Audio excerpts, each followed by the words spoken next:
politics and amplifying your voice. Join the conversation and make your voice count. The People's Voice. Make your voice count.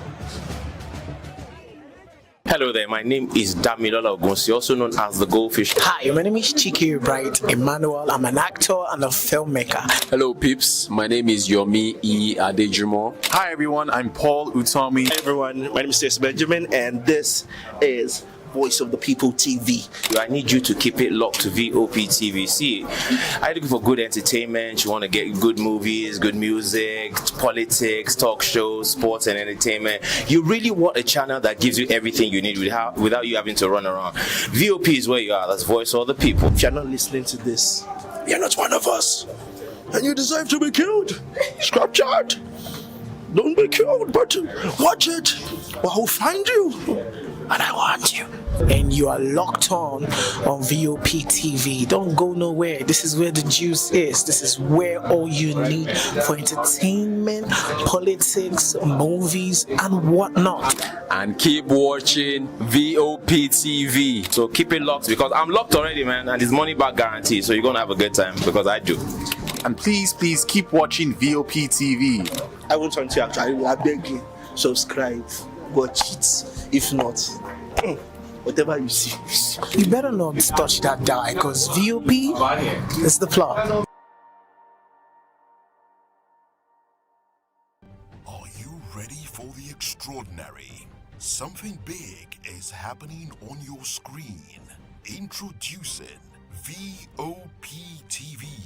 Now streaming on SLTV channel 264. From breaking news to captivating conversations, news analysis, giving you all sides to the story. We break in-depth discussions on the issues that matter, from politics to sports, entertainment, and lifestyle. VOP TV on SLTV channel 264. Join us as we redefine what television means to you. Voice of the People Television, VOP TV. Now, you have more than a voice.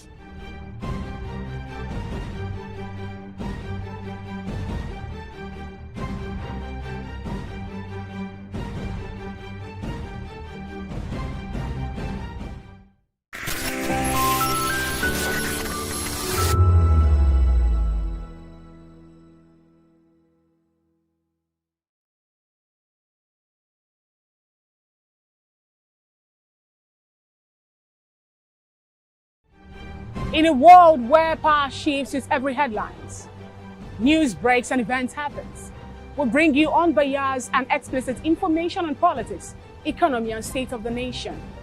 We break down the chaos. Facts, not fluff. Truth, not spin. We discuss not just politics, but a glimpse into the future. Voice of the People Television. Now you have more than a voice. To know the happenings in the maritime sector, join us on the program Maritime Frontiers on VOP TV as we discuss key areas in the maritime sector from aquaculture, maritime transportation, maritime labor regulation, oil and gas exploration, ferry and passenger insurance, marine pollution and prevention, port operations and lots more. Maritime Frontiers, exploring Nigeria's blue economy. About the eagle.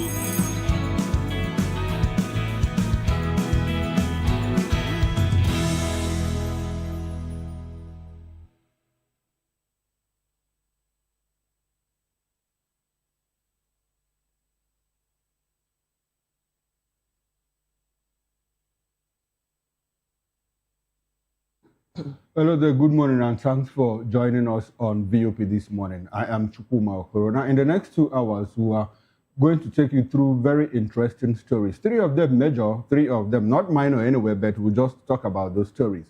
Number 1, Senate says Nigeria not ready for electoral reforms, demands for real-time transmission. And when we move away from that, Obi-Defi's system declares running under ADC.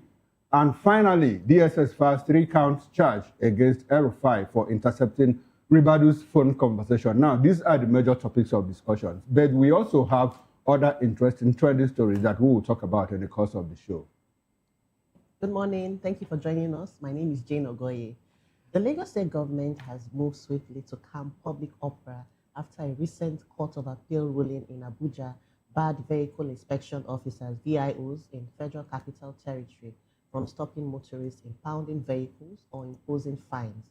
Clarifying the situation, Lagos Attorney General and Commissioner for Justice Lawal Pedro San stressed that the judgment applies strictly to the FCT and does not invalidate the operations of the Lagos State Vehicle Inspection Service, VIS. He described viral claims suggesting nationwide applications as misleading, insisting that Lagos VIS officers remain legally empowered to enforce traffic laws across the state. The clarification comes amid widespread confusion on social media, where many motorists had celebrated the Abuja ruling as a blanket victory against VIO enforcement nationwide. A perception Lagos authorities says is both inaccurate and dangerous for road safety. So I'm thinking, why do we have two different laws, one in Abuja, one in Lagos? Because it's rather confusing. And I think it just goes to show that in Nigeria, law is not really nationwide, it's geographical. So while Abuja people are celebrating, Lagos people are why Abuja people are celebrating, Lagos people are like, when will it be at all? What do you guys think? Well, I think that's the beauty of federalism. That's the beauty of federalism, because in a federal structure, you have the central government and the federated units. Now, the federated units are at liberty, to make their own laws. If you go to the United States of America, in some states, abortion is allowed. In some states, abortion is illegal. But in Nigeria here, we have what we call the penal code and what's the other code again? There are two codes, one for the north and one for the south. Then we used to have what we call the laws of Lagos State and the laws of the Federation. Yes. At some point. So now states make laws. Like in some states, it's capital, capital punishment if you are caught kidnapping. In some states, it's not. That's the beauty of federalism. Okay. Federalism actually means that you have small states, states in terms of mini sovereignty, that come together to surrender their sovereignty to the central government. Now, that's the beauty of it. That's the argument where No, it's not an argument. Okay, well, that's a fact. That's the beauty of federalism. Some people are taking it from. Anyway, I'm Moses Humphrey, and welcome to the conversation. Well, Jane was just ready to dive into it without wasting any time. She's ready to go, always ready to go. But anyway, this VIO or VIS and then Abuja, Lagos, I think it should be resolved once and for all, because it's not the first time that we're having such. And then you have authorities say, oh, because the lawsuit challenging the existence of VIS on the roads, or VIO on the roads, was instituted in Abuja, then it applies to Abuja. The complaints are nationwide. The complaints about the activities of vehicle inspection officers are nationwide. How they impound vehicles, how, I've given you my personal experience at some point on this show. I don't think I want to go back to it today, but it's just it's troubling. And then you start to ask yourself, what is the difference between Federal Road Safety Corps and vehicle inspection officers? What is the difference? Is it not duplication of activity, duplication of work, basically? So that's what we are saying. If we have a federal road safety marshals on the road, why then do we have those whose job description is to inspect vehicles? What are you inspecting? What is the job of the road safety officials? See, the thing of it is this. The VIO, the Vehicle Inspection Service, VIS, is not a federal agency. It's a state agency. So each state has its own VIO, managed by the state. So you cannot go to... VIS is a state agency? Yes, it's a state agency. It's a state agency, unlike the FRSC, which is federal. So, okay. Now, but the argument you have is that if it's a state agency, why operate on federal roads? That's the argument. You get a contradiction now. Because at some point, lawyers will say, well, Federal Road Safety Commission, you are a federal agency. You cannot apprehend me on a state road. So, but in this case, VIS. Another argument I'm putting forward is Okay. the activities are basically duplicated. Okay, that's a different thing. That's Yes, another yes, perspective. that's the argument I'm Now, putting you'll forward. also ask, why would a policeman ask you for a vehicle license that he didn't issue? That's a different thing That one is entirely. different. I'm trying to amplify the, I'm That's trying to overlap your position. duties. Well, I'm He trying to could be amplify your position. expecting the possibility of a stolen vehicle. Okay. Okay. A stolen vehicle with Yes. your driver's license? Did you say driver's license or vehicle? Driver's papers? license. Driver's license. Oh, well, because it is not, police is not the issuing authority. Okay. Now, which agency is the issuing authority, which will technically and legally have the right to ask you for your driver's Road license? safety. So we have a lot of duplications of But our don't you laws. think that's But like more I reason said, why that they is should collapse? They need to how collapse do a you lot collapse them a between lot of state and agencies. federal? That is the problem. Some of them are federal agencies. Some of them are state agencies.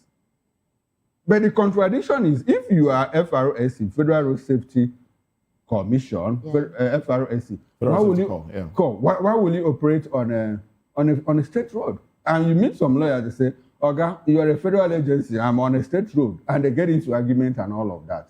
And because the FRSC men, the officers, they know that, well, I'm not supposed to be on this road, then there's a problem and there's a stalemate. So, but like I said, that's the beauty of our federalism. Some of these laws are codified, and to the extent that our justice system is so that they overlap and intersect, against the benefit of the average Nigerian. So, if this law was the court held in Abuja, the suit was entertained in Abuja, basically about VIO in Abuja, it shouldn't take precedence. It shouldn't even move over to Nasarawa State, which is an adjoining state. So people in Lagos, if you don't want VIO to disturb you, Moses has gone to work. If you don't want VIO, I need to clarify a lot of things. If you want VIO, I don't agree with a lot of things that has been discussed today. If you don't want VIO to harass you, now go to court. We have state high courts here that have jurisdiction over state matters here. You go to court and thrash it out, and not depend on the suit filed by someone in Abuja to say, oh, it must apply here. But even for the fact that Lagosians are sort of rejoicing, even though it doesn't apply to them, doesn't that tell you that this is what they wish? It's not about. Don't you think that? If wishes were horses, beggars were right. VIO is a federal agency. Where did you find it? Okay. VIO is a federal agency. VIO because if you even check the uniform, what's their source? What's their source? VIO website. The website.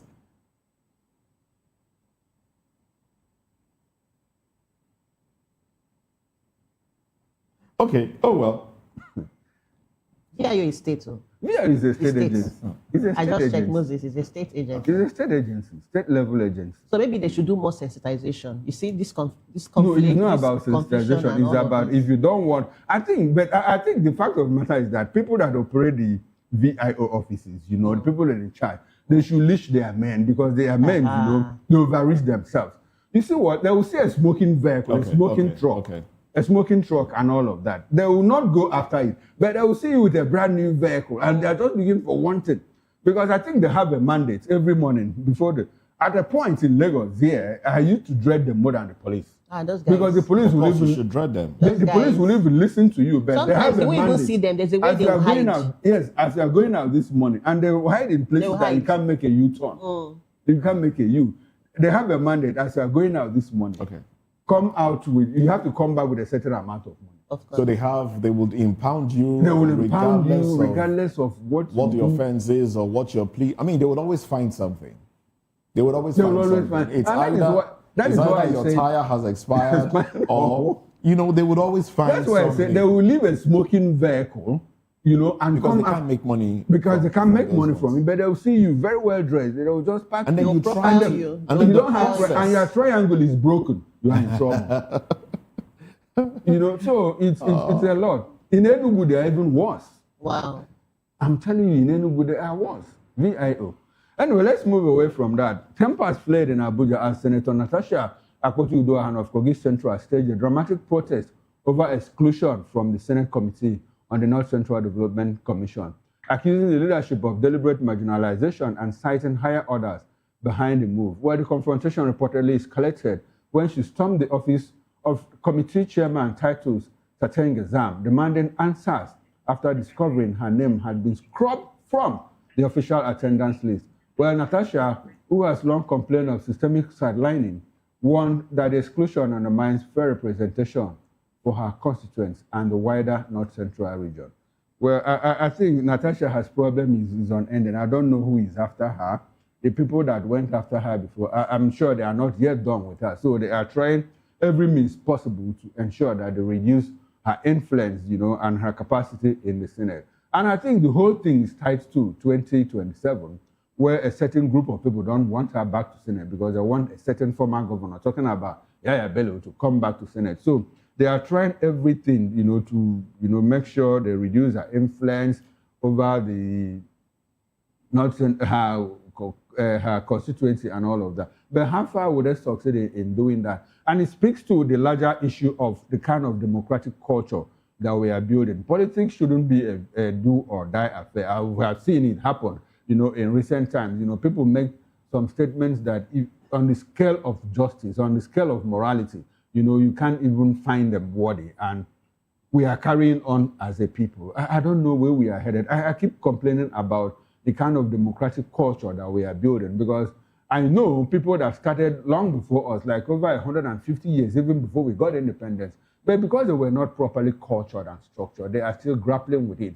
In some parts of Latin America, I keep going back to that place, but if you go to Europe, the kind of political culture they built is that institutions run, outside the influence of individuals. No matter, even if you have a dollar to occupy that position, the person, because the institution has been structured along certain lines, the person is most likely to perform like average or above average. But here, what we need is strong men. Unfortunately, those strong men are not able to build institutions. What is happening to Natasha is not a fair deal for her. And the earlier the leadership of the Senate leaks into it, I mean, if she had been penciled down as a member of that committee, why remove her even without notice, without even giving her upfront information? Wait, you are no longer a member of this committee. And it goes a long way to show that, well, she's been persecuted for her position in the Senate. And that is not fair, if you ask me. Oh, yes, it's not fair what she's going through. And the fact that they seem to be wanting to make way for former governor of Kogi State, Yahya Bello, it's not just him. It's the fact that governors see the Senate as, the next point of call when they leave office as governors. You serve, you're lucky, you do 2 terms, and then the next thing is jump into the Senate. Unfortunately for him, Natasha beat him to it. Basically, regardless of the activities, the things done to prevent her from getting into the Senate, roads were, cordoned off, roads to her senatorial district were cordoned off, making it almost impossible for people to go and vote. But then the votes still happened in her favor, and she's there. She's had quite the fallout. And this particular meeting, I understand, was slated for 10 a.m. And we're told that when she got there, the meeting had ended. And the question that came to mind, was, did she get there before 10, or did she get there later than 10? If she got there later than 10, then I don't see the point in arguing. I don't see the point in arguing or trying to find out what happened, why the meeting held in your absence. But if she got there before 10, I wasn't aware where the meeting was being held, then that's a different ballgame entirely. But this is not exactly about Natasha now. It is her own aide with the senators, the other senators' aide. They were the ones that had the fallout. But all of this can be resolved. I hope that all of this... Okay, she's just there. She's making a recording of the incident. Now, the question would be, why would it prevent her aides, prevent her from entering? Prevent her from entering if the meeting had ended. They would have simply allowed her into an empty hall and she would... No, she went to the office. She went to the other senator's office. Okay. To inquire why she was not at the meeting or something. I think there's a gender layer there that we are not, that we are ignoring. Sadly, I can't ignore it because I'm a woman. I'm not sure there's a gender layer. No, there's a gender layer there. I thought we were done with the gender thing. No, we aren't. Please let me speak. Mr. Okoro, let me speak. See, this is a gender thing. Let me speak. So, in Nigerian politics, when a woman is vocal, she is automatically termed as troublesome. Sadly, in No, yes, Nigeria. we don't know. You are just telling us. Okay, we know. We Okay, know these you things. know. We see it. Okay. And Natasha, being who she is, outspoken, despite she looks calm, she looks soft, but you know, all of these things has made it very, very impossible for her to really make those strides. I mean, starting from when she had the issue with the Senate president, let's just say that was the beginning of all of the tribulations she appears to be, experiencing now. And it also goes to show how our internal politics is structured. I think the Senate president is the one representing you in the Senate. Yes, You are representative. Yes. The Senate president. Yes, he is. Okay. He is. You just have to emphasize. I know what I see what you did there. It also shows that if a serving a serving lawmaker can be excluded from a sitting because of an invisible directive without her knowledge. So where does the average Nigerian stand here? If somebody can be excluded from her rights, what she should ordinarily have rights. If a representative of a people, and we're talking nothing less than 500,000 people, could be sidelined, excluded from such a very sensitive, excluded from Senate activities for exactly. 6 months. That's to show, and then this one. That's troubling. It's troubling, that really. means the people were not represented. Their views were not brought before the Senate for 6 months. They were basically locked up in a room and kept away somewhere. Quite unfortunate. But I do hope this will be resolved. Because it's shameful. Yes, I do hope it will be resolved in good time. Like I said, I'm not privy to so much information in this regard. I don't know if she got there later than the scheduled time. If she got there later than the time that the meeting was slated for, I won't see the argument in this. But if she got there before the scheduled time and was kept away from the meeting, then this should be taken up. Oh well, let's move away from the Senate and talk about some party politics now. The African Democratic Congress, ADC, has fiercely condemned Federal Capital Territory Minister Nyesom Wike over a reported declaration of war against anti-Tinubu candidates ahead of the February 21, 2026 council elections, warning that such rhetoric risks inflaming tensions and undermining Nigeria's fragile democracy. In what has been termed a strongly worded statement, ADC National Publicity Secretary Bolaji Abdullahi accused Wike and the ruling All Progressive Congress APC of attempting to intimidate voters, stressing that it is ordinary Nigerians, not President Bola Ahmed Tinubu or any government official, who will ultimately decide the outcome of the polls. The party described Wike's remarks as reckless and dangerous, insisting that the will of the people must prevail, despite what it sees as growing desperation by the APC to maintain control in the capital, not just in the capital, in the states where they sit as governors as well. You have Wike saying it is only those that support President Tinubu that he will support in the council elections in the FCT, which is troubling, really. It's troubling. And then you hear a representative of the people in Benue say, look, if you don't have your NIN, you will not access health care. If you're not registered, if you're not an APC member, if you're not an APC member, and you have your NIN linked to your voter's card, you will not access health care and basic amenities, And then you come to some other parts where you hear people say, oh, you have to be a member of the APC before you can be considered for job appointments in the state civil service and the rest. So it's a trend. It's a trend that we've seen, that we've seen. So the civil servants are not even, protected in all of this. You have to, Ordinarily, you hear that civil servants should not be partisan, but we seem to have shifted away from that. You need to align to how to benefit from anything in Nigeria of today. And it's troubling because it just means that the people will not openly and boldly share their stance when it comes to political alignment. They would have to, go align with somebody to benefit what government ordinarily should give them for free. So it's a troubling time for us in Nigeria. And, it's a good thing that the ADC is speaking up, and other parties and other politicians should also speak up in this regard. Statements made by certain officials, certain government officials, especially those under the APC, should be looked into, and I think they should be warned to desist from making such statements, as that can cause big problems in Nigeria if care is not taken.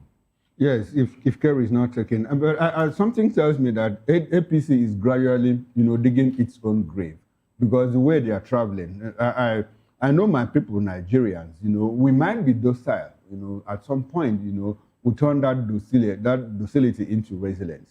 If we were able to push people like Babangida and Abacha, while Abacha, by nature's own admission or by nature's own permission, he was pushed aside. But even at that, Nigerians were already gearing up to take him, to push him out of office. No, the APC, their desperation is too much. If you go by the way they are taking things, they seem to think that, well, it is either APC or nothing. And that is what Nigerians don't take. In the build-up to the 2027 election, they have done everything, and unfortunately, it is from top to bottom. The president is the one, that is even doing all of these things. He goes to Edo State and says, do you want Edo State? He's asking APC faithful, do you want Edo State? And they say, yes. He said, I'll give you Edo State.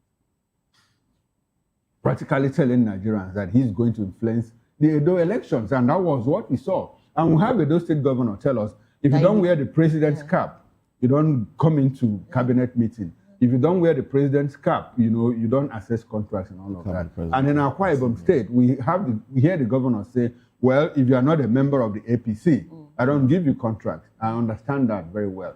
Well, you will not empower opposition parties, but then it's not something that you come out to the public to talk about. And in Benue State, we see a lawmaker says, until you have APC card, until you have APC card, you are not going to access certain social benefits. That is deeply troubling. And the way they are going, we already have about 29, 30 states now, within the kitty of the APC. Yeah. But that doesn't translate necessarily to votes.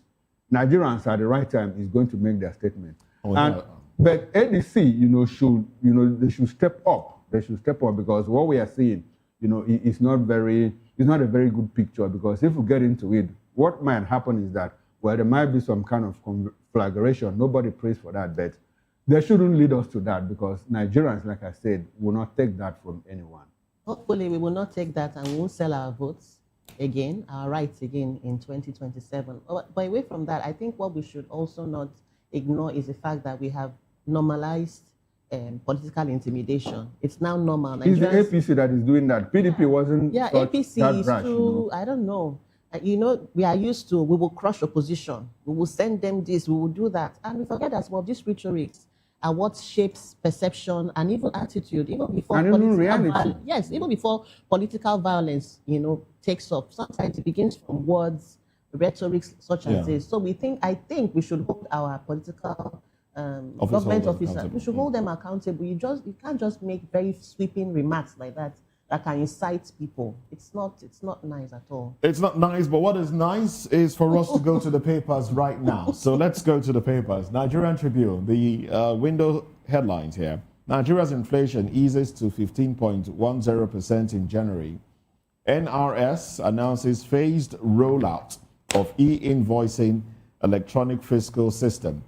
DHQ announces arrival of 100 U.S. troops. We heard 200 the other time. Now it's 100. Okay. And then the big story. FG charges El-Rufai over NSA phone interception. EFCC grilled him on corruption allegation Protesters storm Kaduna Assembly, demand update on his probe. And then, list of regularized area council land allocation approved for issuance of offer of statutory rights of occupancy in the FCT. 2 killed as 10-man gang of suspected bandits engage police in Okeogun. And then, U.S. sanctions 8 Nigerians over links to Boko Haram, ISIL, cybercrimes.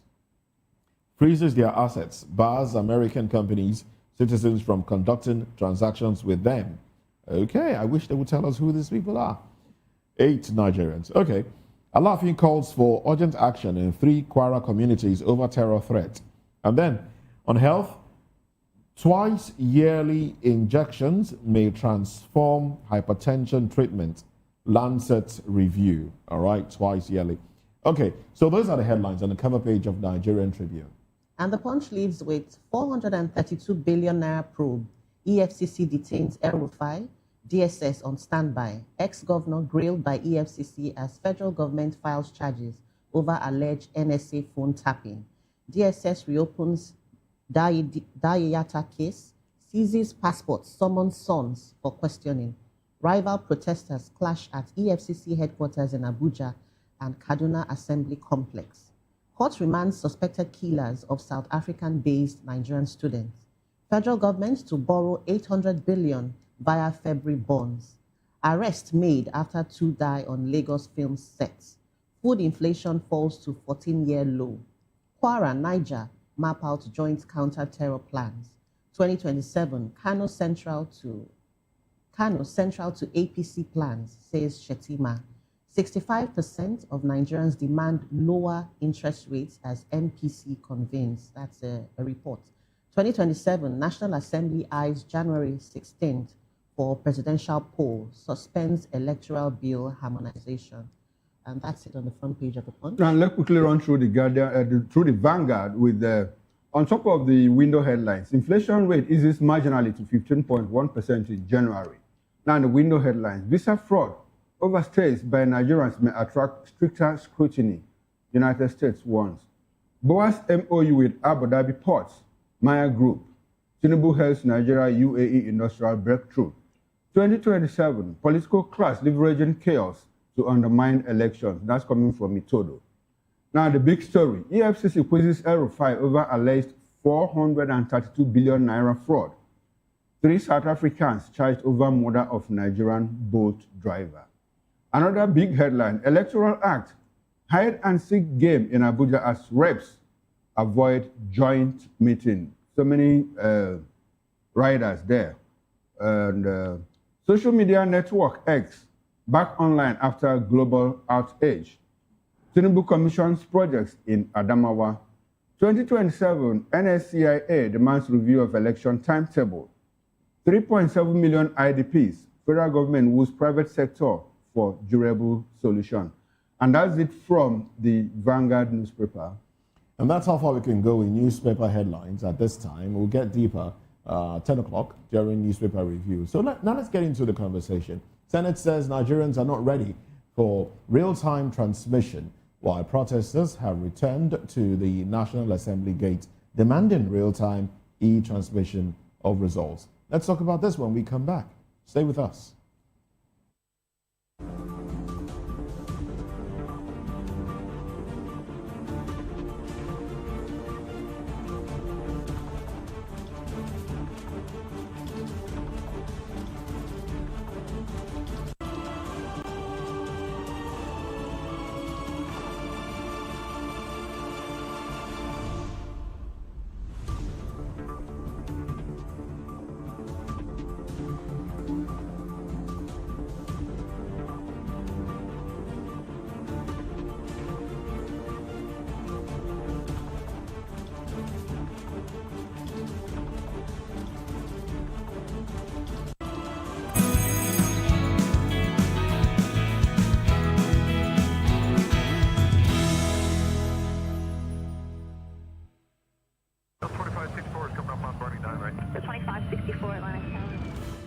What happens in the hush behind hangar doors? Who signs the papers that gamble with lives? Which truths were grounded before they even ever had wings? If you've ever buckled a seatbelt at 30,000 feet, if you've ever stared out of that tiny window and wondered who's really in control of the skies, it isn't just flight, it's power, it's politics, it's pressure sealed in steel. We're peeling back the clouds from runway risks to sky-high secrets. We're diving deep where most dare not to look. Aviation Scope, every Sunday at 7 p.m. only on Voice of the People TV. We don't just report, we reveal. We don't just ask, we uncover. Because when it comes to the skies, ignorance is turbulence. Aviation Scope, the sky isn't the limit, it's just the beginning. Good evening, Africa. My name is Sowore, actor, model, producer, and I'm giving a big shout out to VOP TV, man. Keep watching. Don't change the dial. Thank you and God bless you. My name is AY, and of course, I represent the voice of the people, and that's why I'm on VOP. AY say so. Hi everyone, it's your girl Miriam Tima from the Real Housewives of Lagos and the Real Housewives Ultimate Girls Trip Africa. Shout out to VOP, the voice of the people. You already know. Stay tuned, keep watching. And don't forget, VOP is the best. All right, hello, all right, it's about that shaking the man fine back with Melanie Poppy Blast Skin Boy. This is VOP TV. If you're not watching VOP, I don't know why you're watching. Maybe you're watching your weights. Hello, beautiful people. This is Walojo, and you're watching VOP, Voice of the People. Hi, guys. You already know who it is. This is New Energy. Flyers boy ever live. Keep watching VOP TV. Thank you. Hi, people. Jenny Albano here. Guys, please keep watching Voice of the People. In a world where power shifts with every headline. In a nation full of questions. In a world filled with noise, the truth needs a voice. The policies that shapes our world and the economy that determines our future. Every hour, every day, the grapevine keeps buzzing. And together, we are committed to telling the stories that shape our world because your voice is our focus. Don't forget, our voice matters the most. Let us come together and share our concerns.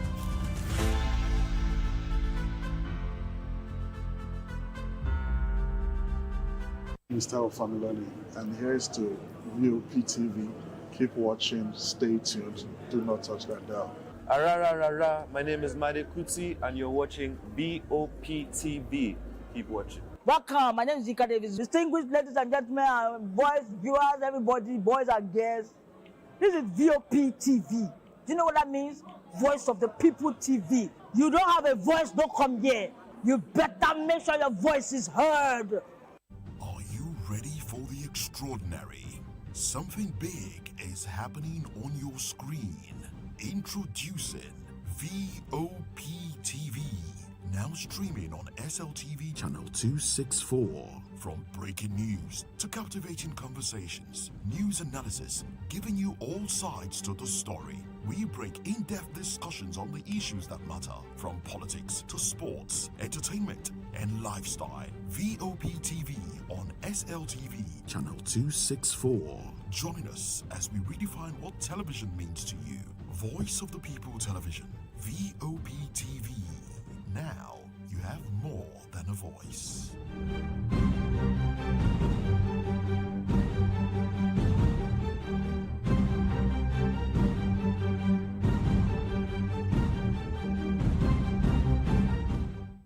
In a world where truth is the ultimate power and opinions scream the loudest, it's time to wade through the noise. Hunger no get tribe! Hunger no get religion! And scan the human interest and trending topics that matter. Stay tuned to The Issues, your plug to the stories making the buzz, from politics to science and technology, social justice, and more. Let's tackle the tough questions and expose the truth.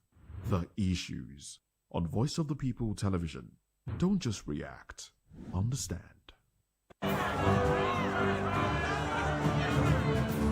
Do you want your voice to be heard? Do you know that you matter in the scheme of things?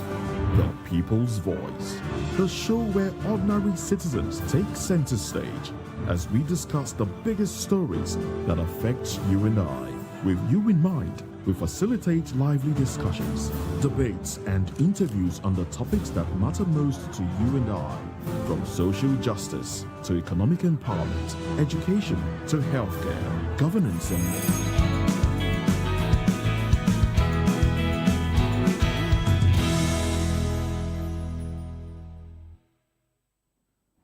Welcome back and thanks for staying with us. And if you are just joining us, this is VOP This Morning. Now let's get into it. Protesters returned to the gates of Nigeria's National Assembly in Abuja, demanding that lawmakers make real-time electronic transmission of election results mandatory ahead of the 2027 polls. Chanting slogans and waving placards, the demonstrators argue that only instant digital reporting can guarantee transparency and restore public trust in the electoral process. Their demand comes amid growing frustration with the Senate, which has repeatedly cited poor network infrastructure and unstable power supply as reasons Nigeria is not yet ready for full-scale e-transmission. While viral videos from the protest show citizens accusing politicians of deliberately stalling reforms to protect entrenched interests. Inside the Senate, Majority Leader Okoyemi Bamidele insisted real-time transmission is desirable. Nigeria's current technological limitations make it impractical, warning that rushing the process could compromise credibility rather than enhance it. Well, let's bring in our guest. We have in the studio here with us Prince Francis Chilaka, who appears here in the capacity of a political affairs analyst. Good morning to you, Prince, and thanks for joining us. Morning. What for? The chair's going down. Oh, really? And you're supposed to be going up. It's going down like Nigeria. No, Nigeria is not going down. I disagree with you. Nigeria is not going down. Oh, well, beside him, we also have Barrister Atta. Barrister Atta is a lawyer and a political affairs analyst. And he appears here in the capacity of a political affairs analyst. This is not a courtroom, so you are going to help us analyze and all of that. Give us legal perspectives, to the issues in discourse. Good morning and thanks for joining us. Yes, thank you for having me. Okay. In the course of the show, we'll be joined by guests from our station, but let's stick with the ones here in the studio. Now, Prince, in football, let's go local. In our local parlance, they say don't play overhead. Looks like what the Senate did when they quickly reconvened last week, there was some kind of overhead, telling us that, well, they had to cut short their research to come back, to listen to us. And when they came out, they said, well, they went back to where we left off, which is hybrid. Electronics, where possible, and manual. And at some time, it looks like, well, Nigerians had quietened that. But when Nigerians realized it and they went back to it, I said, look, this is not what we want. But what the feelings we get from Senate is saying, I'm sorry, Nigerians, at this time, we are not fit technologically, to go e-transmission of results.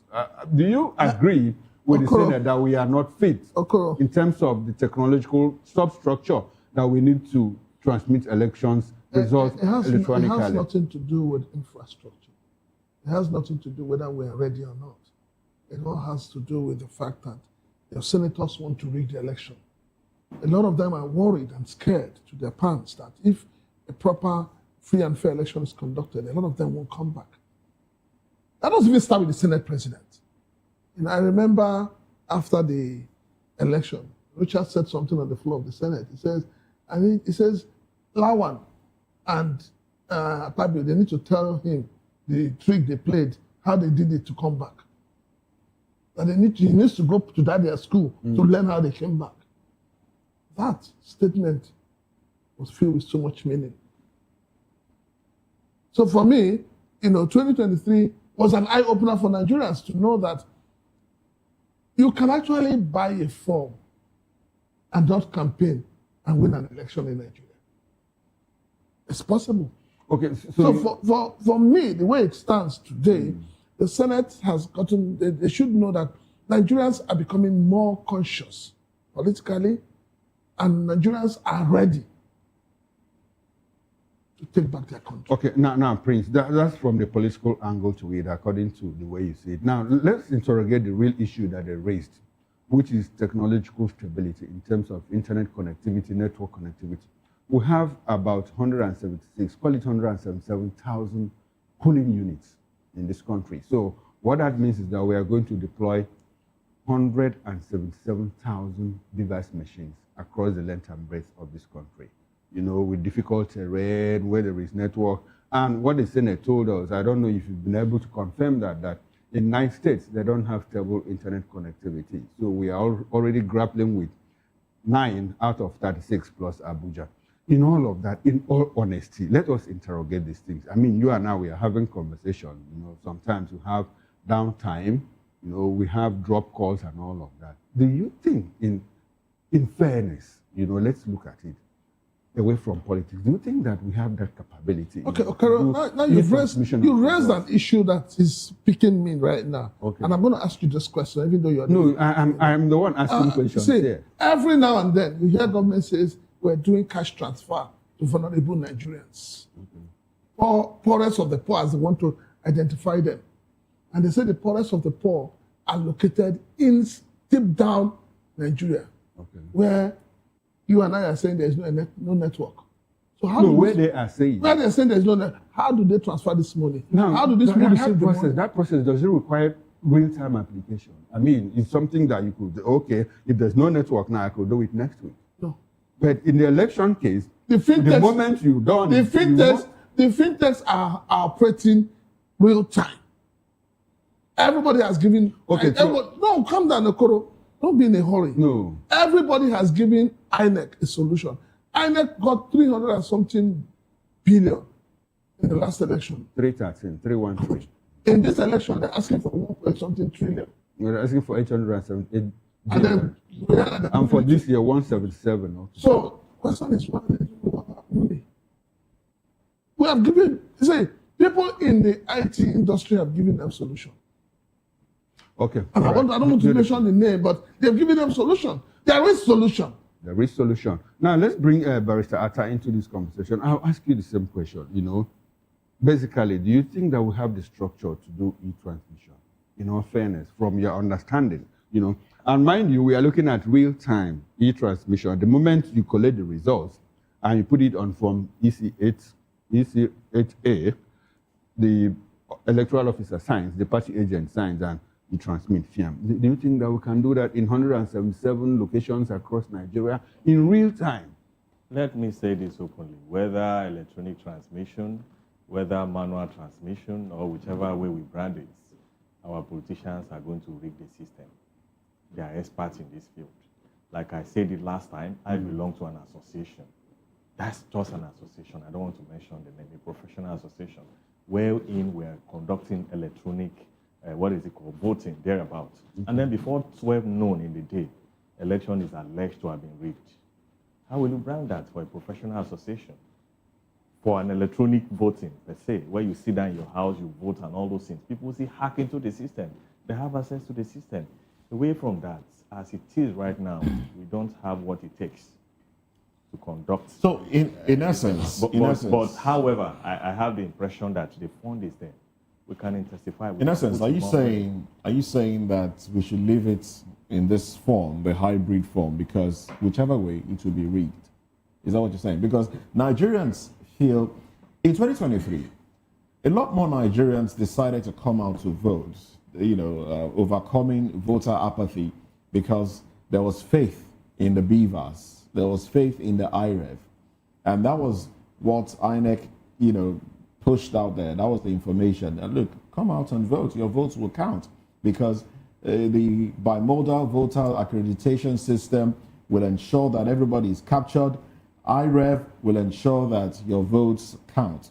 Until Nigerians came out, defied the rain and attack by some hoodlums and the rest, they came out to vote. And unfortunately, a lot of it were not transmitted, to the IREV.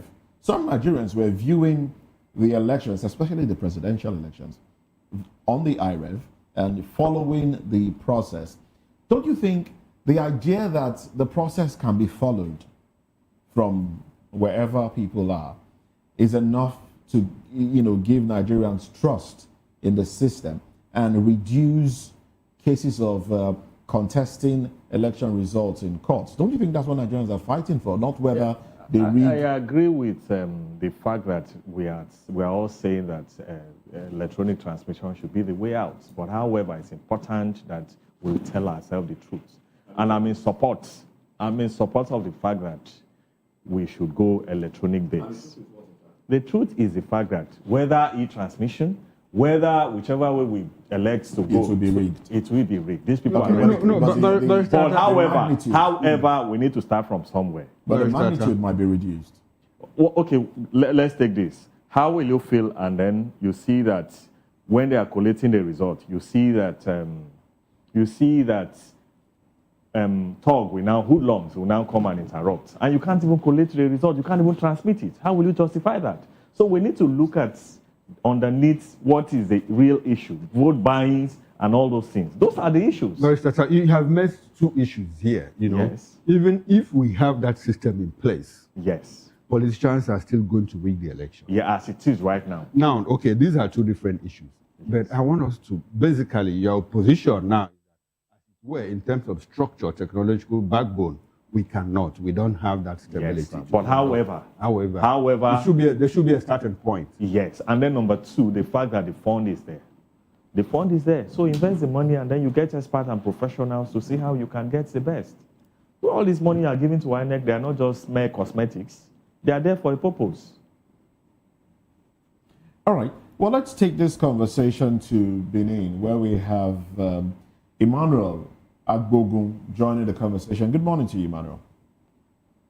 Yeah, good morning, viewers at home, and good morning, Nigerians. Welcome to the conversation. You can hear me loud and clear. Yes, we can. Yes, we can. Welcome to the conversation. We're waiting for your video feed so we can see your face as well. But let's look at real time. Real time definition. I had to, real time, the actual time during which a process or event occurs. That's real time. The actual time it occurs. So if you're watching a program on television, you're watching a protest on television, you're watching real time as it's happening. The television stations are there covering it. That's real time. Now let's look at some statements made by Senate leader Senator Okpeyemi Bamidele. A few things that he said. Let's x-ray his words really and how that makes you feel. Now he said that Nigeria's mobile network speed, according to a research actually conducted by Speed Test Global Index, they've ranked Nigeria 85th out of 105 countries in mobile network reliability, and then 129th out of 150 countries in fixed broadband reliability. Now, according to him, Nigeria's mobile network speed averaged 44.14 megabytes per second, which is not impressive, if you ask me. Significantly lower than countries like, the UAE, Qatar, Kuwait, Bahrain, Bulgaria, and some other countries. And now, the Senate leader, Okpeyemi Bamidele, also pointed to power supply challenges, noting that about 85 million Nigerians, which is roughly 43% of the population, 43% of the population, lack access to grid electricity, power grid electricity. How does that make you feel? 43%. And this is what has been pushed out there as reasons why we cannot have, real-time transmission of election results. 43% of Nigerians are not connected to the grid. And Nigeria is, what now, going on 66. How does that make you feel when you think about government and its activities? What our leaders have done so far in providing power for the people, electricity for the people. In line with this argument now, how does that make you feel? Firstly, I must say categorically clear that I am very, very disappointed in the way and manner the power issues have been handled in this country. You see procurements for generating power plants being done, and those power plants, would not meet the installed capacity as to generating power for the overriding interest of Nigerian people. But however, we believe that if government shows the political will, to actually get these things done at state and federal level, because at today, the hitches of state governments generating power for their people, I think, has been set aside by the law passed by Mr. President. So some of us should be seeing states that are financially independent, like Lagos, like Rivers, like Delta, and some other states that are also doing well financially, to go into IPPs, independent power plants, that could actually generate power for their people, owing to the fact that the government of the day has thought it wise to say they want to give Nigerians power. Now, if you ask me in person, what do I really think? I think government is intending, or rather spending so much in putting everybody on the national grid. People should be allowed to access renewable energies from government at no cost. Okay. I don't want us to move away from the crux of the matter here. The crux of the matter is electronic transmission of results. If you juxtapose it with unavailability of power, that's the crux of it. Okay, yeah, but your question initially yes. I don't want us to move away. It's around it. Okay. Now, what I was trying to say, particularly when it has to deal with this issue of real-time transmission, you agree with me that you find yourself in some communities where network, you have to go to certain corners to get network to transmit. That is the real fact in issues. But the question to ask is, I see a lot of people talking about real-time transmission.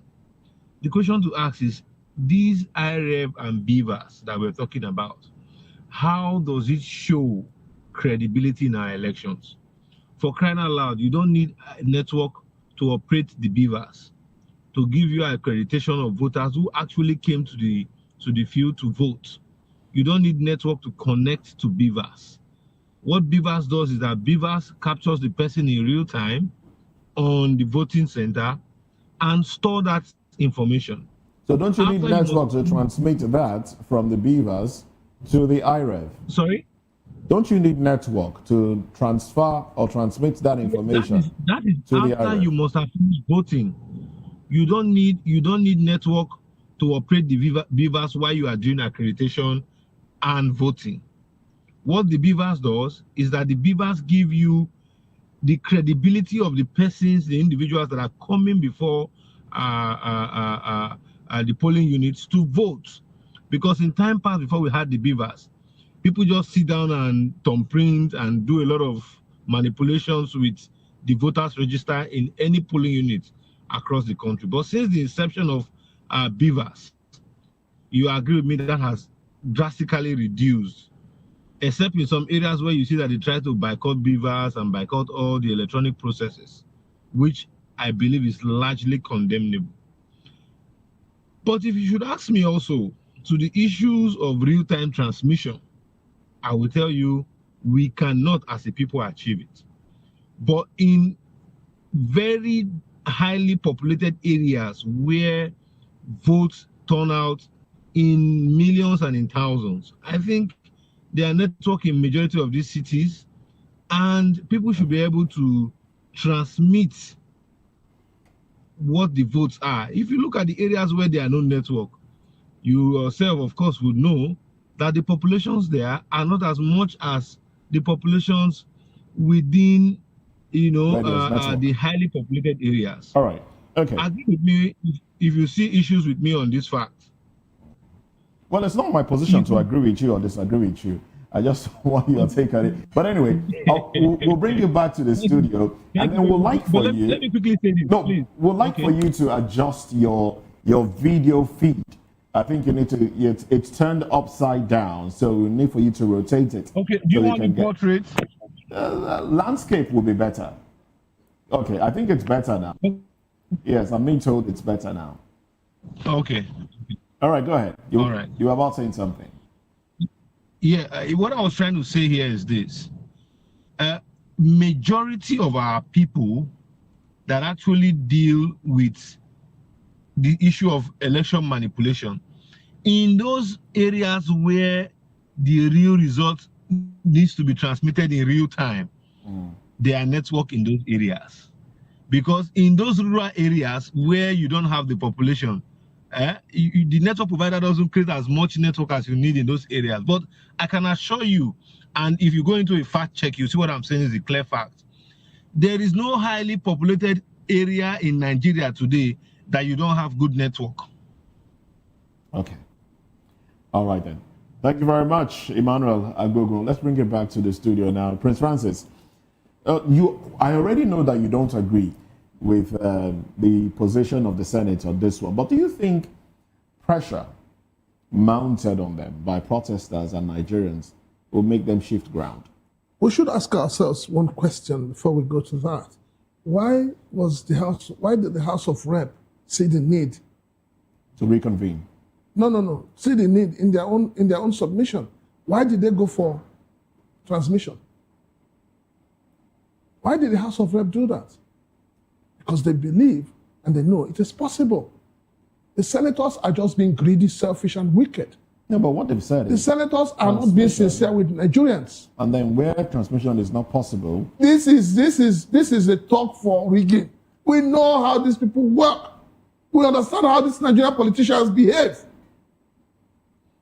How much do senators earn? All they do is sit in that house. What have they done to better the lives of Nigerians? We're asking for simple things. We want this country to move forward. We want Nigeria to develop. The only day Nigeria will start developing is when we get our electionary process right. If we don't get it right, this country will not move forward. Prince, will it be better, from your assessment of the situation? Let us now start with electronic transmission. Even if we achieve like 45, 50, 55, 60% of it, is it okay? Let us start from there. If you are talking of electricity, government can afford to buy a pass my neighbor generator. INEC has that money. Okay. INEC has the money. To buy 100 and... it doesn't matter how many. 176,000. They can buy it. They can afford it. I'm talking about INEC. Some people have advanced this argument. Well, INEC, we are going to receive about ₦1 trillion. Why don't you deploy it to technology? When has it become the work of INEC to get into telco business? INEC should discuss with the relevant authorities to give them what they want. Or should it be the responsibility of government to say... No. See, some people are also saying... Okoro, INEC is the umpire. Okay. If they need anything to make their work easy, they know what to do. They know what to do. No, it's like your head of... If you are in this place, you have head of programs.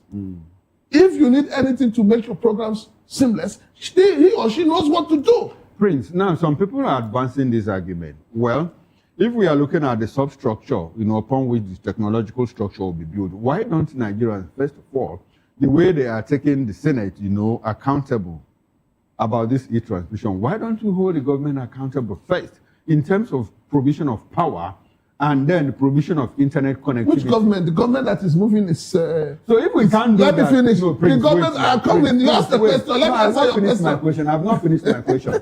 If we, according to... I had not even finished when you caught and said, which government? Now, if we can't hold that same government accountable, to provision of power and internet connectivity, what gives you the impression, the guarantee that we can hold them accountable to giving us e-transmission? If you ask... like we are trying to build something on nothing. Okoro, in an organization, there's a structure that the organization relies on.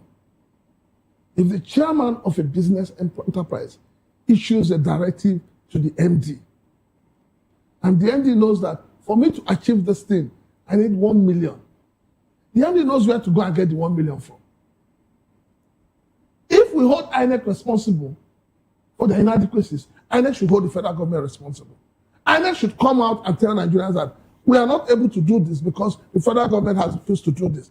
Then it becomes easier for us to know how to do it. Barrister Atta, let me take you up on this. If the law, the Nigerian law, actually has already given the manual backup as an escape route, don't you think the Nigerian law is actually designing a system where failure is already anticipated and is being protected, sort of?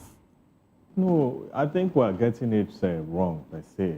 If you look at the build-up towards the 2023 election, some recommendations were made, and then we tried our best, but INEC could not get it right. It's based on that you see that the immediate INEC, what is it called? Mr. Let me call that is a slogan. Mr. Election is declared inconclusive. That's the slogan under his era. He came out and then they made series of suggestions per se. And based on that, it was on that basis that people are pushing for this electronic transmission. So we don't know what is happening. Why is the INEC, why is the National Assembly now saying that we can't allow it to flow when INEC is saying amend this law in such a way that we can go electronic based? We cannot continue to operate in an analog world where some people will be feeding fat, a product of corruption, and then we are not getting results. But in any event, now that the National Assembly have said that we cannot go electronic, full electronic based 100%, why I'm saying that we can start from some states, major states, Lagos State, Kano State, some other states that we know for sure that there are indeed network there, and then some other suburb. So are you going to disenfranchise those other ones? No, they are going to conduct election, but they will do it there will not be electronic transmission in those places, but they will still get results. But that's what the assembly is saying. So I think that's what the assembly but is saying. let us identify the states. Thank you. Now Let us identify the states. Let's know the state that we're going electronic base. In Lagos, Kano State, the major state that we know that their network, let us have their list, so that we know that at the end of the day, the court will not give an interpretation that will be otherwise. National Assembly, what we are saying, what I'm saying per se, some Nigerians may not agree with me. Now, because let us forget those people that are protesting there, for me, I think they're wasting their time. National Assembly is not going to do anything. But what we should demand now is that now that the law is about to be sent to the Mr. President to assent to it, my take is that let us request, give us a state, let us identify the state. They are saying that about 9 states, the network is bad thereabouts. So apparently we can go for 25 No, states. sorry, sir. Point of order, sir. Yes. If they say 9 states, out of those, within those 9 states, we need to know the local governments. Yes. So let us bring it down. Let's bring it down. So it's going to be a 50-50 game. So Not we that know. Akpabio and his group will continue to defeat Nigerians at all times. It's not Apparently, done. Prince, are you beginning to agree with the Senate now? He's beginning to agree with. No, we all are I'm agreeing saying is with that ourselves. if you are saying 9 states, yes, out of those 9 states, how many local governments do not have? If there are 3 local governments, out of those 3 local governments, how many wards within those local governments do not have? If you break it down, let me finish. Sir. When you break it down, what it means is that at the end of the day, we now know that in Lagos State, you have 20-something local governments. Out of these 27 local governments, 20 local governments are good to go. The remaining 7, out of these 7, so number of wards are where you can't go at all. The rest are good to go. We'll move forward. For me, I don't think there's any network issue in most of the states in the western states. No, I'm not talking, I'm just using that as an example. yes. In west. And then far north, they may have network issue. Middle belt, the same thing. And then far east, I don't know about the east. I can't speak for them. But however, my stand is that, is it that the federal government cannot fund for just 9 states? That's a big question. You are now saying that there's no network in 9 states. Why is it that you can't put money there to fund for that period? So for me, I think they are not serious. They are just interested in their pockets. All right, we'll keep our eyes on this one. The civil society organizations will gather at the gates of the National Assembly later today, and the Senate is supposed to reconvene later today as well at 11 a.m., where they will deliberate on this issue. So we'll see what happens, and then we'll bring it to you, of course. Let's move on to another conversation, gentlemen. Peter Obi defies the system, declares running under ADC as Nigeria, well, he has declared to run under ADC. Let's talk about this when we come back.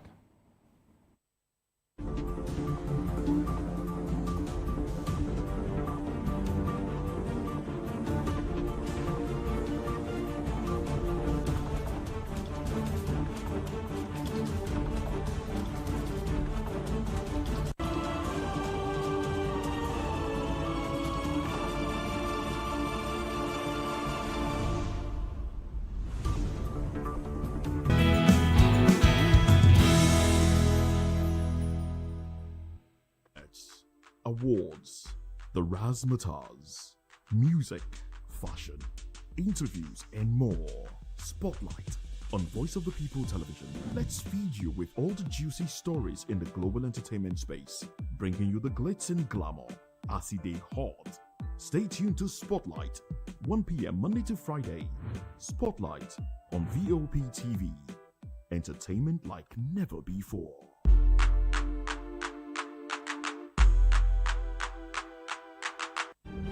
In a world where power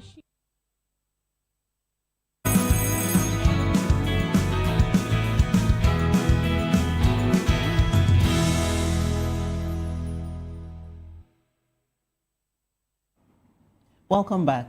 Former Anambra State governor formally declared his intention to contest the 2027 presidential election under the African Democratic Congress, ADC, vowing to resist ballot rigging and expose what he calls systematic attempts to keep him off the ballot. Speaking in Uyo at the Obedient Conference, Obi accused INEC of colluding to undermine his former party, Labour Party, and pledged to contest regardless of obstacles. He slammed the Tinubu administration's borrowing spree, warning that repayment timelines stretching into 2045 and 2050 could cripple future generations, while promising to prioritize education, healthcare, and anti-corruption reforms as the foundation of national revival. His fiery declaration drew thunderous applause from supporters who hailed the move as a generational mission to restore dignity, jobs, and security for ordinary Nigerians. Meanwhile, Nigeria's worsening economic crisis under President Bola Ahmed Tinubu has been spotlighted by a damning global quality of life index, which ranks the country last below Bangladesh, Venezuela, and Sri Lanka, citing inflation, insecurity, poor health care, and collapsing infrastructure. The report has intensified criticisms of Tinubu's leadership, with opposition voices branding his government as incompetent and accusing it of dragging Nigeria into a battle for the world's worst place to live. Prince Chilaka, let's start from the last report here. You know, the index on poverty. I mean, is this a scorecard of the current administration? Shows the president is doing very well. I mean, you have some big companies who will come out tomorrow to tell you that the policies of this government has been accepted worldwide. Yet people are dying of hunger. Yet there is poverty. Yet there is maladministration. Yet your healthcare is zero. So the truth of the matter is that when the National Bureau of Statistics comes out and churns out, inflation has gone down by these food items, and I ask, where do they live? Is it that they have a different market that the staffs of the National Bureau of Statistics go to buy things from? They have a different filling station they go to buy petrol from. So it's one thing to say your policy is working. How is it reflecting in the lives of the people? Are the people getting better? Are they looking happier? Are they managing well? This is a country where today landlords have woken up from sleep and increased their rent by 400, 500%. How do you want a man whose minimum wage is 70,000 naira to survive?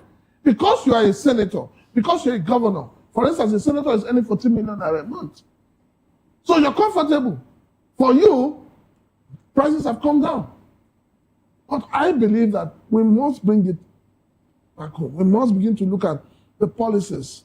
When government says our policies are working, when you say that inflation has come down, let us look at it, how it reflects in the life of the ordinary Nigerians. Barrister, it also appears as though this government is not in tune with the realities on ground. And their usual slogan is, it's going to get harder, you know, before it gets softer. That Nigerians should get patience, remain patient. How long do you see us, you know, are we really out of patience, or do you think we'll still give this government another chance in 2027? I don't think I support failure, and I know that as a matter of fact, you support failure. Nobody celebrates failure all over the world, except APC and their cohorts, because they are benefiting from the system. And that is why you see that an APC member will tell you, Tinubu, Mr. Bola Ahmed Tinubu built Lagos. Built Lagos under where? Lagos had always been built as far back as the time of Jack Condes and others, and then when the Federal Capital Territory was in Lagos State. So it's not a matter that, he could have said he built the, what is it called, the moon or the sun, thereabouts, bragging up and down. So for me, if you ask me to rate this government, I will give them 0/10. They have failed in all aspects, and I will not want to reckon with them. And I know that, as a matter of fact, Nigerians will come out massively, because 2027 is the people of the Federal Republic of Nigeria and APC. Now that they have decided to frustrate opposition's leaders, you see that anytime the oppositions are holding their meeting, they go there, they ransack them, hoodlums, talk and everything. People cannot even exercise their constitutional rights. The provisions of the Constitution is clear and is supreme. It's not there as a matter of mere cosmetics. It must be followed. More importantly, people's fundamental right, freedom of association.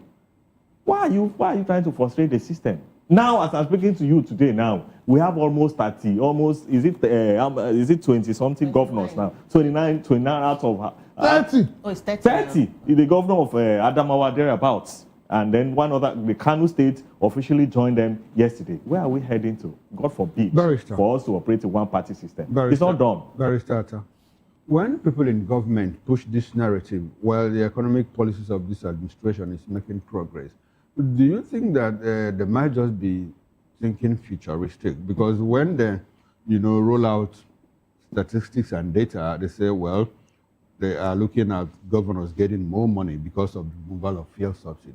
That is one thing they cite.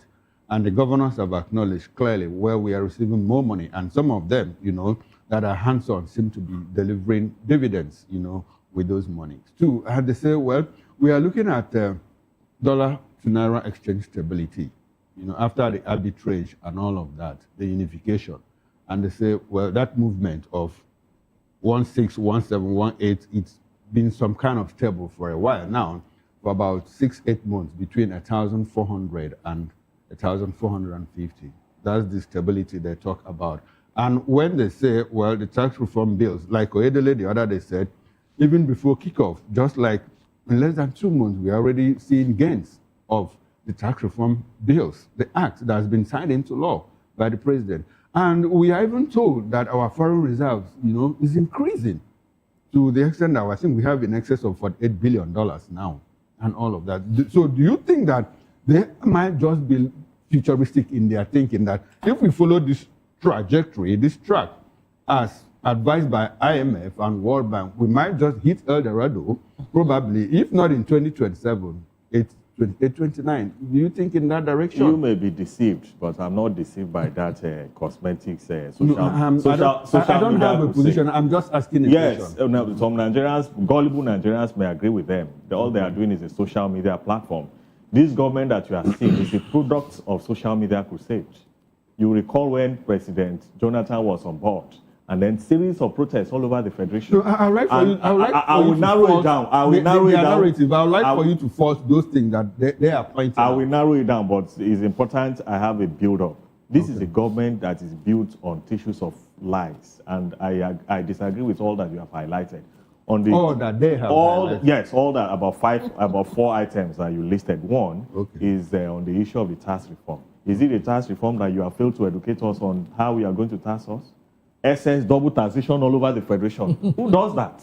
Double taxation. And then you are not ready to educate us on our rights. That's number one. And then on the issue of being futuristic or thereabout, a good government should have a plan, a trajectory for like 3 months, 6 months, and then you flow with your people, you communicate with your people. It's not how people in Aso Rock are feeding fat. And then you are even talking about, is it a government that is going now on solar?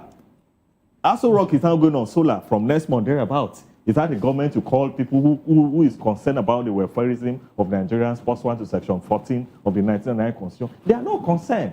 They are not bothered. Okay. All they are concerned about is their personal welfare and advantages. The health sector is abandoned. The removal of fuel subsidy. The argument that governors are making more money. Okay, now let me give you a practical example. Assuming more money is now coming to the states, and then state is now paying salary. Somebody was on a salary of 50,000 before. Is now taking, let's say, 100,000. And then the expenses is even more than, you see, because of the fact that most of the things that we consume in this country, they are being regulated by the federal government. The state does not have a say. If you go to Apapa now, and then the inflow of goods and all those things, the excesses and the money people pay now. So for me, I literally do not agree with that. You are pumping more money to the state, and then the level of consumption is more than what you are pumping. So how will you justify that? It's just a deceit. So I do not agree with that. And then whoever that is listening, I know Nigerians will not agree with that. Okay, Nigerians are looking at monies in their pockets in relation to what the monies can purchase for them. But, you know, government institutions are churning out figures. Now, Emmanuel, let me come to you now. I do believe that we're still in touch with you. I would like for you to unmute your device so we can get your audio feed. Now, great. Yeah, I'm with you. Great.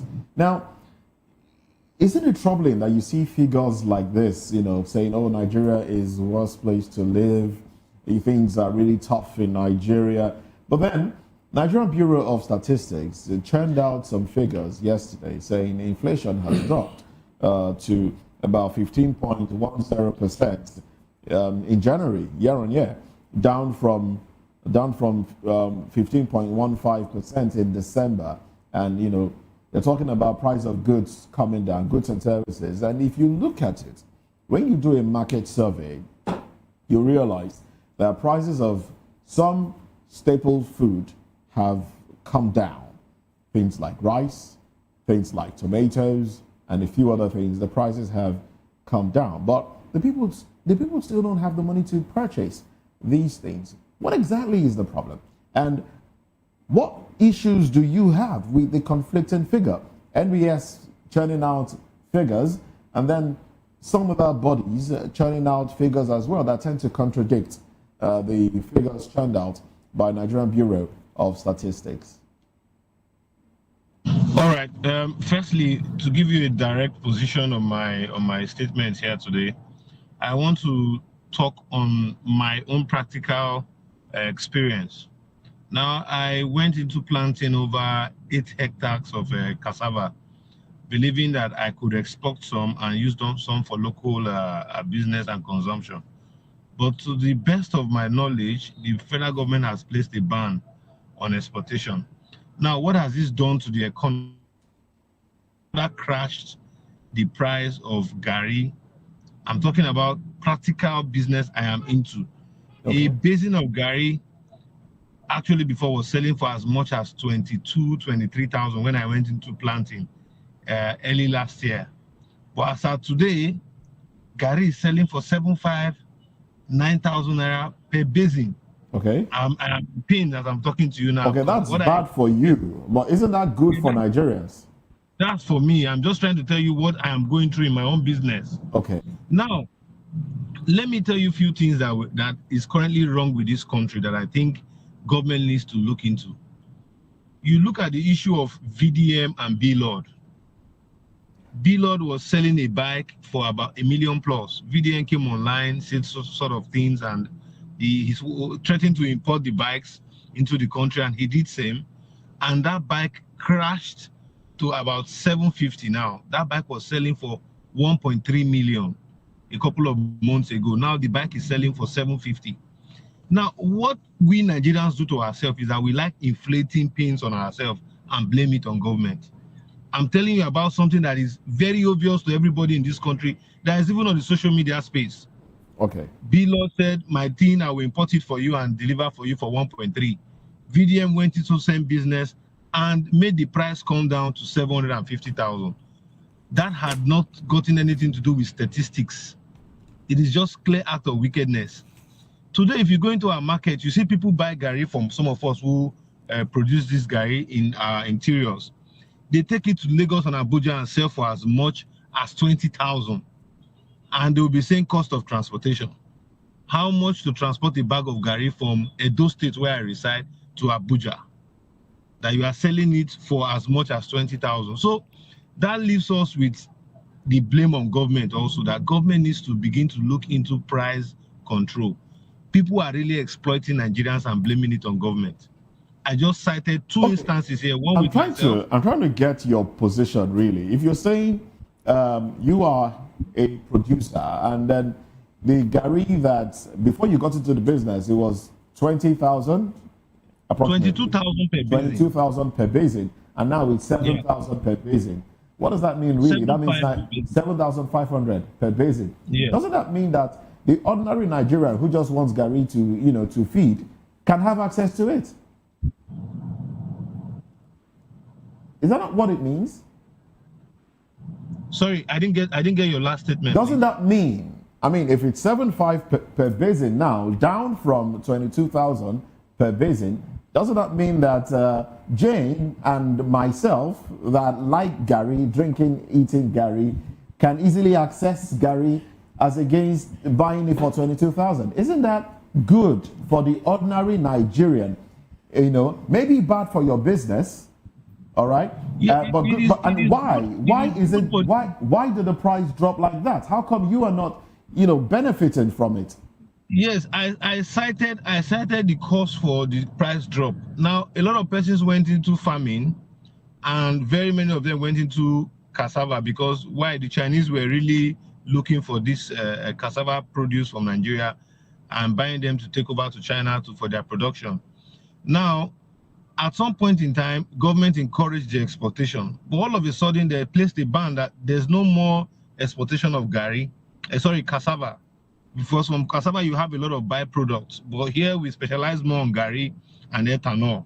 Now, if you look at it, we that are the farmers, if you watch majority of the farmers that are in our local interiors, we are complaining, but the average man on the street is benefiting. So apparently, Emmanuel, you are giving us a confirmation here. Emmanuel, are you confirming to us now that the price of gari has dropped in the market?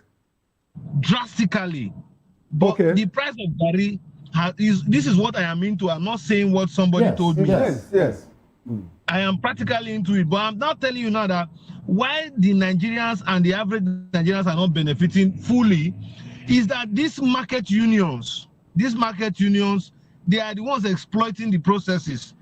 You buy gari for me 7.5, you are taking it to the market to sell for 18,000. Is that no more than over 150% profit? So that is where the imbalance is being spotted out. And I also cited an example with the issue of B-Lord. I'm very yes, we understand that. Over an issue of an electronic bike that could also ease movement for entrepreneurs. All right. What were they doing? B-Lord was buying that bike for as low as we understand the B-Lord and VDM Brohaha. We understand all of that, but I'm just trying to. I'm still struggling with understanding availability of gari. Let me jump. My point there is the inflation. Okay, inflation. My point there is the inflation because inflation is dropping. You cannot buy something for 300,000. You cannot buy something for 300,000 and bring it into Nigeria and sell it for 1.3 million. That is stealing. Okay. That is stealing. There is importation. Is that importation? Sorry? Is importation affecting local producers? No, what I'm trying to tell you that these are man-made inflations, not economic indices. Okay. People are just naturally being wicked. Okay, so it's not the government now. It's not the government now. No, it's not. I've cited two examples for you. One is government, one is individuals. Okay. Because people are naturally wicked. How can you buy something for 300,000 from China and you are bringing it to Nigeria to sell for 1.3 million? It's solely because there's no regulation. There's no check and balance. All right. So that is on one point where I'm still leaving the blame on government. So for me now, as a farmer that has spent money, invested my money into farming, I am not happy that I can also make that kind of money. Because if I decide to sell at the time of investing, it was a lot higher. And then at the time I'm just thinking, at the time of investing, it was a lot higher. And then at the time of I am now producing, the price has crashed. The price has crashed. So who is going to cushion that effect for me? I'm into loss. But if federal government had opened the channel for us to export cassava out of this country, I would have been swimming in millions. You know, so that is where some of us are lamenting, and we're also begging the Tinubu policy to please look at some of these indices that will help us. And number two, part of the reasons why we are also suffering, particularly in the southern part of Nigeria, is that majority of these agric loans, anchor borrower loans, they don't get to we the core farmers. These things are settled within political leaders at that level of politicking. It doesn't get to the actual farmers. Okay. It doesn't get to us. So that is why you see some of us are really being discouraged from, going on with this farming. Farming is a very lucrative business, But today, the economic policies are not encouraging us at all. Thank you very much. That's where I'm trying to sell my points to Nigerians. Yeah. And one other aspect I want to quickly chip in before other participants in the studio make their position. Let me be sincere with you. I don't know how we brought about unions in this country. The major problem we have in Nigeria is union. Oh, yes, we know. Yes, we know. Union, to the extent that you have prices. Toilet Roll Sellers Association, Yes, Toilet Tomato Roll Sellers Association and the rest of it. we have that. We also have what's it called? A toothpick. They have union, and once they bring those things into the country, they will inflate the price. Look at the issue of Dangote, and nobody is saying it's really paining me because I'm trying to develop a property now. Dangote is producing cement in Edo State. The cost of transporting that cement from Opela to Benin City is far more cheaper, far more expensive than transporting the cement from Opela to Kanu, which is more than over 400 kilometers, and to Edo State that is just 70 to 80 kilometers from Opela. We buy cement more expensive in Benin City than in Kanu. Why is it so? It is solely because of union. Oh, okay. It is solely because of union. Even at some point in time when Bua decided to crash the price of cement, they were selling this cement cheaper to the distributors. Okay. Because the distributors belong to a union, they will insist on selling at that price. Well, thank you very much, Emmanuel. Unfortunately, we are running out of time, but I absolutely get your position, and you've taken us, you've shown the light on a different aspect of this. The unions and man-made problems, basically making the position of government difficult, isn't it? Prince Francis Chilaka, yes. You've been chuckling. Yes. You know why I'm laughing? In trying to make his point, he has also shot himself in the leg. I'll tell you why. Okay. I'm a farmer. I'm a businessman. I'm investing to make profit.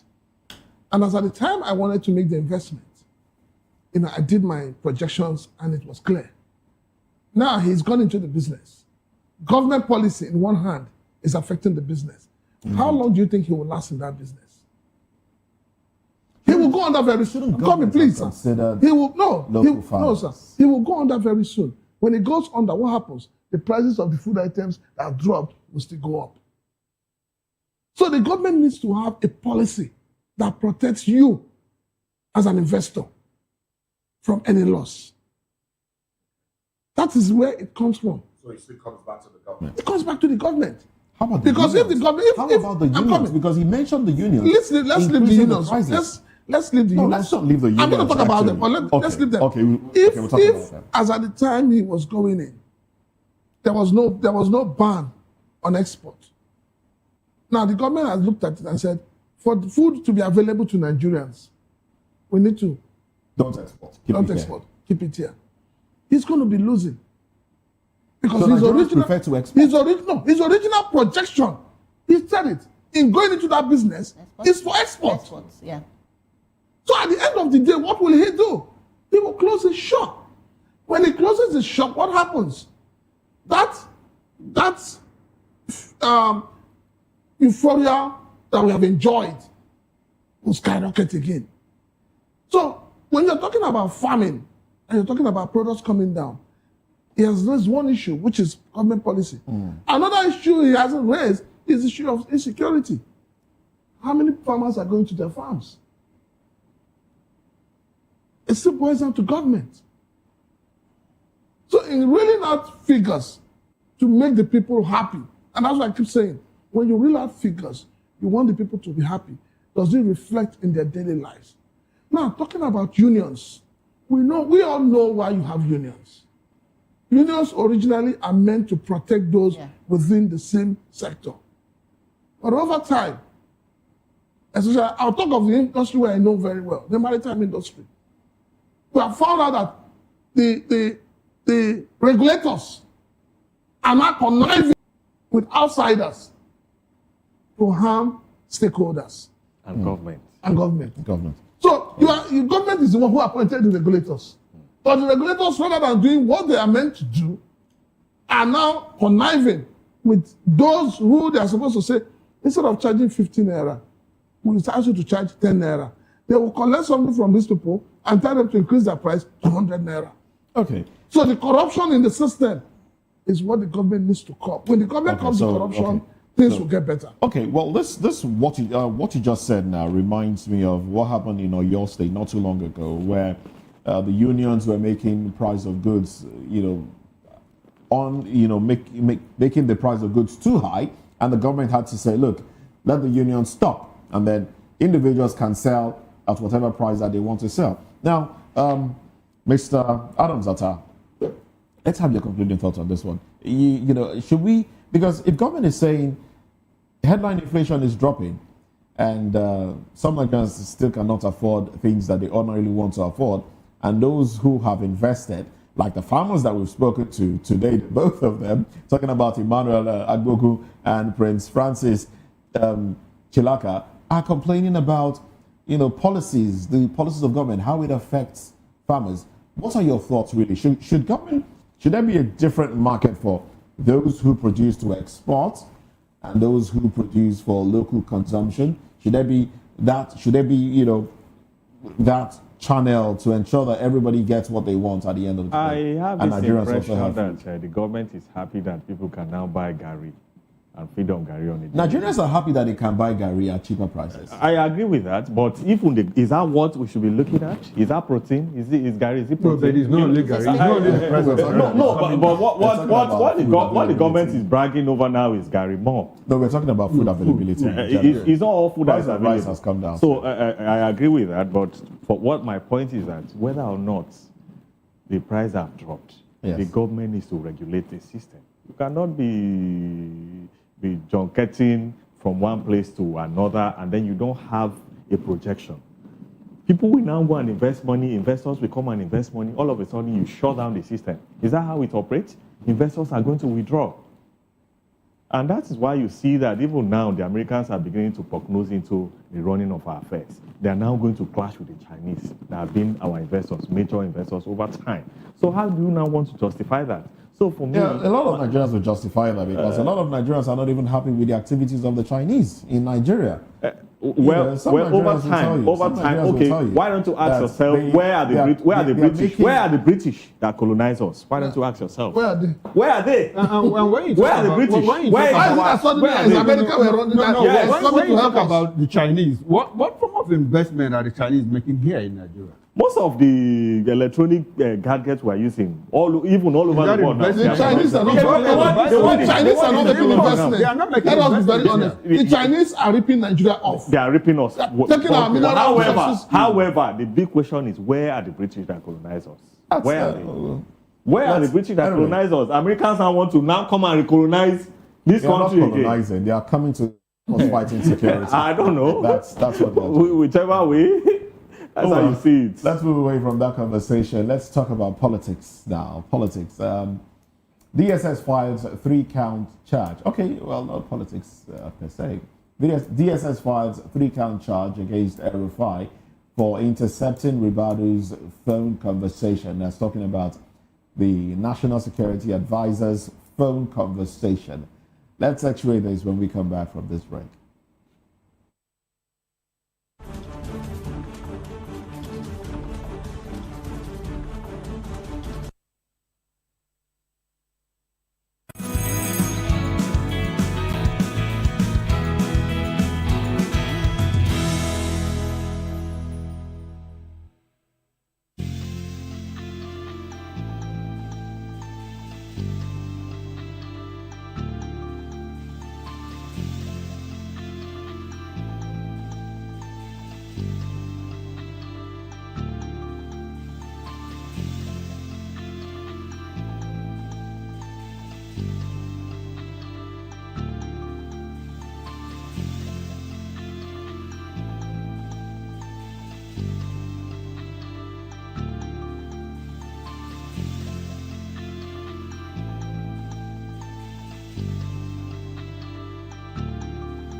Africa is on the move, a continent of rising voices, untold stories, and powerful transformations. From the streets of Lagos to the heart of Nairobi, from the mines of Congo to the tech labs of Cape Town.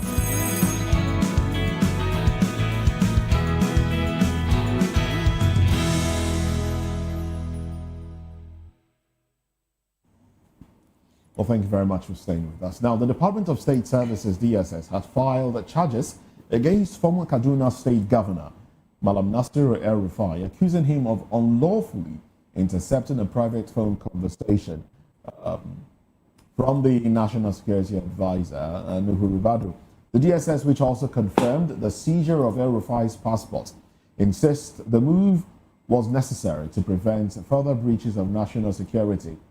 The presidency has accused El-Rufai of deliberately stoking tension and diverting public attention from pressing national issues, a claim that has also deepened division within the political class.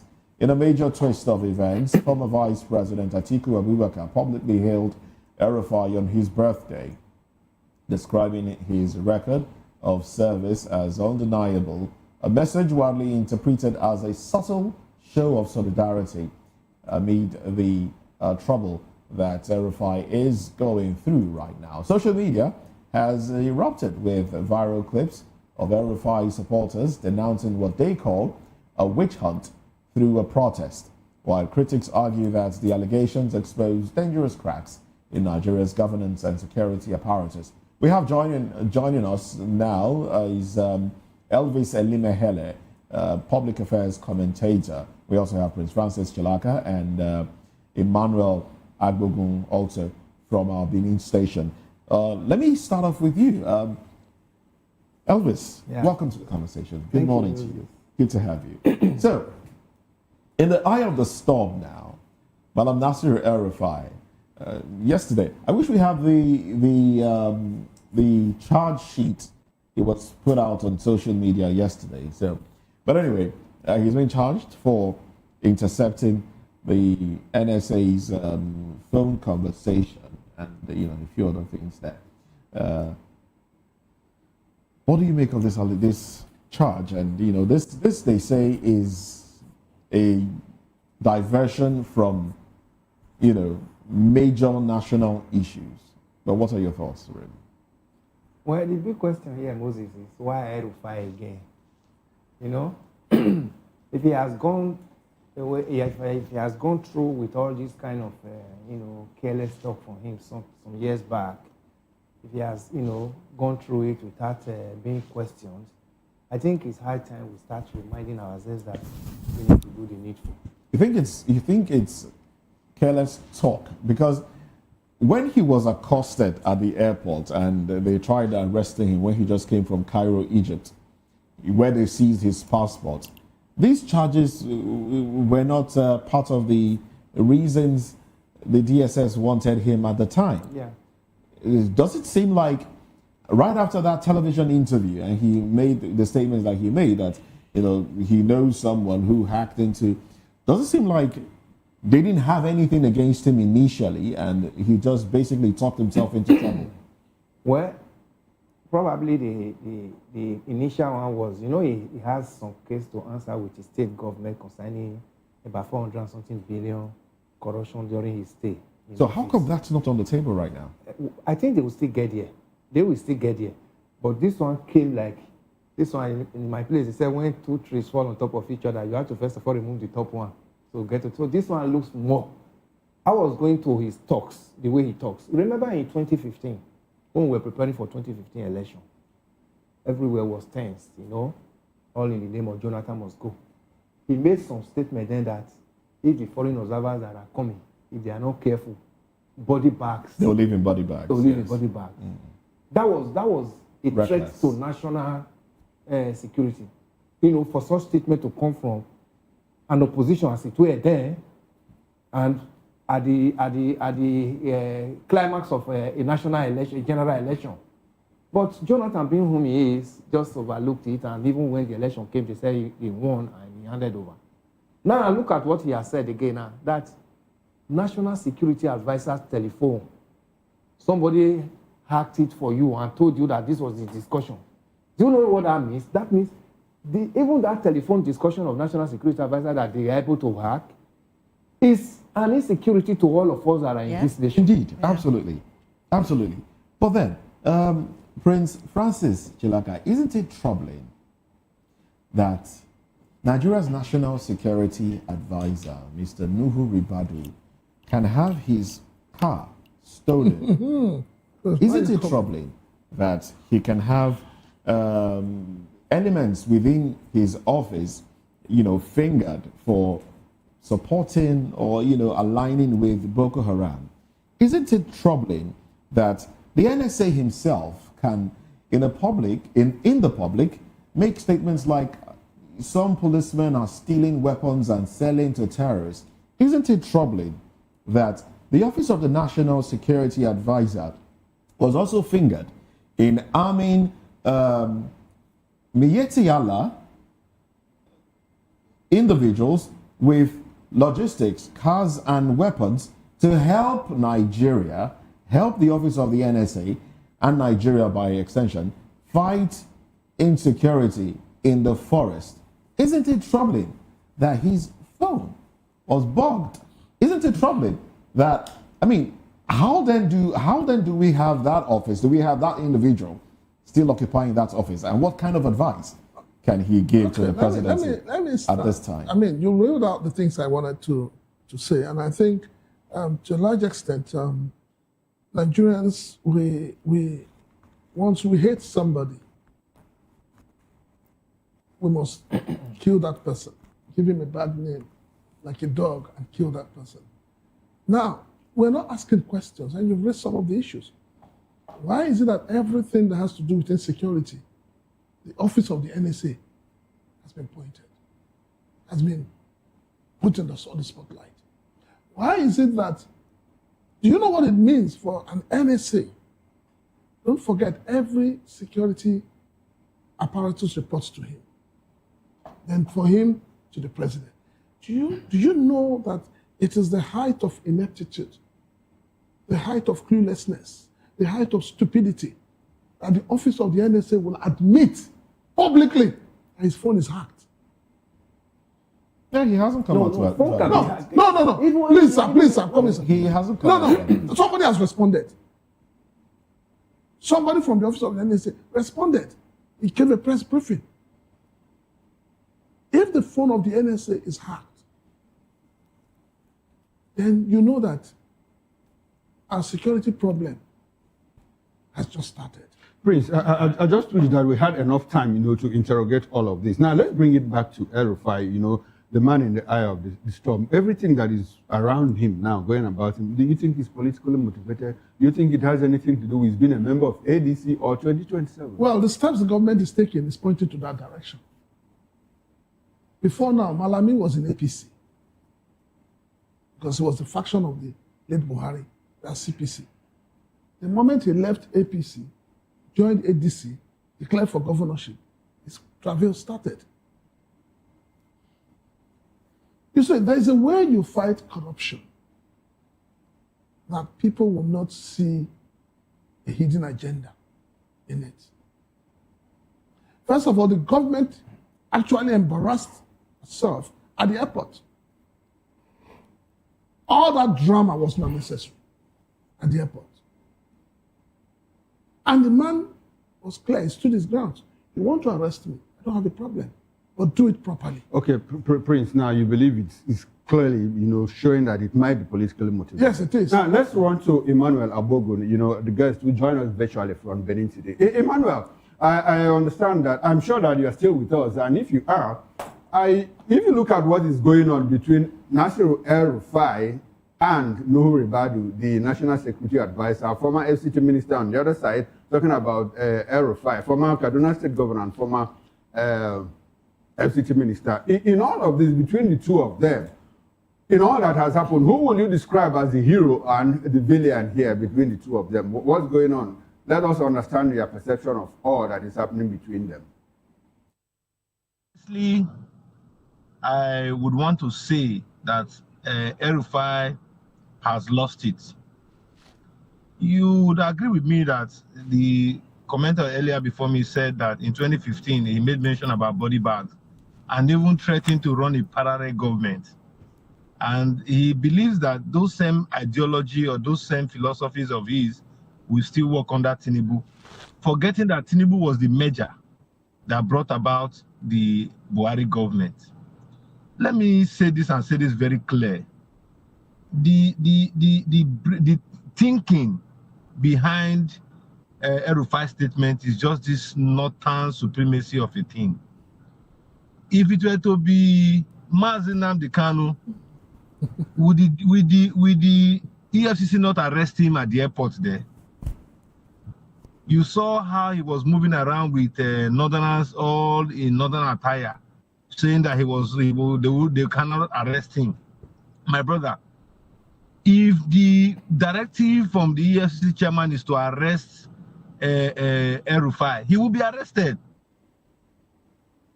Northern card, this Ariwa card all the time, believing that this issue of ethnicity will be what will always stand. And for me, I feel very disappointed in the kind of politics El-Rufai is playing. I'm sincerely telling you, these people are not coming out to tell us what they will do to manage Nigeria better. They are only fighting for their common interests of how they will continuously remain in the corridors of power.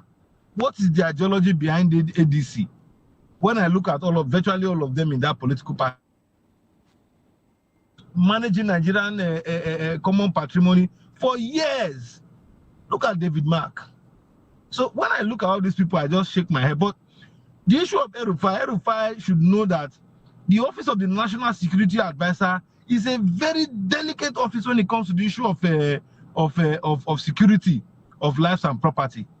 And when you see somebody like El-Rufai saying that they've been able to tap the phone of the NSA, it goes a long way to tell you that these are the guys sponsoring insecurity in this country.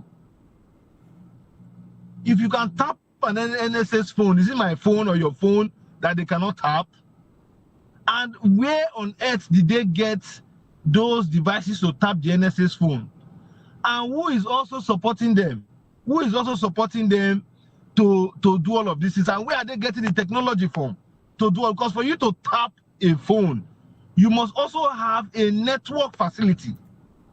So what this implies is that these people are also running a counter security technology system against the government of Nigeria, and that amounts to treasonable felony. Treasonable felony. Because you want to take power at all costs. For crying out loud, El-Rufai has been Minister of FCT, he has been Director of BPE, he has also been a governor. Oh, well, this will be, well, thank you very much, Emmanuel. To do for Nigeria or Nigerians that he has not been given opportunity to good place to so they are sending a wrong message. Yes, to our there's a lot to unbundle in all of this, but we don't have all the time to do that right here on this show. But we'll pick it up some other time, I'm sure, because the events are, developing. So we'll pick it up some other time. Thank you very much for coming on the program. Emmanuel Agbogun, public affairs commentator and human rights advocate, member coalition of civil society organization. Thank you for your time.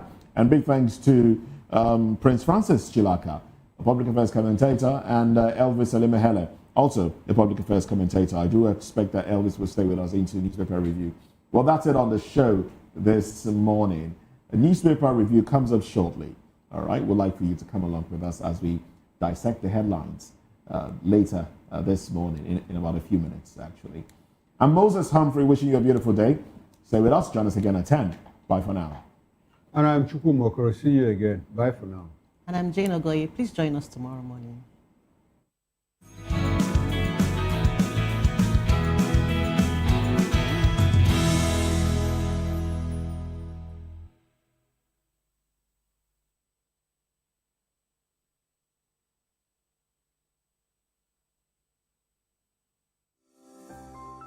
VOP TV. Now, you have more than a voice. We encourage you to click on the like button and subscribe to our YouTube channel. We are Voice of the People TV. Also follow us on all our social media platforms. We are at VOP TV Live. Visit our website www.vop.ng for fresh and trending news. Also watch us live on SLTV channel 264, VOP TV, Voice of the People Television. Join us as we drive into the world of politics through insightful interviews with prominent political figures, both serving and former governors, ministers, senators, legislators, party chieftains, activists, and analysts. Get first-hand information into the decision-making processes that affect our daily lives. Highly engaging one-hour program that brings political discourse into focus. I am Chukuma Okoro. Political Lens, Monday through Friday, 6 to 7 p.m. Join us.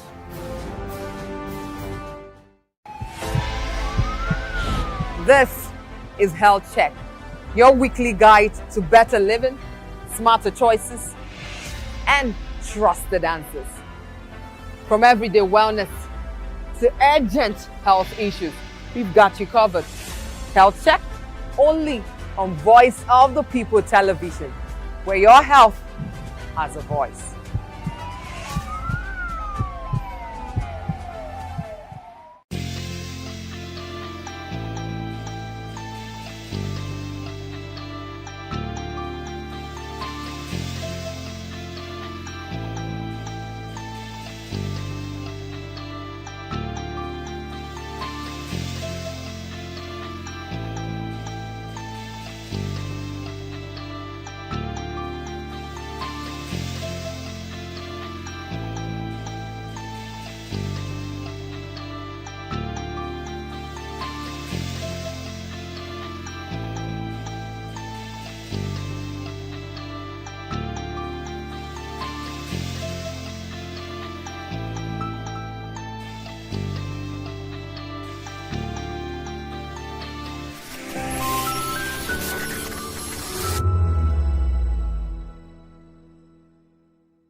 In a world where power shifts with every headlines, news breaks and events happens, we bring you unbiased and explicit information on politics, economy, and state of the nation.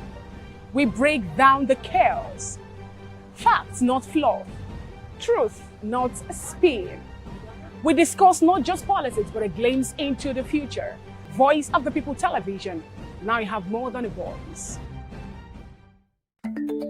Africa is on the move, a continent of rising voices, untold stories, and powerful transformations. From the streets of Lagos to the heart of Nairobi, from the mines of Congo to the tech labs of Cape Town, the African story is being written every day. Bold, dynamic, unstoppable. This is African News on Voice of the People Television. We don't just bring you the news. We analyze and bring you Africa's heartbeat, the politics that shapes our nations, the economies that drives our future, the cultures that defines who we are, the voice that must be heard. Africa News, Africa's voice, Africa's future. Where Africa speaks, the world listens.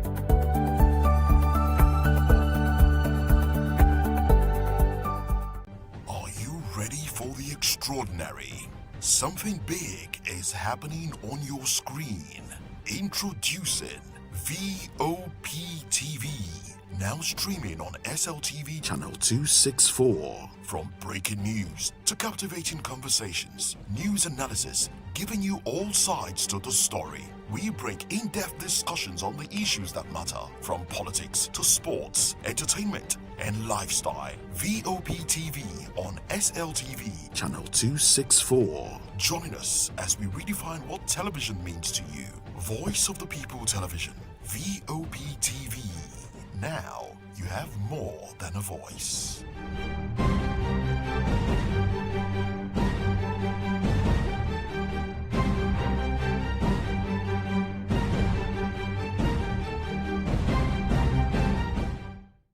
Welcome to the locker room. the home of football talk that matters. I am Jerry Arpelhon. Join us every weekday, Monday to Friday at 5 p.m. Nigerian time, as we share the hot takes and hot debates in the exciting world of football.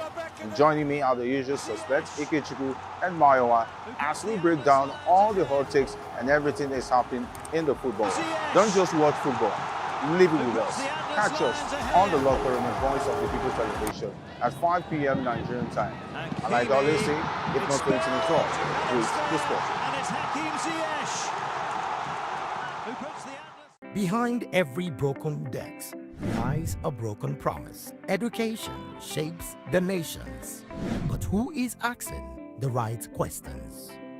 Introducing Edu Dialogue, the show that goes beyond the surface, exposes the cracks, the corruption, and the silence in Nigeria's education system.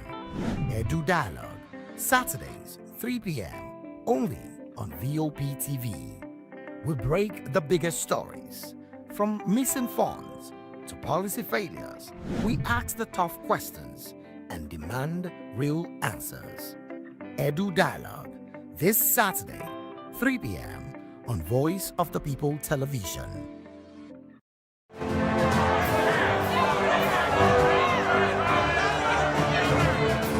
Do you want your voice to be heard? Do you know that you matter in the scheme of things?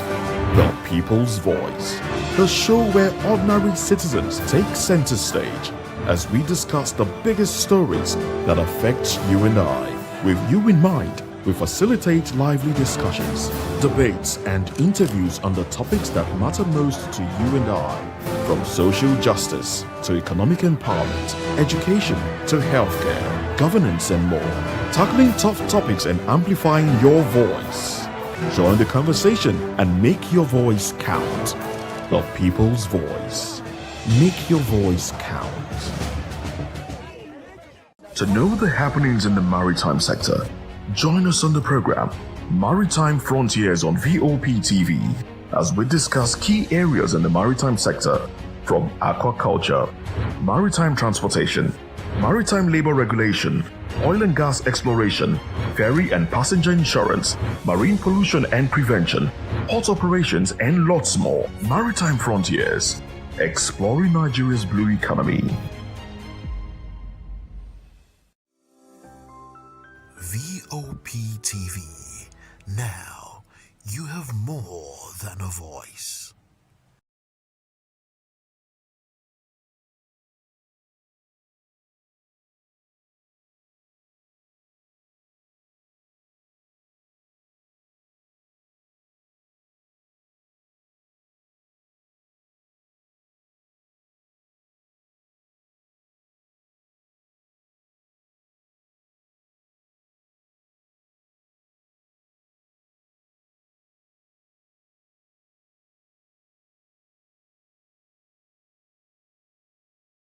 The red carpets, awards, the razzmatazz, music, fashion, interviews, and more.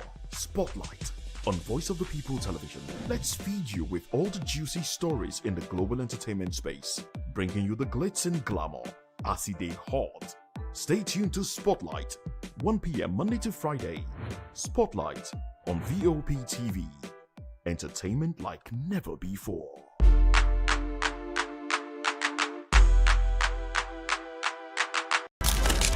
In a world where power shifts with every headline. In a nation full of questions. In a world filled with noise, the truth needs a voice.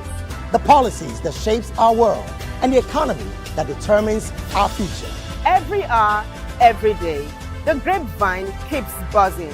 And together, we are committed to telling the stories that shape our world, because your voice is our focus. Don't forget, our voice matters the most. Let us come together and share our concerns.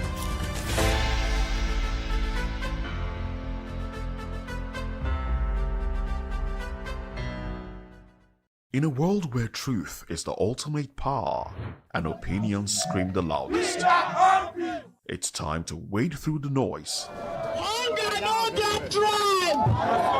Hunger no get religion. And scan the human interest and trending topics that matter. Stay tuned to The Issues, your plug to the stories making the buzz, from politics to science and technology, social justice, and more. Let's tackle the tough questions and expose the truth. The Issues on Voice of the People Television, Mondays to Fridays, 8 to 9 p.m. The Issues. Don't just react, understand. VOP TV. Now, you have more than a voice.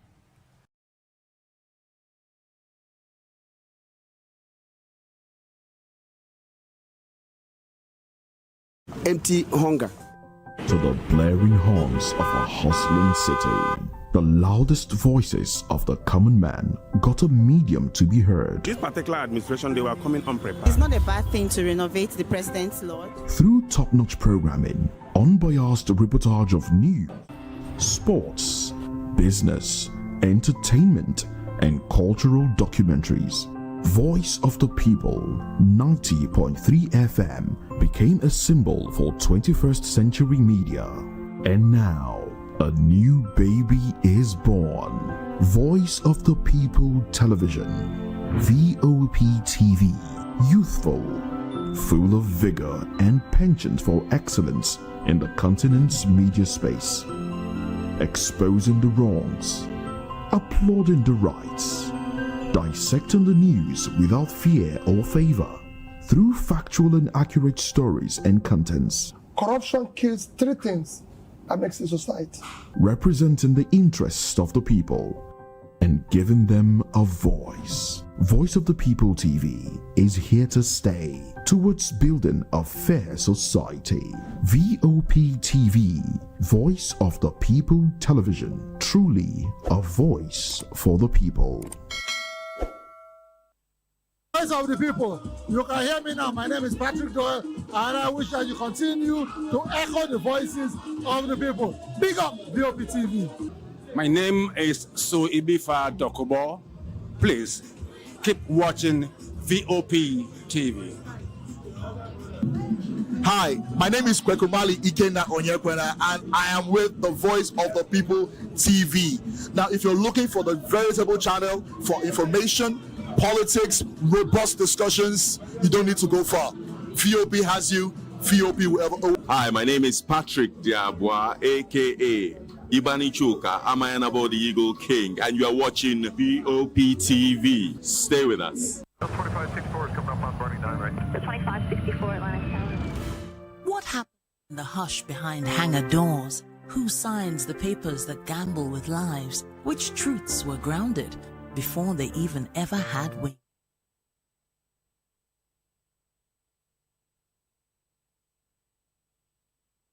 Who's really in control of the skies? It isn't just flight, it's power, it's politics, it's pressure sealed in steel. We're peeling back the clouds from runway risks to sky-high secrets. We're diving deep where most...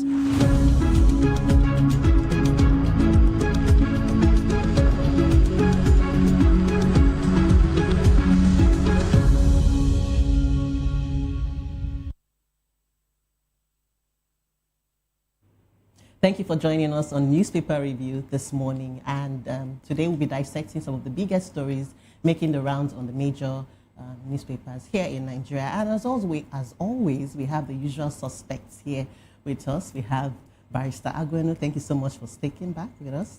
Mr. Eldis, thank you for joining us. Thank you, Mr. Fanimo, thank you. Good to see you again. And then Barrister, thank you so much for joining us. Let's start out with, my name is Jane Ogoye, and let's start with the Punch newspaper. Earlier this morning, we took some of these stories, but I want us to talk about some of the big ones we couldn't really exhaust this morning. The EFCC, 432 billion naira probe, EFCC detains El-Rufai, DSS on standby. Ex-governor grilled by EFCC as federal government files charges over alleged NSA phone tapping. DSS reopens the Yatta case, seizes passports, summons sons for questioning. Rival protesters clash at EFCC headquarters in Abuja. Kaduna Assembly Complex. Court remands suspected killers of South Africa-based Nigerian students. Federal government to borrow 800 billion via February bonds. Arrest made after 2 die on Lagos film set. Food inflation falls to 14-year low. Kwara, Niger map out joint counter-terror plans. 2027, Kano Central to APC plans, says Shetima. 65% of Nigerians demand lower interest rates as MPC convenes. That's a report. And 2027, National Assembly eyes January 16th for presidential poll, suspends electoral bill harmonization. So, Mr. Fanimo, which would you like to go first with? One of the topical issues today is this issue of El-Rufai. Okay, yes. And I think it appears that there are two swords dangling on his head.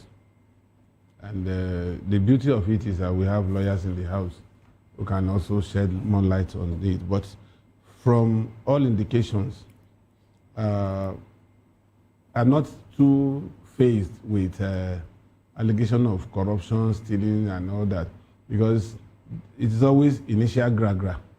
And then before you know it, it will fizzle out. I've always said one thing, that the best prayer you can offer to God at a time you have issues like this is to ask God to create another problem that is bigger than yours. And once a new problem comes up that is bigger than yours, Nigerians tend to forget your own problem. We have many cases that have gone under. Look at Dimeji Bankole's case. Look at this woman, former Minister of Health, Grange. Look at Betta Edu of recent. And nobody's talking about all these cases. Patricia Ete, you know, all those cases are still there. Nobody's talking about it. And so, if somebody is now arraigning Rufai, if he understands the game very well, like Yahya Bello became so elusive, and he came to EFCC's office and they couldn't see him. In fact, the juju man that did it for him, he needs to be applauded. That he came in, walked into the lion's den, came out unscathed. So, El-Rufai's case is not going to be an exception, except if he doesn't know how to do the drama. But when you know, and but the one that assails me more is this cyber crime offense. Yeah. This 3-count charge. It was like he walked into a booby trap. Because sometimes when you talk too much, if you are flippant, before you know it, you rope yourself in.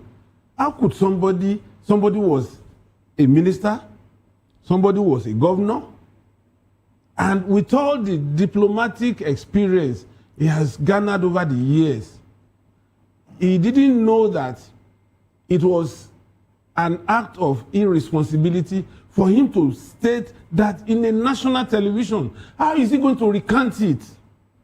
It is all over the media space. The social media is awash with this statement. How is he going to recant it?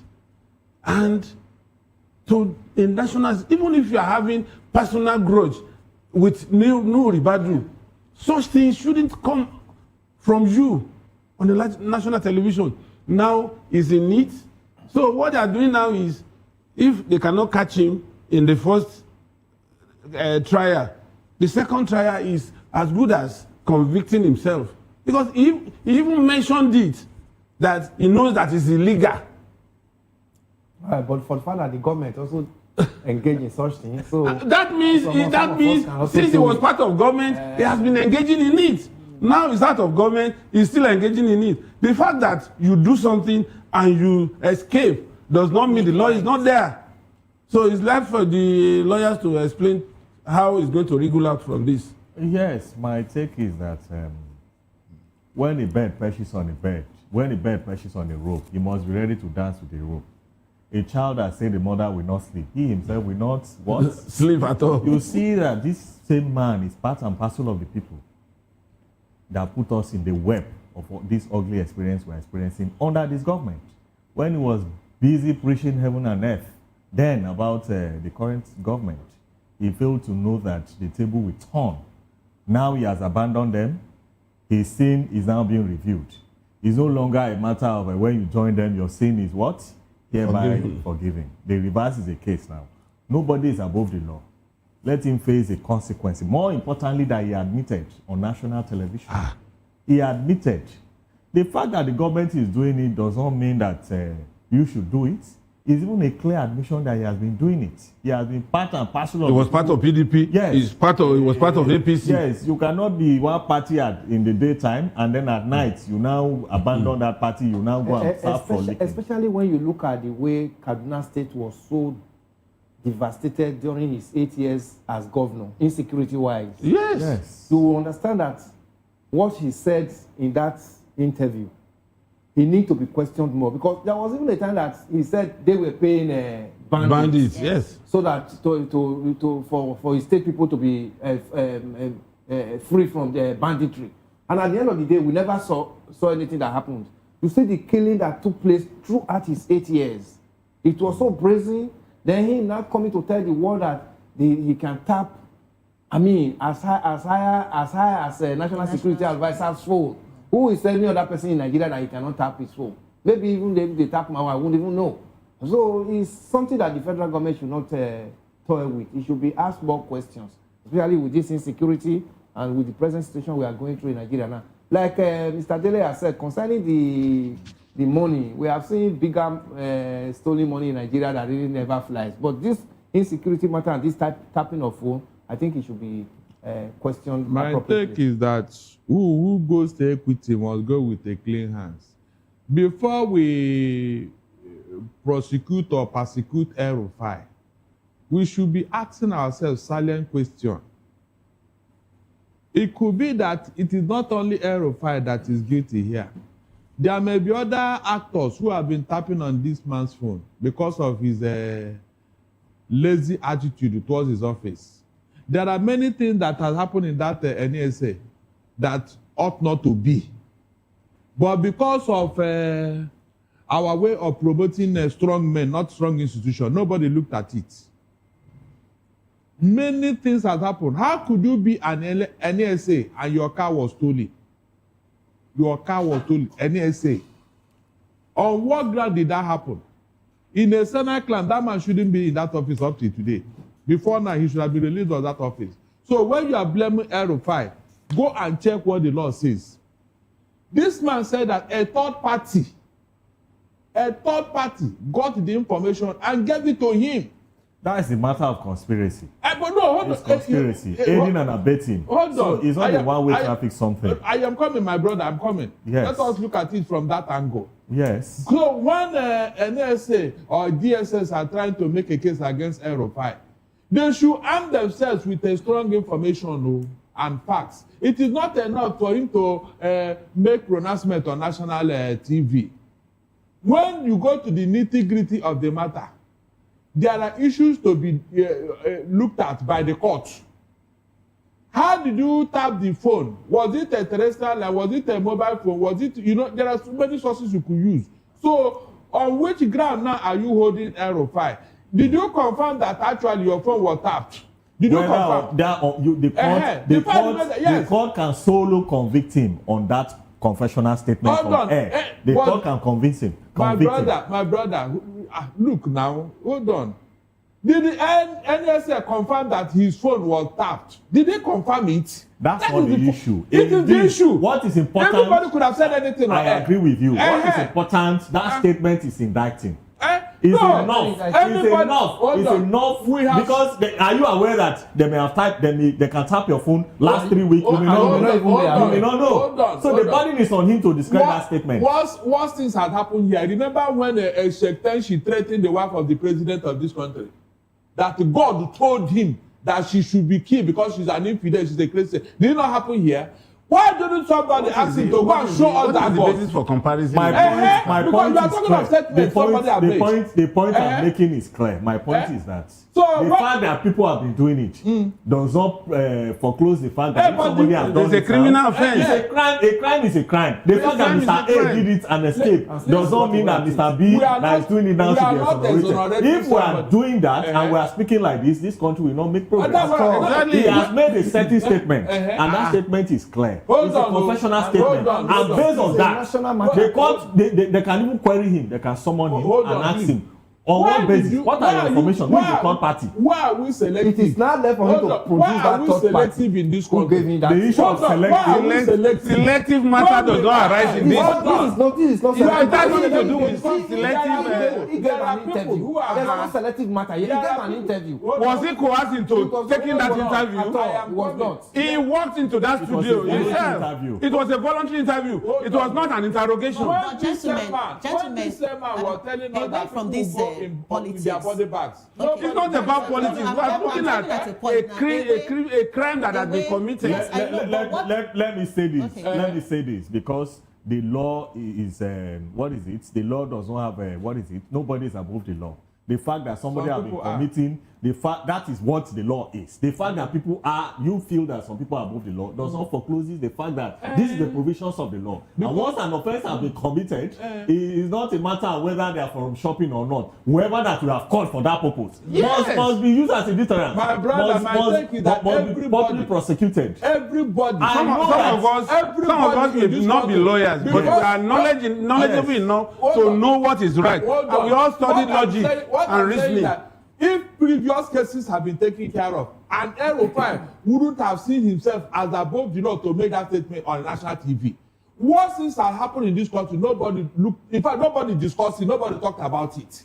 If anybody has capacity to wake up those dead cases, that person can go ahead with it. But this is a present case that has been committed live on television.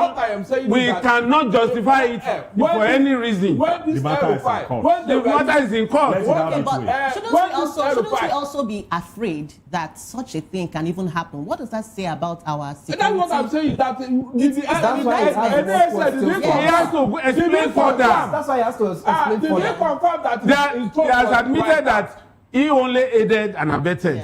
The primary person that committed this offense, he should let us have the name. All right. So that then we can proceed with prosecution. It should be an agent for him. You can secure conviction. The NSA had to tell us whether his phone was tapped. He had to do that.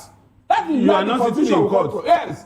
The NSA had to tell us that his phone was tapped. Then we now go from there. The court has its work to do. Yes. He had to tell us. He had to tell us whether his phone was watch out for the court. Exactly. Let's move on and hopefully they do the right thing. So on the front, And let me also say this conclusively. Let me say this conclusively on this subject matter. It's even a direct what is it called? Case as to people that goes on air to make presentation and make utterances that are not supported with facts. You don't just go on air and then you continue to air things because you want to promote it based on religion, you want to promote it based on tribalism. It's not hygienic for the system. All right. A crime is a crime. Let's move on to other stories so that we don't exhaust time. You don't look the other side. Let's check out the front page of the Guardian. From the beginning. That's what I'm saying. Selective judgment. I don't fall for it. You must start prosecuting people. Okay. No matter who they come from. All right, Barrister, let's move on. So on the front page of the Guardian, they lead with 2027, protesters storm National Assembly as debates on Electoral Act resumes. That's the big story on the front page of the Guardian. ISWAP commander killed in Borno as US sanctions 8 Nigerians over links to Boko Haram and cybercrime. Rising insecurity heightens concerns in South-South. Kwankwasiya defectors, APC adopts 60-40 formula in Kano. Reps demands federal government 3-year financial statement. FCT polls, ADC berates Wike over war threat. 70% of Nigerians living with epilepsy untreated, says experts. Relief for Nigerians as food inflation eases to single digits after 10 years. Akwa Ibom Cross River Bika over oil well control. CSO rally, demand updates, due process in El-Rufai'S probes. Jane, relief for Nigeria. Can you tell me that what are they talking about? Is that is coming from National Bureau? Relief for Nigeria. Where is the relief coming from? I got the reading of the headline, but let us look at that. Okay, so they say while Nigeria's headline inflation rates slightly dropped from 15.1% in January 2026 down to 15.15% in December 2025. This is according to a consumer price index report by the National Bureau of Statistics yesterday. all these statistics they keep peddling, the federal government in collaboration with the National Bureau of Statistics. I don't know, we said something about this. Now they said it's 15.10%. I don't know where they get these figures, because these figures does not tally with our homes and our kitchen. The federal government should know too well that it is not just to announce the figure at the top, and at the end of the day, Nigerians are, not feeling the effect of these figures they are announcing. Let them do the needful. Let them actually get to the grassroots and ask adequate questions. One, petrol price still hover between 700 and 800 plus. Then transport, food stuff in the market. This one they are telling us is 15.01, 10. It doesn't add up. Get to the market and see how these prices are. Then somebody will just be so comfortable in telling that the inflation is dropping. Where is it dropping? It's dropping because they don't buy these things. But for the Nigerian, among the Nigerians who go to the market to buy these things, they know too well that this inflation figure that they keep reeling out every time, every month, National Bureau of Statistics, it doesn't tally with what we go through in this station. So they should look inward. If this is what they are part of the thing they are planning to use to campaign for 2027, I think it's defeated, because until we start seeing it, practically in our homes, before we can begin to align with all these things. Yeah, so they are basing it on, they said the cooling period is due to a combination of factors: aggressive monetary policy interventions, seasonal impacts, and stronger Naira and food imports waiver. That's their indices. Food import waiver. Which of the waiver? Okay. Before now, APC have told you that by 2026, we will start seeing the dividends and benefit of all these harsh policies. Yeah, their policies. They made that promise 2 years ago, and now we're in 2026. So when they start doing all these things, it has been preempted. All this rebasing of the economy is not adding up, because they are just simply rebasing the economy. But there is no industrial base to support what they are doing. That's why the thing is not adding up. Today it will go down, tomorrow it will go up, because the support base is not there. So how long are you going to rebase? We are now in an economy of rebasement. That is what they are doing to the uninformed. So when they start saying, no, this is what they have planned before now. Because if you look around, where is the production where is it going on in Nigeria? It's not. Where is the production? Where is the farm products? Where is even the farm? Is there anybody in the farm now? November last year, they told us that by January this year, 2,000 tractors will enter the farm. Mm-hmm. Where is it? They are lying fallow in Abuja. So all these things are people, Nigerians, we are too gullible. That's why these people ride on us. If people have been so intentional in asking questions, they will not treat us like this, because they know we are going to ask questions. But who will ask that question? A few people. They will tell you that these few people does not matter. But you have 133 million people in an embarrassing level of poverty. So how are you making progress here? It's unfortunate, seriously. I pity those who support the APC. I pity them, because they don't know what to say now. They don't know what to say. The thing have choked them up to their throat. They don't know what to say again. It's unfortunate, seriously. All right. Away from that, I want to talk about the what is it called? The upcoming FCT election polls, in FCT, and then the recent events that happened in Kano State yesterday. Yeah. You see, let me start by saying that it's because Kwankwaso failed to manage that governor. That's why he lost that man. And that is the problem we have, godfatherism. All over the state in the federation, you see a former governor will want to be in charge. They will be dictating as to appointment, 50%, 60%, this and that and everything. It's all over the federation. And then that's why you see that even APC now, they are the one that are dictating the politics in Kano State now. They are saying they will give a particular constituency 60% and then the other one 40%. It's not supposed to be so. I don't know why the president of Kano State, I often call him president of Kano State, the Kwankwasia movement. I decided to call him that because in the last election, only him recorded about 1-point-something votes from that state. Landslide.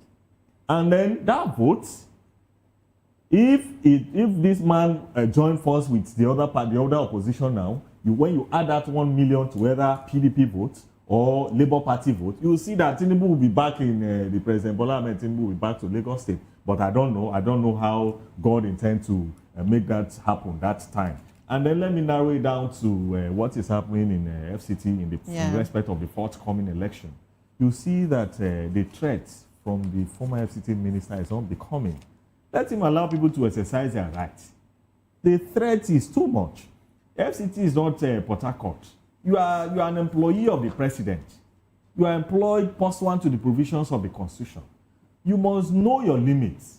You are not a campaign manager for APC. It's not even indigenous to that community. Yes. You don't know how election is being conducted in FCT. In the last election, I want to believe that in the last election, I think the Labour Party won most of the distance thereabouts. I don't know, PDP thereabouts. And then in the presidential election, I think Labour Party won thereabouts. I don't know.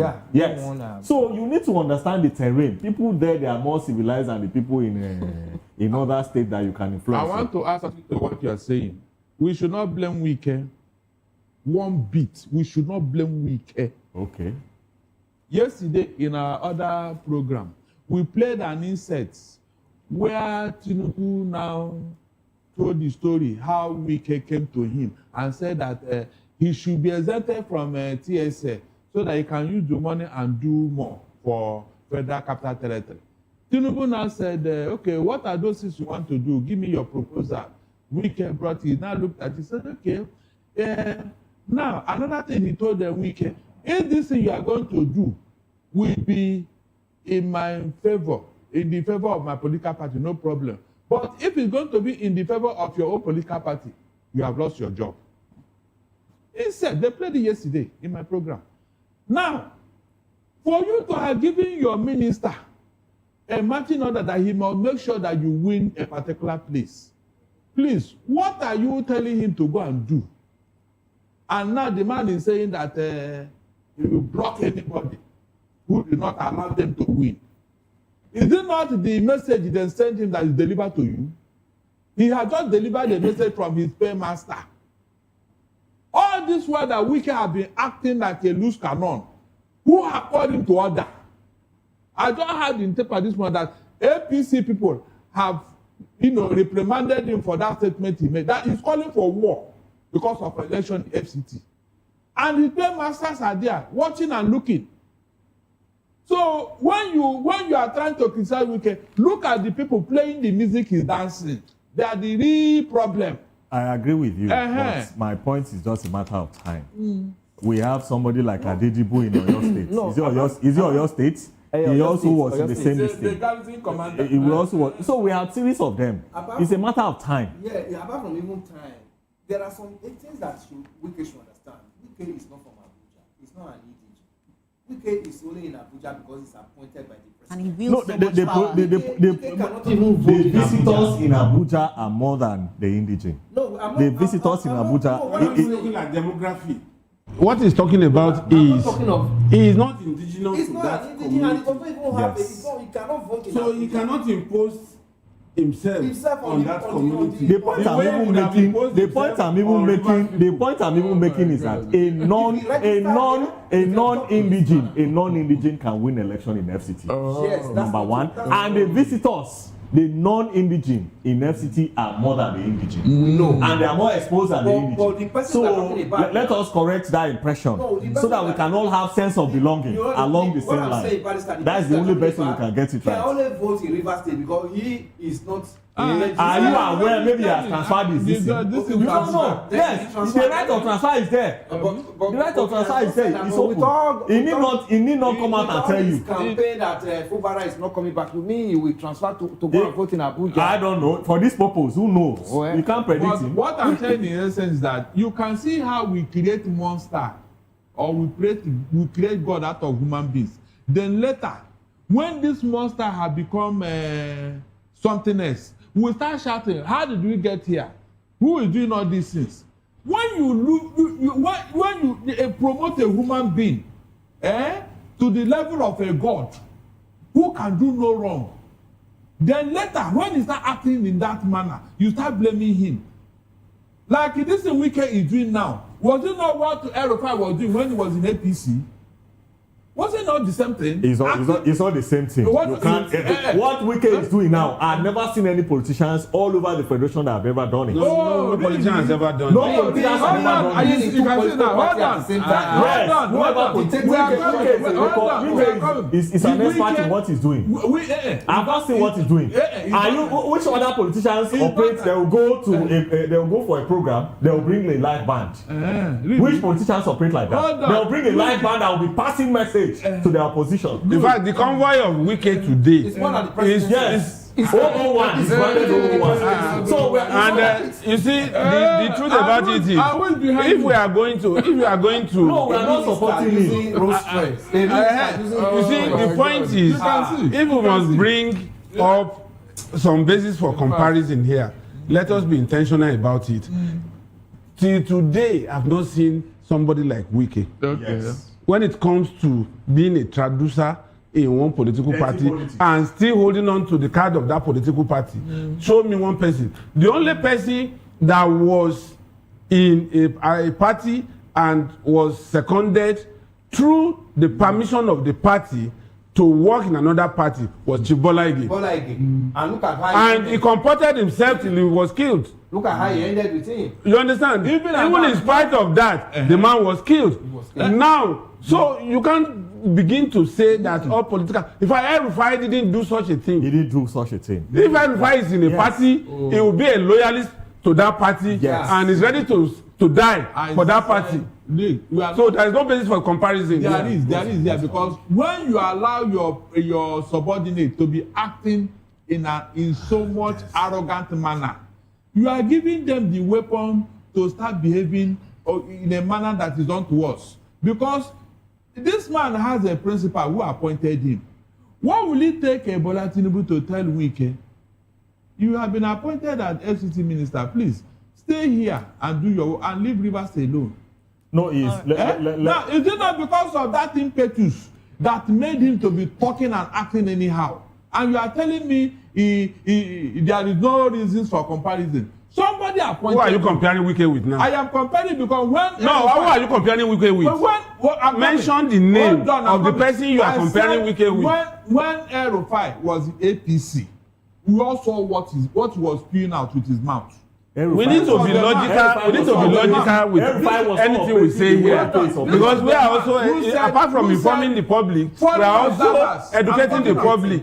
So we must be intentional here. And El-Rufai did El-Rufai? I want to ask you a question, about 3 questions. Okay. Did El-Rufai hold any governor to ransom, like what Wike is doing to Rivers State now? El-Rufai was almost a second to Buhari when they were. No, it's a very direct question. This is a question, direct question. You saw what El-Rufai did in Kaduna. When he was FCT minister, was he threatening the people of As soon as El-Rufai left Kaduna, he left Sunny. So it's faith. Hold on. El-Rufai was the only governor in all the governors that challenged Buhari on the Naira. That one is that one. What is the basis? That cannot answer the question he has asked. You have not answered the question. You have not answered the question. Let's move on. So on the front page, this day has a very interesting topic and story that I want us to examine. Amupiton warns staff not to fail at duty.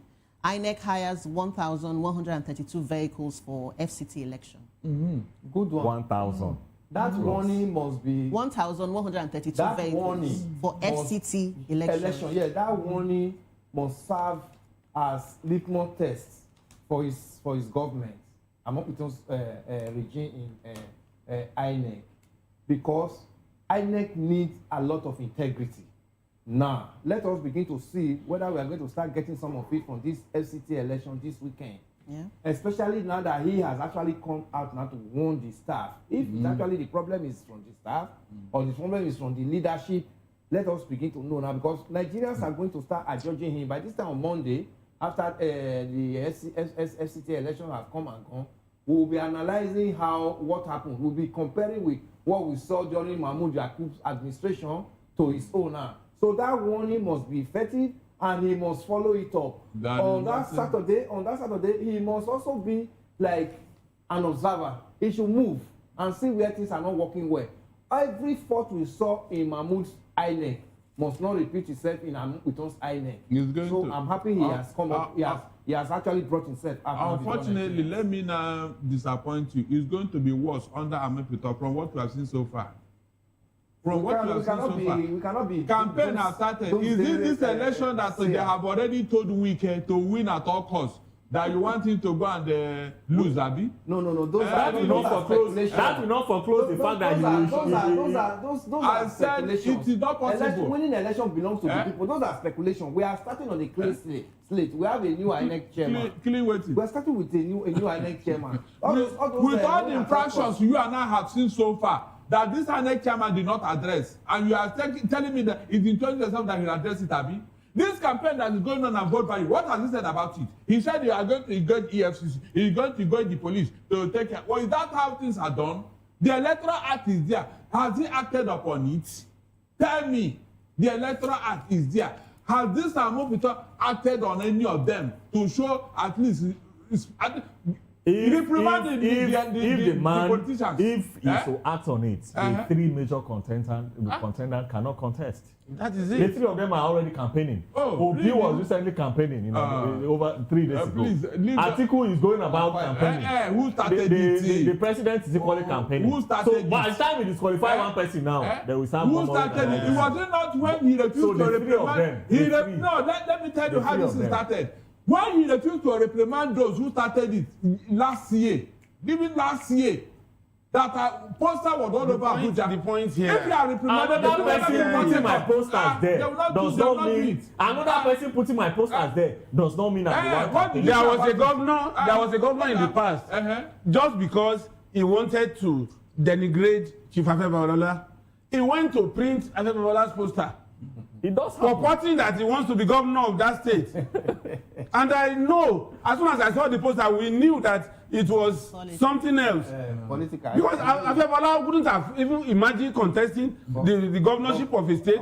Even when he was appointed Attorney General by Obasanjo, he decided to nominate Olujimi in his stead. So it was just few days to the appointment that he called Olujimi. Olujimi said it openly in this church when he was giving Thanksgiving.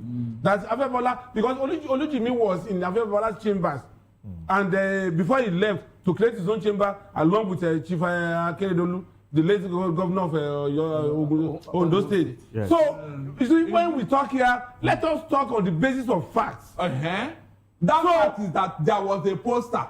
And it belongs so the fact that you said there is a poster, did he confirm to you that he was the one that engineered the poster? Did you hear when anybody yes. You see a poster as an analyst and as an educated person, read so many meanings to it. Exactly. I just believe that it is me. Not because of what you have in mind against that person. How can you shape? Please don't go there. Don't go there. The vote buying income. Don't say the vote buying. There is nobody that does not buy votes. Okay, you can see. No, there is no politician. You can see. There is no politician that does not buy votes. So, Obi is buying votes, Abi?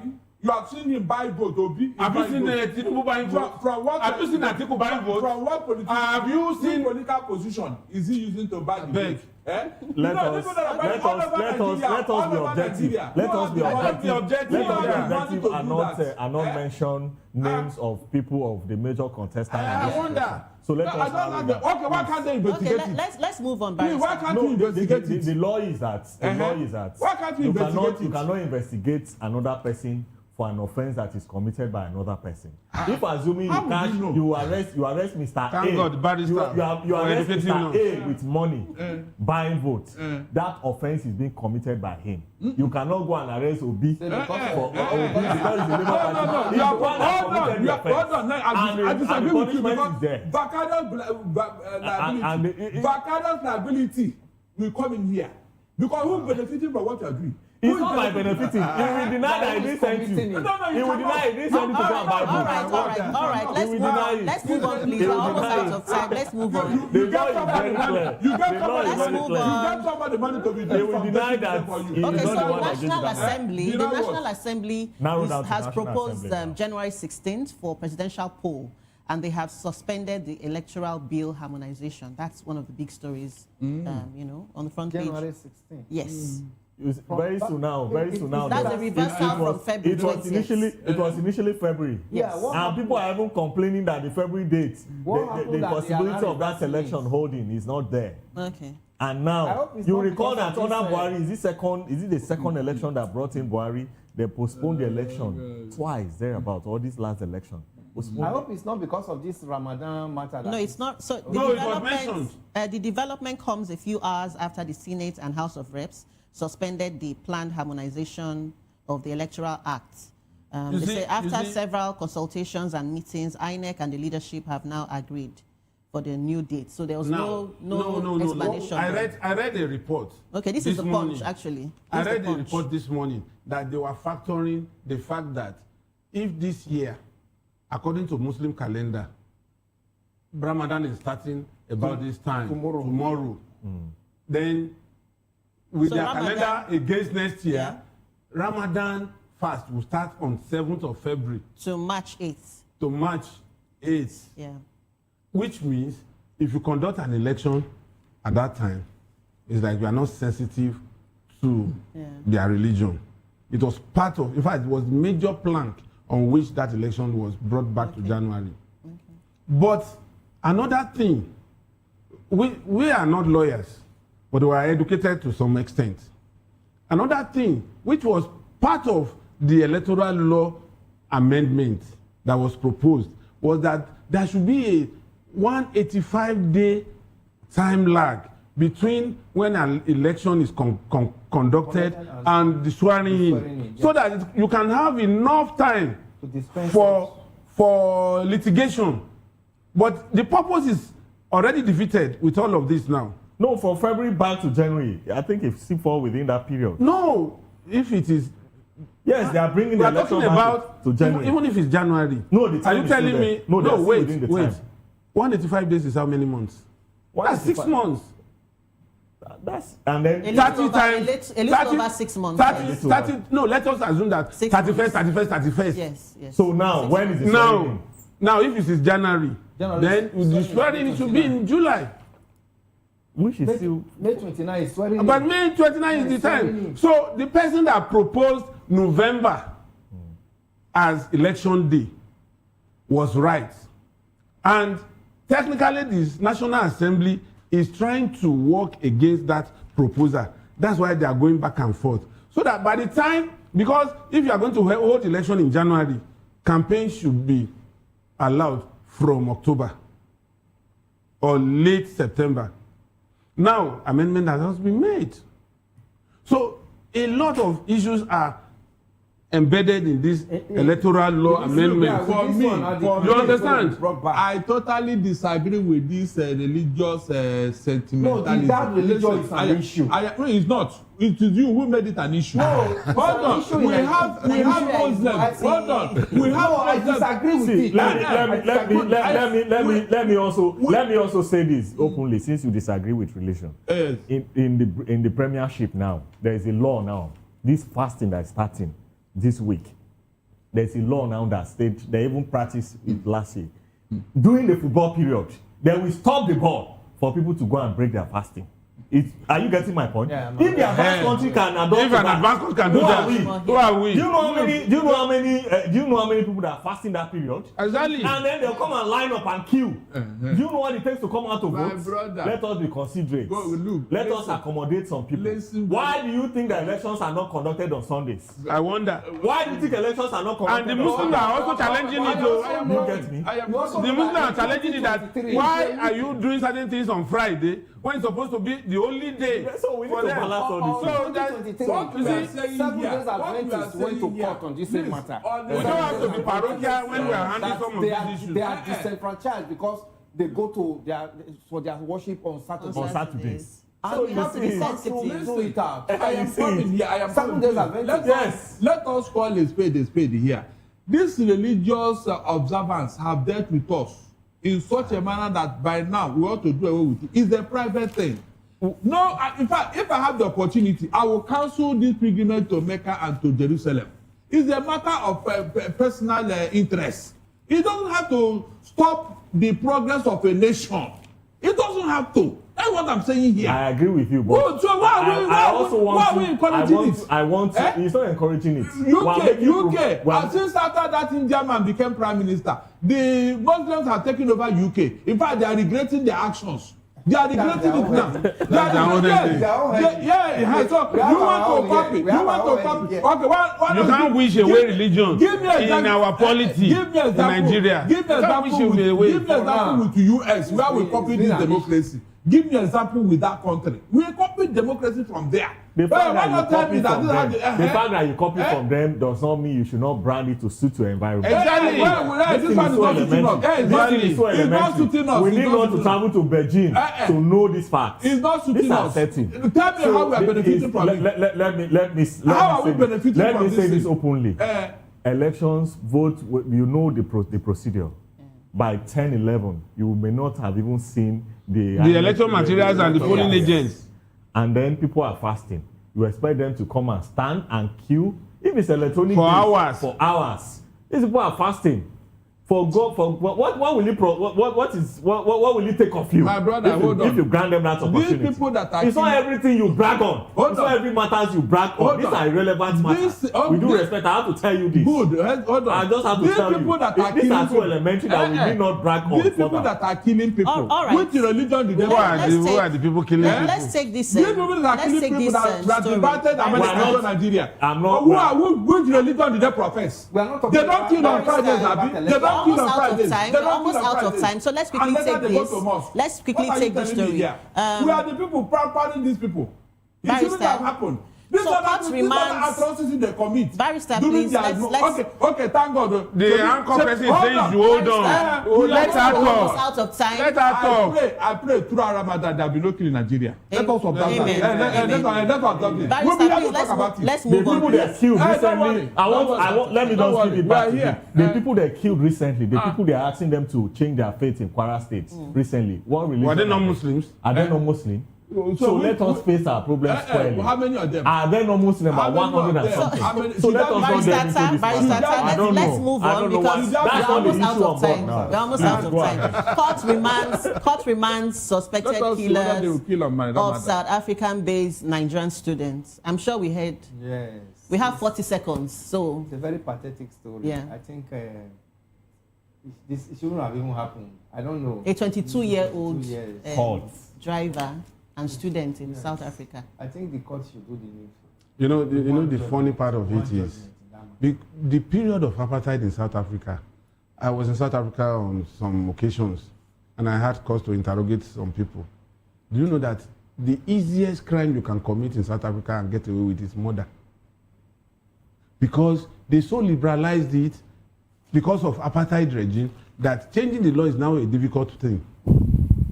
In Joburg, there is no night that you will not hear of cases of knife fight resulting in murder. Yeah. But you hardly look at Blades, that sportsman. You know what it took for him to get conviction. Girlfriend then. So that's why anybody that is a Nigerian in South Africa should be careful of this. Barrister, any last words? My take is that where we have seen and then we have heard from the newspaper review today, we are just seeking that the El-Rufai case, we seek for justice. Because justice is not a one-way traffic. Yeah. For the accused person, in this instance, is the El-Rufai himself. Yeah. For the state, which is you and I. Yeah. And for the victim, per se, there is an allegation against somebody that the phone is being said to be wiretapped. So we are seeking for justice collectively. And for my colleague, I just feel that he's just blasting all of us over matters. Thank you so much. Thank you so much, Barrister Gwenu. Thank you so much, Mr. Elvis. Thank you, Mr. Fanimo. And thank you, Barrister Atta. Thank you so much. So this is where we'll be drawing the curtains this morning. You didn't ask for my last word. Give him right of fire. You give me, okay, Barrister, 1 second. Okay, 30 seconds. My last word. Please, as Ramadan is starting, let there be no killing. Yes, and now there be no, I don't want to hear Allah Akbar again when we are killing human beings and say you are praying to God. All right. Let us observe it. All right. Thank you so much, Barrister. And thank you so much for sticking with us this morning on Newspaper Reviews. We'll return tomorrow morning at the same time. And of course, VOP this morning would be on tomorrow at 8 a.m. And I'll be joined by my co-host, Mr. Okoro, and Moses. So thank you so much, and see you tomorrow.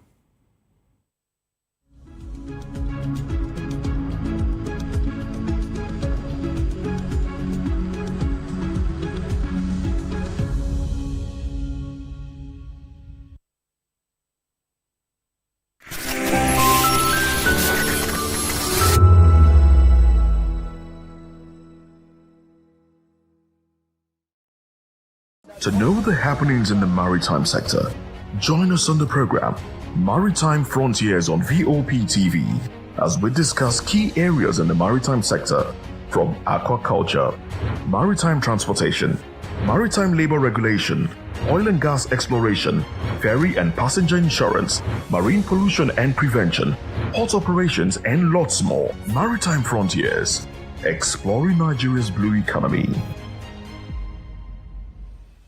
The red carpets, awards, the razzmatazz, music, fashion, interviews, and more. Spotlight on Voice of the People Television. Let's feed you with all the juicy stories in the global entertainment space, bringing you the glitz and glamour as it is hot. Stay tuned to Spotlight, 1 p.m. Monday to Friday. Spotlight on VOP TV. Entertainment like never before.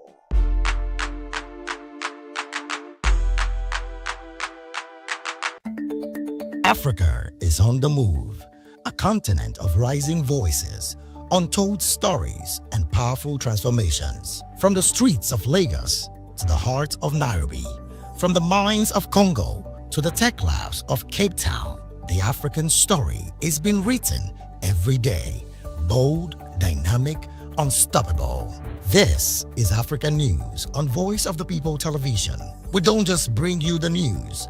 We analyze and bring you Africa's heartbeat, the politics that shapes our nations, the economies that drives our future, the cultures that defines who we are, the voice that must be heard.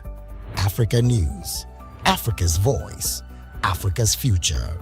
Where Africa speaks, the world listens.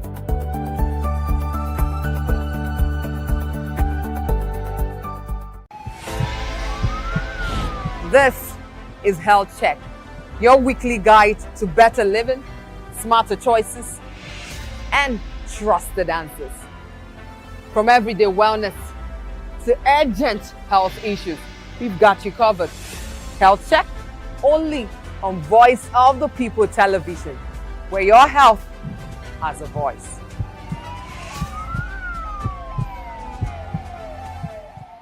In a world where truth is the ultimate power and opinions scream the loudest, it's time to wade through the noise. Hunger no get tribe.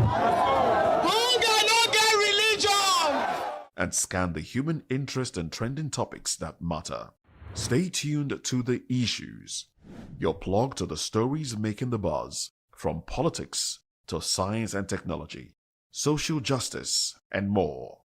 Let's tackle the tough questions and expose the truth. The Issues on Voice of the People Television, Mondays to Fridays, 8 to 9 p.m.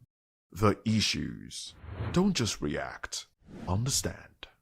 Behind every broken desk lies a broken promise. Education shapes the nations. But who is asking the right questions? Introducing Edu Dialogue, the show that goes beyond the surface, exposes the cracks, the corruption, and the silence in Nigeria's education system.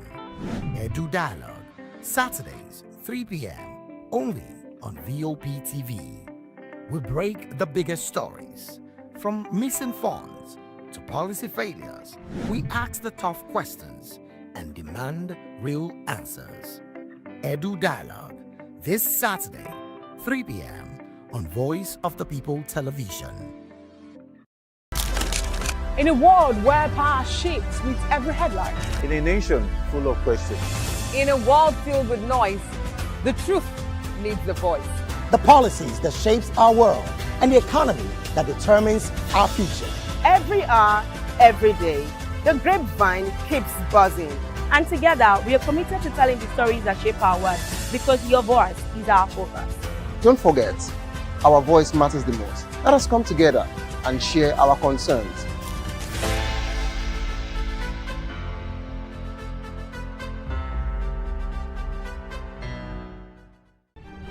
In a world where power shifts with every headlines, news breaks and events happens, we bring you unbiased and explicit information on politics, economy and state of the nation. We break down the chaos. Facts, not fluff. Truth, not spin. We discuss not just politics, but a glimpse into the future. Voice of the People Television. Now you have more than a voice.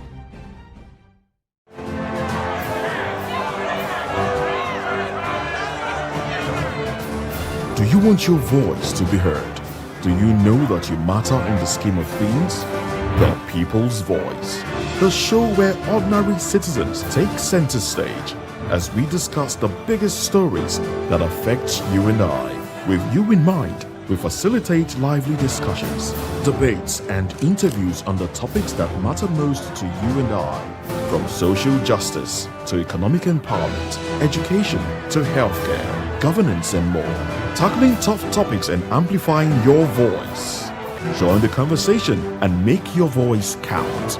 The People's Voice. Make your voice count. Welcome to the locker room, the home of football talk that matters. I am Jerry Arpelon. Join us every weekday, Monday to Friday at 5 p.m. Nigerian time, as we share the hot takes and hot debates in the exciting world of football. And joining me are the usual suspects, Ikechukwu and Mayowa, as we break down all the hot takes and everything that's happening in the football. Don't just watch football, live it with us. Catch us on the locker room and Voice of the People Television at 5 p.m. Nigerian time. And like I always say, if not going to the talk, please the sport.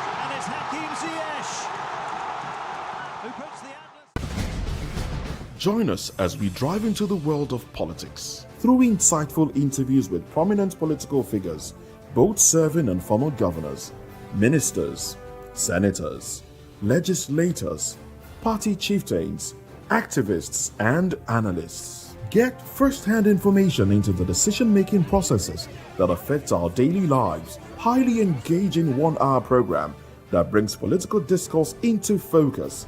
I am Chukwuma Okoro. Political Lens, Monday through Friday, 6 to 7 p.m. Join us.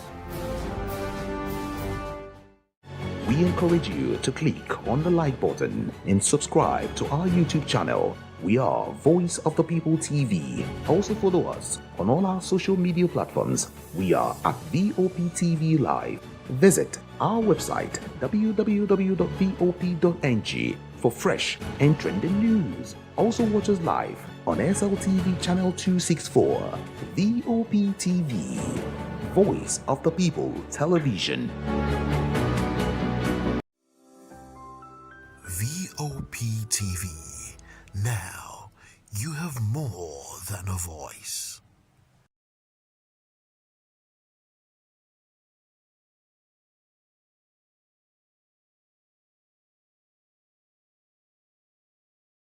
And I'm giving a big shout out to VOP TV, man. Keep watching.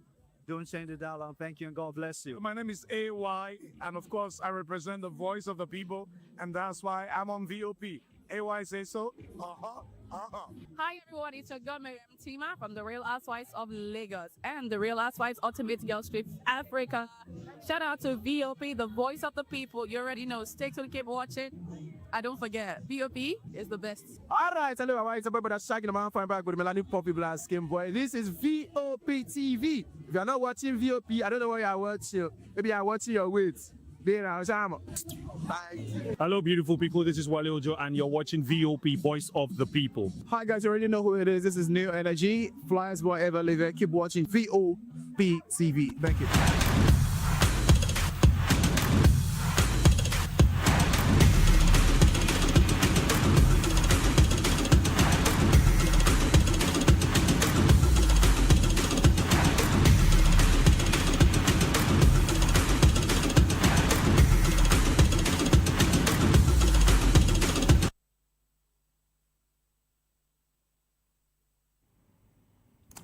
Well, good morning, Lagos, Nigeria. It's been a very, very intense 24 hours as Nigerians actually have been waited anxiously on Monday, 16th of February 2026 for the verdict of the ruling between Nigeria's Super Eagles and the Leopards of DR Congo. On that note, I welcome you to Sport Republic on Voice of the People TV. I am Ikechukwu Agwago. Today is a continuation of the conversations that was held here yesterday. Recall that Kizzy was actually talking about, reports that are flying around, how, a lot of persons actually bringing, angles to the story, saying the Super Eagles most likely will get the verdict. And of course, we're yet to actually get FIFA ruling as at this time as I speak, but definitely we'll be bringing you the report when FIFA eventually says something about it, hoping that it will go the way of the Super Eagles.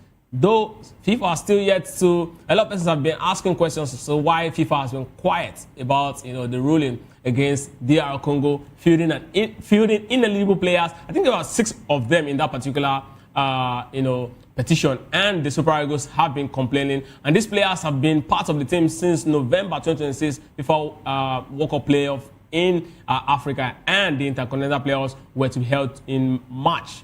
Later next month. And FIFA's verdict could definitely reshape, the team's reach for the World Cup. I mean, the last time they actually participated in the World Cup was in 1974 when they obviously had the African Footballer of the Year at the point, the person of Temani Bwanga. And the Super Eagles missed automatic qualification as well. I mean, it's going to be so terrible because it's going to be back-to-back in the World Cup we've missed, and it's going to be so terrible. And one very big story, that we'll also be looking at, in this particular day, talking about what, the FIFA's ruling, as regards Super Eagles of Nigeria and DR Congo, is the fact that, what does this actually shape, or what does this verdict actually, how does this verdict, shape, the football in the world and, of course, in Africa? Because yesterday there were reports, going up about how the FIFA World Cup has not really enjoyed lots of hypes, and FIFA has actually been concerned, and people within the FIFA ranks have actually been complaining.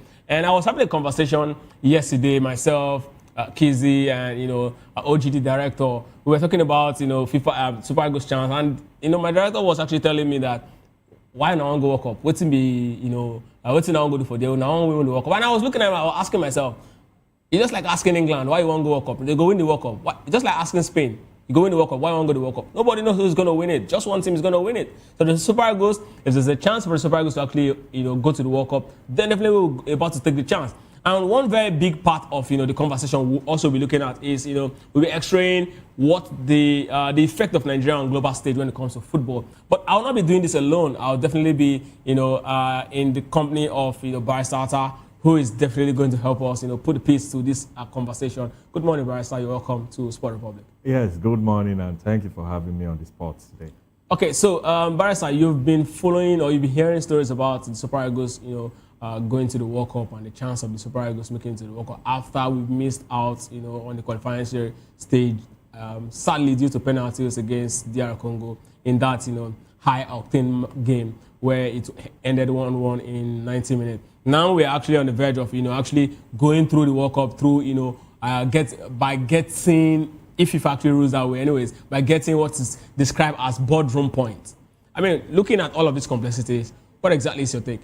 Well, my take is that, let me start by praying to God, because at this time we need prayer. And then I just hope that FIFA will give a ruling that will favor our dear country. Because my loyalty is to the Super Eagle. There is no place like home. So it's important that we all collectively come back home and support our dear country. More importantly, that we are seeing on the social media now that people are there, they are criticizing FIFA, they are saying that they should not grant Nigerians the access to qualify to work for World Cup.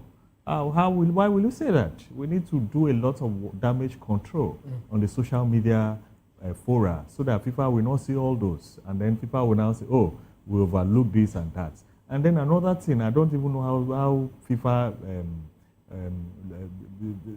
did not look at the players before they were able to participate in that game.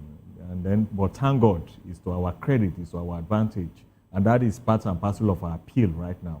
So I'm very optimistic that we can get it. And that is not the end, mind you, that's not the end. We need to play more games. Yeah. It's just an access. Yeah. For us to play further games. Yes.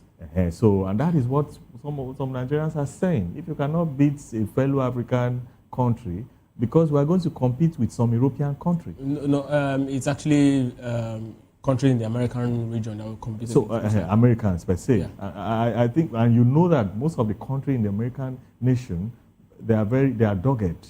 Yeah, but Barrister, we're looking at this particular petition of the Super Eagles, right?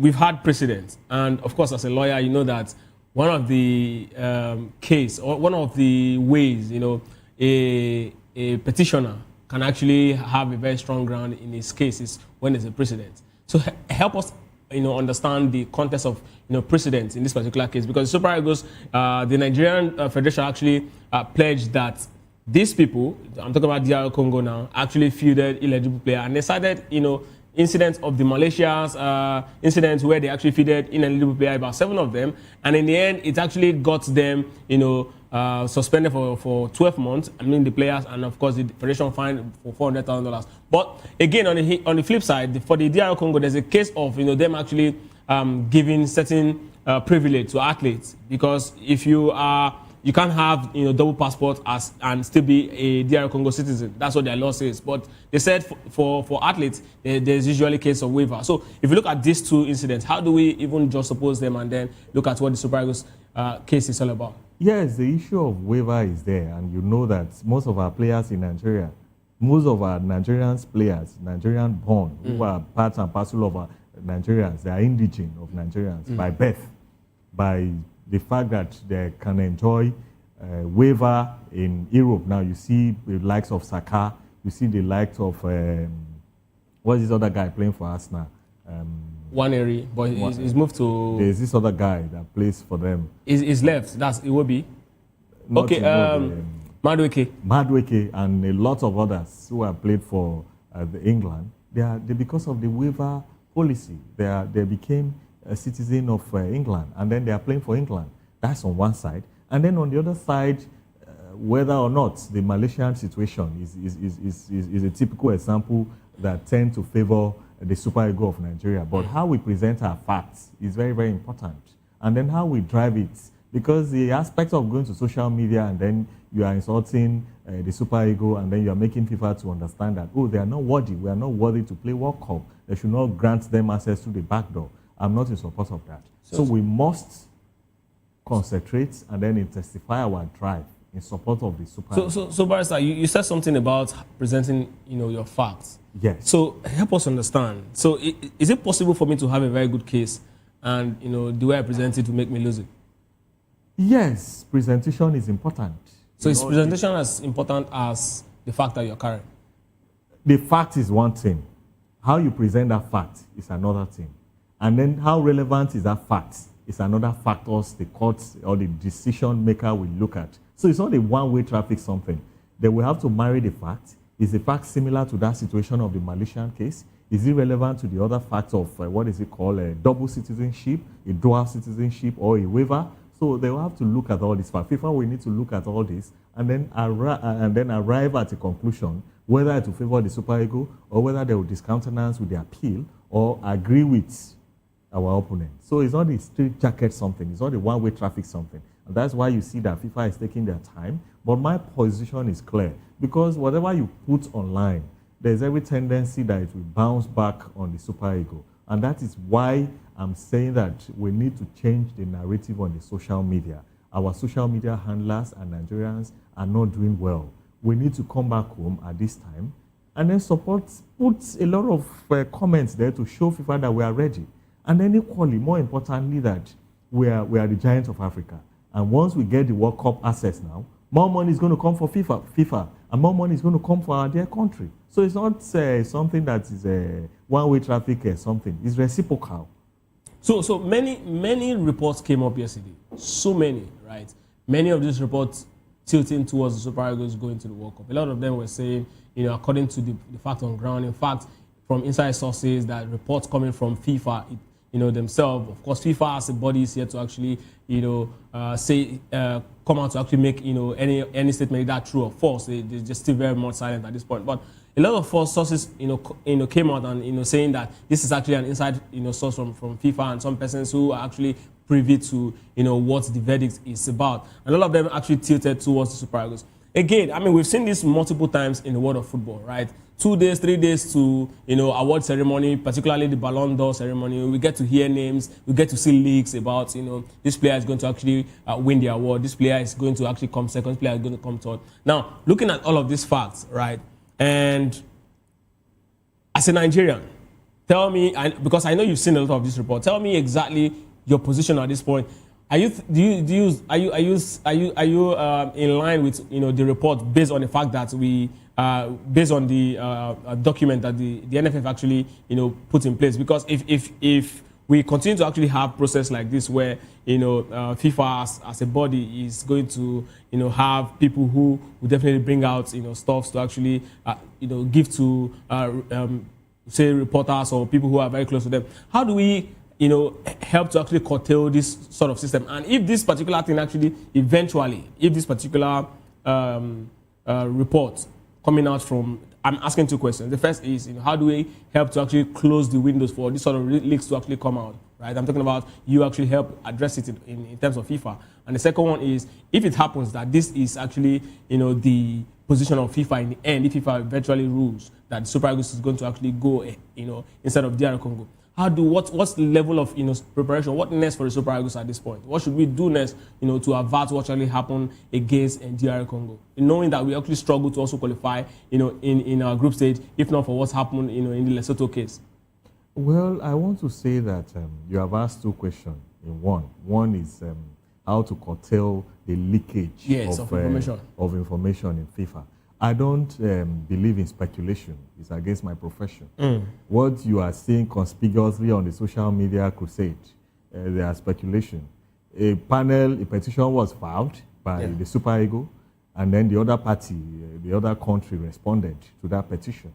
And now a time is being stipulated for the decision, which is the judgment. And Nigerians are going about branding judgment to favor them in their usual way. I'm not in support of that, and I do not agree with social media decision. It is only when FIFA now come out with their own decision. It's only that I can believe. I don't want to disturb myself. I'm now a senior citizen. I don't want to disturb myself with that, with what you see online. I believe in what is from the source. Up to date, we're anticipating the decision, the judgment from FIFA in respect of that petition. Any moment from now, we can get results. And as to the second leg of your question on what we need to do to further build our team, Super Eagle, I want to say that the midfield, I think we need to work on our midfield. We need to work on our communication. I think the communication between the coach and the players are too porous. And then I also want to say that even NFA, am I right? They also need to intensify their relationship with the players, and then they need to get more technical support, more technical experts. They need to intensify the drive. Okay, so Barrister, yesterday, right, I was having a conversation, myself, the director, and Kizzy, we're having a conversation about Super Eagles' chance of going to World Cup. And, there's been a lot of complaints, from certain quarters within the FIFA body about, the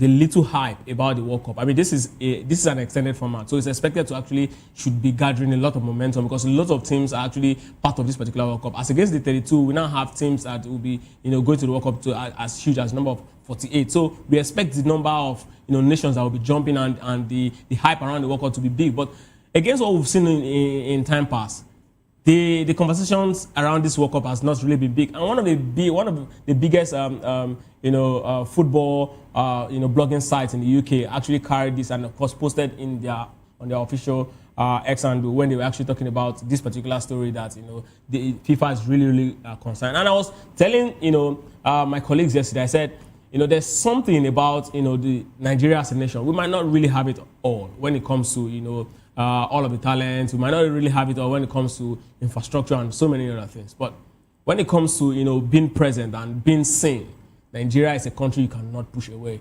And looking at the verdict, right, we saw how the Super Eagles, how Nigeria as a nation, pushed the Nations Cup in terms of PR and every other thing. Now looking at the place FIFA is actually lagging, according to reports from certain quarters within FIFA, and the strength of Nigeria as a nation.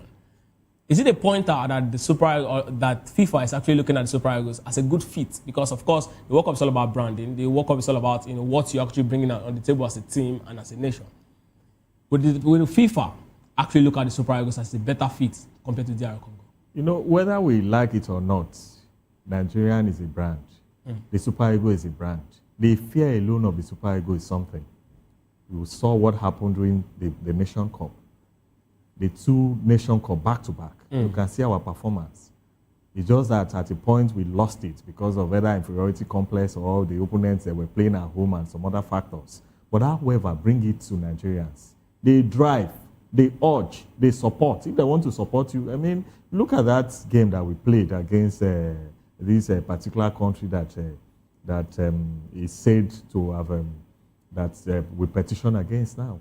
You see that the whole country was shut down that particular day. Both male, female, all genders,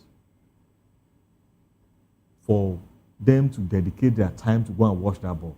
So my take is that our absence is a big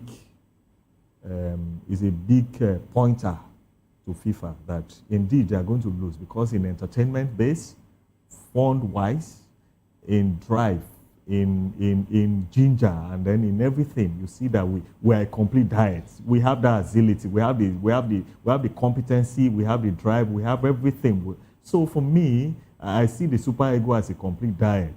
Whether we are to make it to semi-final or quarter-final, I don't care about it. But what is important is that let us even qualify first. So I think that FIFA will consider all these factors.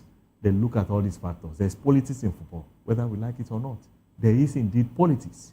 So it's business. Football is all about business. So Super Eagle is there as a bargaining force for FIFA. So you're saying that that publication, a lot of factors that FIFA will consider. So those sort of factors can actually affect It can influence a decision. Even as a judge, even as a presiding officer, you look at certain conditions. After considering the facts, you look at certain conditions. Before you now marry it, everything. So yes, and this report was actually yesterday, and the report says there's a major concern within FIFA regarding the lack of hype for the upcoming World Cup, and they don't know why. Now, it will be the first ever tournament with 48 countries participating, but many seats remains unsold.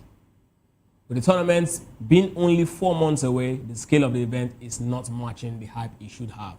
Many seats unsold. Nigerians are, party animals across the world. Let me tell you this. It's not that Nigerians have the money to go there. How many people? But we have Nigerians scattered abroad. Are you saying that Nigerians abroad are going to occupy a stadium of 60,000 capacity? Let us get it right. A lot of factors are affecting the fact that the seats remain unsold. And I will tell you Okay. now. One is the fact that the region to which the World Cup will be.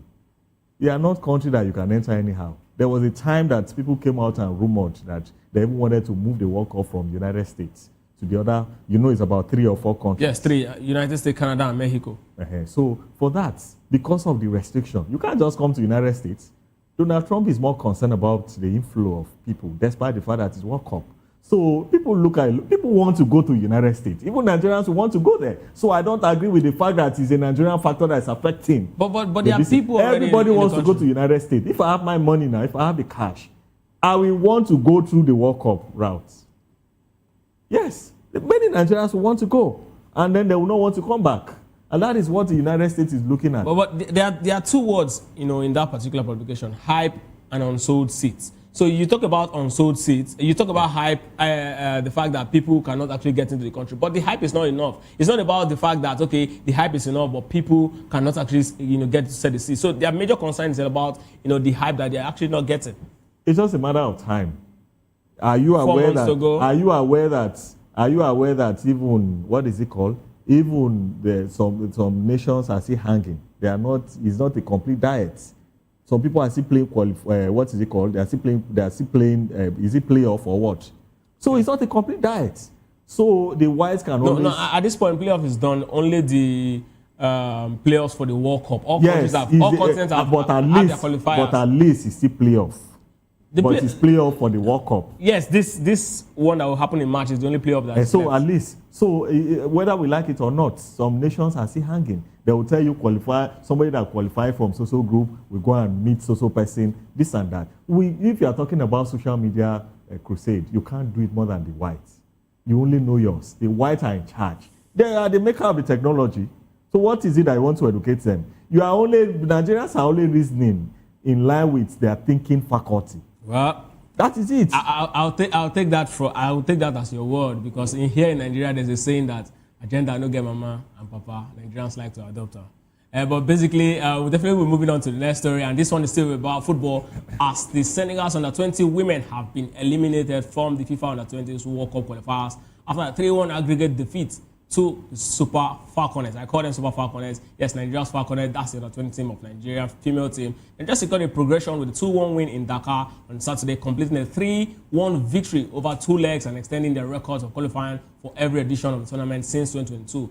Now, the big gist here is Senegal's head coach, Mbayang Thiam, acknowledged that set piece proved decisive, with her sides conceding 3 goals from corners and free kicks across both matches. She praised her players' efforts, but said Nigeria's greater composure and maturity made them, the best side, and of course the difference in that particular double-legged encounter. And the Senegalese players were visibly emotional after a final whistle, having believed, qualification was within reach. And of course, this is exactly a learning opportunity for the young girls. the young lioness of Senegal. But again, let's look at football, female football, particularly in Africa. The Super Falcons. The Super Falconet. There seems to be, a one-way traffic when it comes to female football. How good is that for our football? I'm talking about female football in Africa. It's because of the fact that in this part of the world, we pay less attention to female football. Sports, generally, not only female football. And in the global world now, you see that most of the competition that is obtainable in Europe, you see UEFA Champions League for male, you see UEFA Champions League for female. You see Premiership it's in duplicates. The new CAF president, Patrice Motsepe, just started the CAF Champions League for women as well. So that's fine. But how about our domestic league? Each of the states all over the federation, they need to promote female football, right from the primary school, secondary school. All this Messi that you see, Ronaldo, all these people you see, they started from the grassroots. Yeah, but about female football, right? The countries across Africa also have their female league. So, I'm looking at, why is it, across the world, even in Europe, you don't get to see this, dominance of any nation. Even in Europe, in South America, you don't get to see any nation within that particular region just, keep whitewashing teams, apart. They can actually have a good run, maybe a good 3-4 years because of, the good generation of talent that they have at that point. But you don't get to see, this is over 20 years. The Super Falcons, the Nigerian female football brand, still, arguably the best. Our main football players don't enjoy this sort of, first right of refusal that the female have. So that's exactly what I'm looking at. Why is it that we're having these issues? Is it good for our football in Africa? Female football, what should we do to actually, help to bring, lots of competition? Because yes, as much as I'm a Nigerian, I want to see the Super Falcons and Nigerian female football team continue to dominate. But I really want to see competition because, like they say, iron sharpeneth iron. And if we continue to have this easy, route across Africa, it's not going to help us when we go to a big state to beat other continents, play against other continents. Well, from what you're saying now, you are saying that you need another female competitors to compete with our female players. Not just one. I need teams. You need them teams. It's a good. So how should we? It's a good thing, but it's now how are they going to do it? It's not how are we going to do it, because we cannot do it for other countries. So when you have the code, you don't give it out. So let me put you on the spot, right? Yes. As the CAF president. Yes. Now, you see in this situation, you have just one strong team in the entire continent, or one strong one part of the continent just dominating the entire continent. When it comes to football, what is going to be your plan to ensure that the strength of football in that particular region goes wide and then they spread across every? For me, I think you are supposed to be sitting as a CAF president. You are supposed to be seen as an unbiased. Not that you'll be seen to be supporting a particular nation. Yeah, to develop football across the country. You are to develop. It's a collective responsibility. It's not a one-way assignment. So for that, you need to run a government of all inclusive. What is government of all inclusive? You need designated from each of the region in Africa. The East Africa, the West Africa, the South Africa, and then the North Africa. So you need designated representative from all these places, not just one. So that's number one. And then number two, you need to pump money because CAF, there's money with CAF. There's money from FIFA that goes to CAF. There's money from most of the countries and the local league in Africa that goes to CAF. So you're on board. And then NGOs and supporters and private donors, they donate to CAF. So you must invest that money. You invest that money, you get foreign investors, you get professionals to come and see how they can come and intensify, professionals and expertise. And then you will ensure you monitor it. You see that result will come out. All right, so Nigeria definitely will be playing a next World Cup qualifiers game. I'm talking about Super Falcons. The Super Falcons, I still keep calling them. Yes, they are super. I mean, they are heavyweights. When it comes to female football, we are just, the number one place to go. They're definitely going to play their next game against, Malawi. That's the team they will be playing against in this qualifying series. And definitely, I'll put my money on the Super Falcons. Super Falcons, yes, the Falcons. Any day, anytime to go through against, the Malawians. But away from that, let's go straight to the UEFA Champions League. Yes, UEFA Champions League football returns tonight. It's a very big one. We've seen the draws, a lot of teams, gearing up. I mean, the draws for, the playoff is already out, and today's draw is also very much out. And one man is talking, the man who has played against, Victor Osimhen and, Mario Icardi. I'm talking about his team, none other than Luciano Spalletti. The head coach of Juventus has warned his side to be on guard against Galatasaray's attacking duo of Victor Osimhen and Mario Icardi ahead of UEFA Champions League round of 32. It's going to be, quite huge because a lot of persons actually look at this particular, double-headed. And Spalletti, who actually, was previously the coach of Osimhen at Napoli and Icardi at Inter Milan, described the pair as modern archetype of number 9. He said both players possesses the physical strength and penalty area instinct that make them dangerous, with one able to actually create chaos and the other skilled at exploiting it. The two teams meet today in the first leg of the playoffs for the round of 16. And Juventus will look to contain Galatasaray's attacking threat while seeking a favorable result in Istanbul to take back to Turin for the second leg. And this is going to be a very, very big game.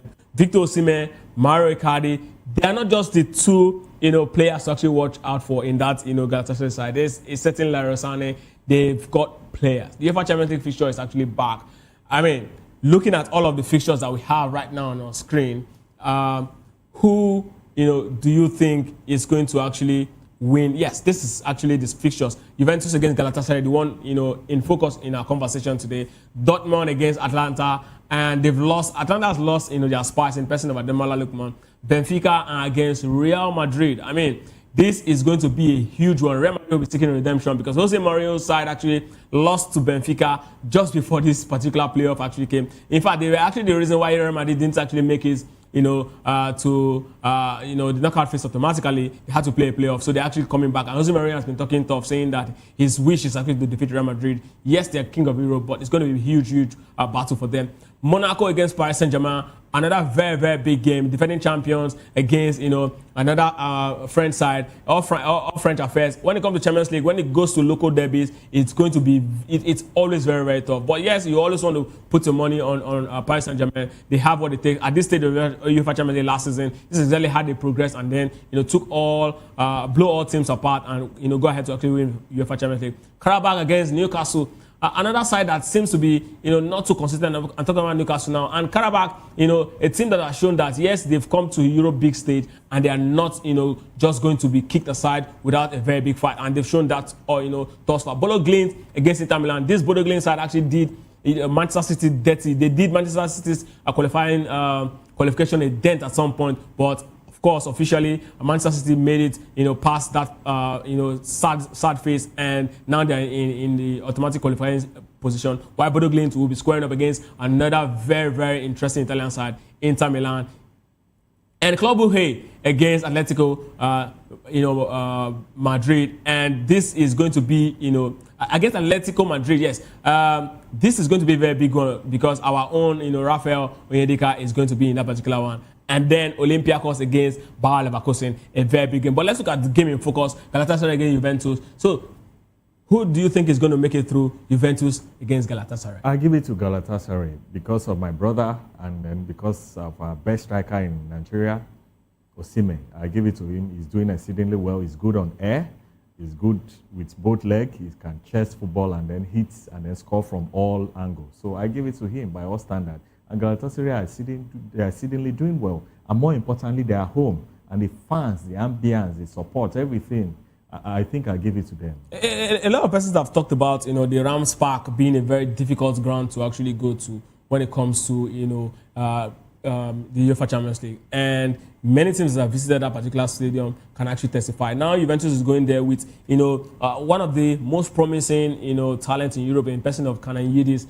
They find a way to actually grind the results against even top teams. And if the Italian side is any team you want to actually, play against, there's something you have to look out for. They are a very compact side. They are very tactical. And the man who is actually taking them is also an OG when it comes to, games like this. But you see that Victor Osimhen is going to actually make a difference against that Juventus side. The Juventus, the old, is it old ladies? Yes, old ladies. Is no longer the Juventus of the likes of when you have Inzaghi thereabouts, is it Pirlo De Piero and others. So it's no longer that Juventus you're seeing. This is a weak Juventus. What number are they on the table right now? In the Serie A? Yes. They are very much, somewhere around the top 4. They are a very good side in the Serie A. That does not foreclose the fact that they even struggle to make it to this stage. Team struggle last season. Even look at bigger team, because let me say this. You know that the new Champions League pattern does not favor the big clubs right now. Look at clubs like PSG. Look at clubs like Real Madrid. Look at their position. Look at their position right now. They have to come. They can't even make it in the first round. They have to come and play another game to qualify to the next round. You can see that the new pattern is now in the form of a league. So it's not like a one-way traffic. As something that you know that you are going to be playing home and away. This time around, you must complete your diet. And then you 1 to 8 thereabouts, qualify. And then others will have to go through this. Is it 1 to 8 or 1 to 16? 1 to 8 automatically. And then thereafter, about another 8 will flow. And then it will flow like that. We were surprised that clubs like Madrid, PSG, Juventus, and others, Inter Milan, and others, they are going to play this, they're going through this route. But however, this same PSG that we're talking about now, Arsenal even defeated them in their group stage last season, thereabouts. They came back, they defeated that Arsenal in the next round, defeated everybody, and then they were crowned as the number 1 club in Europe. So for me, I think that they're just, I love the new pattern. You must show and exhibit that indeed you are the new, you watch the champion of Europe. You don't just come and say, UEFA Champions League, the normal pattern that you see people like Madrid, they'll go through that old system. The new system is tough for them. You must play about 8 to 9 games before you say you are the champion of Europe. Absolutely, definitely we'll be bringing you the results of that one come tomorrow. Kizzy will be here to take you around the world of sport. And away from that, let's go straight to what happened in the Spanish La Liga last night, as Girona produced a dramatic upset in the Catalan derby, beating Barcelona 2-1 at the Estadio Montilivi and denying the visitors a chance to return to the top of La Liga. The home side took the lead shortly after first halftime when Paul Kubasi looked a header into the top corner from Jules Koundé's cross. The centre-back's first league goal for Barcelona's colour. The lead lasted just 2 minutes. Girona responded when Thomas Lemar tapped home from Barca's Van Aert's cross to level the score. Barcelona squandered several clear opportunities throughout stuttering first half, with teenage Lamine Yamal guilty of missing 2 close-range chances. Yamal then struck a penalty off the base of the upright deep into first half stoppage time, leaving Barcelona frustrated at the let-off for Girona. The match swung again when Victor Taisgagunov actually appeared to be denied a goal after goalkeeper Juan Garcia failed to claim a header. Girona were then awarded a goal after a tussle on the line that left Barcelona protesting for a foul. Late drama arrived in the 86th minute when substitute Ferran Bertrand called home the decisive strike. The visitors argued that Jules Koundé had been fouled in the build-up, but a brief VAR check allowed the goal to stand. And Barcelona were reduced to 10 men in stoppage time after substitute Guerrero Roca was sent off for a lunging challenge on Lamine Yamal. But the dismissal could not alter the outcome. The defeat is Barcelona's second in this succession and only their third in La Liga. And the result leaves Hansi Flick's side 2 points behind Real Madrid at the top of La Liga, and it's going to be a very, very huge one as Barcelona face a potential wider gap at the summit, depending on Real Madrid's next fixture before returning to La Liga action at home to Levante. Now, this is a very big one. Real Madrid now back at the top. The new manager, Arbeloa, a lot of persons were actually talking about, him being very inexperienced, how he was actually outdone by Jose Mourinho in the UEFA Champions League, when they actually played against Benfica, and they're also going to be playing against Benfica now. There seems to be a redemption. Barcelona has gone 2 straight games. The last one, they actually lost 4-0 in the Copa del Rey against Atletico Madrid. Now they've lost 2-1 against Girona. What's wrong with Barcelona? Has Hansi Flick lost it? I don't think he has lost it. He has shown by his experience that he's a man fit, because he has a flavor of the breed of the England football. You need to be fast. That's the pattern he's using to outsmart Real Madrid. So I'm in support of his playing pattern. So Hansi Flick? Yes. Hansi Flick is a German. You can be a Nigerian and then you have a British orientation. Okay. So I love the way I love his pattern. I love the fact that he's a German, but he's very fast. Okay. And that's the best way you can defeat Real Madrid and others. And the likes. But that notwithstanding, he has lost 2 games. It does happen. Football is all about up and down. And then it's just about you picking, and then suddenly you pick up, and then you go like that. One La Liga. Followed consecutively per defeats, se. Yes. Defeats. The semi-final against Atletico Madrid. They'll play the second leg 4-0, yes. And then this other game yesterday. So you see, I don't see any possibility of Barcelona coming back with 5-0. I don't see it. So they need to defeat them, Atletico Madrid, 5-0. And then let me narrow it down to the game yesterday. Okay. The game yesterday, we saw everything that happened, but it's just a bad game for Barcelona, but it's game. Madrid is now on top. They're now leading with 2 points. So it's all about game. We have seen this season that at a time Madrid will top with 3 points. Madrid will drop. Barca will go up. It's just a game of up and down. And that is what makes it interesting. If we come down to Premiership now, you see that Arsenal is just stopping with 4 points. Mm-hmm. And that 4 points, I have seen it that is a dead man is alive. A dead man that is alive. According to President Putin. He said I described that man as a dead man that is alive. Out of that 4 points, I only see 1 point. I only see 1 point from there. Because Man City is going to meet them and then grab 3 points from them, and then 1 will be hanging. But there's no certainty in that, because Arsenal is the strongest so far this season in Europe, not just in England. Let me tell you something. I have seen the certainty in that statement, because I have seen the seriousness with Man City, with experienced coach, with determination, with the zeal, and then with everything. And they have exhibited it by going to the markets last month to add 2 players. Okay, so and that players are exceedingly doing well. The defender, and then the, what is it called? Semenyo. He has almost about 4 to 5 goals now. So let's and Arsenal refuse to add any players. And then rather you are selling your players. Are you interested in the league? You are competing for 4 competition. You fail to go to market and forum shop and add more players. And then you are now even giving out your best players. And then you know that most of your players are injury prone. Is it Havertz you want to talk about? Are you an Arsenal fan? I'm not an Arsenal fan, but it's important that as an analyst, I give it out as it is. You are competing for 4 or 3 trophies. You can't even concentrate in one. When was the last time Arsenal took trophy? But let's leave Arsenal now. Let's leave Arsenal. So this Barcelona game against Girona, looking at what happened yesterday and the result of the incident, from where you stand, do you think Real Madrid will go ahead to actually win this La Liga? Kylian Mbappe is on fire, 23 league goals so far this season. Are they going to actually pick the league title? I cannot say, because we have seen earlier this season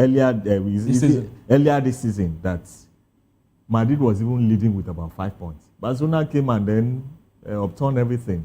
And now, because you are topping with 2 points, where is it done? Remember that their second leg is still hanging. And Barcelona have defeated them twice this season. How will you describe that? Anytime Barcelona defeat them, they will sack their coach. Is that the solution? Is that how you get a solution? They should go and get their top man. I'm very optimistic that this same Madrid will go and hire Ancelotti again after the World Cup. I'm very certain.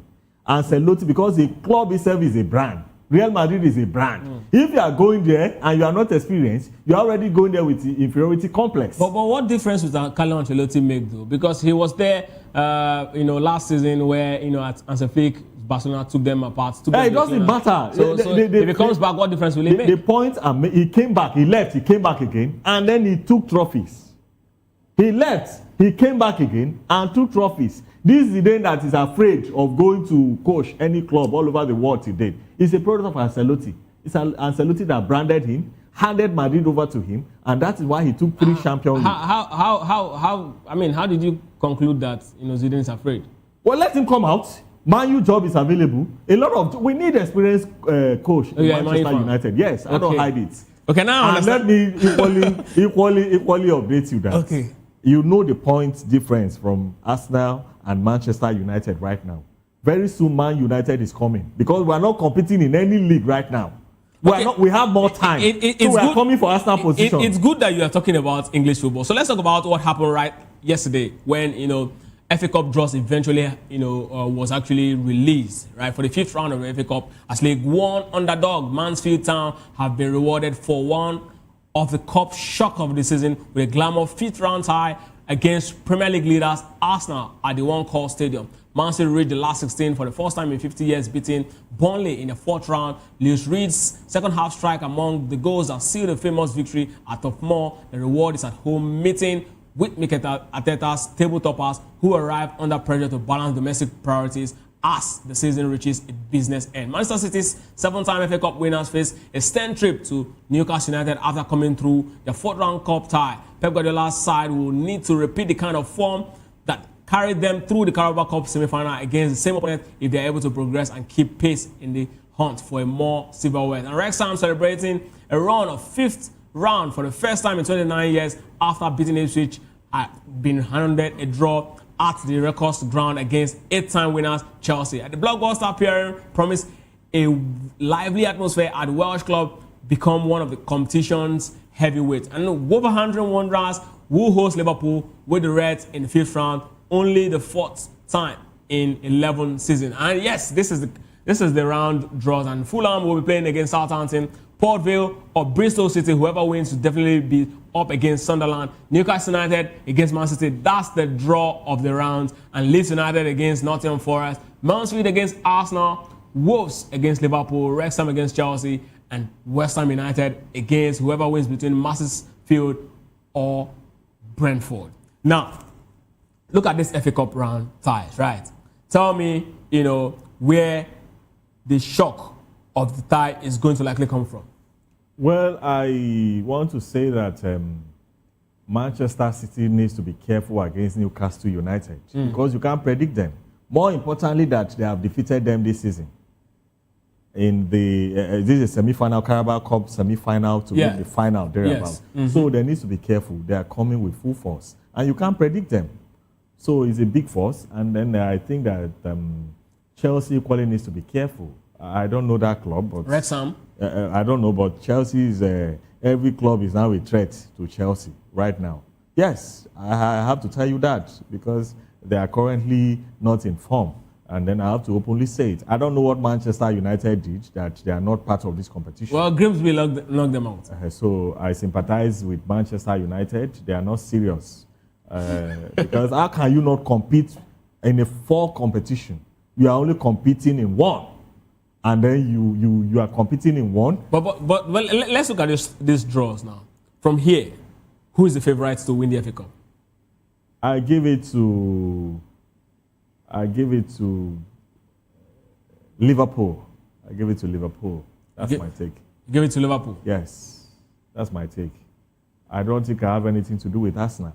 So let them concentrate in the other trophies, if assuming they want to compete for it. All right, thank you very much, Barrister Atta, for being part of Sport Republic this morning.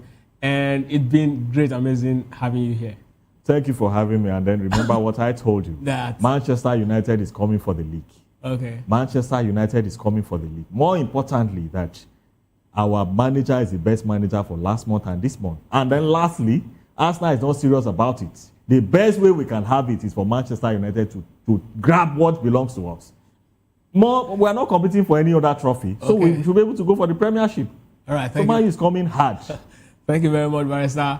And on that note, we'll be moving away from football stories and straight to boxing as Nigeria's Ife Jagba. Yes, Ife Jagba cemented his status as a rising heavyweight contender with a ruthless fourth-round stoppage time of former IBF champion Charles Martin in Las Vegas. Jagba, who added around 15 pounds of muscles during camp, asserted his power early with heavy right hands. After an early contested opening round, Martin looked sharper in the second round, using quicker lefts to trouble the Nigerian. The momentum actually shifted in the third round when a vicious right hand hook from Jagba sent Martin to the canvas and left him pinned on the ropes under a flurry of follow-up punches. A second knockdown on the fourth set stayed for the brutal finish. Jagba landed 3 more telling rights that forced referee Thomas Taylor to stop in and wave the contest off as Martin sagged against the ropes against, Jagba's victory. And of course, it definitely was a knockout in that particular round. And let's move away from that to tennis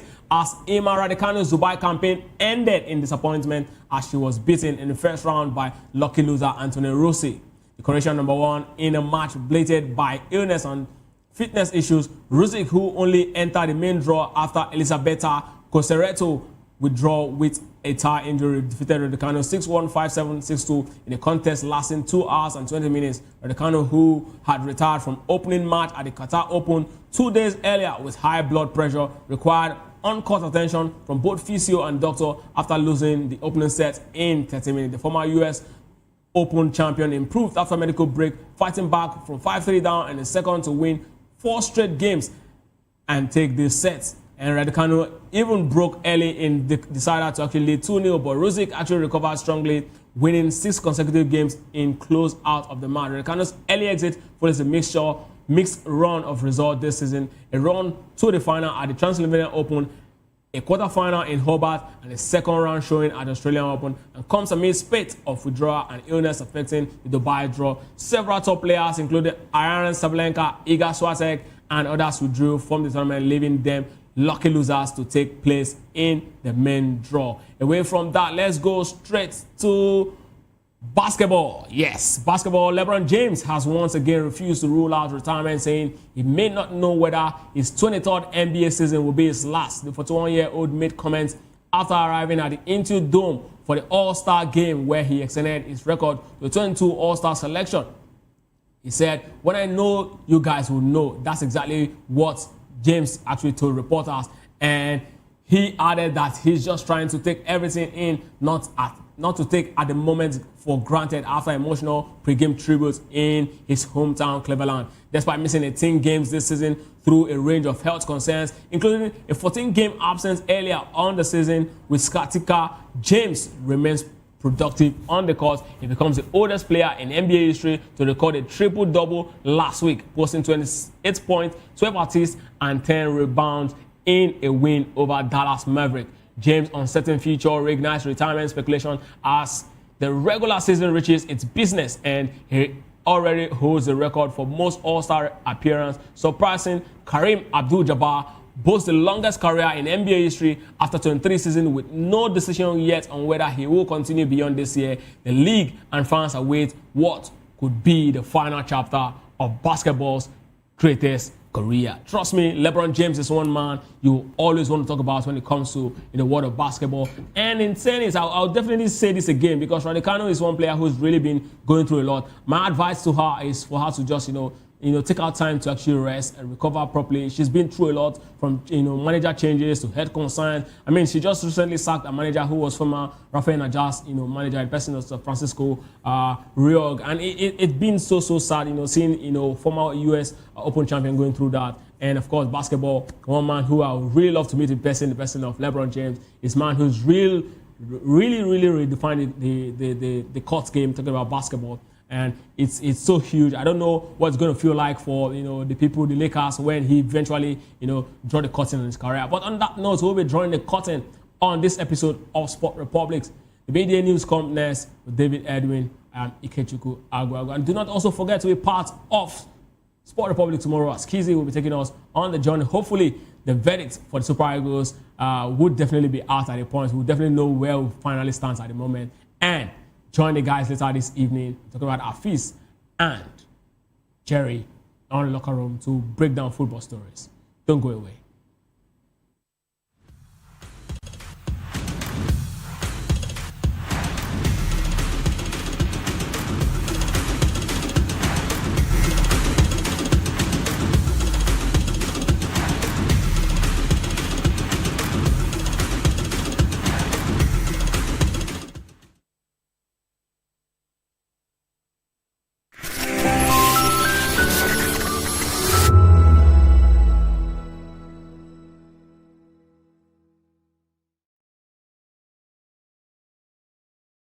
When you say, make Nigeria no happen to you, me sef go say, make you no happen to Nigeria. You dey bypass your light meter. You dey jump queue. Yet, you dey wait make Nigeria change for you. My brother, my sister, you sef change. Oh yeah. See that Naija pikin wey pack dirty wey block gutter wey dey cause flood. Abba, Naija pikin, make we dey care for our environment. Gen Z is no one work. Now quick cash them dey find. Just like that, boys don't turn Pablo, and girls, Hablets. Wetin dey happen? We dey argue online, spread fake news with our full chest, divide ourselves on top religion, tribe, and politics matter. But we go dey shout, no unity for Naija. My brother, my sister, unity begins with you. Someone japa, nobody wants stay. But who go fix Naija if no be you? Omo, you go stay o. Naija dey wait for us same way we dey wait for Naija. That's why National Orientation Agency don bring this better ogbonge plan wey go change the game. That na 7 for 7 agenda. 7 promises from leaders and 7 citizen codes. Equality, democracy, entrepreneurship, employment, peace and security, inclusivity, justice, meritocracy. Now the Naija promises. But without our own discipline, duty of care and tolerance, respect and true leadership, transparency we all need, environmental awareness, resilience in no go walk. 7 promises, them don't talk am. 7 codes, now we go do am o.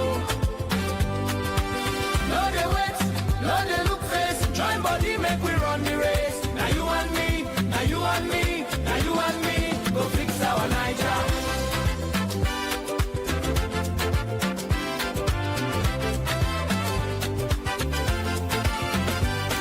Leave bribery, wash your hands, come out from mago ways. Talk true when you see am, security concern na all of us. No dey complain about Naija, complaining no dey change am o. If you be true Nigerian, if you be ogbonge Naija, if we want better tomorrow, now we go make am work today. 7 promises, them don't talk am. 7 codes, now we go do am o. No dey wait, no dey look face, join body make we run the race. Now you and me, now you and me, now you and me, go fix our Naija.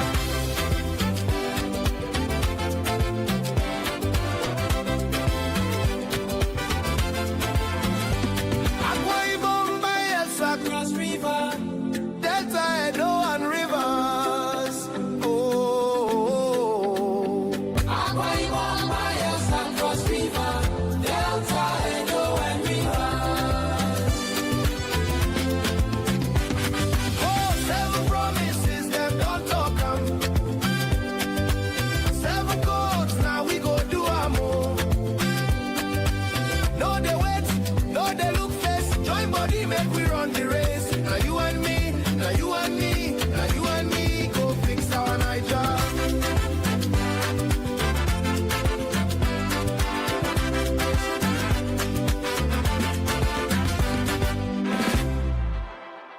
If we be true Nigerians, we go rise hand in hand, uphold the 7 for 7 agenda for Nigeria, our hope, our pride, and our strength.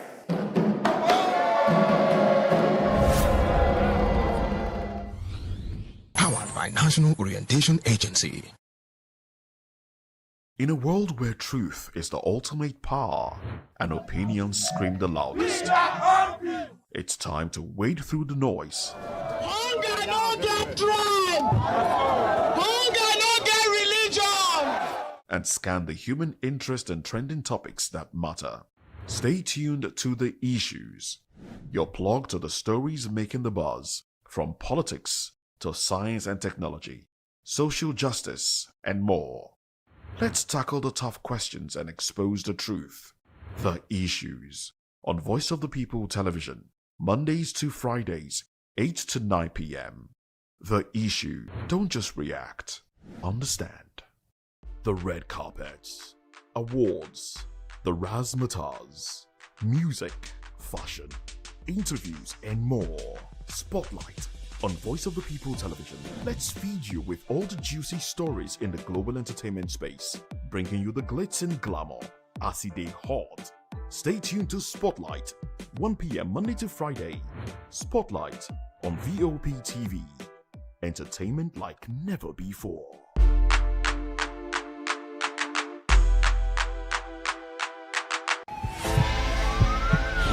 This is Health Check, your weekly guide to better living, smarter choices, and trusted answers.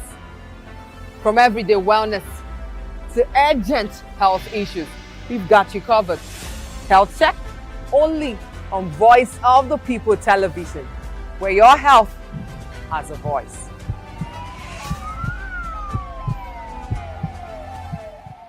To know the happenings in the maritime sector, join us on the program Maritime Frontiers on VOP TV as we discuss key areas in the maritime sector, from aquaculture, maritime transportation, maritime labor regulation, oil and gas exploration, ferry and passenger insurance, marine pollution and prevention, port operations, and lots more. Maritime Frontiers, exploring Nigeria's blue economy.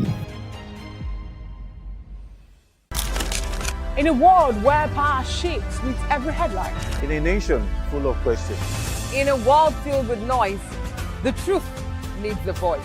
The policies that shapes our world and the economy that determines our future. Every hour, every day, the grapevine keeps buzzing. And together, we are committed to telling the stories that shape our world, because your voice is our focus. Don't forget, our voice matters the most. Let us come together and share our concerns.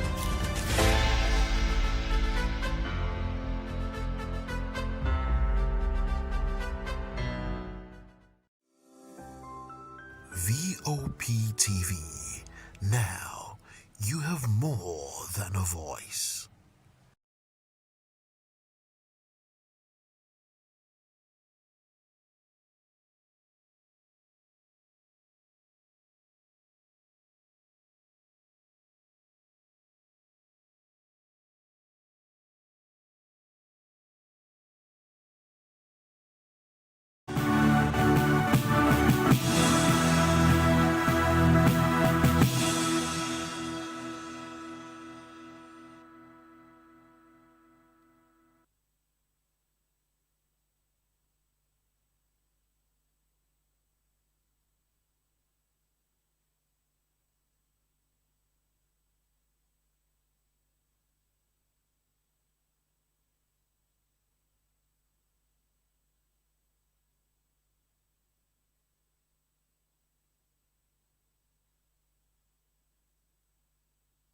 Well, hello and welcome to the Media News and Voice of the People Television. I am David Edwin. First, the headlines. FMOH orders immediate disengagement of directors with 8-year tenure. El-Rufai detained by EFCC over 432 billion naira corruption allegation. 3 South Africans charged over murder of Nigerian e-hailing driver. Police in Anambra State arrest 4 more suspects over kidnapping, murder of Cameroonian national. Kwara, Niger State vow to tackle security challenges. Lagos to deploy surveillance drones for intelligence gathering. In the world of business, Nigerian consumer push for lower lending rates amid NPC meeting. And in sports, Iwobi reaches 100 games milestone as Fulham continues and comeback stuns Stoke City. In entertainment, Timini Ebuson's Love and New Notes shattered Nollywood's record with 106 million naira opening weekend. And other news info. The Federal Ministry of Health has ordered the immediate disengagement of directors who have spent at least 8 years in the directorate's cadre. The directive, announced in a memo signed by Director Chishoma Dafeta, affects directors in the ministry, federal hospitals, and agencies. This move is in line with the revised public service rules, which stipulates an 8-year tenure limit for directors. The head of civil service, D.D. Wilson-Jack, had earlier reminded ministries, departments, and agencies to implement the policy consistently.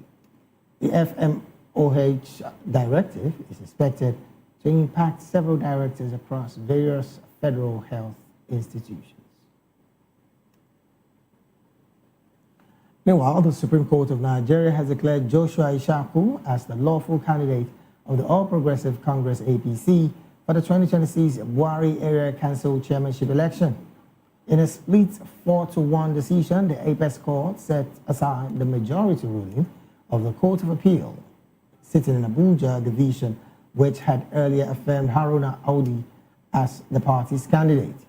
The court held that the majority judgment of the appellate court was wrong in concluding that Ishaku's suit was status barred, adding that he was denied the opportunity to fair hearing. Justice Jamilu Yamama Tuko, who led the lead judgment, affirmed the dissenting judgment of Justice Okon Abad, which declared Ishaku as the rightful candidate. The Supreme Court has ordered the relevant authorities to publish Ishaku's name as the ABC candidate for the forthcoming council elections. In another development, the Federal High Court sitting in Abuja has scheduled February the 24th to hear a suit seeking to compel the Independent National Electoral Commission (INEC) to deregister several political parties, including the African Democratic Congress (ADC), Accord Party, Zenith Labour Party, and Action Alliance.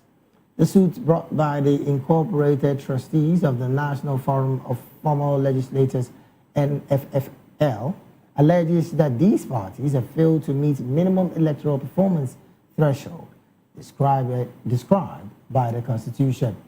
The NFFL claimed that the parties have not secured at least 25% of votes cast in one state in a presidential election, nor won any seat in elections ranging from councilship to the National Assembly.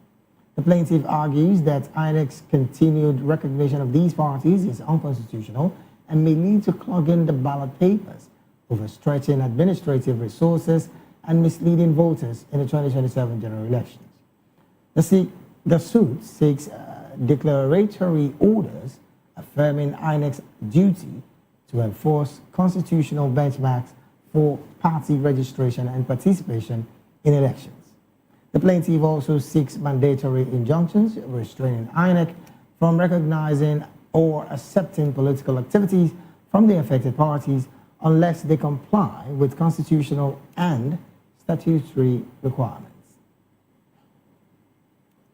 Moving on, former Kaduna State Governor Nasir El-Rufai was detained at the Economic and Financial Crimes Commission (EFCC's) headquarters in Abuja on Monday night after hours of interrogation over alleged corruption involving 432 billion naira.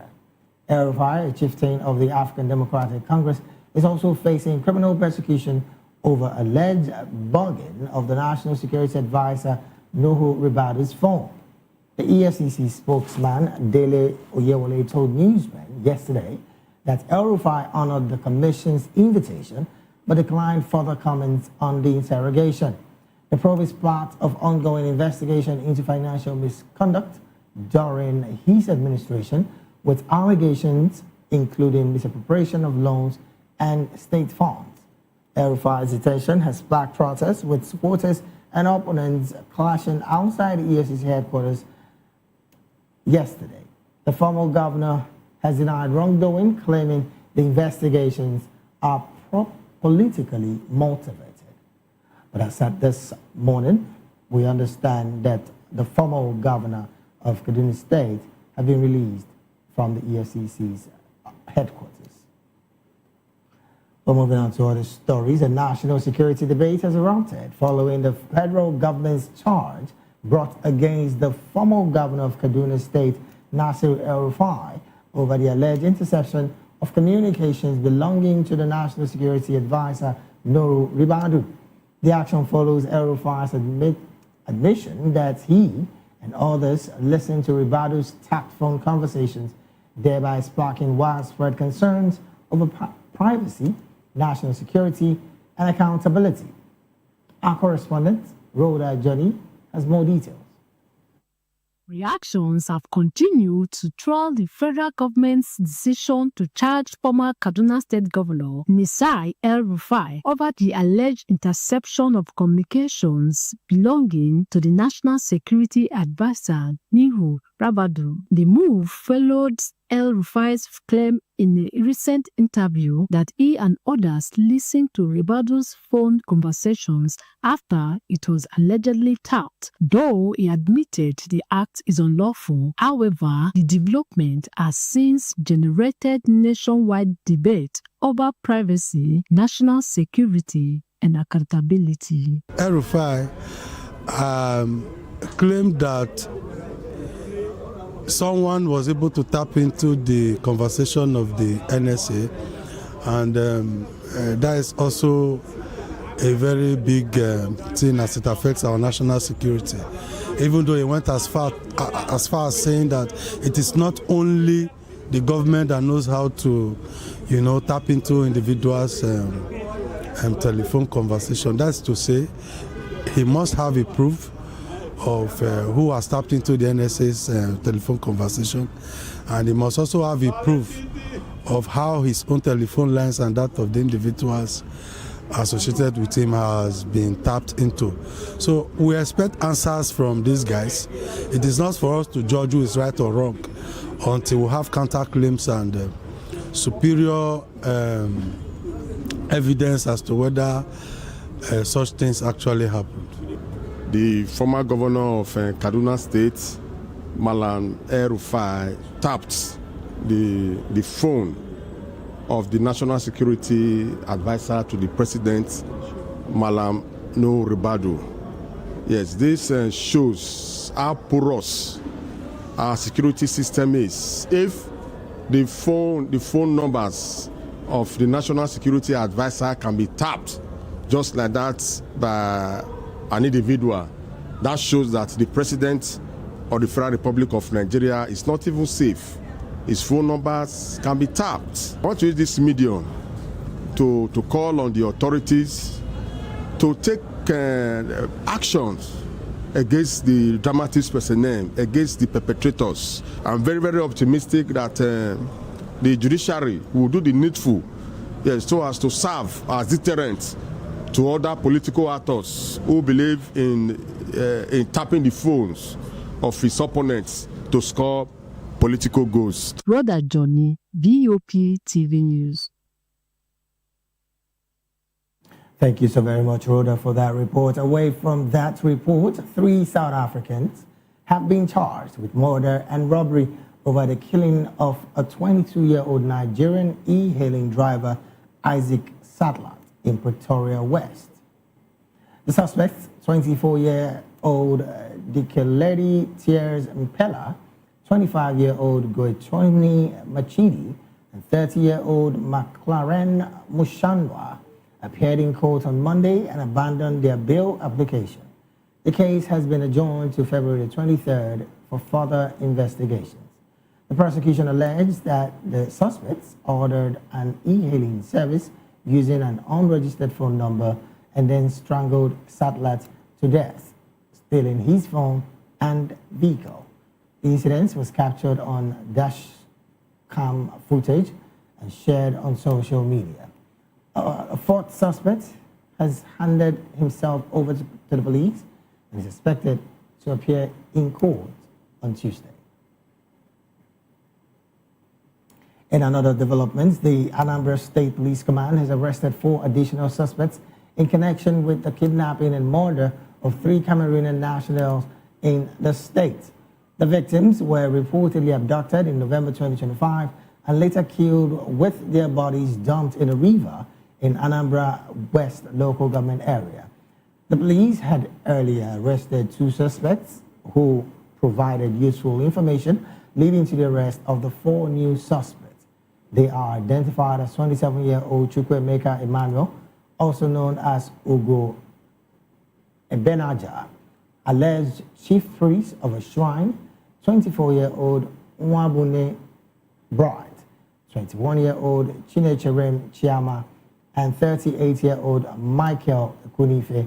The police said the arrested suspects are undergoing interrogation, and efforts are ongoing to apprehend fleeing members of the gang. Still talking security matters, the governors of Kwara and Niger states have pledged to collaborate with relevant authorities to address security challenges in their states.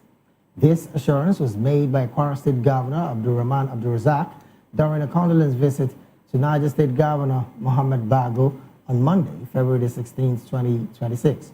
Abdurrazak described the recent terrorist attack in communities under the Bogo Emirate as unfortunate and heartbreaking, noting that they had resulted in loss of lives, destruction of livelihoods, and displacement of residents. The attacks have heightened security concerns along the Kwara-Niger border, prompting calls for coordinated actions between the neighboring states. The governors agreed to strengthen interstate cooperation, intelligence sharing, and coordinated security operations to tackle insurgency and criminal activities along their borders. We're still talking security matters. Lagos State government has announced plans to deploy surveillance drones in partnership with security agencies to strengthen intelligence gathering and tackle insecurity across the state. The Executive Secretary and CEO of the Lagos State Security Trust Fund, Ayodele Ogunson, disclosed this during a news conference on Monday, marking 100 days in office. The initiative involves signing a memorandum of understanding with the Nigerian Air Force and Nigerian Police Air Wing to support coordinated air-based security operations. The drones will enhance aerial surveillance, improve rapid response to security threats, and strengthen operational coordination among security agencies. The Lagos State government aims to leverage technology to improve security and public safety, following similar initiatives in other states like Enugu State. Well, you're still watching the midday news right here on Voice of the People television. We go straight to the analysis segment of the news. And joining us now to make sense of these stories and more in the studio with us is Barrister Darlington Agumore. Barrister Darlington is a legal practitioner and also public and political affairs analyst and commentator.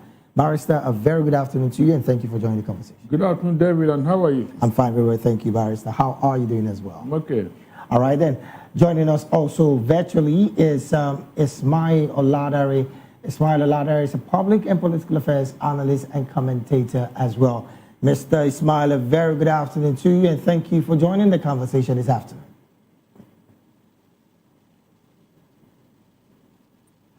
We would like you to unmute your mic so we can hear you clearly and establish communication. Good. Thanks for having me today. Thank you so very much for joining the conversation. Yeah, thank you for having me. Good morning.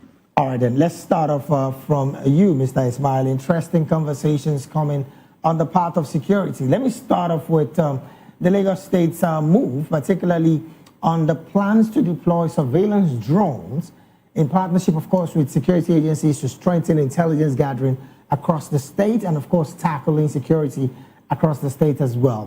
What do you make of this development, owing to the fact that Lagos State, again, consistently boasts of a population of well over 15-20 million people, and most of which, some say, are not so educated to understanding what or seeing what a drone looks like. Some have said that this might cause some level of chaos. Some have said this also might cause some level of more inclusiveness when it comes to intelligence gathering, particularly in a city like Lagos. What's your position with this?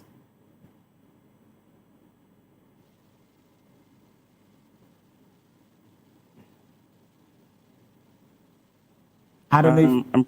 I'm struggling with my network here.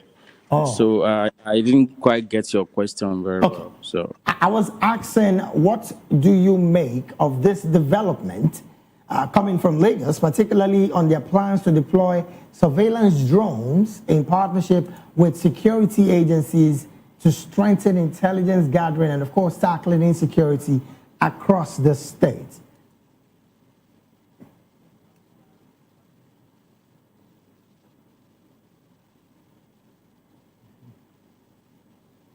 Okay, while we wait for Mr. Ismail's network to hopefully get better and, of course, bring it back to this conversation, let me bring it back to the studio here. Barrister, same question. What's your take about this level of development on the part of Lagos State trying to handle insecurity by way of deploying surveillance drone in the city?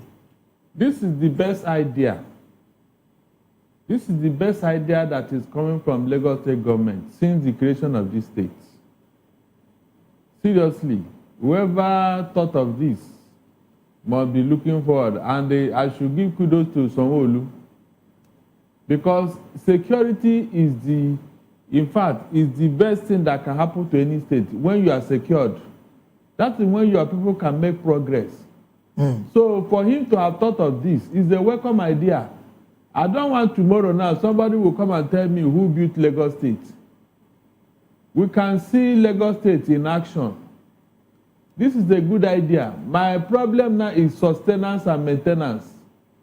Let it be sustained and let it be maintained. The people that will man it, they should be trained and retrained so that Lagos State can be secured. With this thing I'm hearing from Kwara or your state, Lagos State should be very, very ahead of the game.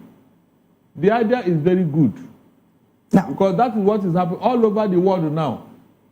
You know, they are using it to detect the crime before it can even happen.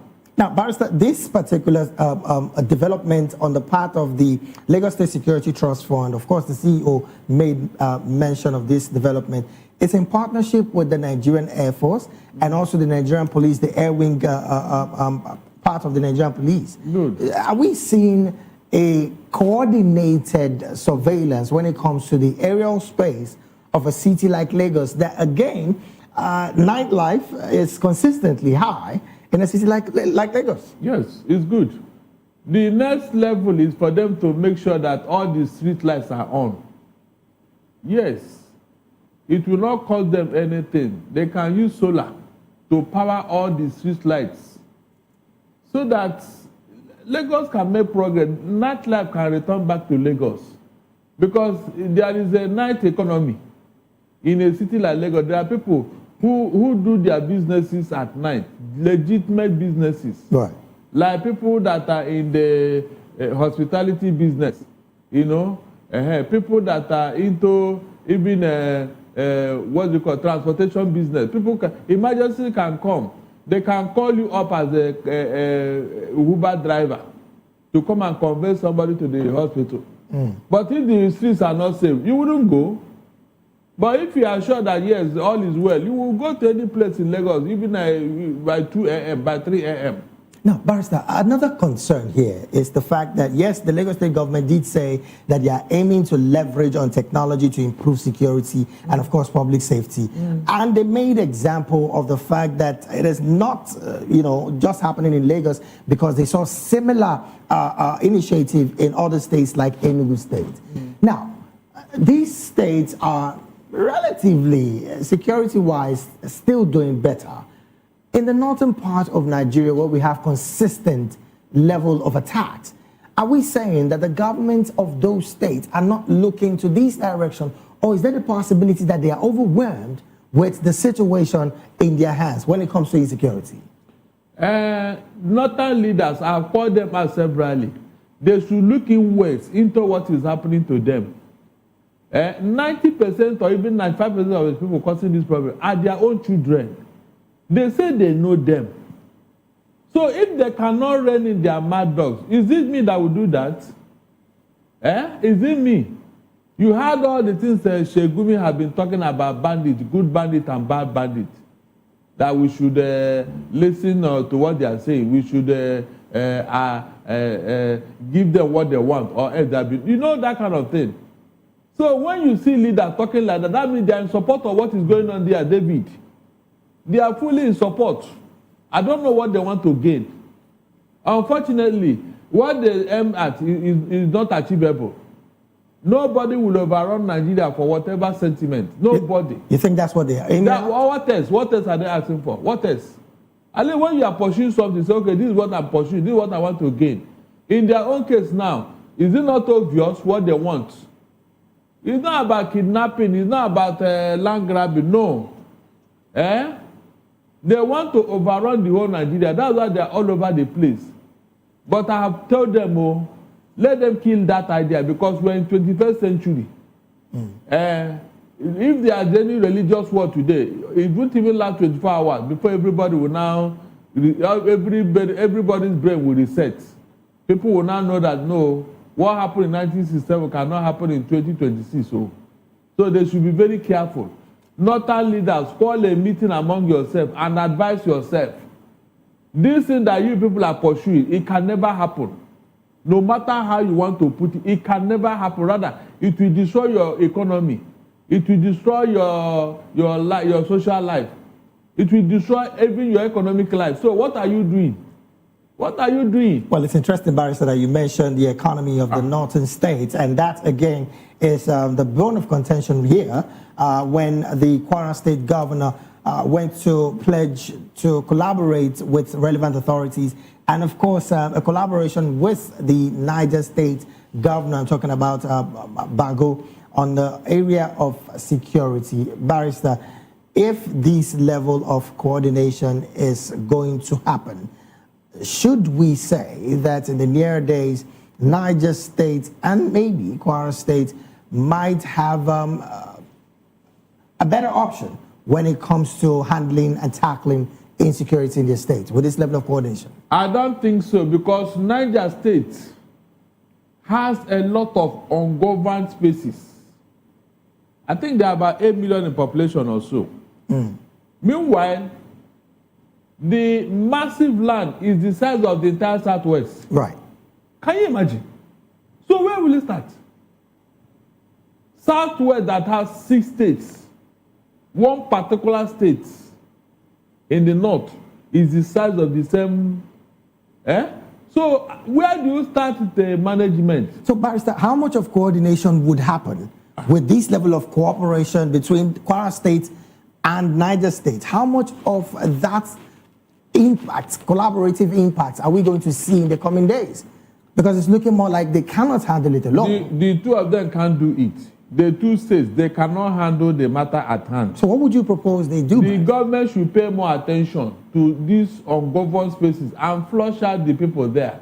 But when you say government, you mean the federal government? Yes. Okay. Because, the federal government, because that is their responsibility to protect life and property. Right. So they are the ones who should carry out this responsibility, because it is bigger than the states you mentioned. They don't have the resources. They don't. All this cooperation is just on paper. In reality, they cannot. And that's the reality, because the governors don't have the power. They are just security officers on paper. In reality, they can't even tell the police commissioner what to do. No governor in Nigeria has the power to tell the police commissioner, this is what I want, without the police commissioner hearing from Abuja, where the IGP is. So, on what authority would they be acting? So, in other words, you feel this should still be within the space of the federal government? Of course, because they have not given the governors the power. They have not. That's why most of this, when it's happening, the governors are helpless. They can't do anything. In this situation, Barrister, is the call for state policing, would it even help in any way? And then the forest guard also, which have been recently deployed by the presidency to some of these states, do you think is going to have a little bit of assistance in helping of the security issues in these states? The state police would have been better than this forest guard, or what did they call them? I have told you here that those forest guards, they are on a suicide mission. Are you telling me that the terrorists that the army, Western army could not stop, then you forest guard, with what gun itself are you handling? What gun did they give them? This Den gun and Chakabula. They are using to go and stop terrorists. Is that what you are telling me? Those guys are on a suicide mission if they are not aware. I can't imagine them stopping real terrorists. These people that challenge the military. It's not possible. Now, Barrister, why have they even, since Buhari time till now, they have been talking of state police, state police. David is state police, everybody, every time state police. Why can't you implement it? What do you think is the reason why it's not being implemented? Some states don't want it because of it will disturb their activities. Activities like what? Their agenda. They know very well that if you have state police, some of these terrorists, they will not venture into your states without the police in that state stopping them. True or false? Is that not the reason for state police? For you to man and control your territory, your boundary. So, I mean, is it not obvious why they don't want to implement it? You know that this will help to solve this security problem, but everybody is very lackadaisical about it. All of them, very lackadaisical. And that was what the APC campaigned with to restructuring Nigeria. They campaigned with it. And since they came into office, from Buhari to Tinubu now, nothing has been done. It's all lip service. But Barrister, some have said that the willpower, the political willpower of the state governors also has a hand in all of this. Is there the possibility that the state governors also are complicit in these conversations, owing to the fact that they also get security votes every other month? Please. Security votes is not for any governor to man or control the police or army. Security vote is like money for their inconveniences. Forget that security vote is not constitutional. So if you are asking them to come and render account, you are wasting your time. The president collects the security vote too. He collects. These are things that, yes, they are giving them for their own income to sort out their own personal issues and all that. Not for them to control the police or army. The man who's supposed to do that is the president and commander-in-chief. He's the one to deploy police or army anywhere in Nigeria. He's the one to pay the police and army, Air Force, Navy. But the presidency is doing that, Barrister. Is that what? The presidency is still doing that, don't you think so? That's what I'm saying, that the responsibility is his own. If there is any insecurity, you call on the president, the federal government. Don't call the state governor because they don't have the power to do anything. I've told you here. Don't nobody tell me about security vote. Security vote is just money for their own inconveniences. It's not for them to pay police or army. That is just a fact. So anybody asking them to come and account, on what ground? Is it constitutional? It is money that you are giving the government, maybe the money of the budget and all that. At the end of the day, you can say, but not security vote. Don't ask them for that money. That's just the simple truth. Well, Barrister, you just said the security vote is unconstitutional. It's not. I was going to ask you, how much of an impact is that kind of figure that is not? It depends on states. As much as the state assembly can approve for you to take. It's the state assembly that will approve such money for you. Taxpayers' money, barrister. Taxpayers' money, isn't it? And the governor, is it not your governor? And you just said it's unconstitutional. It's not there. I don't know who created it, but it's not there. All right, then, barrister, let's talk on the path of the economy. It's like this constituency allowance. Right. Is it constitutional? Obasanjo created it for his own third-term agenda. And since that time, because they are enjoying it, nobody wants to look into it and say, no, let's not do away with this thing. It has come to stay. Anyways, barrister, I wanted to come to this conversation, twist it a bit to the path of the economy. You did say a couple of seconds ago or minutes ago that the landmass of Niger State is as heavy and as big as the sea states in the West, particularly. It's the presidency, and of course, by extension, not just this particular administration, the previous as well, not seeing the viable option of diversifying its economy to agricultural produce to the point of gaining more with this landmass, to the point of securing these places for the benefit of the country, and not just for the state alone. Terrorists will not allow you to go to farm, especially in the north. David, the terrorists have taken those places as their hiding places. Isn't that enough reason, barrister? That's my question. Isn't that enough reason for the presidency to clamp down on these people largely and take over those lands? Really? If they could do it, they wouldn't have waited for America to come in here now. They don't have the political will to do this thing you are asking for, David. They are all aware of the problem. It is the solution that they cannot muster the political will to confront. They know the problem. They know. Everybody have told them. They are aware. Why do they have special advisor? Why do they have security advisor? Why do they have police, army, and other? They know. But where is the political will to say, this is what I want, and it must be done? Where is the political will? None. Now that they are pursuing their own selfish political selfish interest. So this is not being the military not being capable. This is being not the military not being capable of the situation. Yes, of handling it. Good. Is it not a president from America that sent their troops to Nigeria? Look at it this way. Is it not a president in America, Donald Trump, that sent their own troops to Nigeria to come and help you to stop killing yourself? Can't you get it? The man is so concerned that he had to deploy men and material to come and stop you, help you to stop killing yourself in Nigeria. Meanwhile, you have a president in Nigeria. What does that tell you? David, what does that tell you? But don't you think that, barrister, that's a coordinated effort between the U.S. and Nigeria? Because that's what even the United States government also said. Really? Somebody wants to help you to do your job, Abi, and you say it's a coordinated. Are we at war? Is there any foreign country that has invaded Nigeria and we say we need help? These are rascal ruffians that are all over the place in the north. And you couldn't tempt them. You couldn't. Oh, God Almighty. So if you now have a real war that broke out between Nigeria and a foreign country, you will now call God to come and help you fight the war, Abi? No, if it is just these rascals, bandits and the kidnappers, that America is coming to help you. When you now have a real war like Ukraine and Russia, you will not go to God and call him to come and help you. But that all right, then. Well, barrister, this conversation of insecurity, honestly, is far more than we can. We called for it. We refused to do the needful initially. Initially, people refused to do what they're supposed to do. We saw these things coming.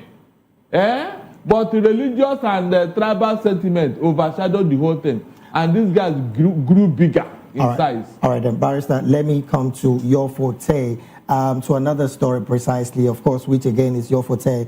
The Federal High Court sitting in Abuja has scheduled February the 24th to hear a suit seeking to compel the Independent National Electoral Commission, INEC, to deregister several political parties, including the African Democratic Congress, ADC, Accord Party, Zenith Labour Party, and Action Alliance. Now, this suit was brought by the incorporated trustees of the National Forum of Former Legislators, alleging that these parties have failed to meet minimum electoral performance threshold prescribed by the Constitution. Barrister, the Constitution and the courts, the registering or the listing, so to say, of parties with INEC.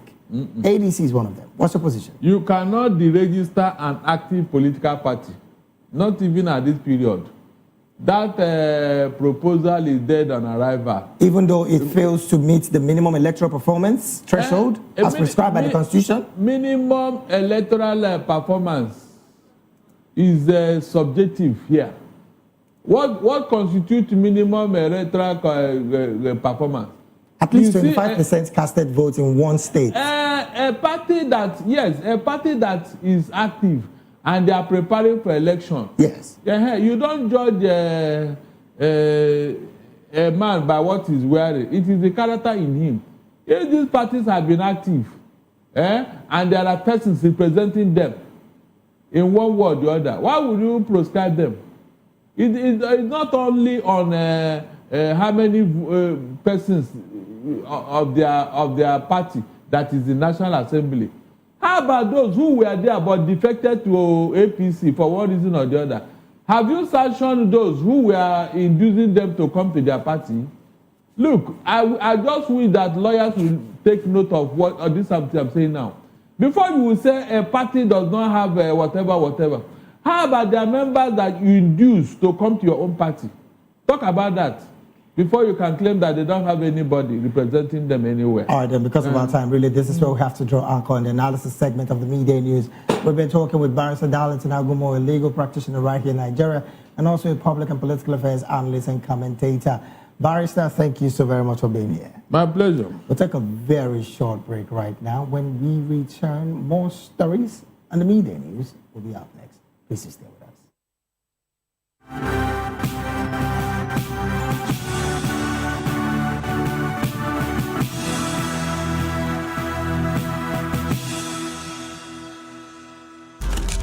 In a world where power shifts with every headline. In a nation full of questions.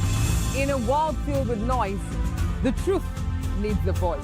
The policies that shapes our world and the economy that determines our future. Every hour, every day, the grapevine keeps buzzing. And together, we are committed to telling the stories that shape our world because your voice is our focus. Don't forget, our voice matters the most. Let us come together and share our concerns.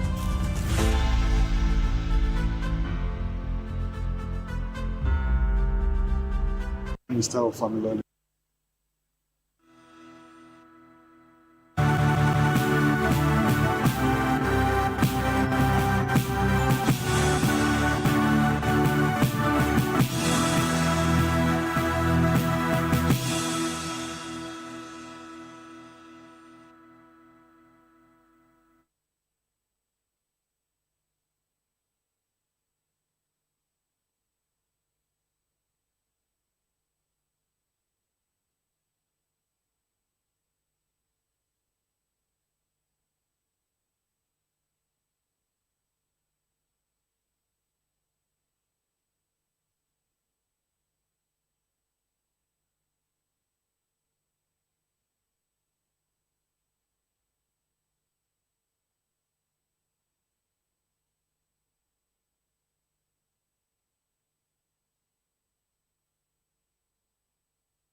Glad to have you back. Moving on to other stories.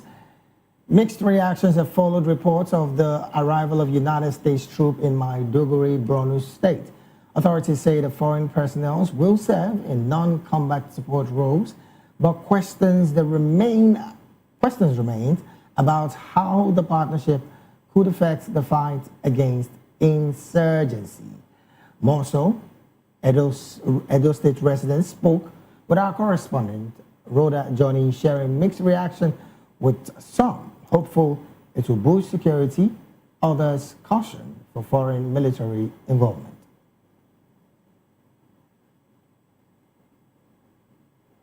arrived in Nigeria to support the government in addressing security challenges. Officials said the first batch of roughly 100 U.S. troops is expected this weekend, with additional personnel and equipment to follow in the coming weeks. The deployment comes amid ongoing security threats, with officials emphasizing that the mission is temporary and focused on support and capacity building. Edo State residents showed varied reactions, reflecting both hope for strengthened security and caution about the involvement of foreign troops. Outside political affiliation or whatever, political ideology or whatever, Nigeria is our country.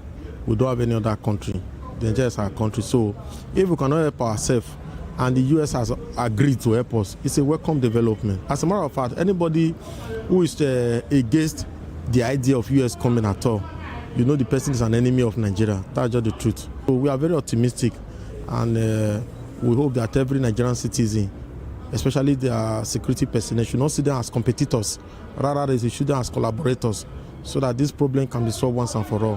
2027 is around the corner, so why do we need to play politics with human lives? It's a shame that Nigeria, as a sovereign nation, that we cannot solve our security challenges. We are now relying on America. You know, America is not doing that thing for free. America have their own strategy, but it's a shame that we cannot defend our country. We are relying on external force, relying on men and officers of United States of America to now rescue our country for us. So we just pray for Nigeria to have a fit and become a sovereign nation indeed. The American troops landing in Nigeria, I think it's a welcome development, and I just believe that they are coming. We foil the activities and the plans of these insurgents. Recently, we heard what happened at Kwara State, you know, and I also have some on my media tapes, those recently that have been held hostage, the way they've been handling them and all that, and yet some are saying such things are not happening in Nigeria. I think it is time for the Americans, those international community, to see for themselves what is actually happening here. It's not going to be a hearsay again or speculation. I just pray that they will not be hindered, you know, by our political class. Brother Johnny, VOP TV News. Thank you so very much, Rhoda, for that report. Moving on to other stories, the National Association of Nigerian Students, NAS, Northeast Zone, has cautioned public office holders against diverting constituency funds meant for projects in academic institutions. The warning was issued by NAS Zone E Northeast Coordinator Mwazu Hina during a news conference in Gombe on Monday. Hina expressed concerns over lack of transparency in project execution and minimal impact on students, urging officials to ensure projects benefit the student community. The association demands accountability and transparency in project implementation, threatening protests if concerns are not addressed. And in Benin City, the Edo State capital, residents have slammed the Benin Electricity Distribution Company over the persistent power outages and what they describe as exploitative billings. They accuse the company of forcing citizens to repair faulty transformers, sending bills for electricity never supplied, and ignoring repeated complaints. Our correspondent in Benin City, Rhoda Johnny, has more in this detail.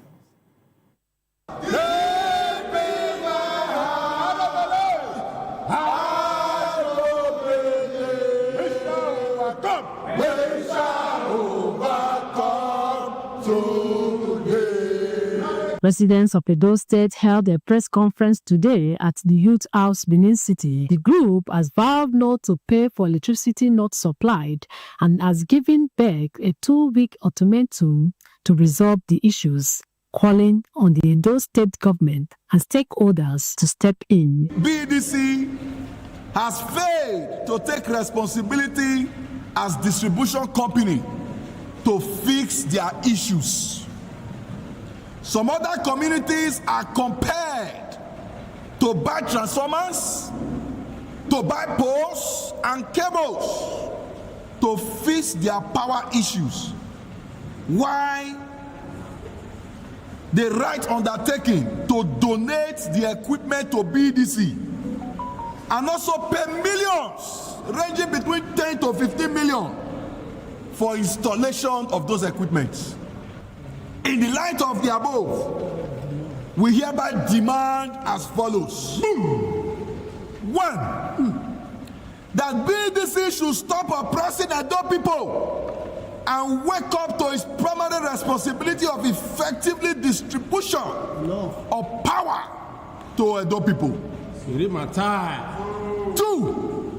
that BDC should, as a matter of babana, restore communities in darkness back to the national grid. They say residents have long been forced to repair faulty transformers and other equipment themselves, while some areas still have no electricity but continue to receive bills. The government officials who are busy, the few light, the little power grid we have been distributed to the bourgeois in our state to enjoy, while the rest of us can go and die and they don't care.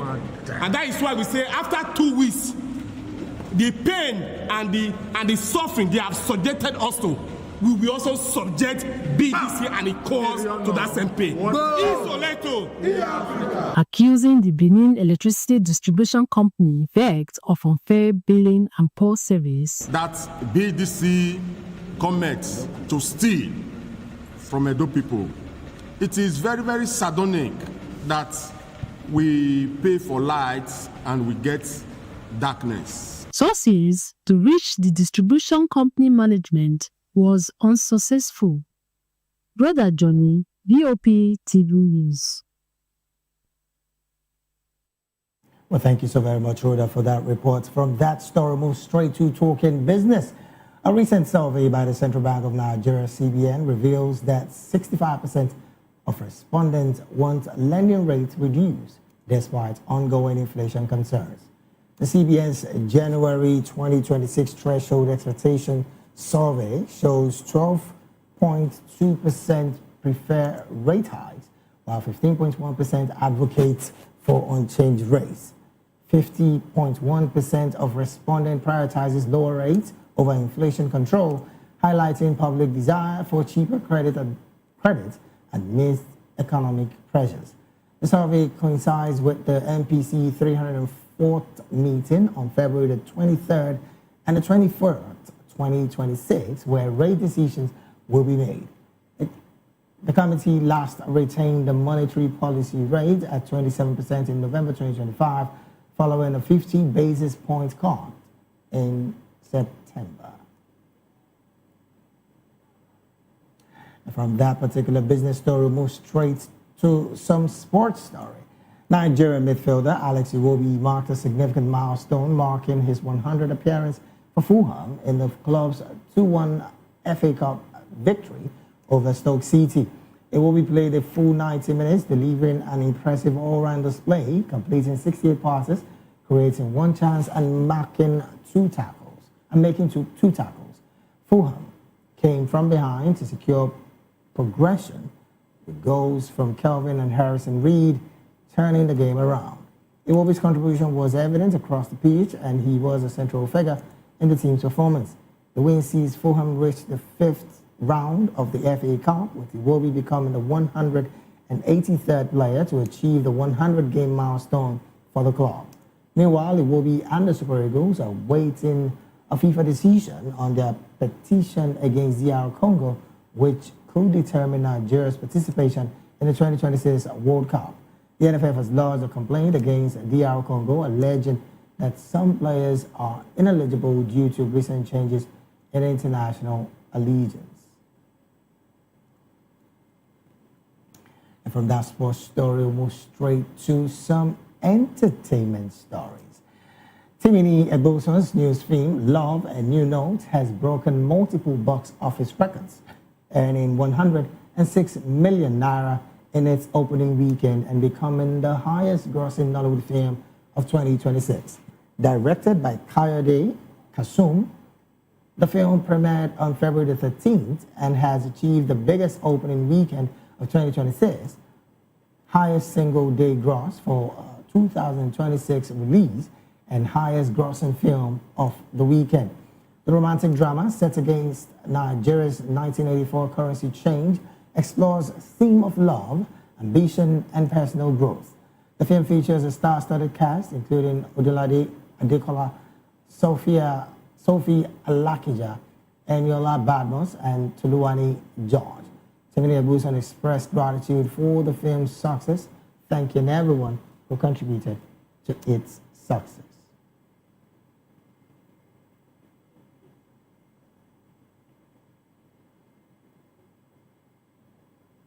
And with that entertainment story, we've come to the end of the Midday News right here on Voice of the People Television. Do well to subscribe to our YouTube channel.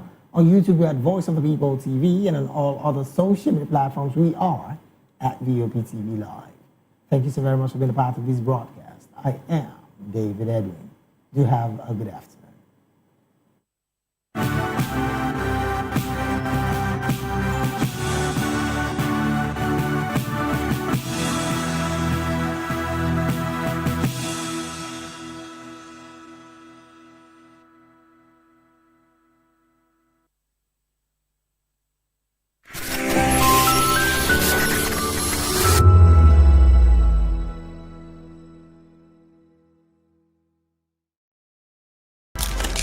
In a world where power shifts with every headline. In a nation full of questions. In a world filled with noise, the truth needs a voice. The policies that shapes our world and the economy that determines our future. Every hour, every day, the grapevine keeps buzzing. And together, we are committed to telling the stories that shape our world, because your voice is our focus. Don't forget, our voice matters the most. Let us come together and share our concerns.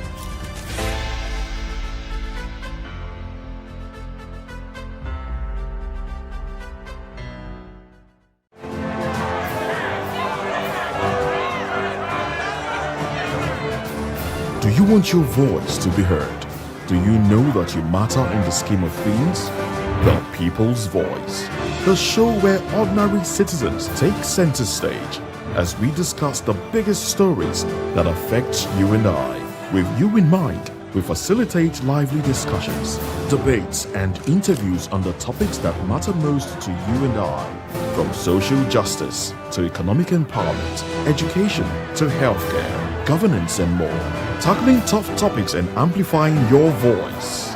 Join the conversation and make your voice count. The People's Voice. Make your voice count. Behind every broken desk lies a broken promise. Education shapes the nations. But who is asking the right questions? Introducing Edu Dialogue, the show that goes beyond the surface, exposes the cracks, the corruption, and the silence in Nigeria's education system. Edu Dialogue, Saturdays, 3 p.m., only on VOP TV. We break the biggest stories, from missing funds to policy failures. We ask the tough questions and demand real answers. Edu Dialogue, this Saturday, 3 p.m. on Voice of the People Television. Welcome to the locker room, the home of football talk that matters. I am Jerry Arpillon.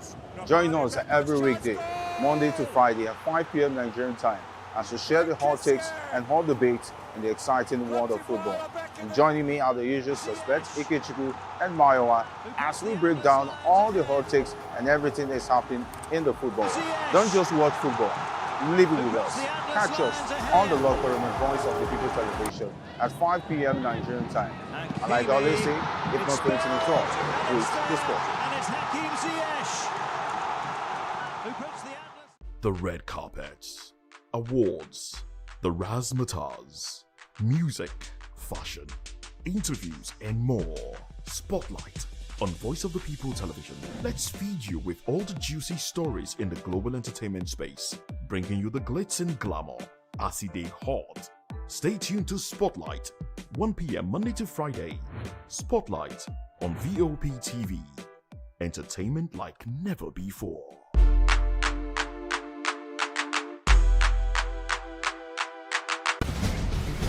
Join us as we drive into the world of politics through insightful interviews with prominent political figures, both serving and former governors, ministers, senators, legislators, party chieftains, activists, and analysts. Get first-hand information into the decision-making processes that affect our daily lives. Highly engaging one-hour program that brings political discourse into focus.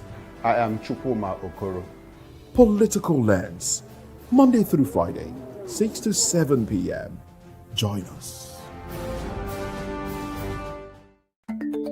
Africa is on the move, a continent of rising voices, untold stories, and powerful transformations. From the streets of Lagos to the heart of Nairobi, from the mines of Congo to the tech labs of Cape Town, the African story is being written every day.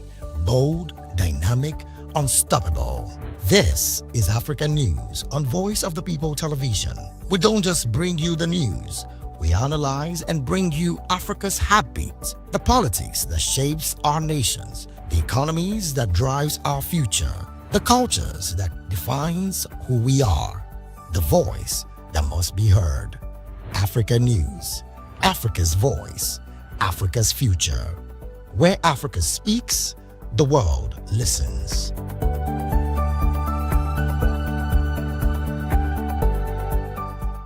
Are you ready for the extraordinary? Something big is happening on your screen. Introducing VOP TV.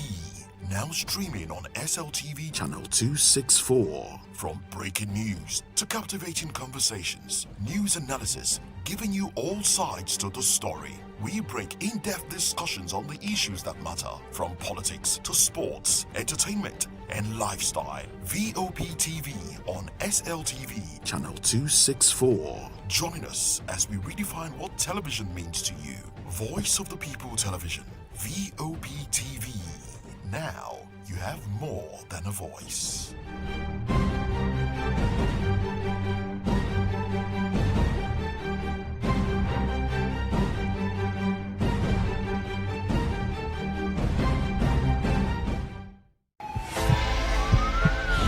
This is Health Check, your weekly guide to better living, smarter choices, and trusted answers.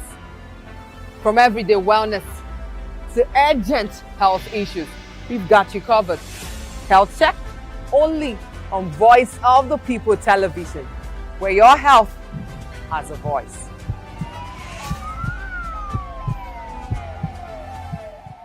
In a world where truth is the ultimate power and opinions scream the loudest, it's time to wade through the noise. Hunger no get tribe. Hunger no get religion. And scan the human interest and trending topics that matter.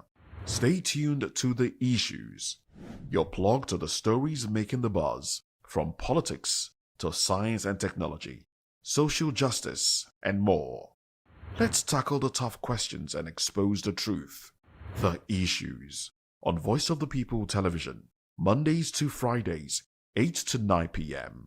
The Issues. Don't just react, understand. We encourage you to click on the like button and subscribe to our YouTube channel. We are Voice of the People TV. Also follow us on all our social media platforms. We are at VOP TV Live. Visit our website www.vop.ng for fresh and trending news. Also watch us live on SLTV channel 264. VOP TV, Voice of the People Television. VOP TV. Now you have more than a voice.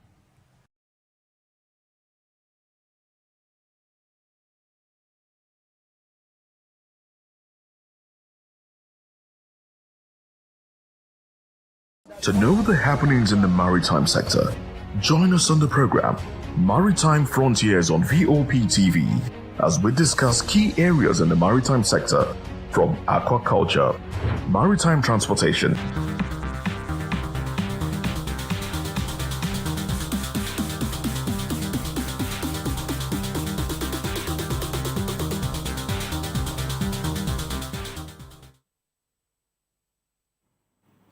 And yes, welcome to the Spotlight Show on VOP TV. Yes, this is a place where stories come alive and voices matter. This is the show where we shine the light on creativity, style, culture, music, and purpose-driven people who are shaping the world around us. And yes, it's another day, and with your special baby girl, Prezi. Yes, and today, I am not doing this alone today.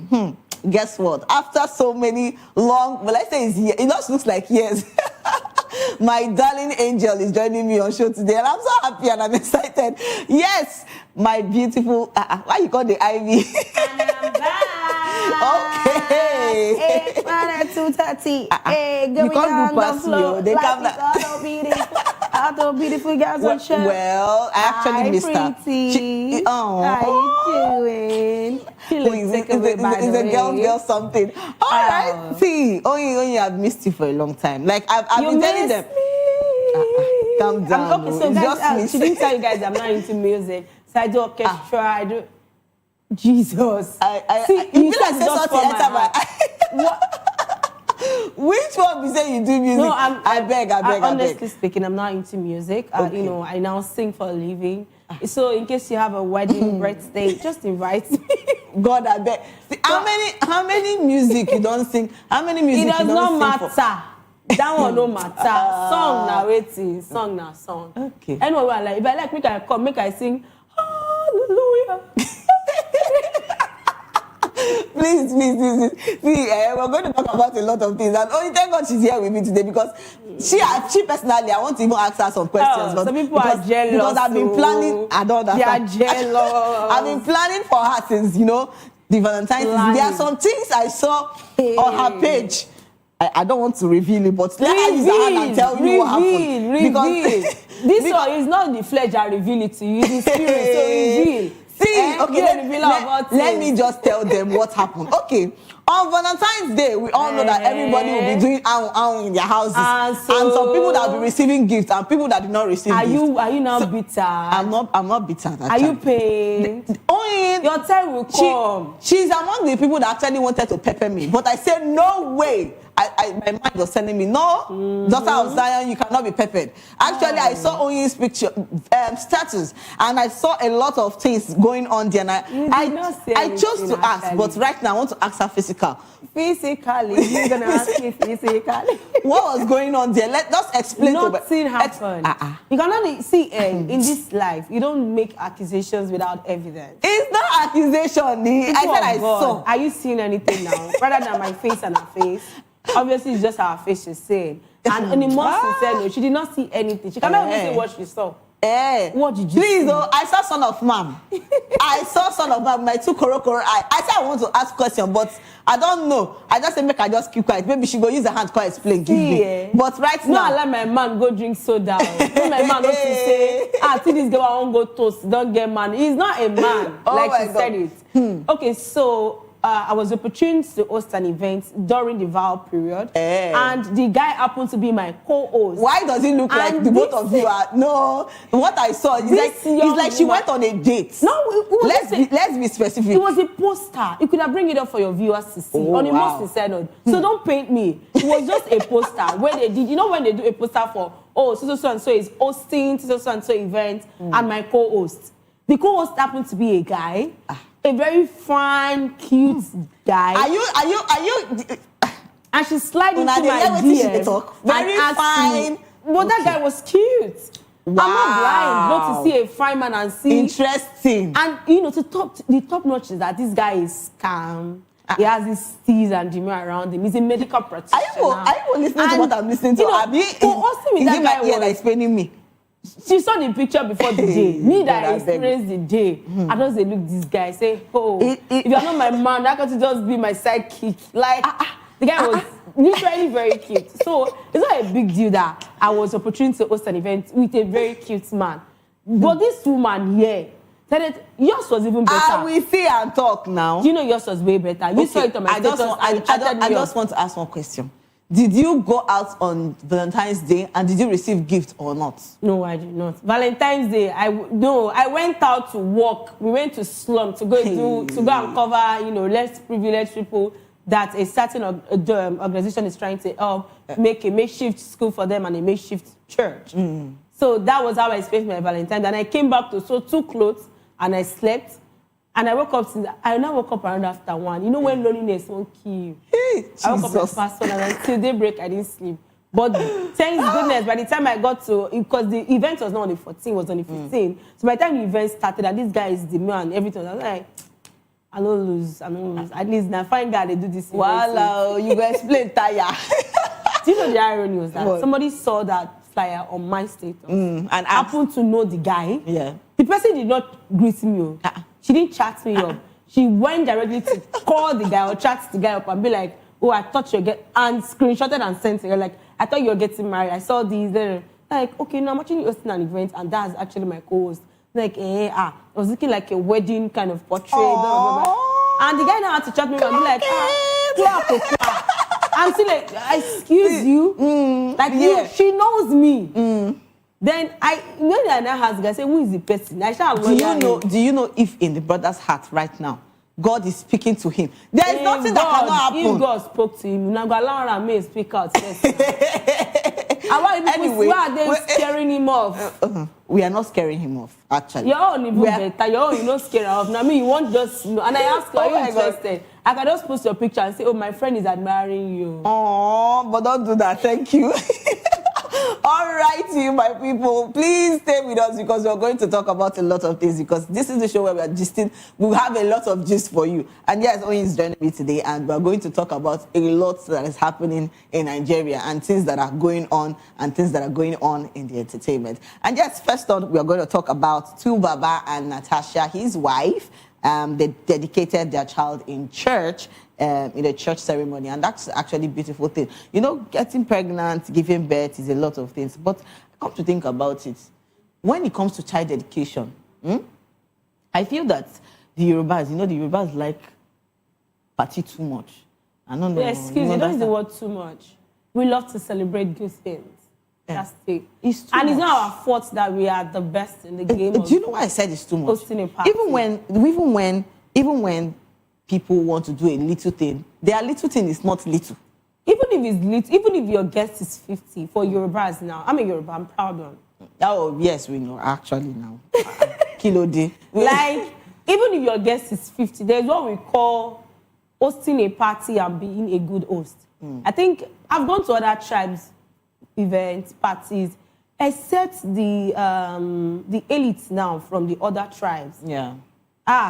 No tribe, now party they make. So they don't invite, I know they agree go again. Because I've gone to parties where they make you look as if you come to beg for food. Where in Yoruba land you eat and eat and eat and eat.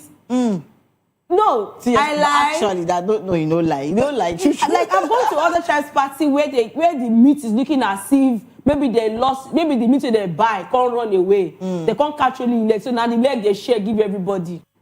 I'm like, hello. And come to think about Baba and his wife, you know, the recent had issues, you know. You don't even know say the marriage still there now. I won't talk about it. I'm not going to say, I'm not shocked. Like, when he said to Baba and his wife, and his new wife. Oh, and his new wife. He has had countless baby mama, had a wife, not the only wife. Who know they quarrel? Actually, there are relationships that you see a lot of people. They will have issues that they will reconcile. But this is way reconciliation. No, the reconciliation of bringing the child back to the father. And guess what? They're talking about Toto Dike. Her son is actually celebrating today. Yeah, that boy is so cute. You know, I give it to Tonto that she has a very large heart. Because there are two women in this industry that I give it to them because, you know, it's one thing for a man to hurt you. It's another thing that you wake up to that man's face in your child every day. It takes a very kind-hearted woman to be able to still love that child and train that child. Because naturally, say you didn't even wake up, see the face. You'll be like, you are the son of that. Oh my God. But and that child is now yours. you know, children, mothers and child. Don't go there. I've seen a lot of children that went through crises in life, not because they are not good, but because they look like the nemesis their mother is trying to run away from. But my question is, how do women give birth to a child and still treat that child like they don't have any? See, you know one thing I'll say about that? It's surprising. No, I've heard stories of people. Be very honest with No, yourself. seriously. I'm not in that shoe. I'm not in that shoe. So you cannot walk on that heel. But I've heard. If you're in those women's position, you know what it means for you to feel like, oh, I found love, I'm doing this, I'm doing that, and the person duty you, not just duty you now, did you blue and black, did you dirty? I finally want to walk away, and your child. I've heard naturally, even when there's love in marriage. Do you know why I'm saying this? I've heard stories of people like, I've seen a lot of people that will come, oh, I love my mom, I cherish my mom.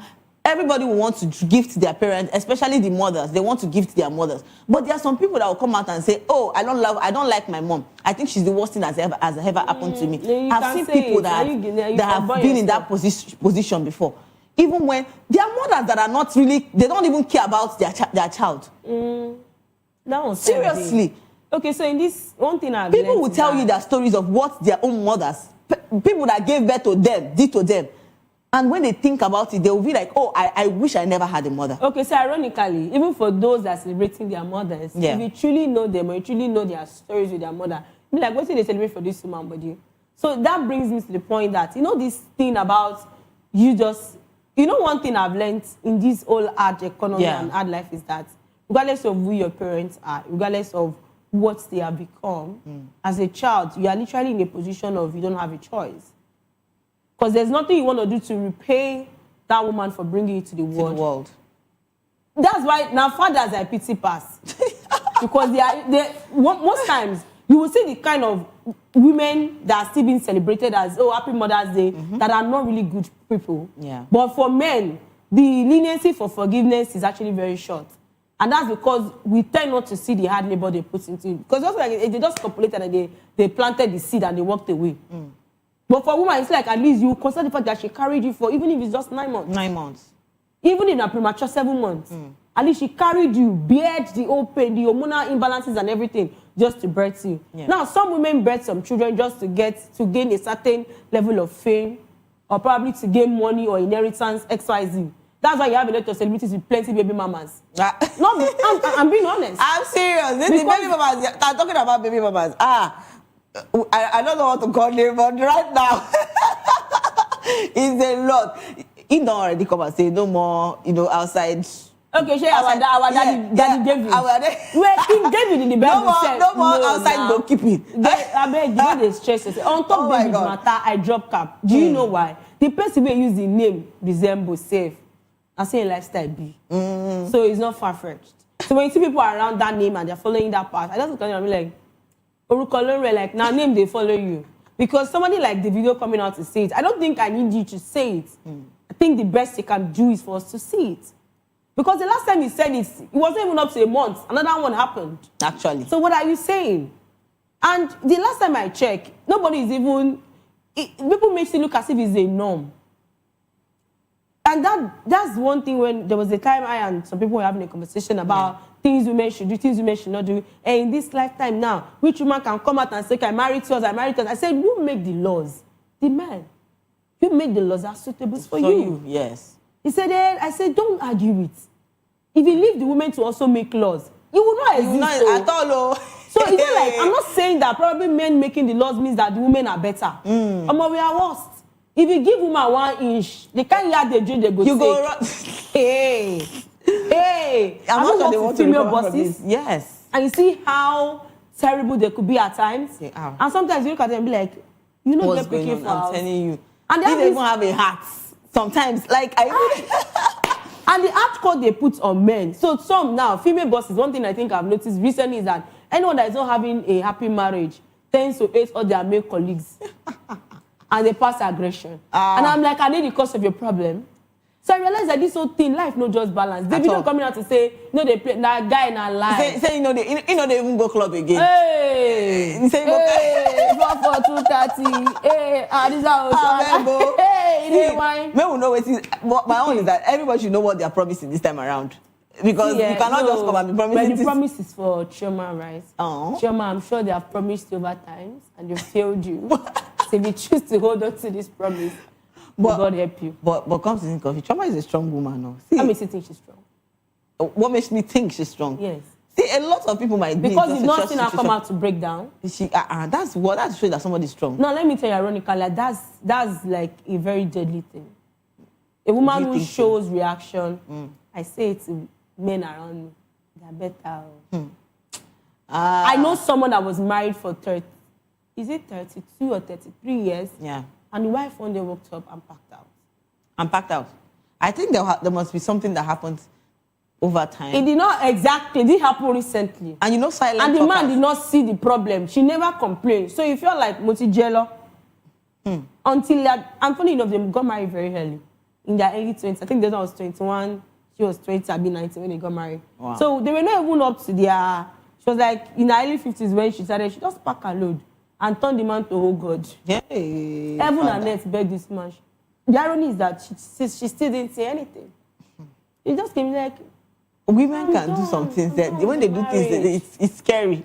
The irony was that she now made a slip of a statement that she has moved out of that marriage psychologically for over 15 years. That she just took the physical move.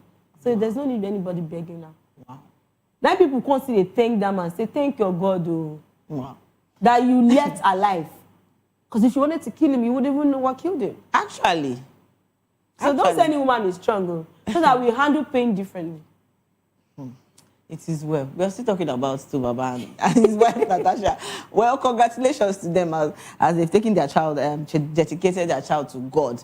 God is very important in a child's life. I think that should be the first. All right, you know, fans have actually come out to say congratulations to Baba and Natasha. So let's take some comments and see what people have actually come out to say. You know, say comment section at that place where things they happen. All right, let's take some let's take some stories, some comments. And yeah, somebody said this lady with black 5 and 6. Hey, God, you know, she in all her pictures. When they leave her. No, ironically, I think people tend to always attribute colors to certain people. There are people that love black colors. Actually, I love black. No matter how you love black, yellow still the body. But black with a touch of. Our own is not touch of anything. Is there any touch? But people actually have best colors like black. And is there choice every day and every time? I've actually seen people that even want to wear that. Our own is not looking anything spiritual because it's not like I've seen her on other colors. So it's not looking like anything spiritual to me. I actually love adding black to my clothes, but that doesn't mean that all black. And the last time I checked, your fair skin. So black is like a go-to color for you. She's not fair. Please, but I think they think black kind of pull the stunts of power. So someone like me, I'm wearing black. Okay, there's white bead, but that is not the cocoa. I like black. Black is like at the fifth of my color chart. No. Okay, number one color chart. That's interesting. Yeah, I have color chart. So what's your best color like? Gray. Oh, wow. That's a very weird color, but it's actually beautiful. All right, let's take the best in the industry, baby. Oh, wow. All right, let's take more comments and see what people are talking and saying about Two-Face and Natasha. And yes, somebody said, what does she have to do with color black, even on dedication day? Meanwhile, no to Baba Mama, we been the right petition against Natasha be that as well. And booking. Mama we abuse that time. We later see her for the wedding. Everybody should just rest. They later just call the woman the best mother in the world. I say Lobaton. Lobaton. See, like, mothers will always follow their child. No matter how you want to color the thing. Actually, mothers and child. I don't want to make a comment on that. Don't just calm down. Yeah. Let's take more comments. Because they never really liked the first wife also. Yeah. But they always showed up. So it's a lot. Yeah, it's kind of messy. Moving on. Moving on, please. Let's take more comments. And a lot of people are talking about. And Buki Yojomu said, them don't born a BAI. Congrats. Okay. They born now. They don't born now. Buki. No, initially when they put to bed, they were trying to cover up the old birth thing. Yeah. There was so much speculations, or there was issue with the child, there was XYZ. Either case, she get belly. We also pregnant. Yes, now. She has put to bed. Of course. We've not seen the baby's face, but regardless, I'm happy for her. Please, nobody should wish the baby anything. I beg you. And it's Everton said, please, I need okay. I don't know. Everywhere I'm begging. I know, corporate beggars. They are everywhere. Oh my God. And yes, Nomi said, make una allow me to mind my business. So now election matter with me. And actually, I don't say so. Election they come. Natasha they do dedication. God still there. All right, and KC stood. Otto said, congratulations. Let's take more and more comments. We have a lot of comments. Lufoma say, father of all nations. I agree with you on that one. God, I beg on that one, Lufoma, take her. I hear you. All right, let's take more comments. A lot of comments are coming. Ufoma, this your mouth. I bet you don't go put you for trouble. But she did not abuse him now. Father Abraham has many sons. So now it's not about Father Two-Face has many children. And Elegant Beauty said, when did she give birth? Okay. They never told us. But at least they brought out a child. They brought out a child. Yeah, Abio.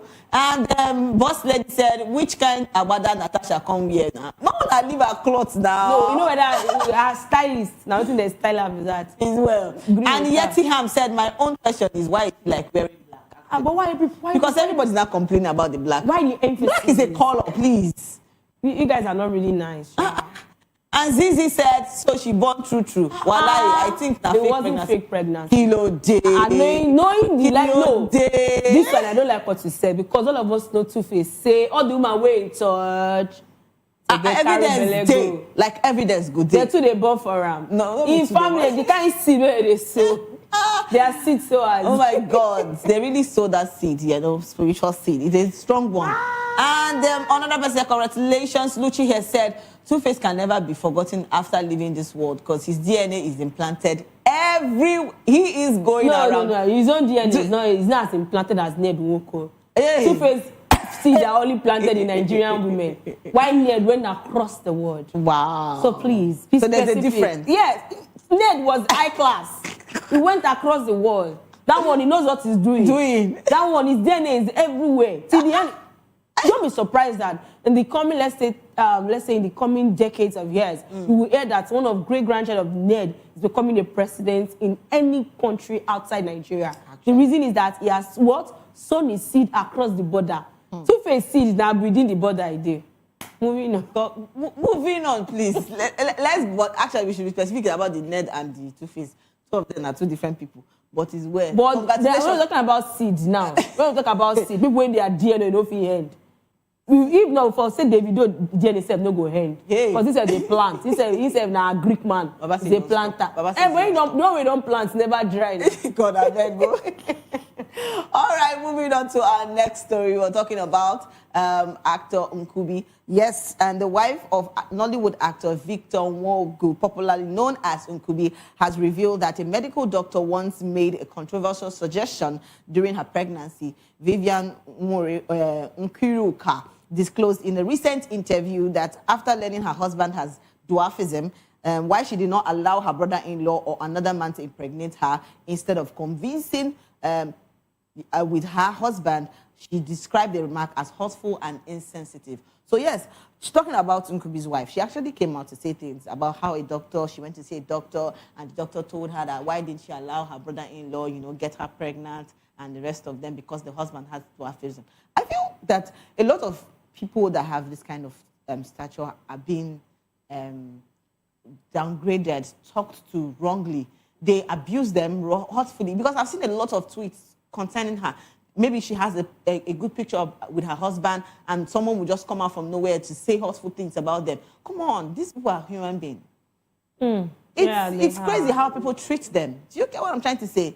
The old thing about this world is that people just tend to just open their minds without allowing their school of processing thoughts to work before they say whatever comes to their mind. Yeah. And they tend to leave the place of kindness and say things that they wouldn't even be able to take as a person. But for our own case, ironically, I think probably for the doctor, probably they were having a conversation that has to do with hereditary or what could so happen in the future, probably with the child or the future of the child. Yeah. Probably that was where the conversation, we don't know where the conversation was coming from. So it might be like a medical advice.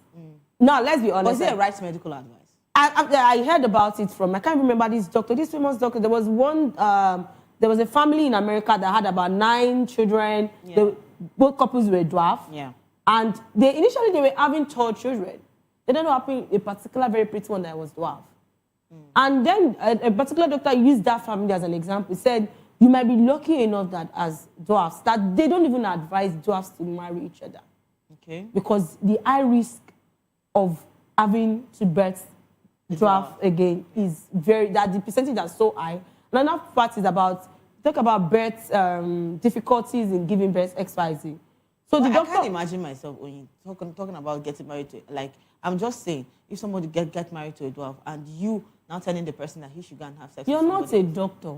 But it's like, I feel that it's for that person to choose that, oh, this is the person I want to get married to, and this is the person I want to spend the rest of my life with and be with. There's a reason for that. It's Nigerian mentality that's making you think like that. It's not Nigerian mentality. It's Nigeria. But she actually came out to say she was actually hurt by all those things. Because for her to make such choice, it's her choice. It's her decision. Definitely it's her decision. Nobody's going to live with it with her. But when someone tries to make a decision for you, when you know waiting, you already it was know an advice. It doesn't look like an advice, but it was. Did the person force her to? It was a hurtful advice. Okay, now, ironically, the doctor in question, we don't. Because China was past Nigeria, so let's not go there. Like, I've seen a lot of people that would talk bad on people, how they dress, how they look, their body shape, and because of that, a lot of them will now go into depression and go and kill themselves because they feel that they are not accepted into the community or into. It's they a lot. They even set a standard for what pretty should be or what beauty should be, and I look at those who set the standard. It's a lot. They're not even there. Seriously, I just feel that people should be more kind. You remember our first edition of Spotlight for this year? That was exactly what we said. Yes. Telling people that this year, because a lot of people are going through a lot of things. It's their choice if they want to be with somebody. You don't come to mention to them that, oh, you need to be with this person. Why don't you? Because you are with this person. You are making decisions for them in their own life. They might say it's money. It's crazy. They might even say it's this. They might even say, okay, so regardless of whatever you think it is, keep it up. Keep it to yourself. Nobody's asking you. A lot of people have gone to do things to restructure their body, restructure their hand, restructure their nose. Even one that now later had health issues that they have to go and make reversal. They're plenty for industry presently now. Let me even say this. You know, a lot of times I've been on makeup. I just want to say this basically because it's just an experience. A lot of time I went to a makeup school. You get what I'm trying to say? And most times I always do the makeup. Not that I have the strength to do it. Sometimes I just want to come with my best face and I'm okay. But somebody will tell me, oh, Precious, I think I prefer your bare face like that than you being on makeup. But I love doing makeup. It is what I love doing. So you don't need to come and decide for me that, oh, because you love the way, you love my bare face. Between me and person never walk up to you on your bare face and say, I say, you're not even too fine. Now makeup, they make you look like, say, you're fine. Sometimes I even imagine those things. You will tell me, oh, because I love makeup. You will not tell me, oh, because I think like you look more beautiful with your bare face. And ironically, when you see the person that is telling you, you don't need to tell me that. No, you can even tell me, but I want you to wait. Tell me first. Some people will say they just rinse hand, mold them, and they have the audacity to walk up to the God's creation. Please, how will we create ourselves? Now God create us. So.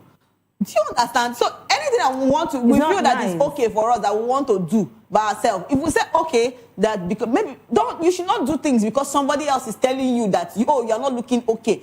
Do things because you want to do it. I don't even entertain such conversations. Thank you. So when you come to me with such conversations, anybody who has known me over decades of years, you know that I shut you down ASAP. Because you tell me, that my body is... No. I have a big tummy. I have a... I know I have a big tummy before. Please, if you don't like me the way I am, back off. I'm not begging. And the last time I checked, when the Bible say, out of my belly shall flow, did it say out of belly? Thank you. How water one day the belly and it to be still flat.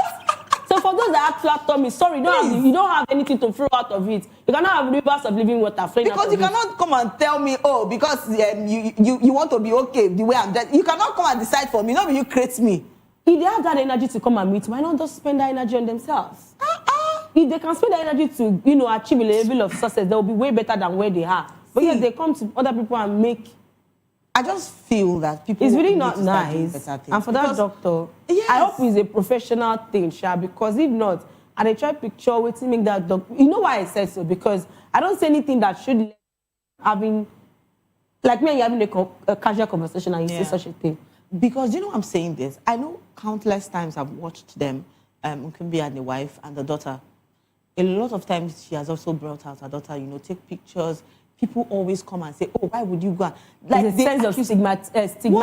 There was a sense of stigma on the family because the guy is a dwarf, but they are happy for crying out loud. No, the top people when they abuse these dwarf guys, they are still single. No, they are still single in their father's house, inside one room and parlor with their tiny legs, and they don't have a wife. They'll be abusing somebody that is dwarf that has. They should be very careful. It's actually crazy. It's the ladies that are even still, they never even know what future holds for them. If their husband will be, if dwarf get younger. And it's how they come out to lay curses and abuses on her. It's something else. She won't listen. She should just turn that, it's painful.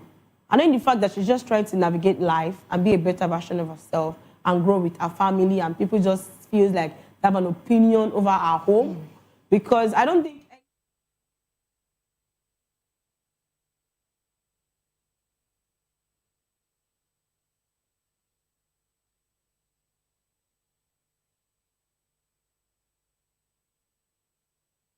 I borrow for empty hand when you never pay back. You will still come online. That's I love what the video when they went to go and pick that guy that time. Oh, it's a lot of these cyber bullies that they went to go and pick. When I see them, I'm like, see the thing. Because it's evil of you to stay in your own abode and you have criticism over people that are trying to. See, everybody's going through one thing. Is celebrity or not? But I like as God take great problem from everybody. Everybody's this like everybody they collect. Everybody they collect. I'm just come up for this and but collect. Sha, if they collect, make you still take kind. Not be our fault say they collect. Kind. Everybody seriously. Honestly, it's not easy. It's not easy, we know. But I beg. May they try to reduce some of the words. This and I don't think wrongly to her. Should anyone be that you're finding joy in another person's misery? Yes. Your choice of words sometimes are trying to put people down. I think that's really bad. As well. My comment section people, that's where you see when they will come out and say something. So let's take some comments and see what they have actually come out to concerning Nkumbi's wife. And let's take some comments. And yes, hello Daniela said, so many insensitive comments here and it's worrisome. If no one forced her into loving and marrying her husband, why wouldn't she have a child for him? Thank you. That's what I just said. And yes, so you guys are unbelievable. Actually, very unbelievable. And yes, Nazi Loveline said, so why did you go for abnormally scan when you know that you are not ready to be counseled? Okay, dwarfism is an abnormality and no child should suffer for your ignorance and lack of making decisive choices. Science has made things easier. You can go for IVF since it allows for fertile selection. Sperm donor too is a great option. Please be open-minded and stop this gaslighting. Please, people should. I don't know why people are saying this though. But even if it's the dwarfism or anything, she made her choice, and she feels that her choice is better for her. So if she wants her child to be that way, she's willing to live by it. So people should allow her rest. Please. And Chidiogo said, my parents bringing me into this world without wealth alone irks me. Imagine say them come use clear eyes born me as dwarf. I'll hate them for the rest of my life.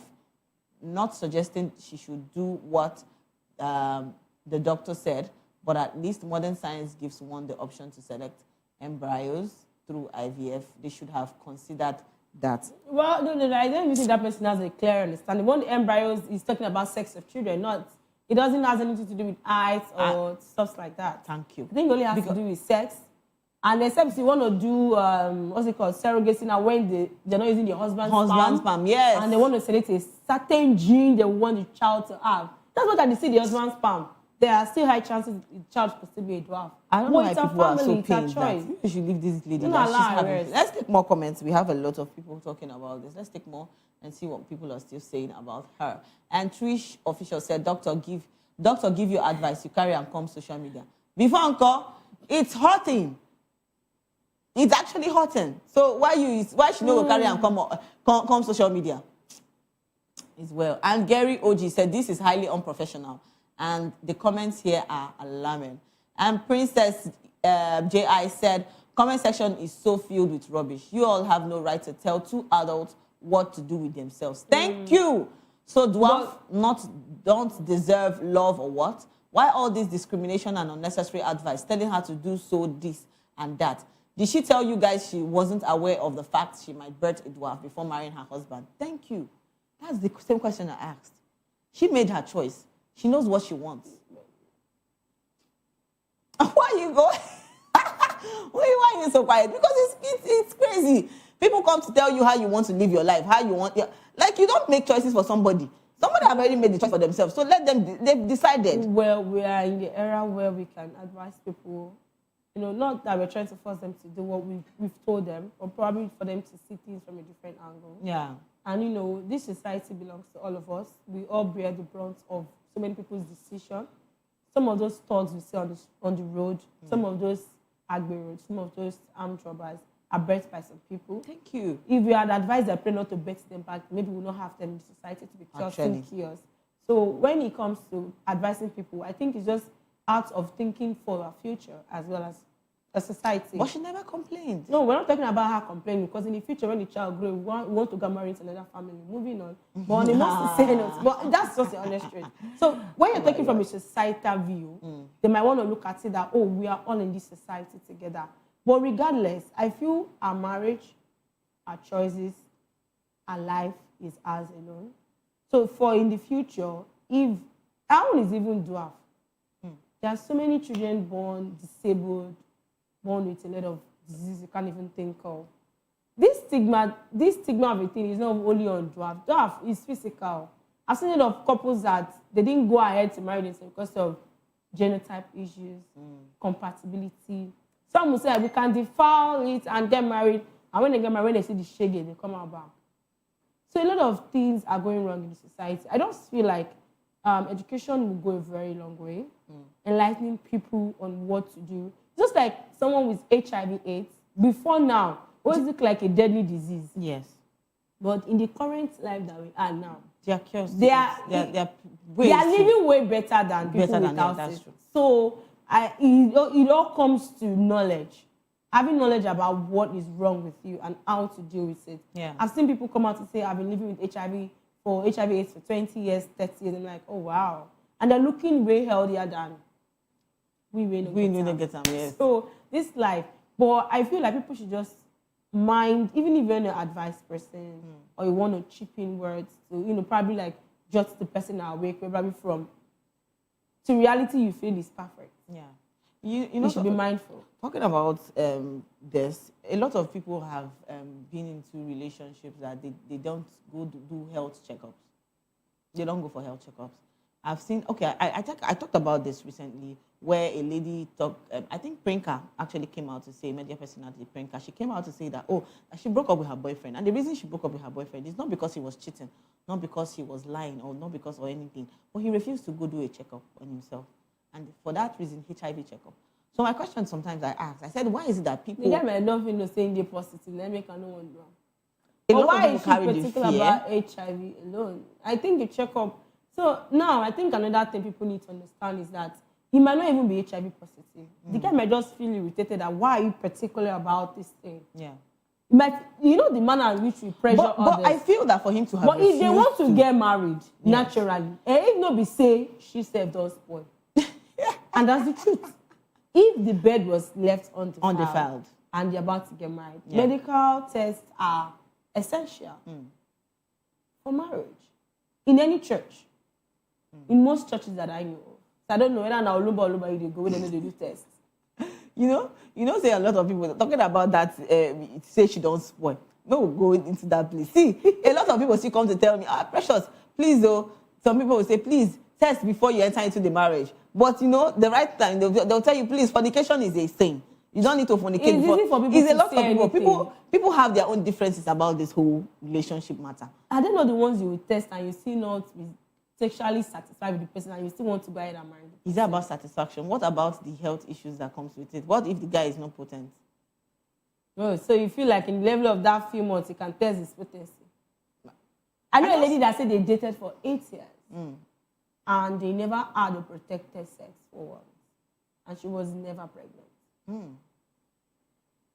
She said only for when they were talking about getting married. She didn't, maybe she had it like a, girls chat now. Yeah. She just said it, say, I've never even used condom with my man before, XYZ. And that was her first man. So they're like, so how many belly you don't come on? She said, no, that she hasn't had to abort. She said, are you sure that guy can impregnate you? She said, she never even thought it in that way, but really, she said the fear started coming in. That she was scared and was trying to not tell the guy. The guy was like, oh baby, calm down. Okay, even if we finally end up getting married and we could not have children, and you are not the one that has fertility issues, does that mean I should dump you? What makes you think that I'm the one that has the problem? Do you know if I've impregnated a lady before I started dating you? And I dated you for 8 years straight, and you were never pregnant. Do you know how it feels like for me? The lady comes and says, have you pregnant? She said, yes, that there was a time a lady was pregnant for him before he dated her. And the lady aborted the child. So he doesn't think he has any fertility issue or anything. But that's not even the bone of contention. Do you love me? Yes. Because do I love you? Yes. Why I'm saying this, do you want to marry me? A lot of guys now go into the fact that, oh, you have to give birth for me. You have to be pregnant for me before I get married to you. You get a particular tribe. It's crazy because that is the in thing. Now, this is what people normally do now. Well, some guys. It's funny. They say, "Oh no, I don't want to get that. She must get pregnant for me before I get married to her." And the guy that is not exposed, because exposure will teach you that. Yes. Don't even go there. Yes, that's true. One man was claiming that the wife is a man because she did not get pregnant. Unfortunately for him, the wife never told him just not to bruise his ego. He doesn't even have a sperm count at all. I heard about that story. And he came up with, yes. Like, when I heard it, I'm like, who gave birth to this woman that is so nice? But seriously. In the place of kindness, she helped him. And the family came out to start abusing her, For a man, when we say, he didn't know now. He felt the force was from the lady. Ironically, somebody said something. Yeah. And I held on to that one. He said, there's no how you would never have known that whatever led to that issue was a medical issue that they treated him for. That even his mother is aware. And when the person said that, and the person gave so many instances, and everybody agreed that as a doctor, the person said that it's not like maybe anything didn't happen before you become that you don't have a sperm count. Is it that they gave birth to you, there was something wrong with your whatever that produces sperm, that them at a certain point. But I love the way she actually, pulled this off. She actually told the parents that she left the house at some point, and the parents of the guy started begging her to come back to the house. But if I should marry your child. That's the right answer for them. I'm telling you. Nigerians. See, people. Let's still take more comments. We're still talking about Nkubi's wife. Let's take more comments and see what people are talking about her, and people have come out to say things concerning hereditary, concerning dwarfism, and the rest of them. And yes, Ozioma Electronics said why the doctor was right about choosing IVF. And when one partner has dwarfism, IVF with genetic screening is often recommended because it gives the parent a higher chance of having a child with average height. This is not about shame. It is about reducing the lifelong pressure society creates. Bullying is real. Even people with normal height and small insecurities face mockery, and someone with visible differences faces even more. So choosing IVF would have protected the child from the kind of pain, and IVF would also have increased their chances of having a tall or average-sized child, especially since they had the financial means. Someone like Nkubi can afford that option. Many people do IVF simply to give their future child an easier life. It is not wrong. It is not vanity. It is protection. Very correct. It's her choice. I'll still keep saying No. So now on this particular part, yeah, as a medical doctor, I think they have every right to give advices on, oh, do this, do that. Yeah. I know a certain time that a very close relative of mine was losing pregnancy, like as if it was nothing. And then the doctor finally, at a certain time, the doctor told them that, okay, change vicinity. And the husband was like, hey, where should I see money? And I said, it is you that is bearing the pain I bear, and every time I lose a child. It's not just me about losing the child. This mental, they say, we're both losing children. They say, excuse you, you only plant a seed. If the doctor is telling us to do this, and we can, and it will help, why not? Glory be to God, they are parents of 2 beautiful kids now. Following that doctor's advice. So the irony is that some, medical advices sometimes. So now, I think there's an adage in Yoruba that says that when 2 friends enter the house and they come out laughing, it means they've not told themselves the truth. So Uncle B's wife might look like, oh, I really felt wrong. She told me that. And then advice. And they are looking for... You either take it or you leave it. Exactly. And the advice is not coming. You're not marrying a family now, the doctor's family. And the doctor's family get dwarfism. No. They're saying this for you. In IVF, they did not... Now, IVF does not mean you should not use your husband's sperm. You could use your husband's sperm and use your own egg. Yes. But there will be genetic screening to help you. So even before they put the, the semission in you, they could actually screen it and be sure that, okay, this is good to go. Yeah. And IVF gives you multiple births. So they could actually have just one this thing and it's like 5, 6. And they'll be like, okay, 2 is good, the others, and they will. So all these things actually, don't be now. This decision now is not now. And it's not that will be affected. It's the child. Well, and it's on the internet now. And everybody, they don't. So that child will still see this in years to come. People will even make her see it. What I can actually say is her choice. She has made that choice, and she says that is what she wants. Well, kudos to her. She's a strong woman. I don't know what they call strong. So my own advice to people that are also watching too, please, one and not go say because they won't be wife do them. You say if you won't go do the same thing. If you feel that it's not okay for you and this is what you want, something else, fine. You take the doctor's advice, Abi. We won't even marry you, you are strong. Hey, God, I beg. We want to be done probably 5'2", we want to reach 5'3". They are human. You know what I hear daily? They can get married to anybody they want. Do you know what I hear daily? What are you saying? Do you know what I hear daily? I look at Mort, Ego Mortes, close to ground, Evan Kinikan, father from head. I'm like, kilo day. Now make it Jesus. See, it's their choice. My advice to you is, if you're trying to end up with somebody, please, very important, go for a health checkup. And if there's anything very, very important, health checkup. But what which health checkup? What if you don't already get belly before I want to marry? Now even the thing now some people they come or some men they come and they talk. It's crazy. The man will tell you, oh, you have to get pregnant for me before I get married. No, they don't even said that. They're already doing stuff and they are pregnant and the man finally said to meet your family. You can't stand your ground on anything again. I'm telling you. The ground is already flawed. Is where they say a word is enough for the what? For the wise. Abi the wise is enough. When it gets to your tummy, it becomes full. We say after you as a human being. When it gets to your tummy, it becomes full. Take it or you leave it. All right, this is where we draw the curtain to my amazing viewers. Thank you so much for staying with us on the Spotlight Show. And yes, remember, if you're going viral or going global, please stay true to your stories. And don't forget to follow us on all our social media handles at VOPTV. And yes, subscribe to our channels for more exciting episodes on Spotlight. And trust me, and I know that you have not also forgotten that I'll still remember your special baby girl, Precious Agumanu, aka Call Me Prezi. This has been Spotlight. And you know I didn't do this alone today. I was also here with my the amazing baby girl in the All right. Thank you so much for staying with us. Bye for now.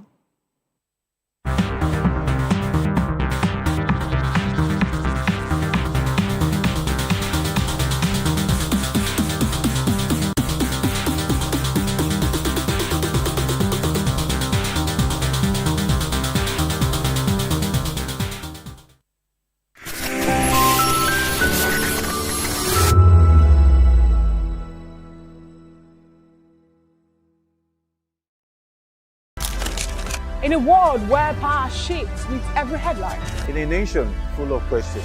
In a world filled with noise, the truth needs a voice. the policies that shapes our world, and the economy that determines our future. Every hour, every day, the grapevine keeps buzzing. And together, we are committed to telling the stories that shape our world, because your voice is our focus. Don't forget, our voice matters the most. Let us come together and share our concerns.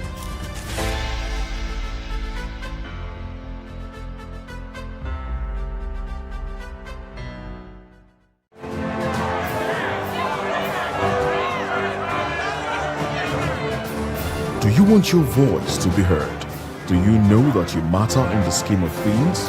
The People's Voice, the show where ordinary citizens take center stage as we discuss the biggest stories that affect you and I. With you in mind, we facilitate lively discussions, debates, and interviews on the topics that matter most to you and I. From social justice to economic empowerment, education to healthcare, governance, and more. Tackling tough topics and amplifying your voice.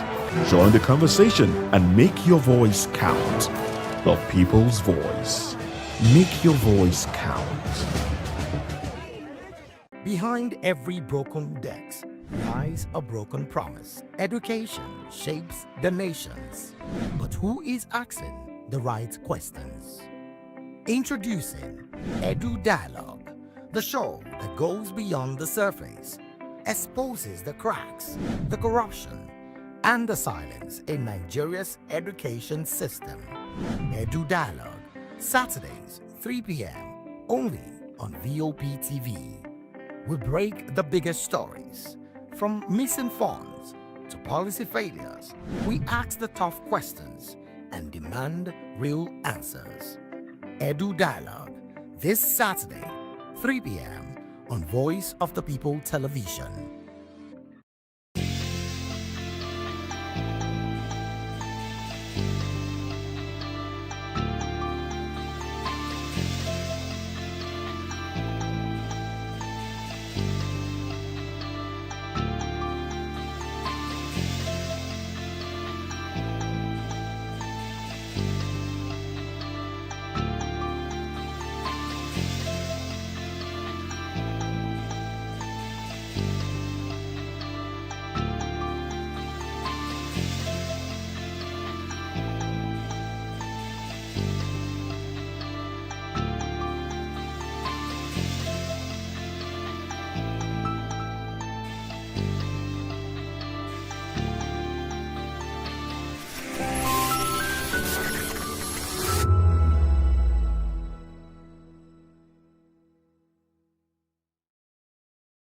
Welcome to the locker room, the home of football talk that matters. I am Jerry El-Rufai'S. Join us every weekday, Monday to Friday at 5 p.m. Nigerian time, as we share the hot takes and hot debates in the exciting world of football. And joining me are the usual suspects, Ikechukwu and Mayowa, as we break down all the hot takes and everything that's happening in the football. Don't just watch football, live it with us. Catch us on the locker room and Voice of the People Television at 5 p.m. Nigerian time. And like I always say, if not 20 minutes off, with the sport. The red carpets, awards, the razzmatazz, music, fashion, interviews, and more. Spotlight on Voice of the People Television. Let's feed you with all the juicy stories in the global entertainment space, bringing you the glitz and glamour as it is hot. Stay tuned to Spotlight, 1 p.m. Monday to Friday. Spotlight on VOP TV. Entertainment like never before.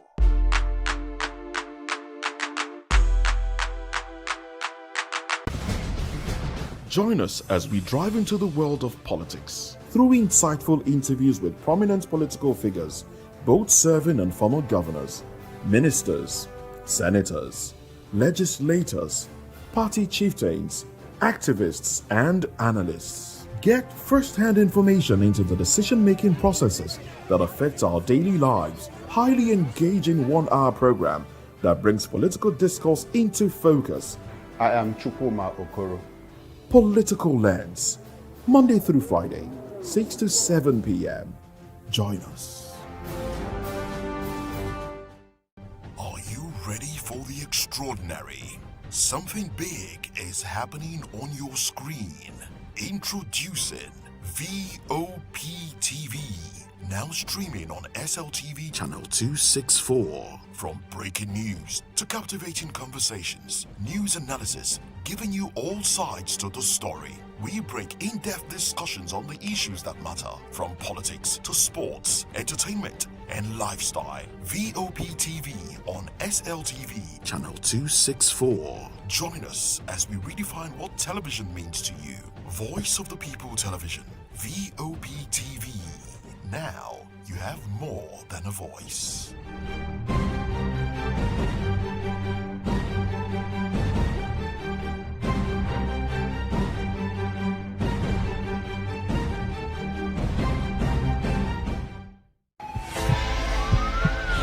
This is Health Check, your weekly guide to better living, smarter choices, and trusted answers. From everyday wellness to urgent health issues, we've got you covered. Health Check, only on Voice of the People Television, where your health has a voice.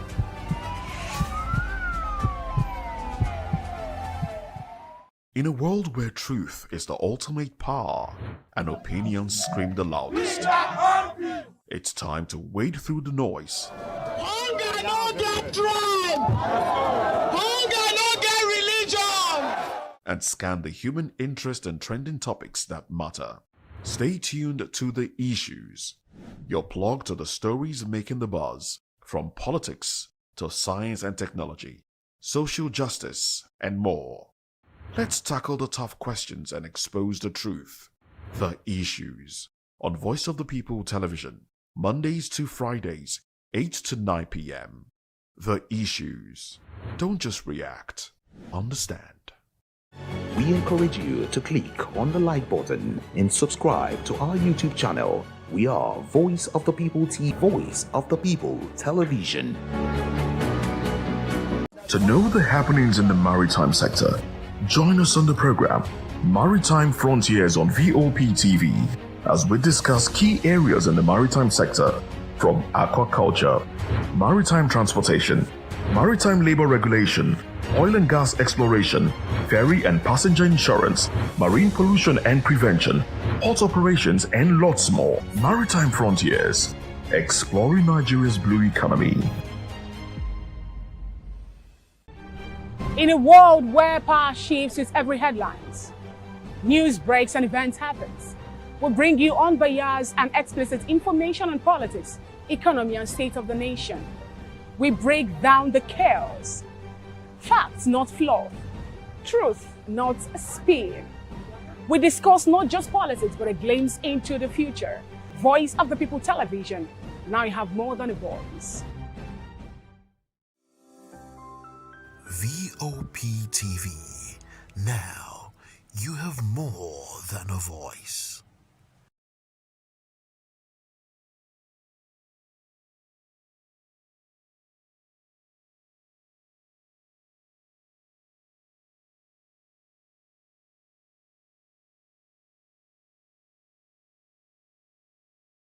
We encourage you to click on the like button and subscribe to our YouTube channel. We are Voice of the People TV. Also follow us on all our social media platforms. We are at VOP TV Live. Visit our website www.vop.ng for fresh and trending news. Also watch us live on SLTV channel 264. VOP TV, Voice of the People Television. VOP TV. Now you have more than a voice.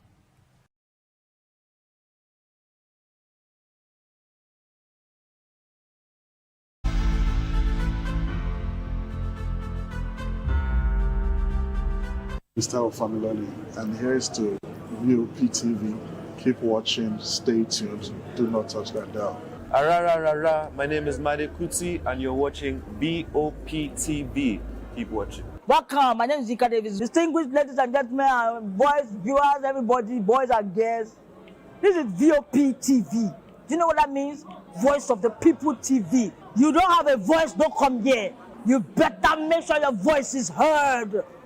Are you ready for the extraordinary?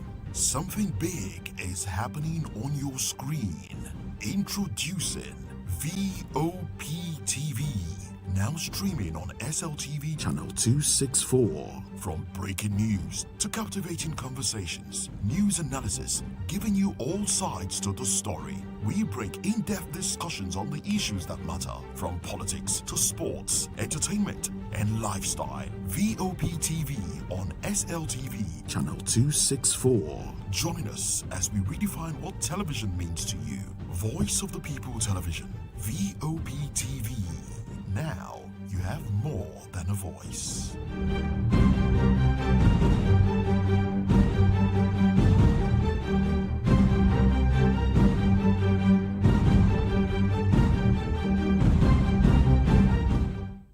In a world where truth is the ultimate power and opinions scream the loudest, it's time to wade through the noise. Hunger no get tribe. Hunger no get religion. And scan the human interest and trending topics that matter. Stay tuned to The Issues, your plug to the stories making the buzz, from politics to science and technology, social justice, and more. Let's tackle the tough questions and expose the truth. The Issues on Voice of the People Television. Don't just react, understand.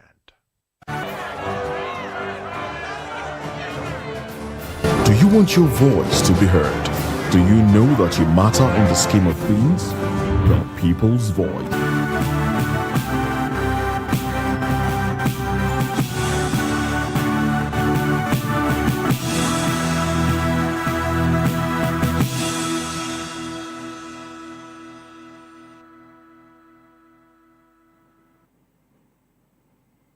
Well, hello and welcome to the African News and Voice of the People Television. I am David Edwin. Before beginning the news, we would urge you to kindly visit our website. It's www.vop.ng for fresh and trending news stories. We'll begin the African news from Nairobi, where passengers at Nairobi Jomo Kenyatta International Airport, one of Africa's busiest air transport hubs, are facing significant disruption as a strike by air traffic controllers enters its second day. Launched by the Kenyan Aviation Workers Union in spite of a court order, the strike has led to delays of up to 4 hours for departures, with some flights cancelled. Kenya Airways, the national carrier, has warned passengers to expect scheduled adjustments and delays, advising them not to proceed to the airport without confirming their flight status. Ugandan Airlines has cancelled 2 flights, while Jambo Jet has asked passengers to stay away from the airport until further notice. The strike is over workers' grievances, including the failure to include and conclude a collective bargaining agreement and the placement of employees on temporary terms for roles deemed permanent. The Kenya Civil Aviation Authority has expressed willingness to resolve the dispute amicably, with the Transport Minister summoning the union and aviation authorities to a meeting to break the deadlock.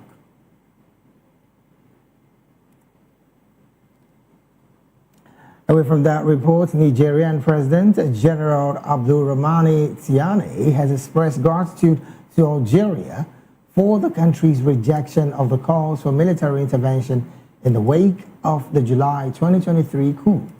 Tiani told a joint news conference in Algiers with his Algerian counterpart Abdelmajid Tebboune that Algerian authorities showed solidarity with the Nigerian people in spite of the futile attempts by certain powers with neo-colonial undertones, as well as international and sub-Saharan organizations that had been ordered and manipulated. According to Tiani, no Algerian, no African could comprehend that Algeria would allow its territory to be used to attack an African country, especially when it concerns the same power that for over a century inflicted unbearable suffering to the variant Algerian people. Following the ouster of President Mohamed Bazoum, the Economic Community of West African States had issued an ultimatum to the coup leaders threatening military intervention to restore constitutional order and activate its standby force. However, Tiani compared Algeria's position with what he called some African countries or their manipulated leaders who missed their historical rendezvous by responding to French calls to wage war against the Nigerian people.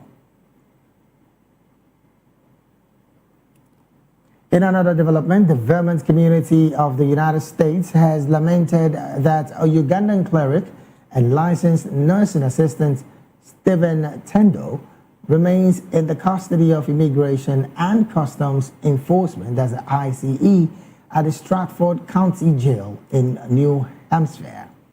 Tendo, who worked at the University of Vermont Medical Center and a long-term care facility in Burlington, was arrested on February 4th, 2026, sparking widespread outrage and concern about his well-being. Initially, Tendo was denied medication for his type 2 diabetes, cholesterol, and allergies, but his attorney, Christopher Worth, reports that conditions have improved since his transfer to the Dover facility. Tendo's community in Vermont is rallying to support him with a GoFundMe campaign raising over $35,000 for his lost wages and legal expenses. Tendo, who fled Uganda in 2018, has been fighting deportation, citing fears of persecution and torture if returned. His asylum application was denied in 2019, and he has been appealing that decision. Vermont's congressional delegation, including Senators Bernie Sanders and Peter Welch and Representative Becca Balint, have expressed support for Tendo, calling for his release and due process. And in Uganda, the Kawempe division of Uganda is struggling with poor roads and drainage systems despite nationwide efforts by the government to improve infrastructure. Vice Chairperson Suleiman Sekanyo told newsmen that stagnant water has become a breeding ground for mosquitoes, leading to rising cases of malaria and waterborne diseases. Sekanyo is urging the government to prioritize Kawempe's needs, saying the area requires urgent attention. Moving on, the United Nations Human Rights Office has disclosed that migrants in Libya are being subjected to systematic human rights violations, including killings and torture. It called for an end to interceptions and the return of migrant boats at sea. According to a report by the UN Human Rights Office and the UN Support Mission, migrants are rounded up and abducted by criminal trafficking networks, often with ties to the Libyan authorities and criminal networks abroad. From Libya, we'll go straight to Zambia, where the United Nations Secretary General Antonio Guterres has appointed Amanda Hosi Mukwashi of Zambia as the UN Residence Coordinator in Angola. Mukwashi brings over 30 years of experience in international development and humanitarian sectors with a focus on poverty reduction, equality, and social justice. Most recently, Mukwashi served as UN Residence Coordinator in Lesotho, leading interagency collaboration on national development priorities. She has held senior roles with UN Volunteers and UNFPA and worked with organizations like Christian Aid and Voluntary Service overseas. The appointment was announced by the United Nations, highlighting Mukwashi's dedication to public service and her expertise in development and humanitarian work.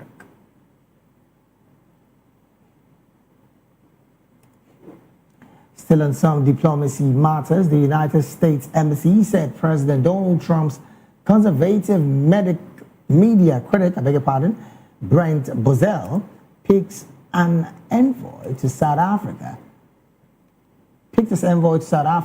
Has arrived to take up his post, with bilateral relations fractured over a range of issues. Washington and Pretoria are at odds over a series of international and domestic policies, from South Africa's genocide case against Israel to Trump's disputed claims that white Afrikaners are being persecuted. The 70-year-old Bozell needs to present his credentials to President Cyril Ramaphosa before officially taking up his post. Trump chose the right-wing Bozell for the job in March, soon after expelling South Africa's ambassador on accusation that he was critical of Washington. Pretoria has yet to announce a successor. Trump said at the time that Bozell brings fearless tenacity, extraordinary experience, and vast knowledge to a nation that desperately needs it.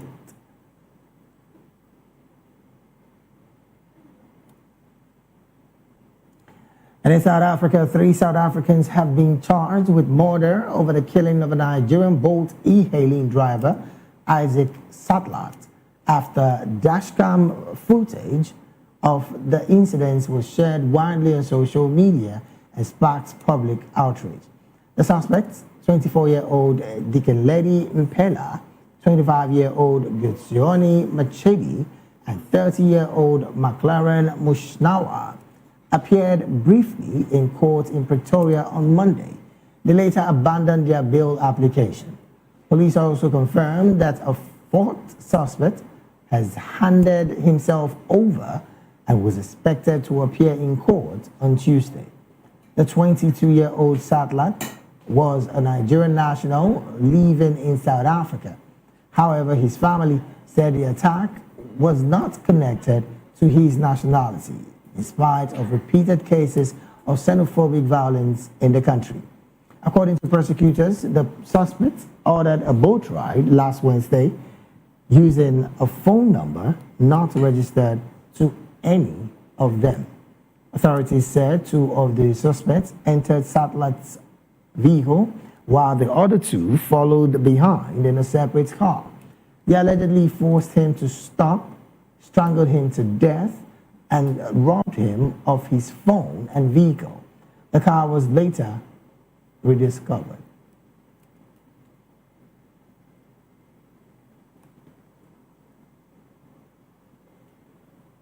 Still on some violence and crime matters, Ghana's Interior Minister Mohamed Muntaka has disclosed that 7 Ghanaian tomato traders were among those killed when Islamist insurgents attacked the town of Sitao in northern Burkina Faso over the weekend.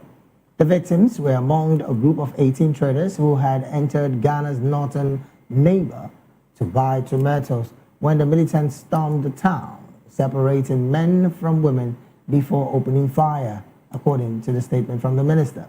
According to Muntaka, the insurgents went on a shooting spree, killing almost all the males there and burning them together with the trucks, adding that the bodies were burnt beyond recognition. He further disclosed that 3 men and 1 woman from the group survived with injuries, while the remaining 7 women escaped unharmed. The minister said the dead were buried on Monday in Burkina Faso, with the surviving female traders attending as witnesses. However, he disclosed that Ghanaian officials were unable to reach the site due to security concerns.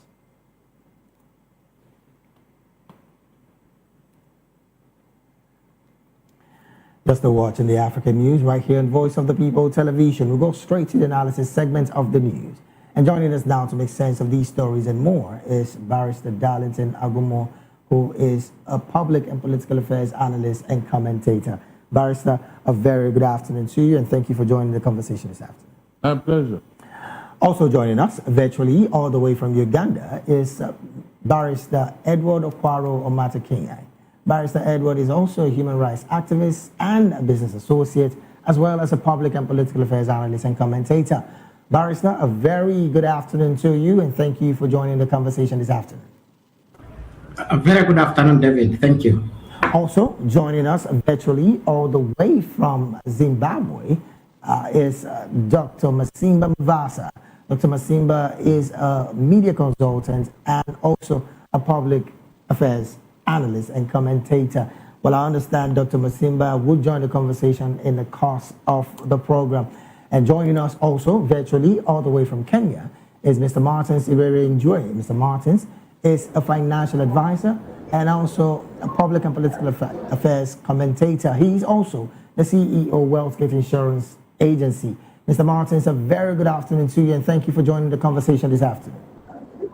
A very good afternoon to you, Mr. David. Thank you. Thank you so very much for joining the conversation. Well, let me start off from Uganda, where Barrister Edward is with us.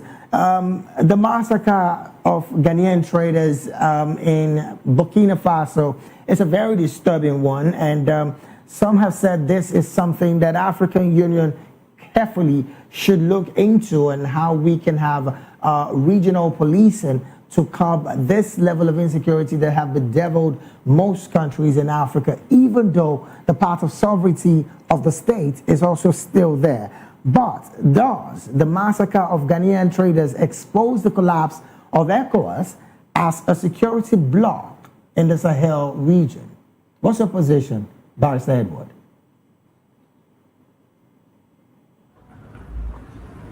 Thank you, David. Yes, I was actually trying to pick your question well, but talking about the massacre of the traders, it's actually an unfortunate issue which should be looked at regionally, and also even actually other international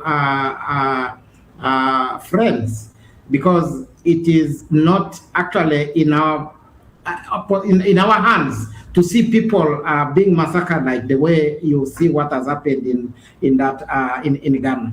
So I feel African Union is still very young in most of the issues concerning Africa. Africa requires now to wake up and see whether they should start discussing about African Union in probably implementing decisions, policies which are going to protect Africa at large. Africa is totally bleeding in all corners, but at the efforts of African Union is totally missing on the ground. So I think it is something which we need to look at. Who's the protector of these countries? Who's our father today? Until we start focusing in Western world to come and rescue the situation which is in hand, which we could have actually resolved ourselves, but because we have failed to provide solutions to Africans. Now, I'm going to stay with you, Barrister. It's the inability of Ghanaian authorities to reach the massacre site, prove that sovereignty ends within the borders of Ghana, because you would recall that Burkina Faso is being, of course, being chaired by a military junta. Does it mean that the fact that the Ghanaian authorities cannot get to that site doesn't mean that their sovereignty ends within the borders? There must be also issues to be maybe ironed, which I don't think that would be the way we are looking at. I believe the Ghanaians should be having that power, that authority, and the counterpart to make sure that this is something we should be handled, first of all, as a neighbor. So I think Ghanaians, on the other way, should actually see, would have actually looked at it and probably approach the counterpart and see how this should be resolved. All right, then let me take this conversation to Kenya, where Mr. Martins is standing by. I mean, you are a financial person. These are traders who went across the border to do business, and as it stands, being massacred by some Boko Haram set in a country where, of course, military junta is the leader, and I'm talking about Ibrahim Traore. Concerns are being raised about the sovereignty of state and the relationship between Ghana and Burkina Faso. What's your position with this development, owing to the fact that, I mean, traders being buried alive? How much of insurgency are we seeing, a genocidal campaign against civilians rather than a political rebellion? Yeah, thank you, Mr. David. One is to understand that trade policy has been threatened across the borders. Secondly, is about competition. So you find because of competition, the interested parties will violate the rights of others, and the ends you find that in Burkina Faso there is an issue whereby it is governed by the military, what we call military coup. And the ends you find that the borders of the country that is governed by the military, whenever you cross the border, you become a threat to that country, because now you find the policy there they are not consolidated to favor the foreigners. In most cases, now you find that in that country there is no democracy. So you find even if parliament meetings are happening, they cannot address the issue to do with human rights. Right.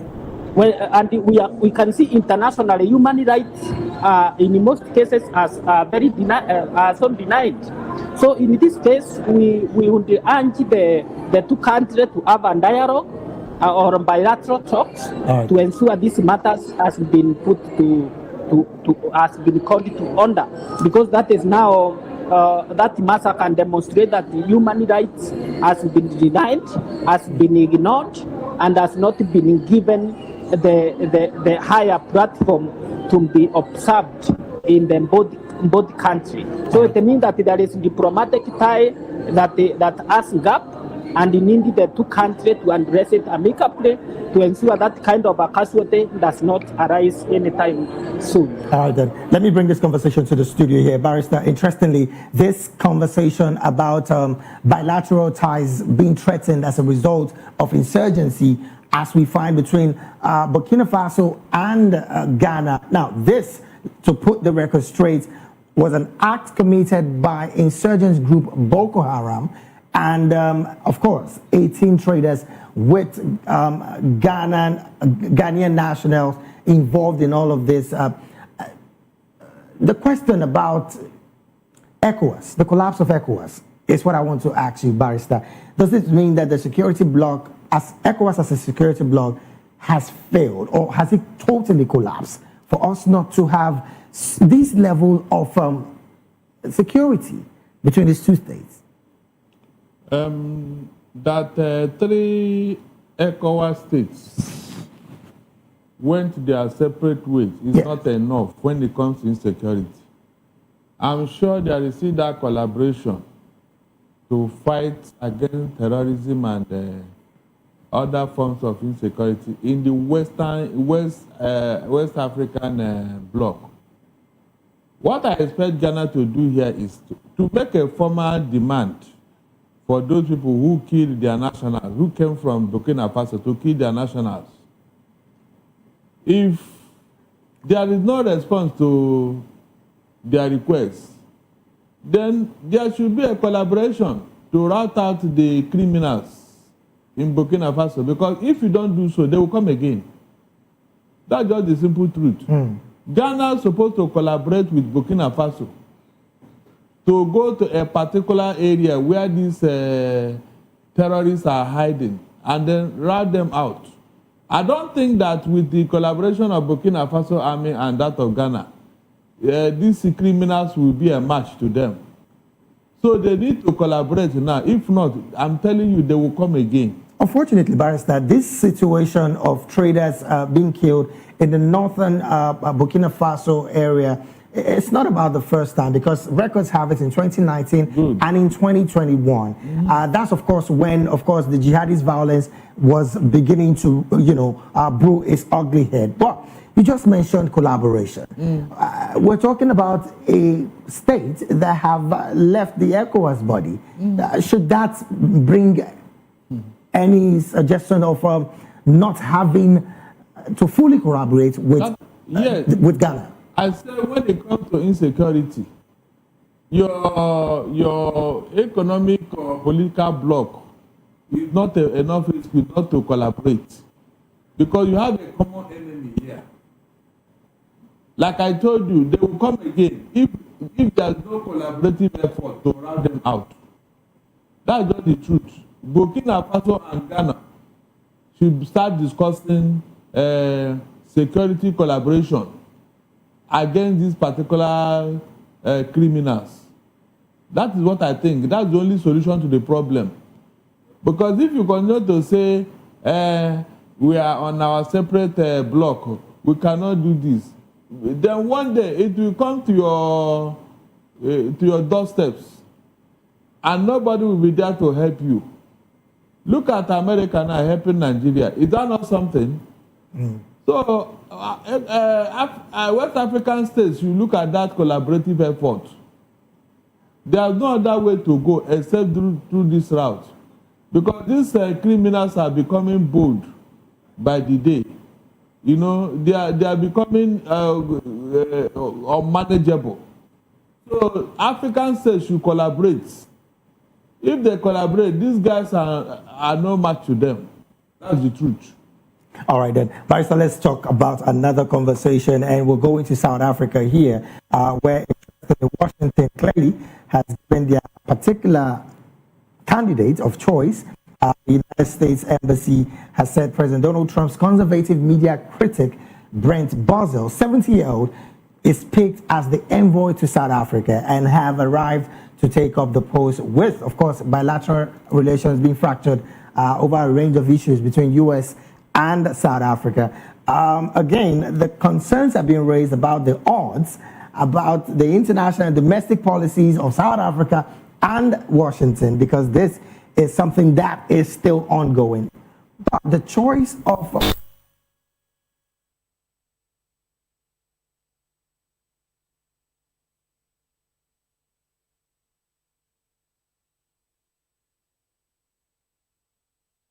in any way help the relationship of South Africa and Washington do better in the coming days? Because again, Trump has spoken highly of this particular man. It is not about the envoy you are sending to South Africa. It's about the government of South Africa accepting him. What if the government of South Africa have one or two issues against the man in particular? Of course, they may not welcome him. That's just the truth. It's not about Donald Trump's choice. It's about acceptability. Just like Nigerian people are having issues, the nominated ambassadors are still waiting because their countries of primary assignment are debating, are looking at their credentials, whether they should accept them or not. Right. So if this man now is a racist or whatever, or anti-South African person, do you think Sri Ramaphosa will welcome him? And to think that Washington also expelled the ambassador of South Africa in the U.S., even though South Africa has not yet brought up a successor. So it may be a quid pro quo. You accept our man, we accept your own.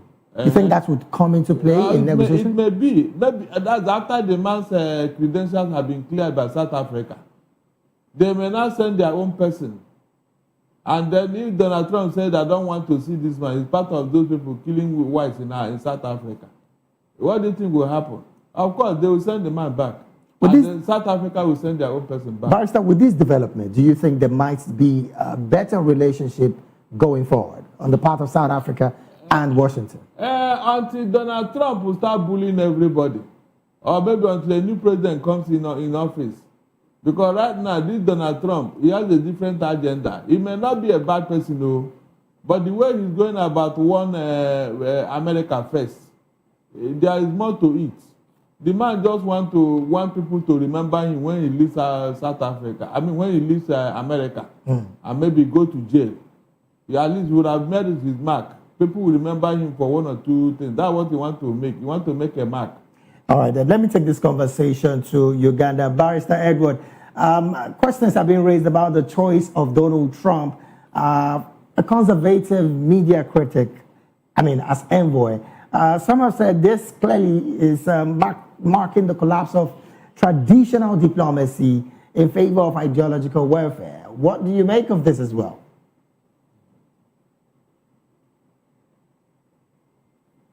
We are in the world where we're actually watching politicians play game. And I'm looking at this as a political game between between Trump and now the South African leadership.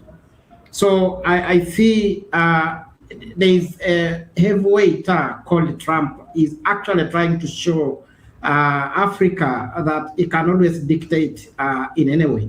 So I think we should learn from whatever cost. Yes, we depend in the Western world, but Africans should also wake up.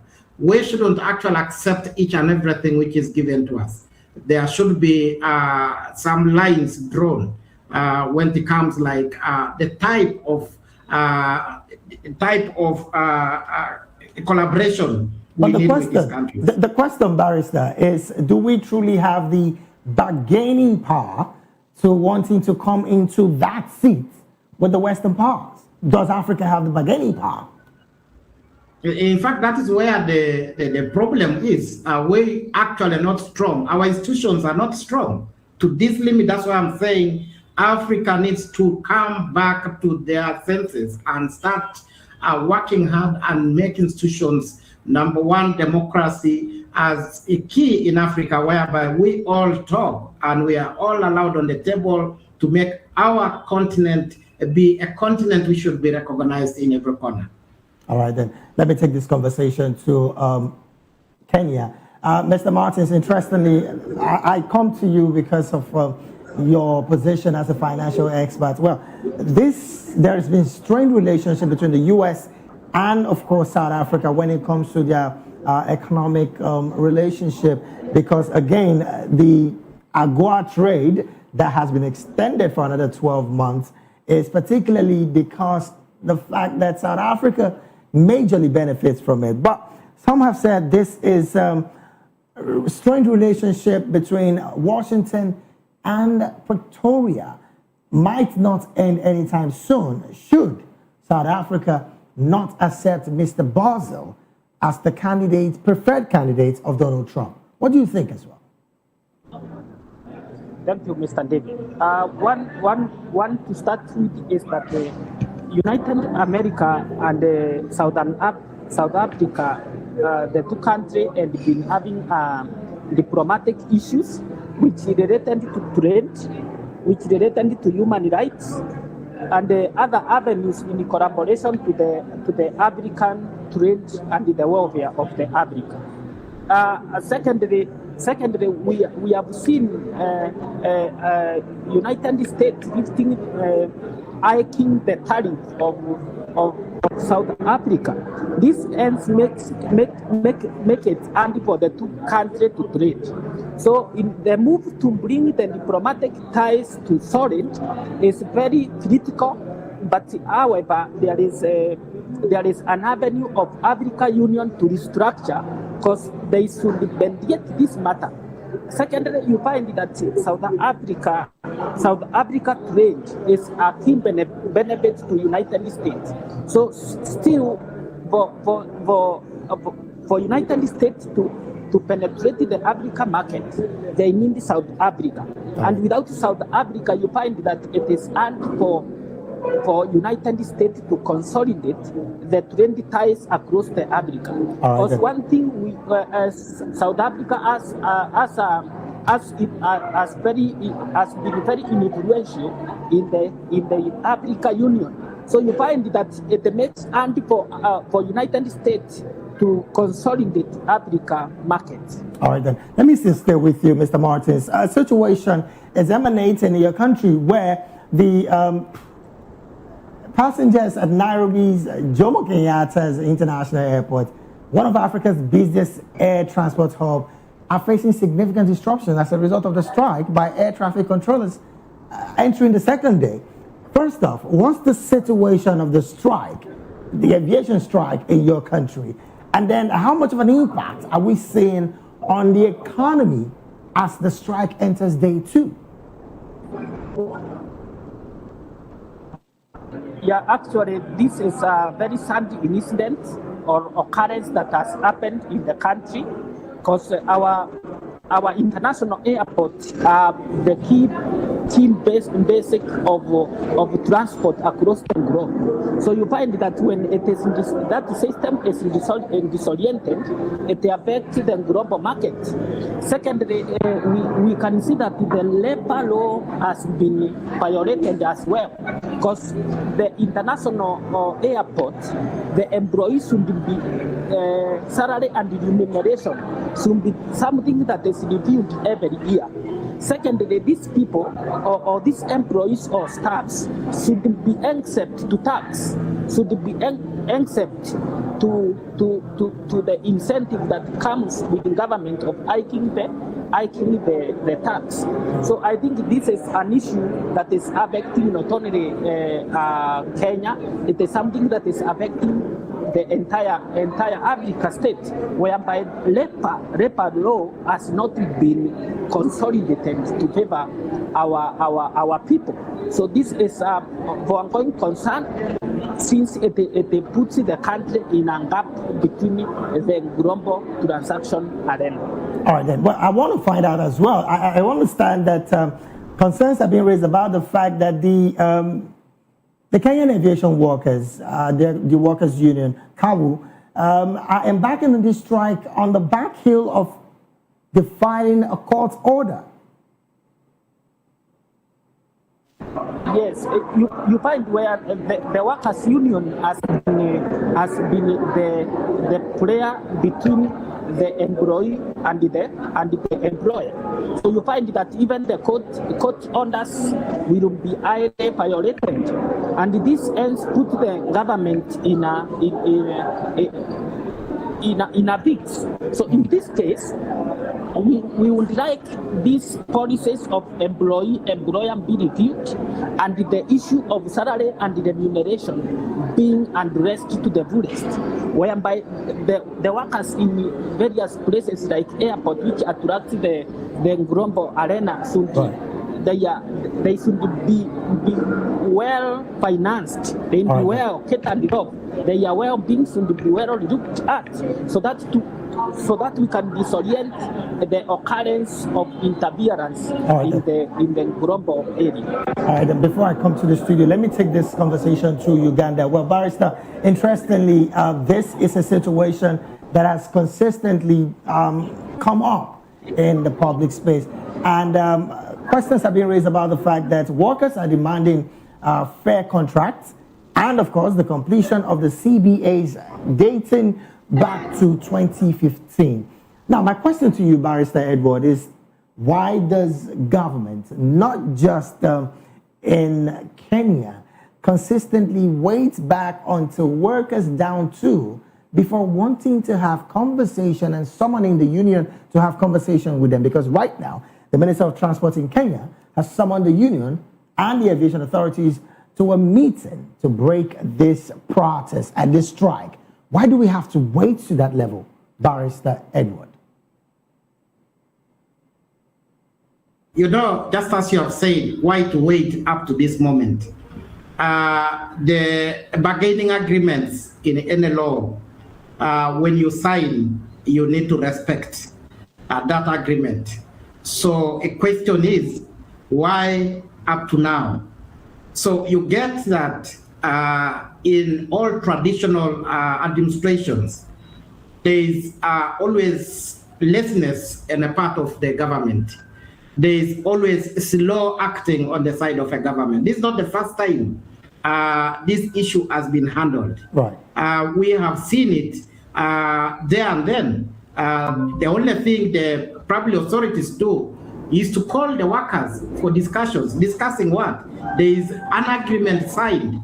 It is just a matter of implementing what the agreement has been agreed for.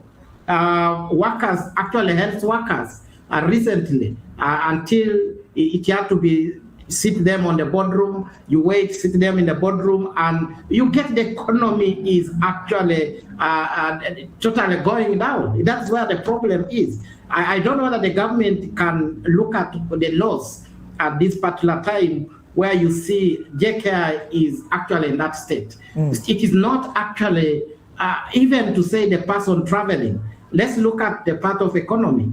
The economy is in dire need because billions of money is lost, and now the people who actually now need to travel for other activities, then we can say the world is losing because this is an international airport. So I believe I should blame the government in this case. All right, then let me bring this conversation back to the studio. Barrister Darlington, this is something that I think you're familiar with because most African nations, and I'm going to come to you in the path of Nigeria, use the court orders to always find a way to halt the union's protest. Why is government's reliance on court injunctions consistently on to stop a particular agreement that have been reached upon? Maybe not the administration, maybe previous administration. Why do they have to rely on court injunction? Because again, the workers again are clearly going on this particular strike at the back heel of a court order. You know, in a country, there are several unions. Yes. And these unions, most of their welfare and salary issues and all that, and conditions of work are not being implemented by the different governments from different part of Africa. And so the fear of government is that if we now koto or agree or surrender to one union, another union is likely to come up and make demands.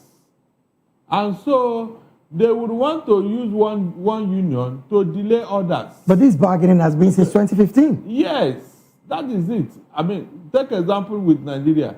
Look at ASU and the other union in Nigeria.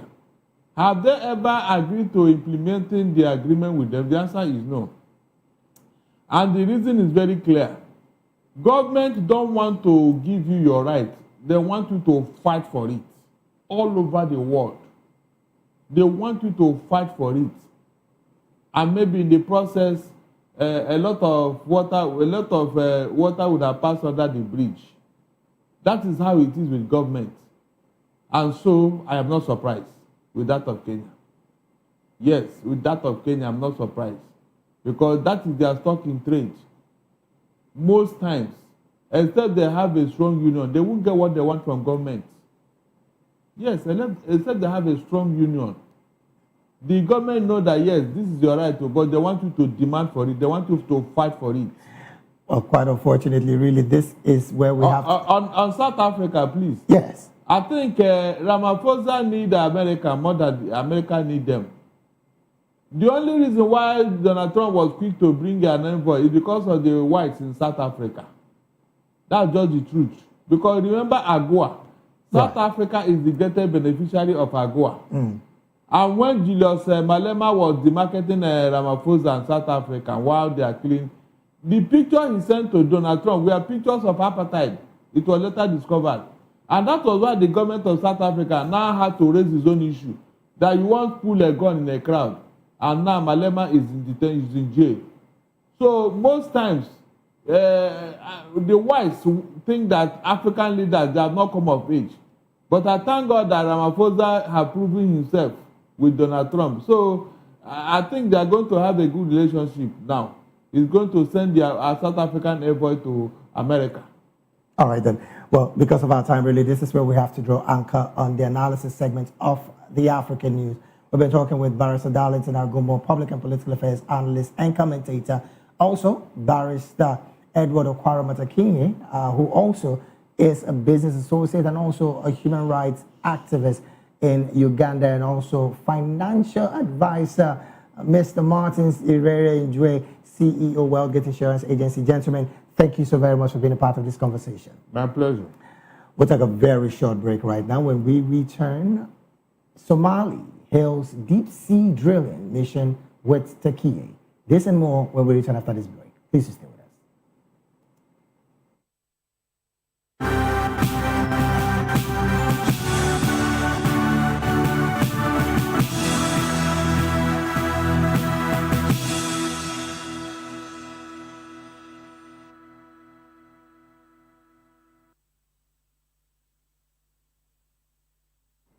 We're glad to have you back. It is still the African News right here at Voice of the People Television. Now to more stories. Somali Prime Minister Hamza Abdi Barre has hailed the launch of Turkey's deep sea drilling mission off the coast of Somalia as a historic step as Ankara deep sea drill ship Kagri Bay makes its way to begin its first overseas mission. Barre wrote on X that with Kagri Bay, the country may be witnessing the beginning of something greater, the opening chapter of real economic transformation. He described the mission as a moment when Somalia's natural wealth begins to drive national strength and deliver the long-awaited impact for the people. According to him, generations of Somali people have grown up hearing that the country was rich in resources, yet for decades they had waited to see that promise fulfilled, but now better days are on the horizon. He praised what he described as Somalia's Turkish brothers, led by President Recep Erdogan, for choosing Somalia as the first destination of the historic mission. He described the decision as more strategic, saying it is a symbol of trust crossing distances as and a testament to the evolving partnership between Turkey and Somalia, rooted in brotherhood and a shared belief in a better tomorrow. Moving on to other stories, and of course, the business part of the African News. The head of Niger's military government, General Abdurrahman Tiani, has declared the start of a new dynamic with Algeria. General Tiani met with Algerian President Abdelmadjid Tebboune in Algiers to announce the construction of a new gas pipeline. Tebboune said the visit marks the end to an abnormal period of chilliness between the two countries. The new pipeline runs from Algeria to Nigeria and will cross the territory of Niger. Initial steps are due to start after Ramadan. The 4,000-kilometer trans-Saharan gas pipeline will transport gas extracted in Nigeria to Algeria and has been on the drawing board for over 15 years. Plans for the project had accelerated in early 2025 before the falling out between Algeria and the Sahel states. Following Monday's meeting, however, Tebboune promised support for Niger, which is facing severe economic difficulties, listing plans for projects in the health and education sector.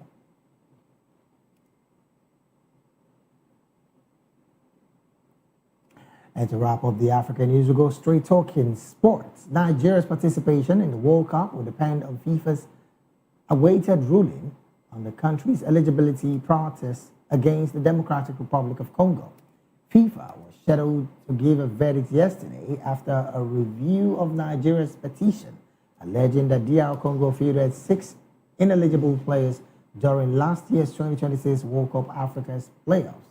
Nigeria lost on penalties to DR Congo in Morocco, marking the second consecutive time the West African country will not qualify for the World Cup.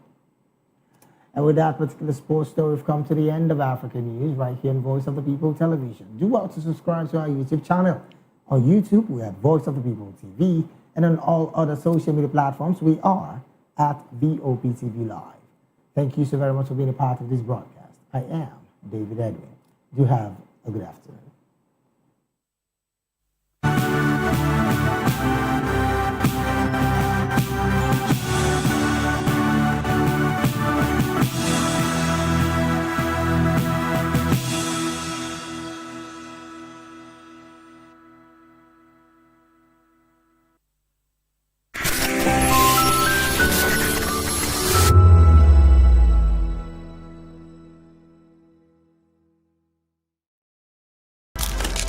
In a world where power shifts with every headline. In a nation full of questions.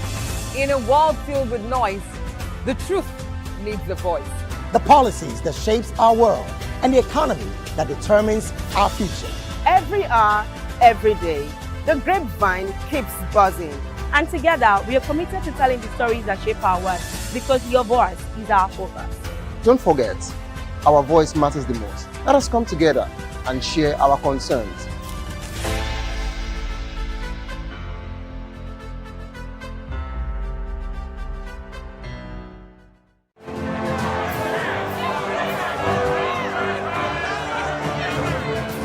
Do you want your voice to be heard?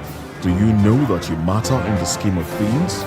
The People's Voice, the show where ordinary citizens take center stage as we discuss the biggest stories that affect you and I. With you in mind, we facilitate lively discussions, debates, and interviews on the topics that matter most to you and I, from social justice to economic empowerment, education to healthcare, governance, and more, tackling tough topics and amplifying your voice. Join the conversation and make your voice count. The People's Voice. Make your voice count. Behind every broken desk lies a broken promise. Education shapes the nations. But who is asking the right questions? Introducing Edu Dialogue, the show that goes beyond the surface, exposes the cracks, the corruption, and the silence in Nigeria's education system.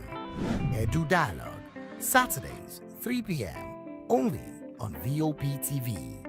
We break the biggest stories, from missing funds to policy failures. We ask the tough questions and demand real answers. Edu Dialogue, this Saturday, 3 p.m. on Voice of the People Television.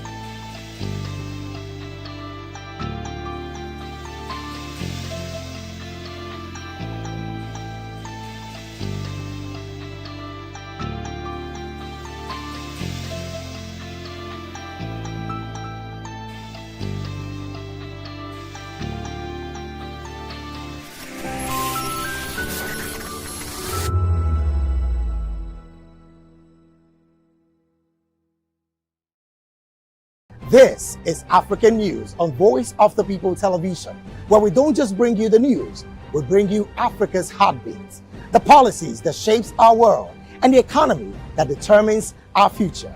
African News on Voice of the People Television. Stay with us. My name is Tao Familoni, and here's to VOP TV. Keep watching, stay tuned, do not touch that dial. My name is Made Kuti and you're watching BOP TV. Keep watching. Welcome, my name is Zika Davis. Distinguished ladies and gentlemen, boys, viewers, everybody, boys and girls. This is VOP TV. Do you know what that means?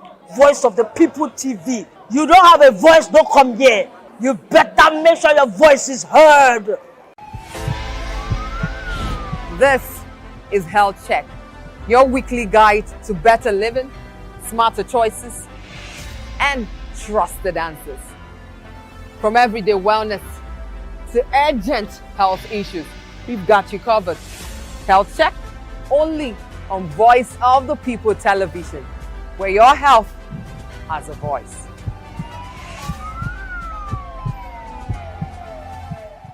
Behind every broken desk lies a broken promise. Education shapes the nations.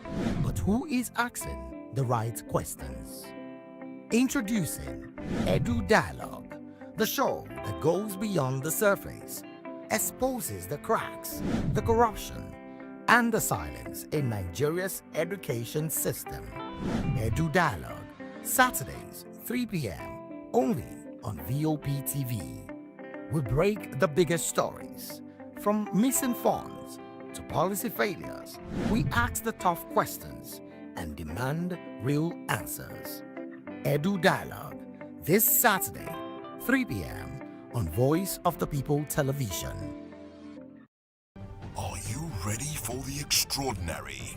Something big is happening on your screen.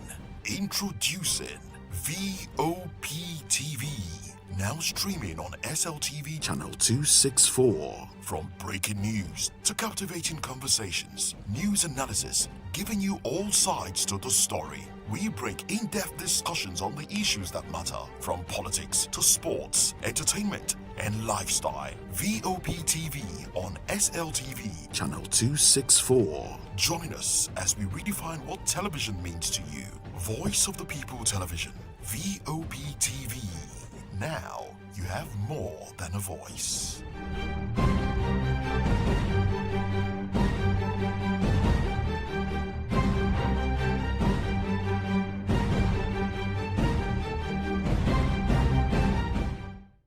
Welcome to the locker room, the home of football talk that matters.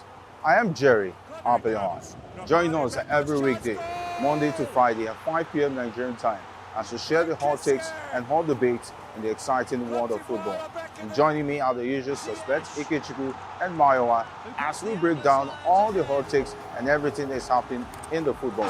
Don't just watch football, live it with us. Catch us on the locker room and Voice of the People Television at 5 p.m. Nigerian time. And like I always say, if not anything at all, please discuss.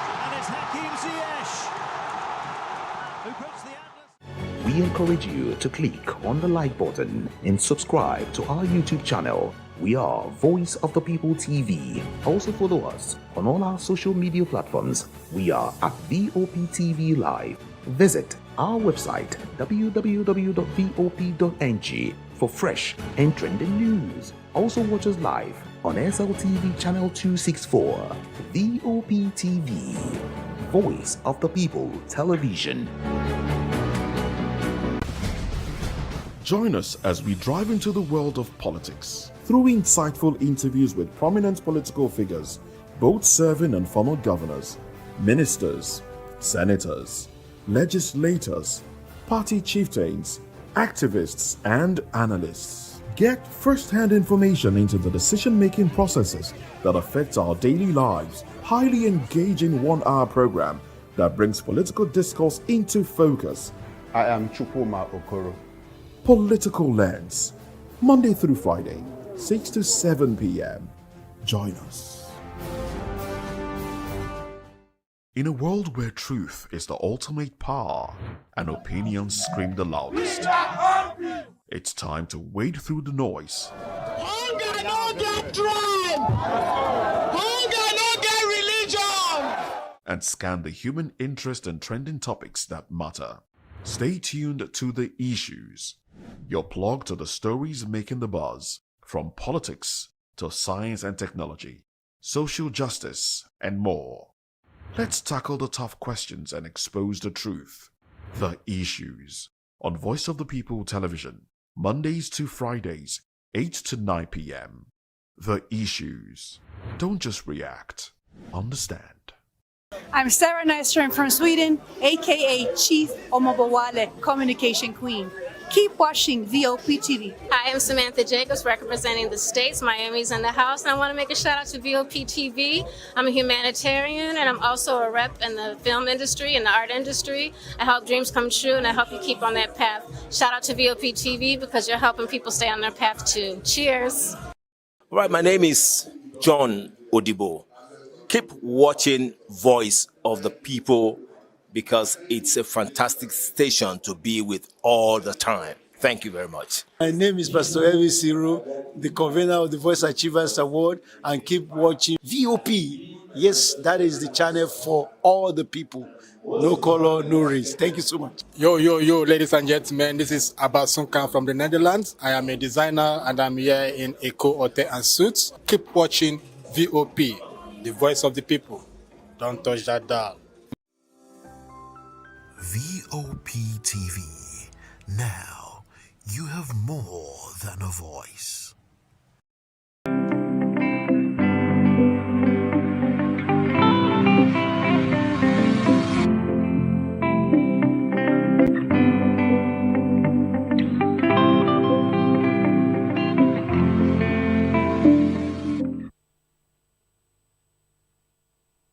Education is the most powerful weapon you can use to change the world. This powerful statement by Nelson Mandela underscores the transformative role of education in shaping minds, building nations, and securing the future. Good afternoon and welcome to Edu Dialogue on Voice of the People Television, the program where we take a look at the critical developments in the education sector, analyze policies and reforms, as well as spotlight innovations shaping the future of learning in Nigeria and beyond. I'm Matthew Ogunswada. Today on the program, we explore why education must remain a top priority in Nigeria. Additionally, we will examine the pathways to academic excellence in the country. But first, let's begin with our opening conversation of the day. The call to prioritize education has once again taken center stage. The governor of Zamfara State, Dauda Lawal, has reaffirmed that education must remain a top priority in Nigeria. He made this known in Gusau during the launch of a book titled University Governance and Insecurity in Nigeria, held in honor of the outgoing Vice Chancellor of the Federal University of Gusau, Professor Mazu Abubakar.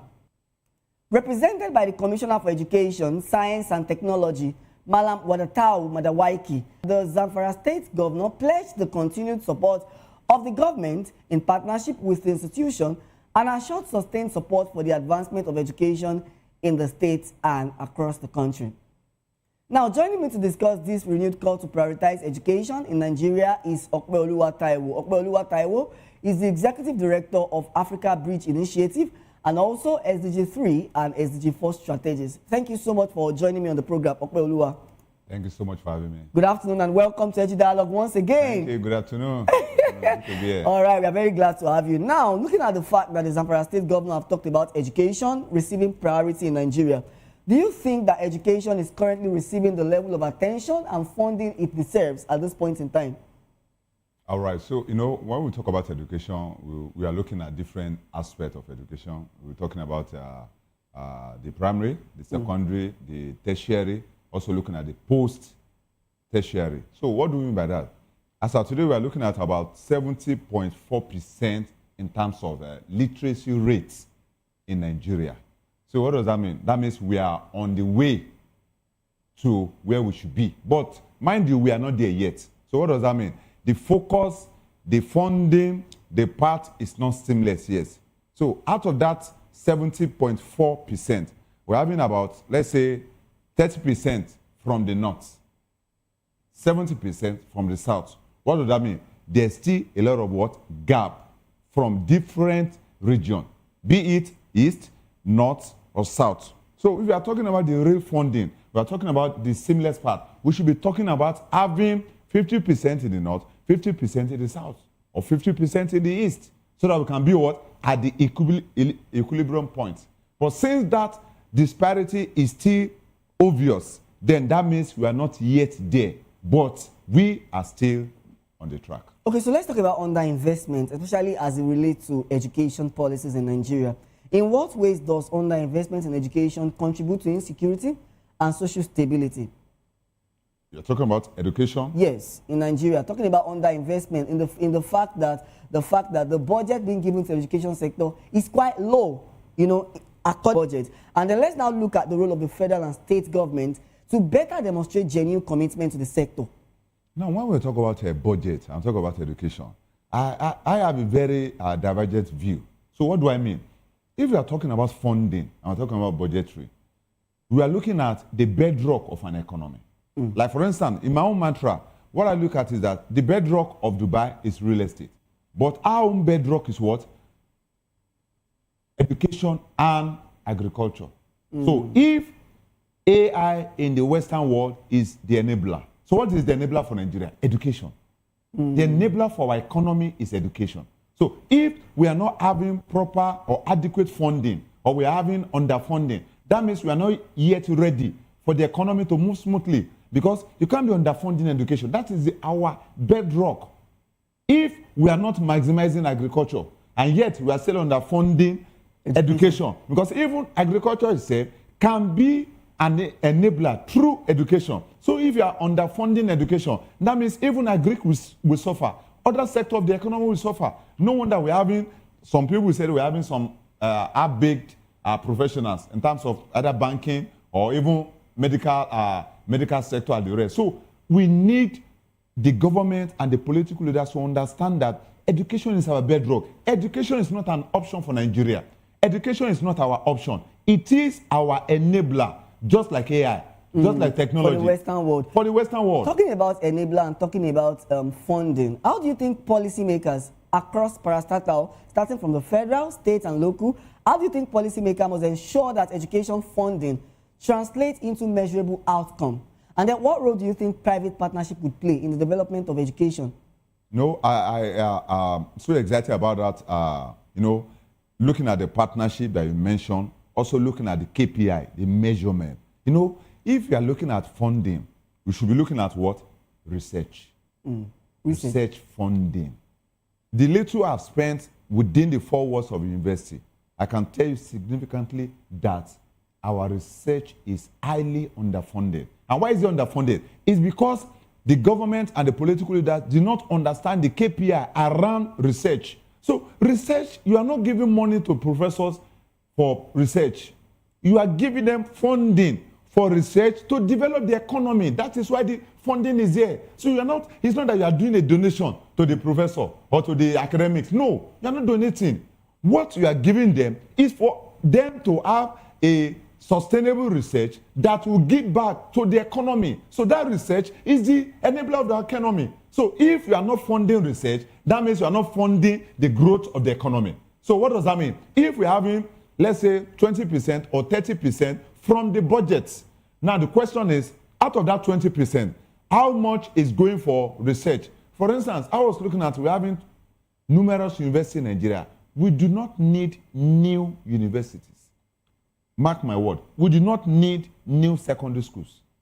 The secondary schools that we have as of today, both primary, both private and public, what are we doing in terms of upgrading the value of those institutions? So it's not about creating more secondary schools or creating more universities because of my name. No, it shouldn't be about your name. It's about Nigeria economy. It's about the future. It's about the prosperity. It's about the what? The youth, the future of tomorrow. So if you are looking at funding, we should look at that. Okay, so for the private sector, what is your revenue or profit in a year? So can you give us 10%? That 10%, don't send it to any university directly. Let's have what I call regional-based education trust fund. That is my mantra. Regional-based education trust fund. I am not interested in the National Education Trust Fund. It is a mirage. Why did you say that? It is a mirage. How many of my PhD holders are being sponsored for research? How many of my master's degree holders are being sponsored? The next thing they'll be asking that, how many of them made first class?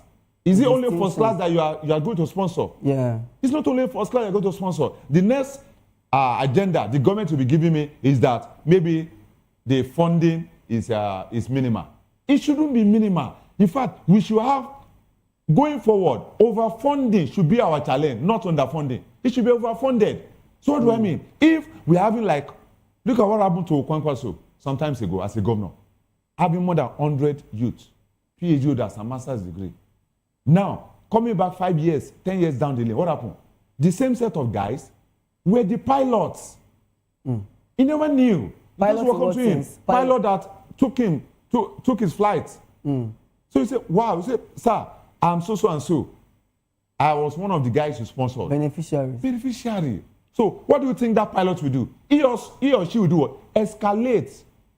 And what? And cascade such gesture to what? To the coming generation. That is what we need. Giving back to society comes in. Giving back to society comes in. So but we need to measure it. That's my angle now. And those measurements must be specific, measurable, it must be smart. Yeah, realistic be and smart, achievable, and realistic. So don't build new universities. No. Don't build new secondary schools. In fact, don't build new primary schools. Look at, I went to some areas in Lagos, some areas in Rivers State. In fact, I just came back from Abuja. I discovered that we have too many primary schools and secondary schools in Nigeria. That is highly underfunded.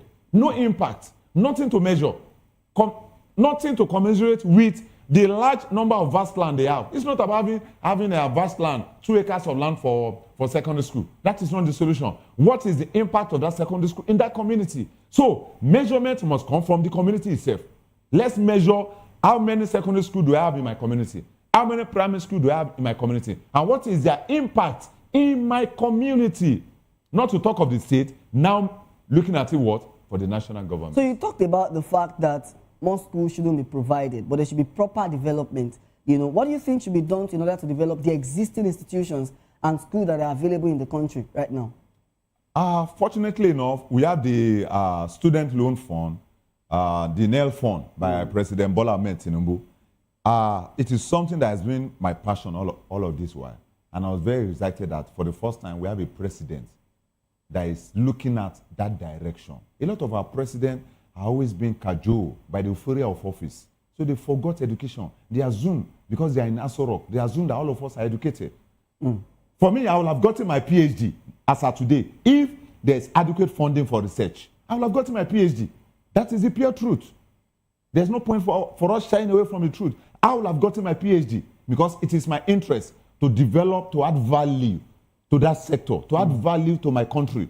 Not necessarily that I have to become a professor, but if we have adequate funding that I can move straightly to any of the states, not necessarily has to be your state. Now I can move from Imo to Lagos to Ogun State and say that this is what I have, this is the value I'm bringing to Nigeria. If you can give me this also amount of money, I'm ready to do counter funding for my PhD. Then I'm good to go. So don't add more secondary schools. Don't add more primary schools. Bring in what I've called regional-based investment. So what does that mean?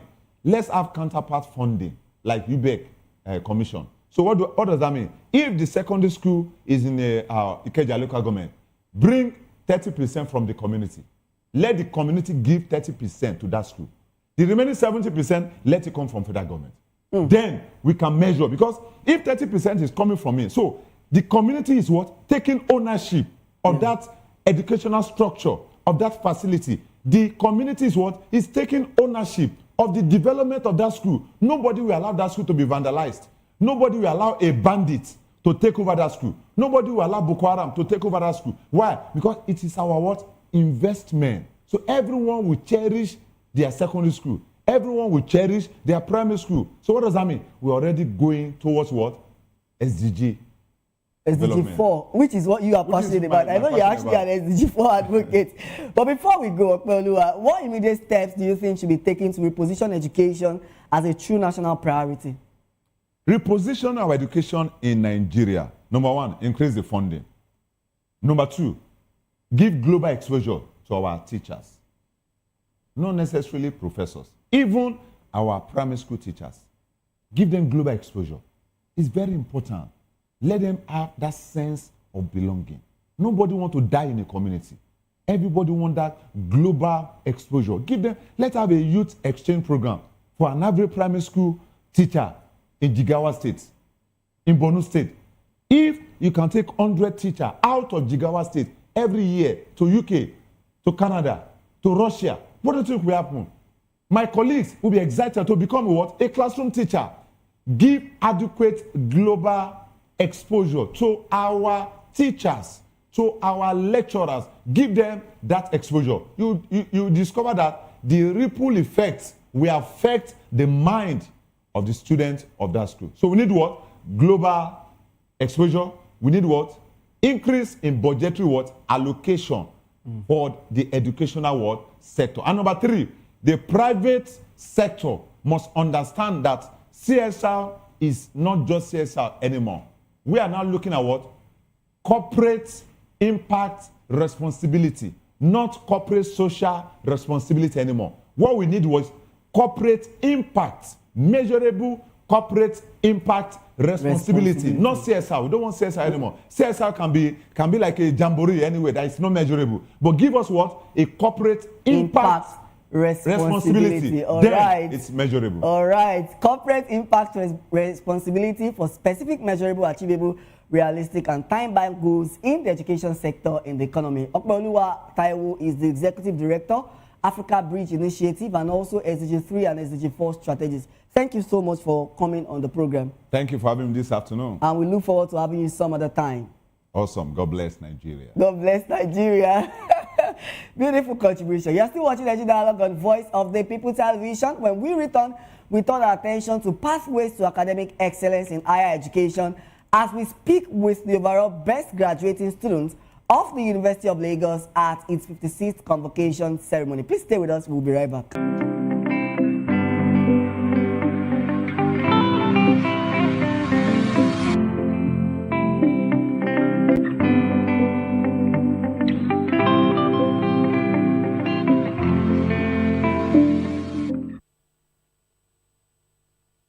Join us on People's Voice, where we amplify the voice of those that matters the most. Join the conversation. Share your thoughts with me. I am Savior Udo. Weekdays, Monday through Friday, from 4 p.m. to 5. Don't forget, our voice matters the most. Let us come together and share our concerns. Thank you. 2564 is coming up on running 9 right. The 2564 Atlantic Tower. What happens in the hush behind hangar doors? Who signs the papers that gamble with lives? Which truths were grounded before they even ever had wings? If you've ever buckled a seatbelt at 30,000 feet, if you've ever stared out of that tiny window and wondered who's really in control of the skies, it isn't just flight, it's power, it's politics, it's pressure sealed in steel. We're peeling back the clouds from runway risks to sky-high secrets. We're diving deep where most dare not to look. Aviation Scope, every Sunday at 7 p.m. only on Voice of the People TV. We don't just report, we reveal. We don't just ask, we uncover. Because when it comes to the skies, ignorance is turbulence. Aviation Scope, the sky isn't the limit, it's just the beginning. On Energy Dialogue, we bring you fresh ideas and conversations, shaping the future of learning in Nigeria and beyond. Welcome to the locker room, the home of football talk that matters. I am Jerry El-Rufai'S. Join us every weekday, Monday to Friday at 5 p.m. Nigerian time, as we share the hot takes and hot debates in the exciting world of football. And joining me are the usual suspects, Ikechukwu and Mayowa, as we break down all the hot takes and everything that's happening in the football. Don't just watch football, live it with us. Catch us on the locker room and Voice of the People television at 5 p.m. Nigerian time. And like I always say, if not going to the talk, please discuss. And it's Hakim Ziyech, who puts the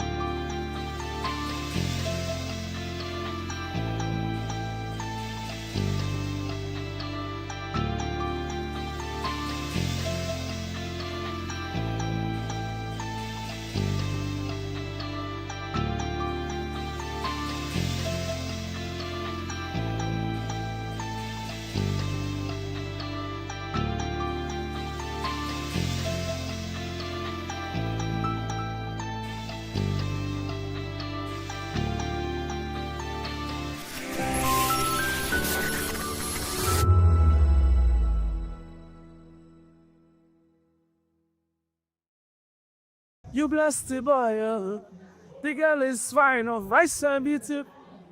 Hello everybody, my name is Mike Abdul. Keep watching VOP TV. God bless you real good. Hi guys, my name is Abiodun, also known as Minister Abe. I just want you to keep watching VOP TV. God bless you. Oretolu Amishe is a banger. My name is Yomi Olabisi Yomi Akpala. Keep watching VOP TV. Baba ti sọ̀rọ̀ mi dayọ̀, ẹ wá bá mi yọ̀, mo more. Thank you, Daddy. Mio. Hello guys, my name is Tosibi. Keep watching VOP TV. VOP TV. God bless you. Mo gbé ọ̀gá o, mo gbé ọ̀gá o, olódodo lọ́nà gbogbo, mo gbé ọ̀gá o. Hello, people of God. This is your favorite girl, Mosu Exalta. Keep watching VOP TV, and you will be blessed. Love you. Ẹ tóbi, ẹ Etobiga, Etobi, Olua. Hello everyone, my name is Cries, and I'm here telling you, keep watching VOP TV. Don't change that dial. We are here. Jesus is here. Glory. How glory. Iru you see Yakaways. Sure, don't mind my voice. I've gone so many places today.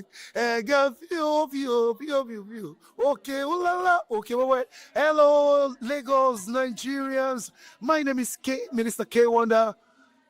Please keep watching VOP TV. Don't touch that out.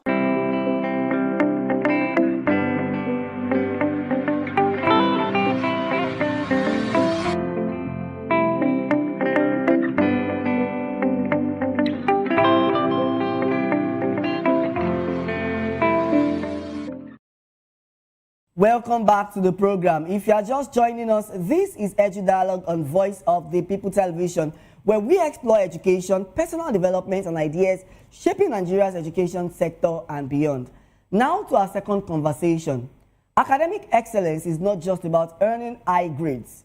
It is about discipline, resilience, consistency, and the pursuit of knowledge beyond limitations. In a world filled with distractions and competing priorities, standing out academically requires focus, sacrifice, and an unwavering commitment to excellence. Now, joining me to discuss this is Benedict Umeozo, the overall best graduating student of the University of Lagos, where he earned the perfect CGPA of 5.0 in business administration. Benedict is passionate about personal growth, education, and leveraging technology to create meaningful solutions to real-life problems. Thank you so much, Benedict Umeozo, for joining me on the program. Good afternoon and welcome to Edu Dialogue on Voice of the People Television. Hello, good afternoon. All right. So how would you define academic excellence, and what study habits or strategies helped you maintain consistent excellence during your time at the University of Lagos? Okay, so for me, academic excellence goes beyond grades, right? So it's the pursuit of understanding, discipline, and also the willingness to grow intellectually. So for me, the habits that helped me achieve this was that I used to start reading my coursework early in the semester, and I focused more on understanding concepts and coursework rather than memorization. So, the days that I don't feel motivated, consistency was what made the difference. So reading became a kind of daily habit for me because I put in a lot of work into it. So that was what helped me. All right. So how did you feel when you were announced as the overall best graduating student of UNILAG? I was overly excited. I was grateful, because it's kind of made me see that my effort over time was rewarded, and more than for myself, it also brought a great joy to my family because I was the first person to enter university and now graduating as the overall best. So it brought a kind of unlimited joy to us. It's interesting to see that you mentioned that you're the first person to graduate in the family, Benedict. That's a high achievement. Yeah. Okay, so let's talk about inspiration and mentorship. So who or what inspired you to aim for the top from the beginning of your academic pursuit? Well, from the beginning, my inspiration was driven by the sacrifice my parents made because, they wanted us to go through to school, even though they never had the opportunity. So that purpose, was what fueled my motivation initially. And then I met some amazing people as well during the journey who also, encouraged me and gave me support, as well as seniors in, in higher levels. So, a lot of people, were actually involved, and really happy with how it's turned out.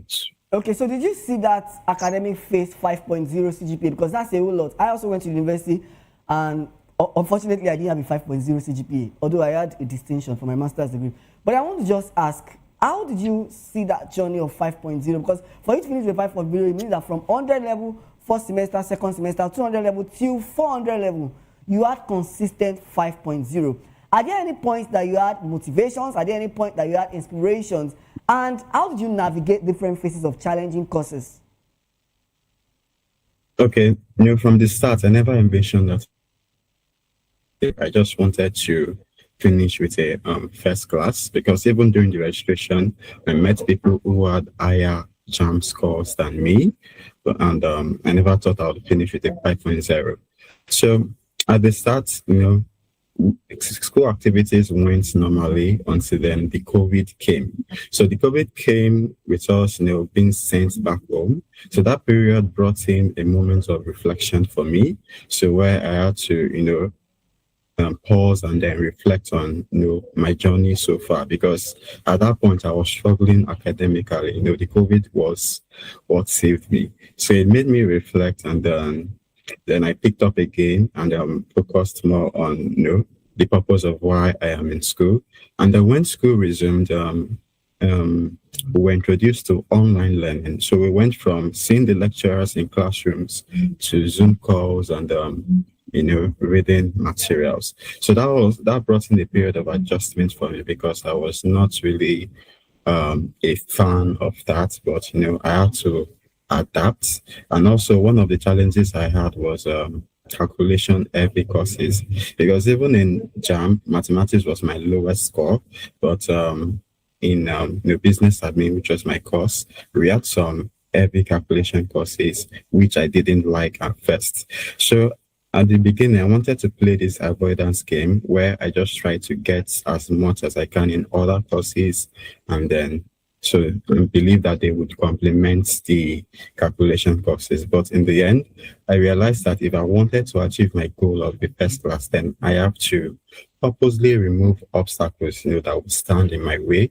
So I had to use the same online learning. I went on YouTube, searched for popular creators, and I started, learning mathematics from there. And over time, I grew to like mathematics to the point that it became my favorite subject. So any course that didn't have calculations, used to bore me. So yes. So talking about that, I think that's a setback, and you've told us about how you overcome it. Because I wanted to ask, were there moments when you were discouraged at all? Knowing fully well that were there moments where you were overwhelmed, discouraged, and what did you learn from this moment? How were you able to overcome those setbacks? Yeah, there was always pressure to, continue what you've done, to maintain. Like it was there every semester. But, I had people who, encouraged me. I was part of this group in my class called the Achievers, and then that group fostered a great deal of discipline. So after every semester, after recording just another 5.0, that pressure to redo it again the next semester, it comes up again, and I almost feel overwhelmed, because there are many people telling me that Ben, you have to do this, you have to maintain this, you get. But my friends supported me. I learned to tune out the noise and just focus on my goals, because if I worry too much about what people say, I could go off track. That pressure. Yes, exactly. So I just have to tune out the noise. Yeah. You're right, actually, because sometimes when you give yourself unnecessary pressure because you want to earn high grades or because you want to just earn 5.0, you just see yourself, functioning on another level. And a lot of people have made that mistake just because they are unable to achieve a specific grade, or because they were aiming for a specific grade and it doesn't really work, But I love the fact that you were passionate and resilient irrespective of whatever happened. So I want you to tell us about how you balanced your academic life with your social life and the leadership responsibilities. Were you involved in tutorials? Did you try to bring up other people?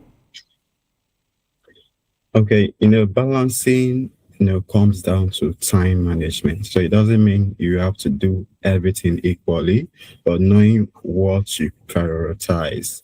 So I have time for, social activities, but I know my purpose of being in school. So I maintained, healthy relationships, and attended a few, events that, contributed to me, positively. And as I was pursuing my academics, I was also working, and as you mentioned, I was as well running tutorials, right? So, there were a lot to, handle pursuing academic excellence. But as I told you, proper time management helps me. So because of this, I used to start reading my coursework early in the semester, because reading early in the semester kind of removes academic pressure later on, because I don't want to be, like at the point where I am working and then I am also thinking of unfinished coursework or a course that I haven't covered, because that builds pressure, and then pressure creates exam fever and all that leads to other things. So that is why, I try to prepare early enough. So exam fever is usually foreign to me, so I don't get it because I'm always prepared. So, and also every day I wake up in the hostel, I try to determine what needs my attention that day. Is it my work? Are there backlog or at work that I need to cover? Or I am behind in any course or in tutorials to take. So every day has a different focus. So some days are academic heavy, so why I take the opportunity to cover most of my coursework. Other days are work heavy. So, but in all, I try to maintain consistent reading. So even if it is just 1 hour every day, so that was how I was able to balance this out. All right, Benedict. So on a final note, what advice would you give to students who aspire to graduate with excellent grades? And then beyond academic, what value should everybody build that truly define excellence? So for students who aspire to gain excellence, well, it all starts from the mindset, right? You need to be intentional, not just intentional. You need to convince yourself that you can do it. It starts with the mindset. So if you're not sure of your own ability to do it, then whatever effort you put into achieving it, you won't put maximum effort. So you need to first, have that mindset, the right mindset that you can do it.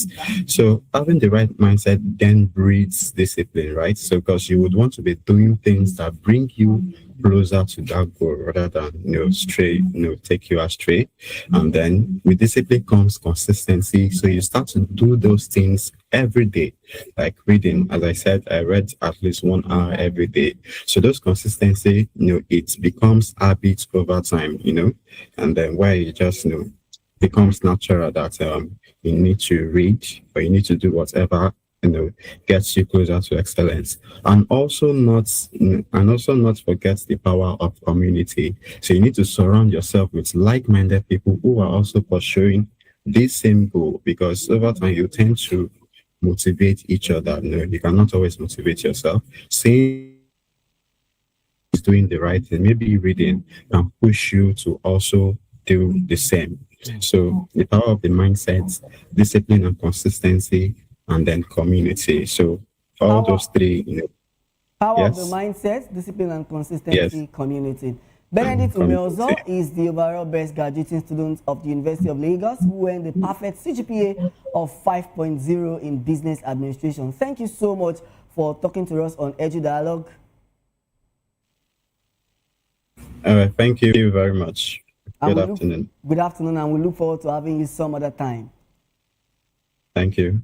All right. You're still watching Edu Dialogue on Voice of the People Television. We'll take another quick break now and return with top stories in Nigeria's education sector. Do join us again.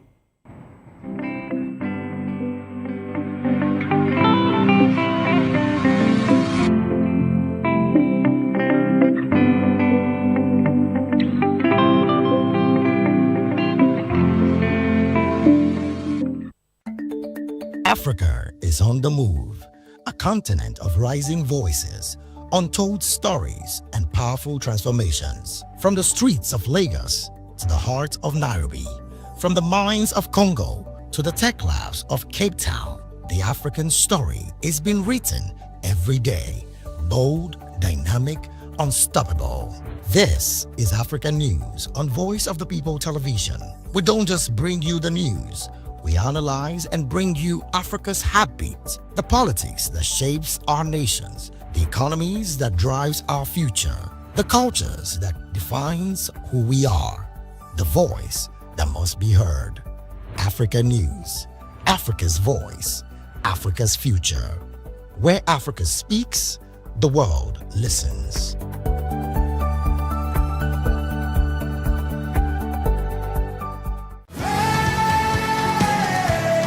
Ever wonder what inspires your favorite gospel artists? Explore and discover the rich heritage of continental gospel music and how this transformative journey has evolved and shaped cultures around the world. As we dig deep into archival treasures, feel the energy in our praise jam, Gospel Fusion on Voice of the People Television. Tune in this Sunday, 3 to 4 p.m. and be part of a transformative experience that uplifts and inspires. Join us as we explore the transformative power of gospel music and its ability to uplift spirits and unite hearts. Tune in this Sunday, 3 to 4 p.m. on Voice of the People Television. Gospel Fusion. Let's fuse our hearts in praise and joy.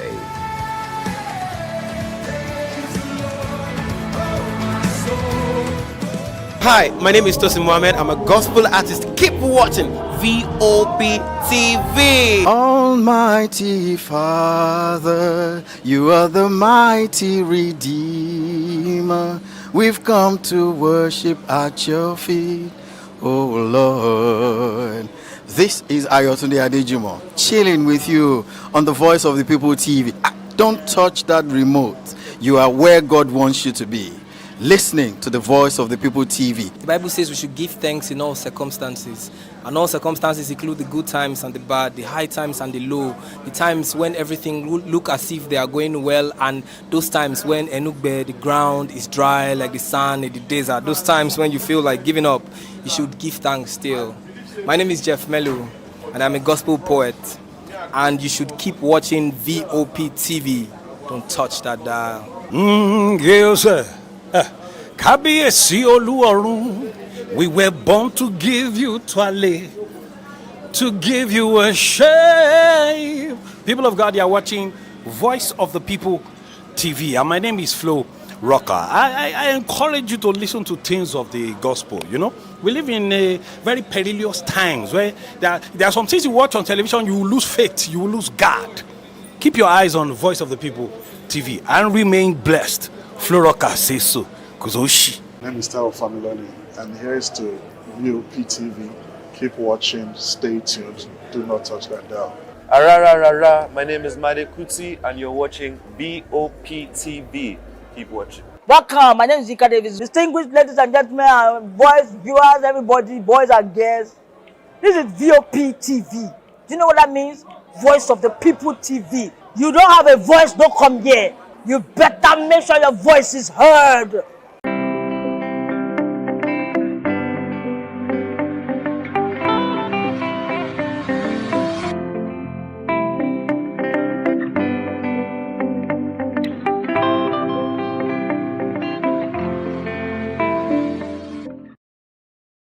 Glad to have you join us again. Let's now bring you top stories in Nigeria's education sector.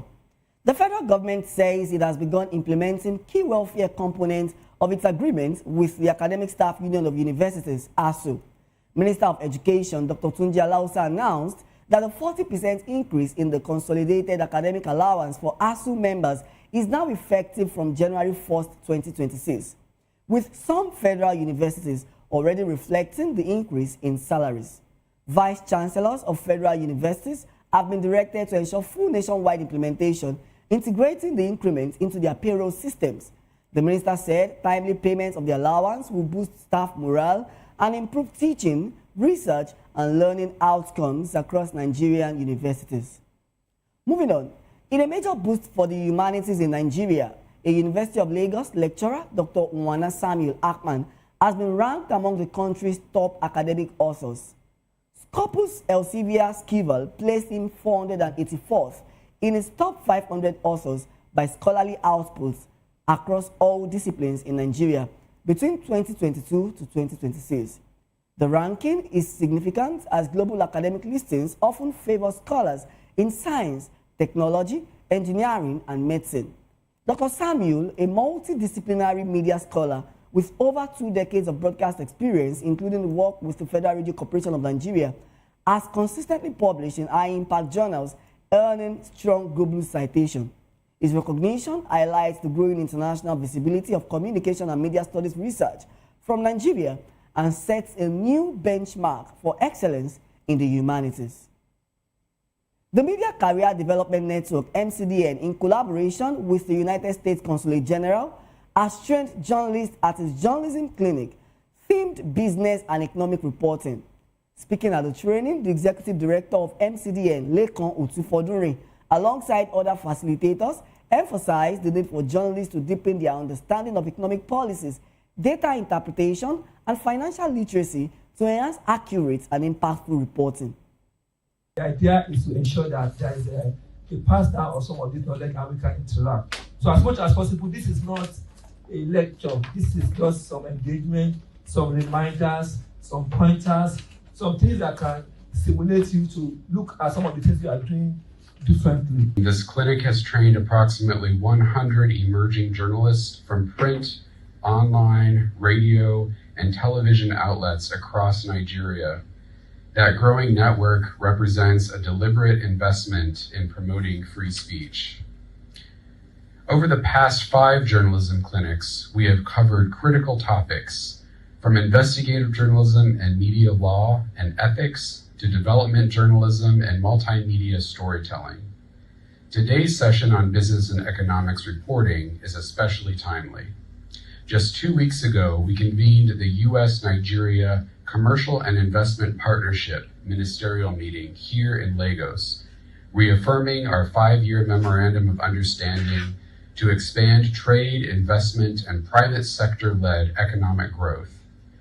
The U.S. Deputy Assistant Secretary Bradley McKinney and Nigeria's Minister of Industry, Trade, and Investment, Dr. Jumoke Odewole, co-chaired discussions at the event on how to deliver tangible, long-term improvements to the business environment and remove barriers to trade and investment in 3 priority areas, which are agriculture, digital economy, and infrastructure. Here at the U.S. Consulate and the U.S. Mission in Nigeria, it's really important for us to provide support to journalists. Freedom of speech is one of the things that the United States is founded on. I'm not sure if many of you know, but this is the 250th anniversary of the United States of America. So we are, throughout the year, celebrating all of these things in our foundings that really made the United States what it is today. And one of them is freedom of speech that continues to be upheld by journalists. So we're glad that we're able to partner again with Media Career Development Network to ensure that people here, you all are also able to express that freedom of speech. The essence of a training like this is to enable us to understand some of the things that should be in our stories. So money, we follow the money, that's what we do. That's the summary of what we do. We follow the money. So anytime the deal is struck, you hear that Julius Berger is building a road over there. If I were you, I would go there and find out exactly how much the contract is worth. Participants at the clinic expressed appreciation for the hands-on session, describing the training as timely and practical, especially in navigating complex economic issues and simplifying them for public understanding. When business journalists actually do well in their job and armed with enough data and this used to actually process the information, then we can do better and more impactful reporting that even benefits the society and everyday people in the country. Interplays of everything that happens in the economy, affects every household, affects every Nigerian. That's why we have to begin to hold our job in high esteem and take every data, scrutinize it, follow up, and understand these things and speak to analysts if we do not really understand. I think it's very important that some of the things that we learn today we're taught to people who are on the front line of journalism. So today, basically one key takeaway is that facts are very, very important, and journalists generally play a huge role in how much development comes to Nigeria in the economic sector. Following the training, journalists are now better equipped to deliver insightful, data-driven and solution-focused business and economic reports that can contribute meaningfully to national development. And that's a wrap on Edu Dialogue on Voice of the People Television. Today, we've examined the renewed call to prioritize education in Nigeria, following the reaffirmation that education must remain a national priority. We also turned our attention to pathways to academic excellence in higher education, highlighting that academic excellence goes beyond high grades. From renewed policy commitment to inspiring stories of outstanding achievement, it's clear that the future of our nation depends not just on access to education, but on safe, credible, and quality learning environment where every student can thrive. For more insights and in-depth discussion, please subscribe to our YouTube channel. On YouTube, we are Voice of the People TV, and across all other social media platforms, we are at VOP TV Live. If you witness news or events in your community, we would love to hear from you. Please share your eyewitness report, event coverage requests, photos or videos with us on WhatsApp at 0814-606-4057. You can also email our newsroom at news@vop.ng. I'm Matthew Ogunswada. Join us next week as we continue to spotlight the policies, people, and ideas shaping Nigeria's education sector. Until then, stay informed, stay engaged, and remember that education remains the most powerful weapon which you can use to change the world. Many thanks for watching. Bye for now.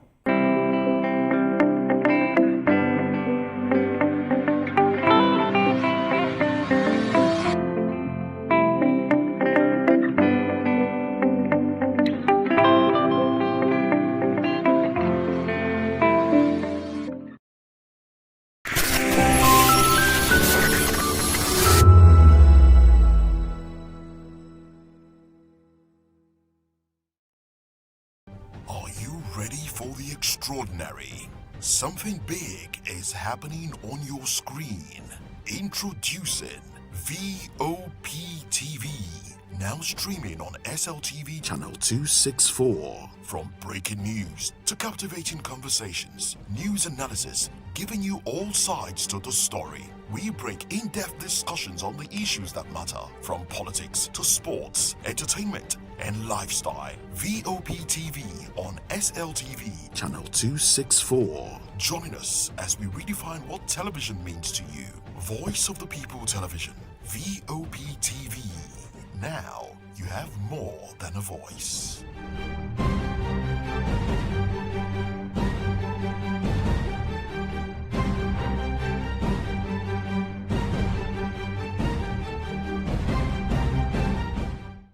This is African News on Voice of the People Television, where we don't just bring you the news, we bring you Africa's heartbeat, the policies that shapes our world, and the economy that determines our future.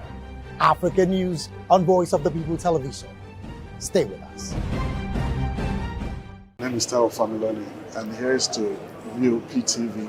Keep watching, stay tuned, do not touch that dial. My name is Made Kuti, and you're watching BOP TV. Keep watching. Welcome, my name is Zika Davis. Distinguished ladies and gentlemen, boys, viewers, everybody, boys and girls. This is VOP TV. Do you know what that means? Voice of the People TV. You don't have a voice, don't come here. You better make sure your voice is heard. This is Health Check, your weekly guide to better living, smarter choices, and trusted answers.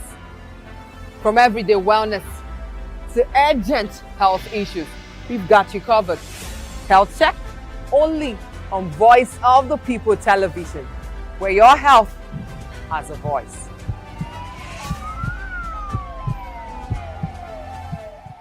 Behind every broken desk lies a broken promise. Education shapes the nations. But who is asking the right questions? Introducing Edu Dialogue, the show that goes beyond the surface, exposes the cracks, the corruption, and the silence in Nigeria's education system. Edu Dialogue, Saturdays, 3 p.m., only on VOP TV. We break the biggest stories, from missing funds to policy failures. We ask the tough questions and demand real answers. Edu Dialogue, this Saturday, 3 p.m. on Voice of the People Television.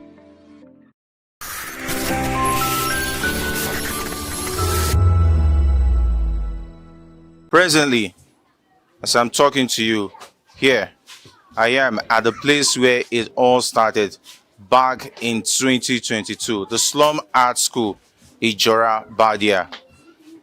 You can see with me, students, teachers, of course you can see a whole lot of artwork and students all practicing and putting themselves to good use, because they say the idle mind is the devil's workshop.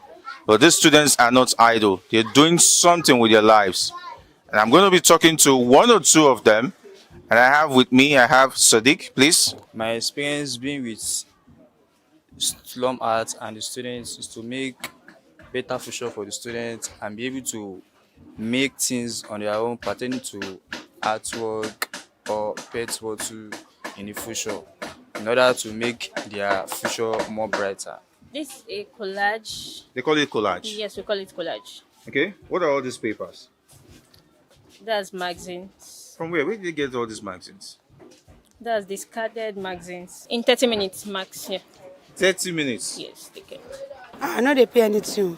Even school fees, book, socks, sandals, uniforms, anything. I know they pay. Before then, they another school. They know they do anything. Like then they speak, then they write, read. They know they catch up. But since we don't read there, then they catch up. And there is something. If I speak English with no correct, then we correct me, say no, mommy, no, it's like that. They pray for them, make God bless them. We're here to kind of like celebrate, these children here, for the opportunity that was given to them by Selectors Vaditu Ashe. So far, so good. The support has not been, regretted. It's something that we sat down, we thought about, and we clearly know the vision, what we're trying to get at, and what we're trying to get at is actually to like help these children to become more than what their current environment is kind of like bottling them into. Out here, you can see on top of me bottles, but they are just not bottles. They are artwork. And it means this is an art studio, upcoming art studio, that the students of the Slum Art School Ijora, Badia, will be using as a platform for them to exhibit art and, of course, intelligence. Of course, I have some of the students who were part of this art studio to give us a little bit of explanation. We have Taufik, Muiz, and Fawaz. Yeah, we went from picking bottle to putting rope, can see. We used the fishing line to hold it up. Okay. So we went from picking to putting rope and hanging. It means a lot to us because we like to do this for fun, something like carrying bottles, put it on, do so many things. A lot. Because me, I'm a interior decor. Wow. And my friend is fashion designer. Wow. So we love doing art.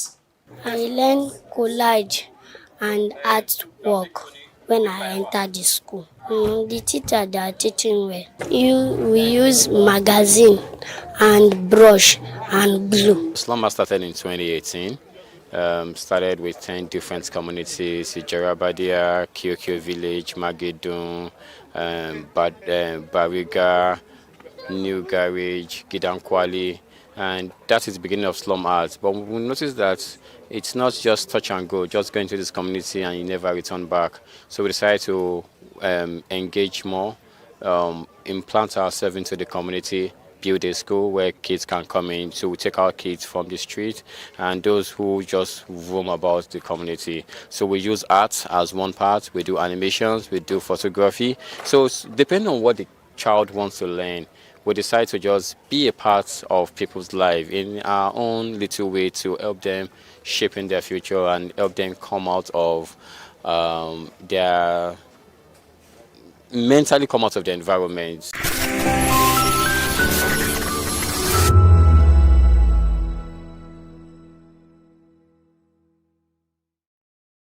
This is African News on Voice of the People Television, where we don't just bring you the news, we bring you Africa's heartbeats, the policies that shapes our world, and the economy that determines our future.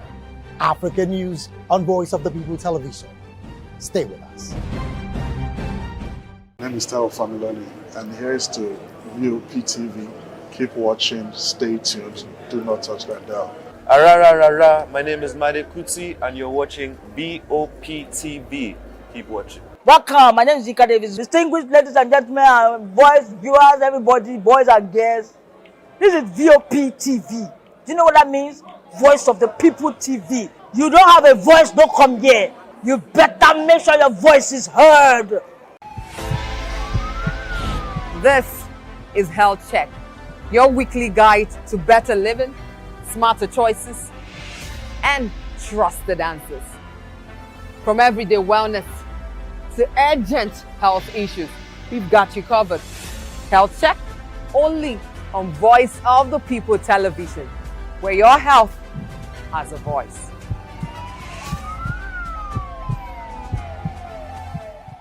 Behind every broken desk lies a broken promise. Education shapes the nations. But who is asking the right questions? Introducing Edu Dialogue, the show that goes beyond the surface, exposes the cracks, the corruption, and the silence in Nigeria's education system. Edu Dialogue, Saturdays, 3 p.m., only on VOP TV. We break the biggest stories, from missing funds to policy failures. We ask the tough questions and demand real answers. Edu Dialogue, this Saturday, 3 p.m. on Voice of the People television. Join us as we drive into the world of politics through insightful interviews with prominent political figures, both serving and former governors, ministers, senators, legislators, party chieftains, activists, and analysts. Get first-hand information into the decision-making processes that affect our daily lives. Highly engaging one-hour program that brings political discourse into focus. I am Chukwuma Okoro. Political Lens, Monday through Friday, 6 to 7 p.m. Join us.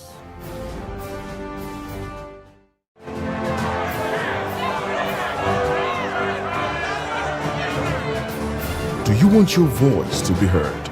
Do you know that you matter in the scheme of things? The People's Voice, the show where ordinary citizens take center stage as we discuss the biggest stories that affect you and I.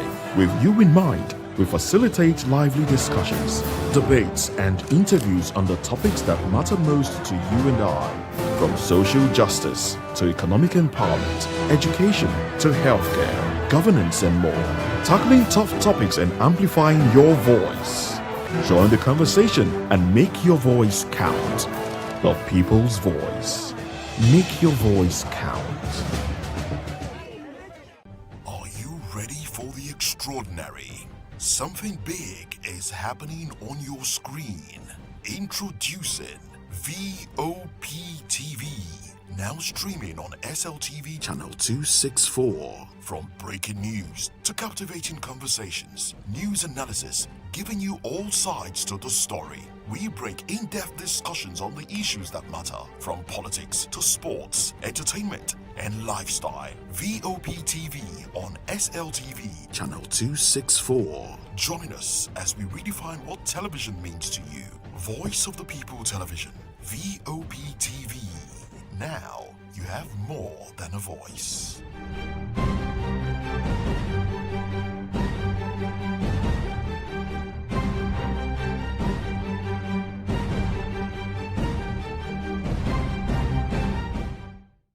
We encourage you to click on the like button and subscribe to our YouTube channel. We are Voice of the People TV. Also follow us on all our social media platforms. We are at VOP TV Live. Visit our website www.vop.ng for fresh and trending news. Also watch us live on SLTV channel 264. VOP TV, Voice of the People Television. In a world where power shapes with every headline, In a nation full of questions, in a world filled with noise, the truth needs a voice. The policies that shapes our world and the economy that determines our future. Every hour, every day, the grapevine keeps buzzing. And together, we are committed to telling the stories that shape our world, because your voice is our focus. don't forget, our voice matters the most. Let us come together and share our concerns.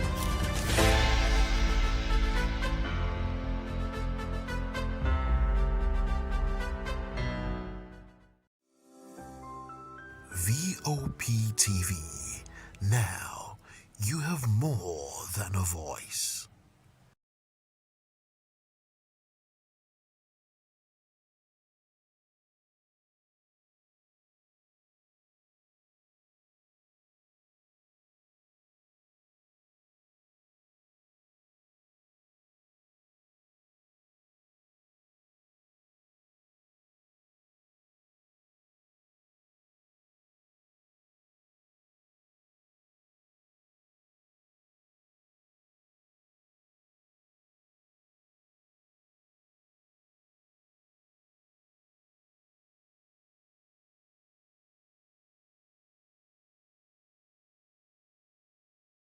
We encourage you to click on the like button and subscribe to our YouTube channel. We are Voice of the People TV. Also follow us on all our social media platforms. We are at VOPTV Live. Visit our website www.vop.ng for fresh and trending news. Also watch us live on SLTV channel 264.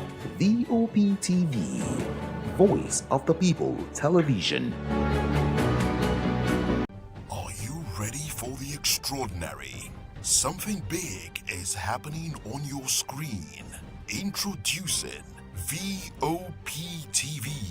Now streaming on SLTV channel 264. From breaking news to captivating conversations, news analysis, giving you all sides to the story. We bring in-depth discussions on the issues that matter, from politics to sports, entertainment, and lifestyle. VOPTV on SLTV channel 264. Join us as we redefine what television means to you. Voice of the People Television, VOPTV. Now you have more than a voice.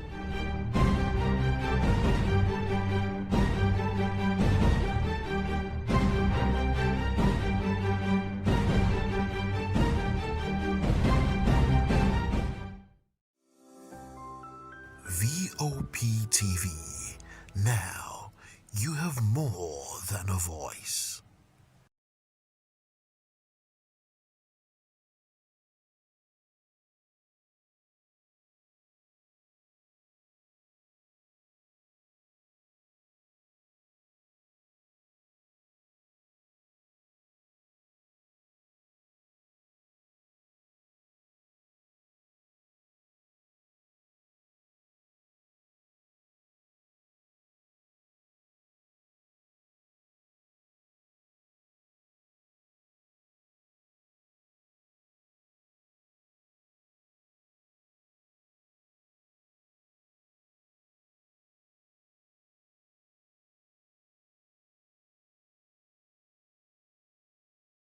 A nation full of questions.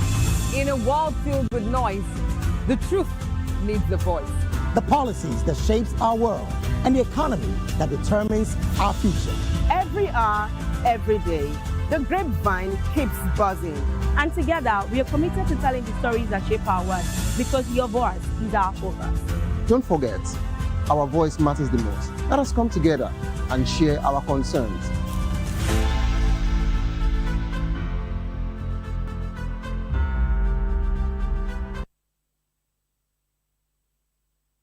VOPTV, keep watching, stay tuned, do not touch that dial. My name is Made Kuti and you're watching VOPTV. Keep watching. Welcome, my name is Zika Davis. Distinguished ladies and gentlemen, boys, viewers, everybody, boys and girls. This is VOPTV. Do you know what that means? Voice of the People TV. You don't have a voice, don't come here. You better make sure your voice is heard. Are you ready for the extraordinary? Something big is happening on your screen. Introducing VOPTV. Now streaming on SLTV channel 264. From breaking news to captivating conversations, news analysis, giving you all sides to the story. We break in-depth discussions on the issues that matter, from politics to sports, entertainment, and lifestyle. VOPTV on SLTV channel 264. Join us as we redefine what television means to you. Voice of the People Television, VOPTV. Now you have more than a voice.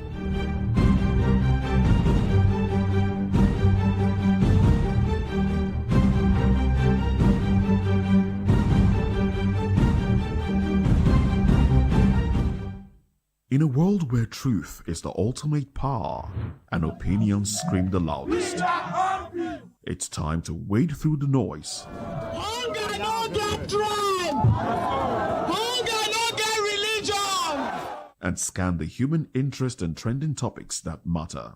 Stay tuned to The Issues, your plug to the stories making the buzz, from politics to science and technology, social justice, and more.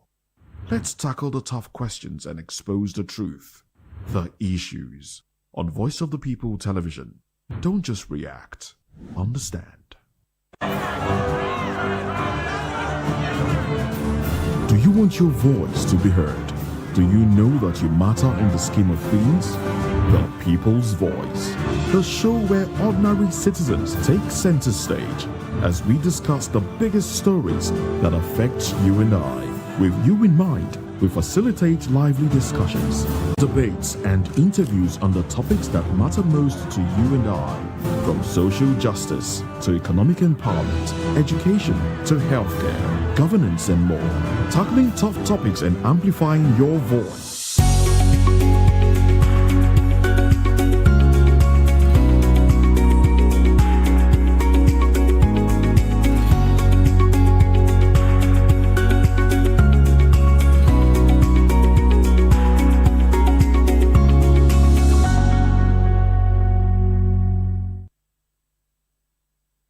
Hello there, welcome on board. It is People's Voice on VOP TV, where citizens stories shape the narrative.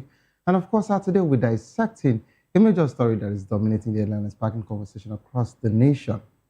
All eyes actually, on the court now because they're actually about to do something that is quite disturbing. And of course, you'd agree with me that ADC is one of, if not the only formidable opposition party as we speak. ADC in trouble, court to decide party's fate. And this particular one is quite a serious one. This is about deregistering and registering of political parties. And I believe you understand this particular situation. And of course, we've all been following the story. But of course, we'll be talking about this conversation shortly. And for now, we don't actually know what's going to happen to the ADC. Join the conversation with experts and scientists in perspective. Share your thoughts with us. I am Xavier Udo. Let's look into other news stories with details. Electoral reform, let people's will prevail. Former Senator Bassi Enshaw has urged the National Assembly to pass the INEC Amendment Bill, making electronic transmission of election results mandatory, citing the need for transparency and credibility.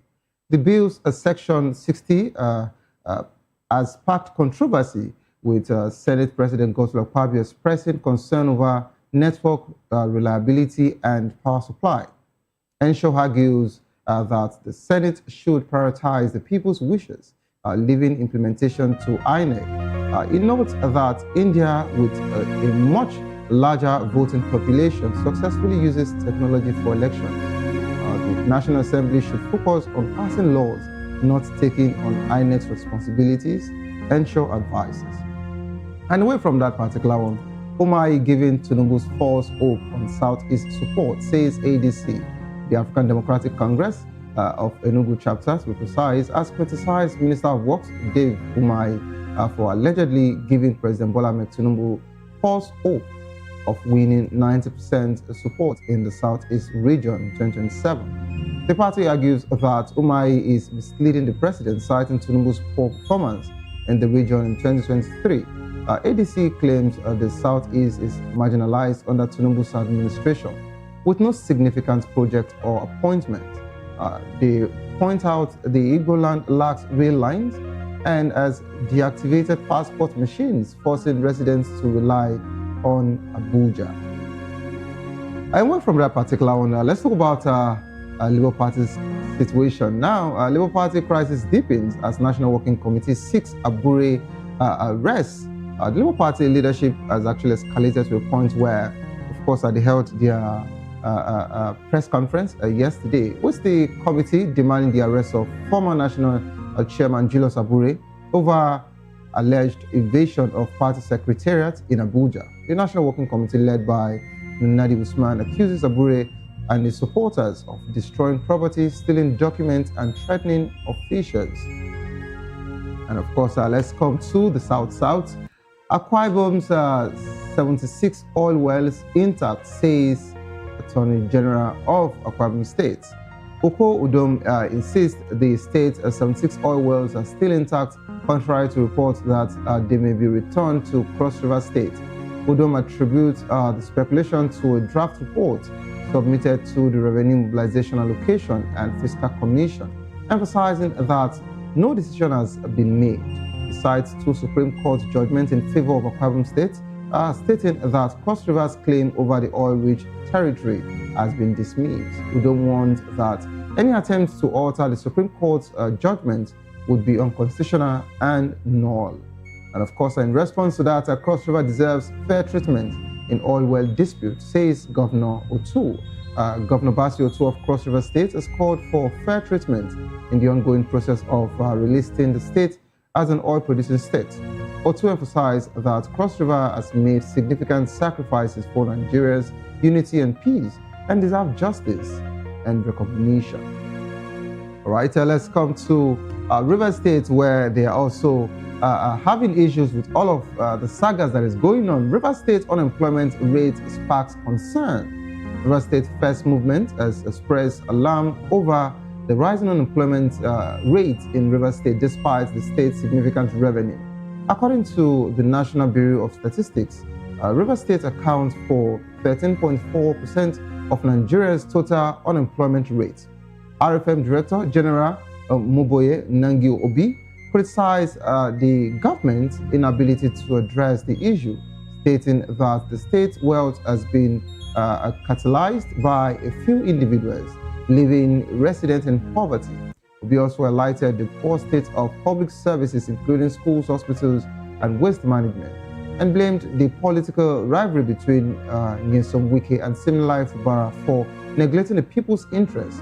The group is also calling for independent investigation and, of course, audits of state financial transactions from May 2015 to January 2026, demanding transparency and accountability. RFM plans to mobilize residents for mass action to address the socio-economic challenges facing Rivers State. To join the conversation, kindly call the number 090-447-32605. Follow us on social media at VOB TV Live. You can use the hashtag People's Voice on VOB TV. And of course, on YouTube, we're Voice of the People TV. Kindly hit the subscribe button, and together we can make our voices heard. It is time for us to go on a quick break. As soon as we return, we're taking the conversation here. ADC in trouble, court decides a party's fate. You don't go anywhere, please. Stay tuned. I'll be right back.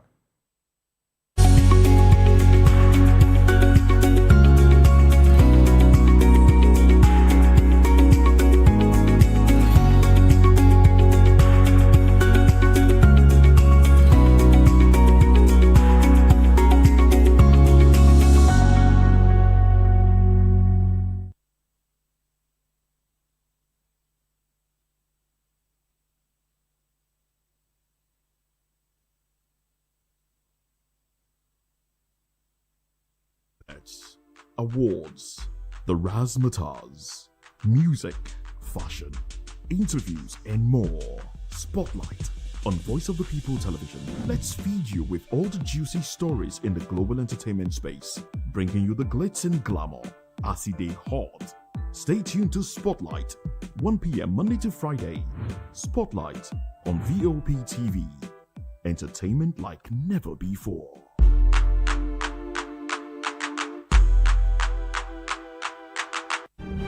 In a world where power shifts its every headlines, news breaks and events happens, we bring you unbiased and explicit information on politics, economy, and state of the nation. We break down the chaos. Facts, not fluff. Truth, not spin.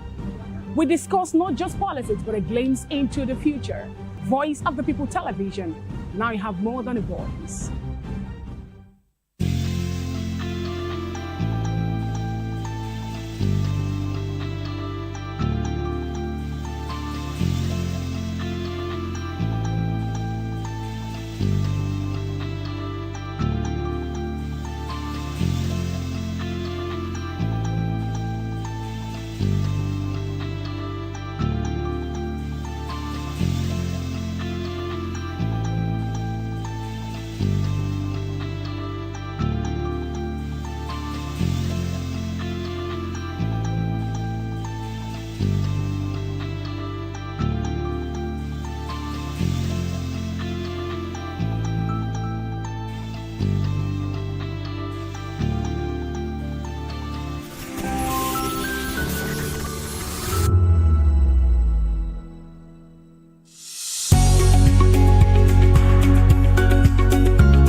Welcome back to the program. It is still People's Voice on Voice of People Television.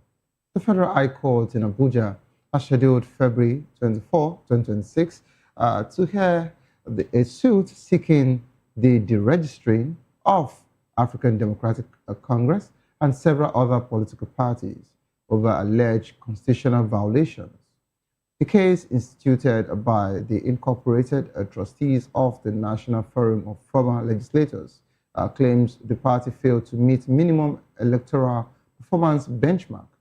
The plaintiff argues that INEC has failed to enforce constitutional standards, allowing parties that haven't secured elective positions or obtained 25% of votes in presidential election to remain registered. The court will determine whether INEC must deregister these parties. The affected parties include ADC, Accord Party, Zenith Labour Party, and Action Alliance. If deregistered, they won't participate in the 2027 general elections unless they comply with constitutional requirements. This is quite a very serious one there. Joining us from Abuja, we have Mr. Liberty Wilson, a lawyer, author, and of course a public affairs analyst. Good afternoon, Mr. Liberty.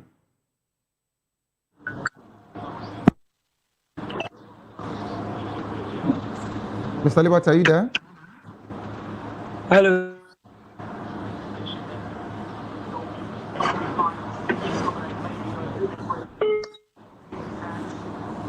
Okay, I think we're having a network glitch there. So I was also told that we have joining us Barrister Lai Ade Mokoya, a social and political analyst, also from Abuja. Hello, Barrister, are you there? Hello, Barrister, are you there?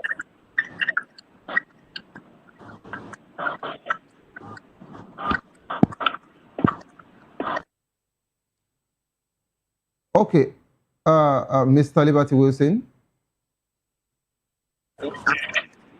Yes, quite a clear. With you, sir. All right, welcome on board. Good afternoon to you. Good afternoon, listeners. Good afternoon, Mr. Sergio. Good to be here today again.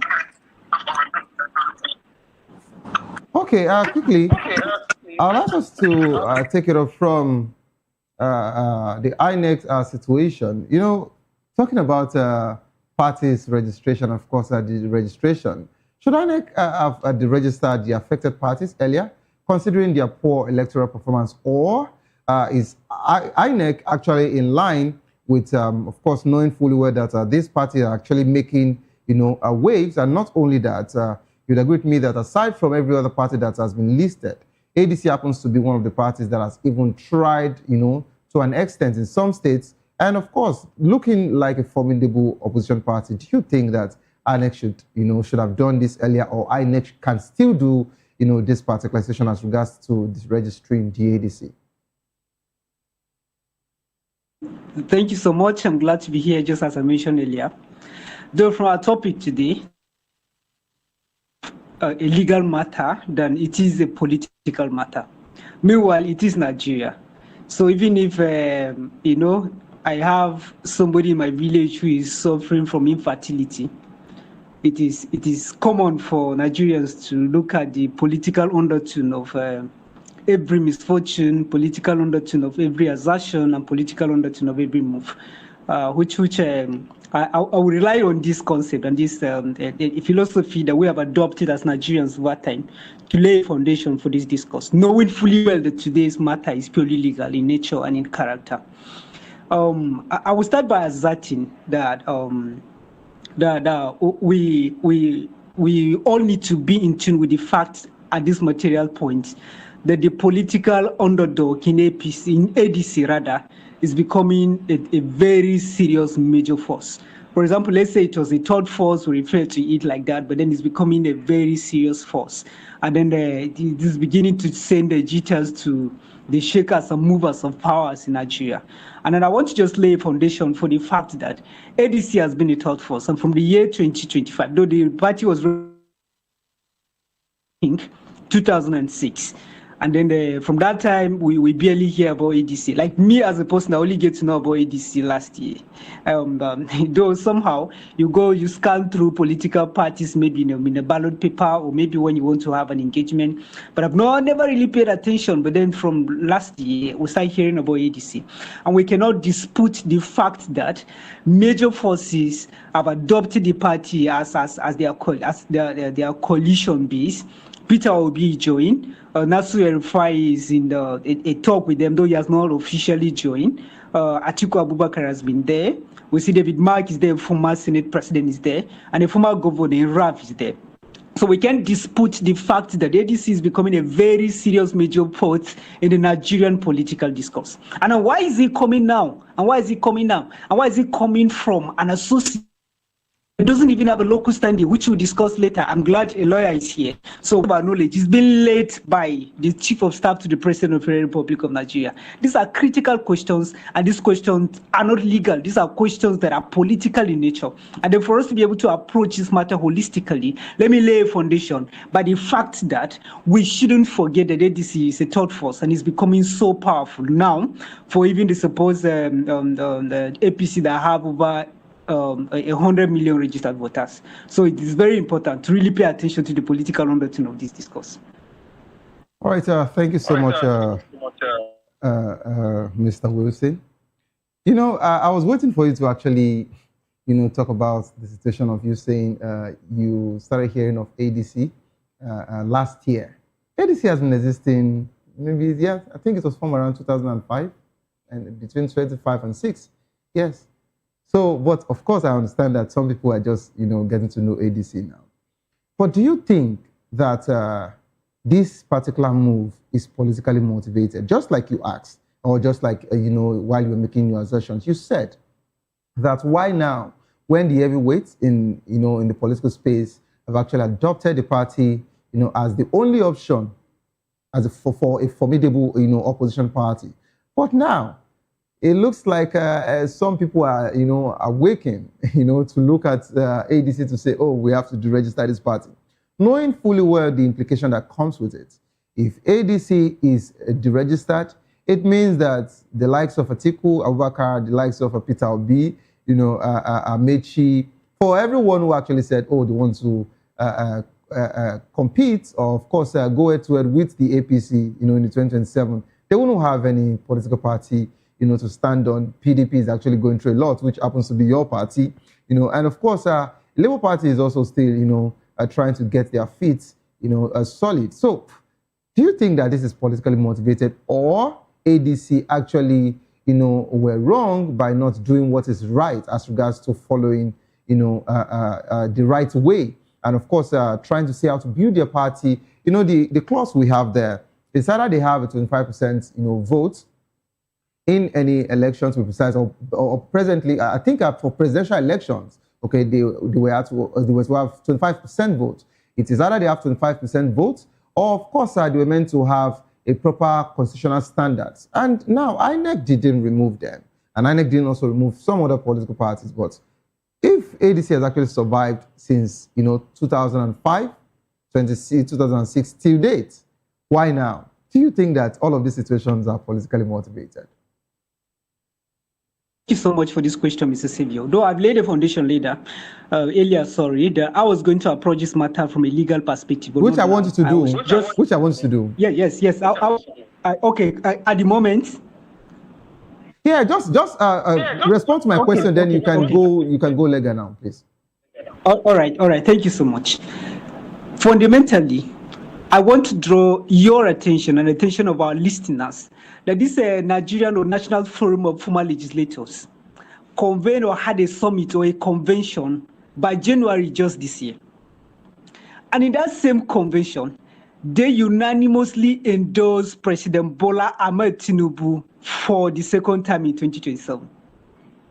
This is an aspect I want us to look at. And these are factors that are incidental to the political undertone of this discourse we are making at the moment. This is number one. So mind you again, this National or Nigerian Forum of Former Legislators and the summit that they had just this year, January, was convened by the president, by the chief of staff to the president of the Federal Republic of Nigeria, in person of Femi Bajabiamila, former speaker to the House of Representatives. So these are critical issues that, to me, portray this move as purely political in nature. This particular forum endorses President Ahmed Tinubu for second term. And this particular forum is being headed or being led or somehow being sponsored by the Chief of Staff to the President of the Federal Republic of Nigeria. Now, coming to the other side of your question, we cannot, by whatever way, dispute or overrule the fact that there are legal issues arising from this particular entire process. But then I want to lay a foundation to the fact that in law there is what they call locus standi. Locus standi literally means a legal capacity of a party to institute an action. And then what the court determine, or what the court looks at in determining a locus standi, is if a party instituting the action have suffered a particular injury or a specific injury. Mr. Sebio, emphasis on the word specific. Now, if we're going to talk about question of locus standi and begin to bring in NFFL in this matter, what specific injury have they suffered as a forum or as an association of former legislators? What specific injury have they suffered to really warrant them a locus standi to call out INEC to register this political party? These are critical legal questions, and of course, I can't wait for February to really listen to.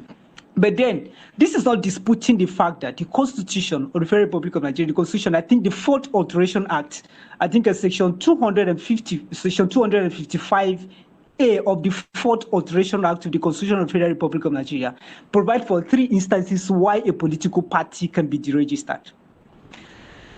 Number 1 is if there is an incompliance with the registration procedures. For example, if the registration provider... Okay, Mr. Wilson, I'd like you to hold your thoughts. We have a caller. Hello. Hello, this is Aina on the line. Aina, how are you doing? I'm doing fine. It's been a while. How was the day? The day Thank you very much. well. Please go ahead. Now, let us start with ADC. Okay. Well, looking at Nigeria, can I ask Nigerians to vote for anybody in ADC? Question number 1. When I look at them, they have all governed this country. They've held various leadership positions in this country and left us empty. What knowledge do they have to bring again when we have tested them and seen they have nothing to offer? They are now coming back to cajole us again. My God, are we that insensitive to Nigerian plight? Is it David Mark? Is it Atiku? All of them have held various leadership positions in Nigeria. All right. What did they achieve? Now look at us now, and we want us to vote for them. But talking about ADC is an insult to Nigerian. If I'll be frank with you, it's an insult to Nigerian intelligence. Thanks, sir. Please, I will want you to stay on the line, yes, so that you can get a reply. So you talked about the ADC first. You said for every of the heavyweights in the party presently, they've been in the corridors of power. You know, you mentioned from Dave Mark, you know, and of course Atiku Abubakar, Amechi is there, you know, the likes of Obi, you know, they're all in that party. And I would have loved to ask you, which party do you think should actually, you know, come in as maybe an alternative? Or who are the politicians you think they should actually come in as alternative, since you actually feel the ADC does not deserve it? What do you think? A very big thank you to this question. We are tired of these old guns. I remember an SDP presidential candidate, very intelligent man. We have to try new face, new idea. Look at Abia State. We voted a new face, Governor Alex Oti. And believe me, it's a vote well spent. It's time for Nigeria to shift ground to at least new face, new idea, new brains. We are tired of these old cargoes, and please, they are taking us nowhere than recycling their failure to the present world. And we can't go back again. We have to go forward. So that's my answer to that question. So what you are saying is you just want the ADC, which party? I think the SDP guy, is that your political party now? Is that what you want? Inaya? Okay. I think I will just have to go on from there. Mr. Wilson. Yes, sir, I'm with you. All right. So Inaya is having issues with the ADC, of course. We talked about something like this yesterday because we had one of their chieftain join the program, and I asked the question. I said, is there any difference between the APC and the ADC as regards to all of the politicians in Nigeria? There is no how a politician will leave, their seats, being a governor, from the legislative arm, whichever ways they would either, be called for questioning and investigation at the ICPC or the EFCC. And I believe you understand this better because you stay, in Abuja, and of course you are a lawyer. So at some point, I get to a point where I feel, do you think that they are totally different from each other? But I would like you to just hold your thoughts. I have been told that we're also being joined by someone who will be representing Barrister Laya Demokoya. Presently, I just got his message that he's actually at the ICPC office. So I would like to take Barrister Bobby Kadri. I believe you're there. Barrister, are you there? Yeah. Yeah, hello? Good afternoon. Yeah, good to have you on the program. My name is Bobby Kadri. Okay, joining us also from Abuja. Thank you for joining the program. I believe you've been following the program, right? Yes, I have actually. Okay, so as soon as I'm done with Mr. Wilson, I'll be coming to you to get your thoughts on this conversation. Oh, very well done, very well done. All right, thank you. So, Mr. Wilson, please go ahead.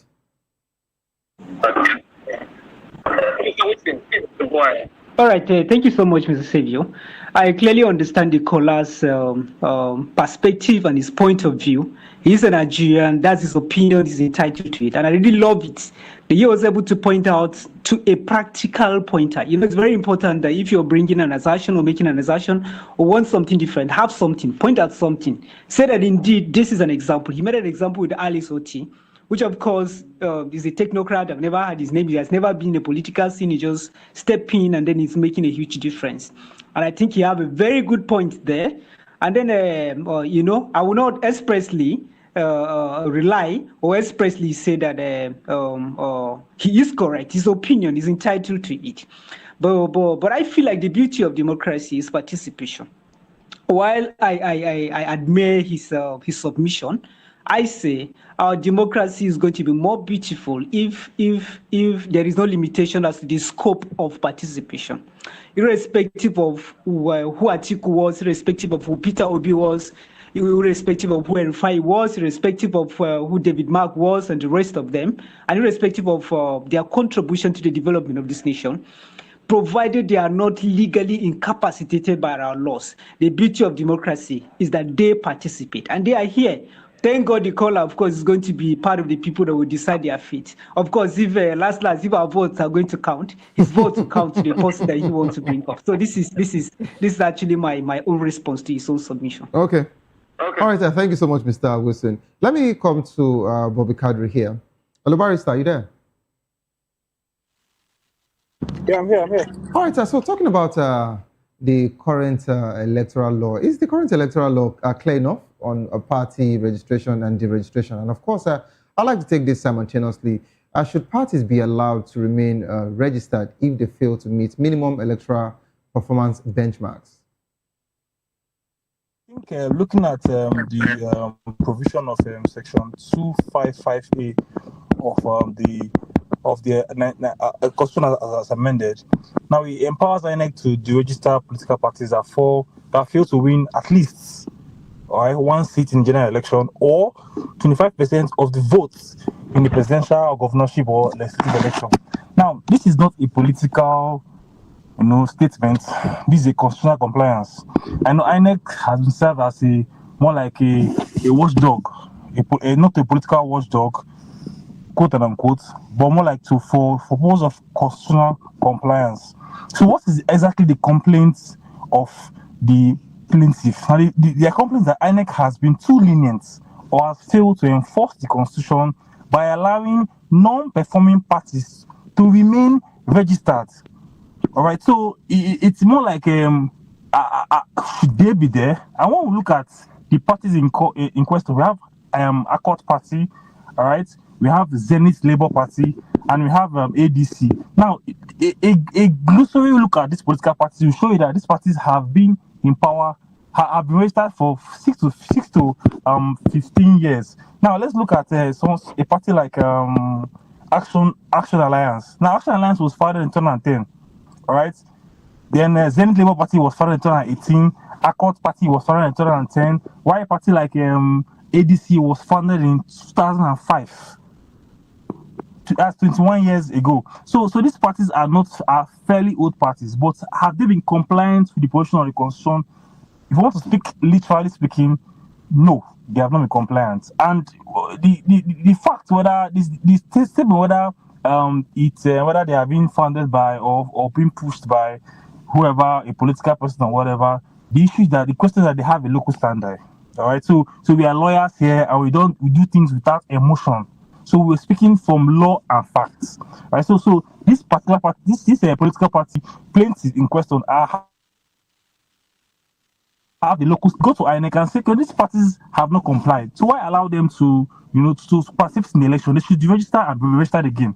So I feel, in my own humble opinion, that in as much as the difference between morality and law, right? So morally speaking, you can say that okay, maybe there's no proof, maybe whether they're being pushed by any political person and also whatever might be wrong. But legally speaking, they have the local standard, and if it's found that these political parties have not met the standard, the requirements by the law, they should not be allowed to participate in the election.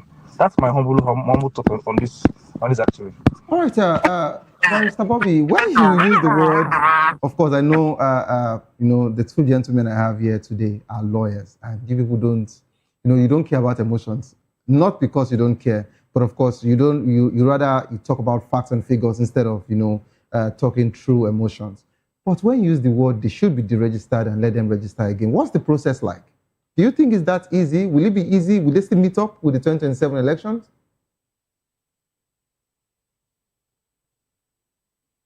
That's so they have to follow the due process. You can't jump the gun, all right? So you can't just do things because of emotion. You could feel like maybe okay, now we have 31 states who are now APC governed states who are supporting, who are backing Tinubu. Okay, now I felt okay, fine, let there be a.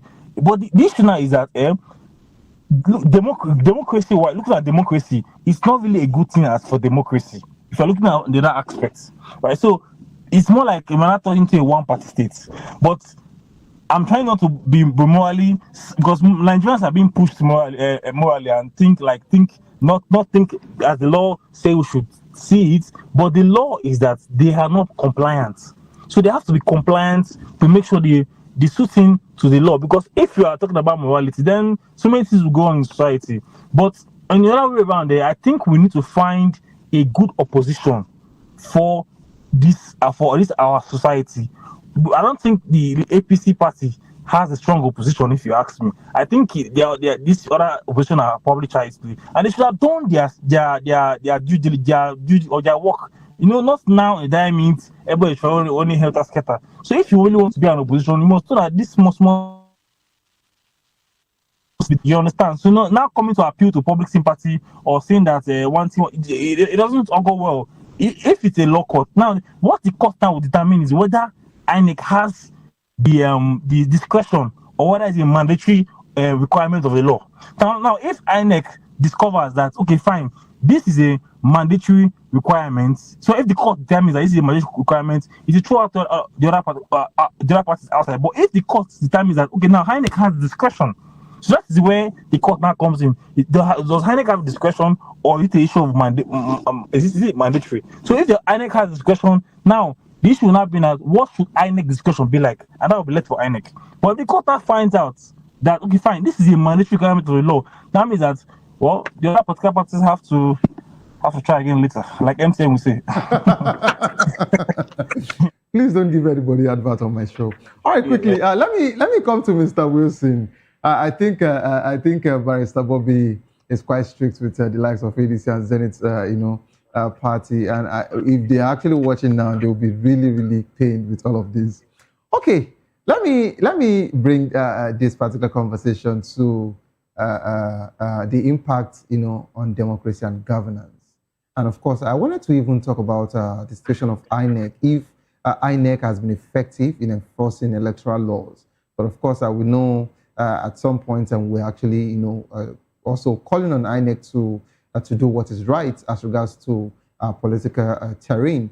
But Mr. Liberty, will the registering parties like ADC strengthen or weaken Nigeria's democracy? How will the outcome of this case affect the country's electoral landscape? And of course, should parties be allowed to participate in elections if they fail to meet basic requirements? And of course, I believe you understand, the importance of ADC being deregistered. It means that there is no other formidable opposition party because there's nothing anybody can do. So I'd like you to take this.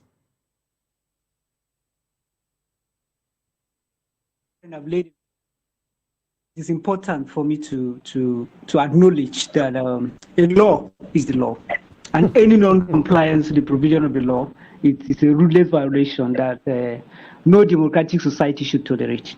Though we have a system in Nigeria where laws are overlooked, where processes are overlooked, just for the achievement of some interests that are very alien to democracy. But that's not how it should be. First of all, I don't think it is pertinent at this material point in time to answer the effect of the registering ADC. What is pertinent at this material point in time is whether there are issues of non-compliance with the provisions of the law. This is very fundamental because you have to put on a black suit. You put on a brown, let me say a blue suit. It's a violation. And if you're found wanting on the ground of that violation, of course, the law provided you'll be deregistered. Just as my friend cited the provision of Section 225 of the Fourth Iteration Act of the Constitution, it provides for three basic premises for the registration of a political party.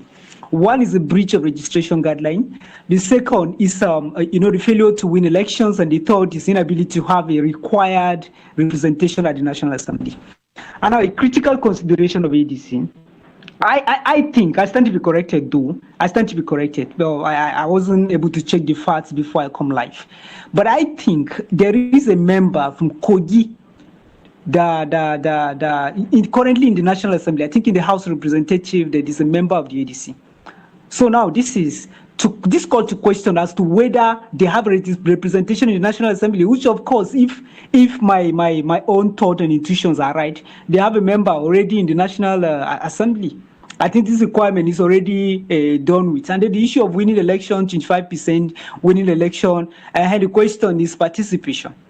And when we say participation, we are also going to call the question the issues of coalitions, because APC come to be as a result of coalitions. And the coalitions necessary by definition of law must not be that you deregister or you deregister your own political party. It means that you, based and form a big force with another party. It may necessarily be dissolving your voter base into a political party, not really incapacitating your legal stand by law. So now when we talk about coalition, it's still another question. Was ADC ever part of any coalition?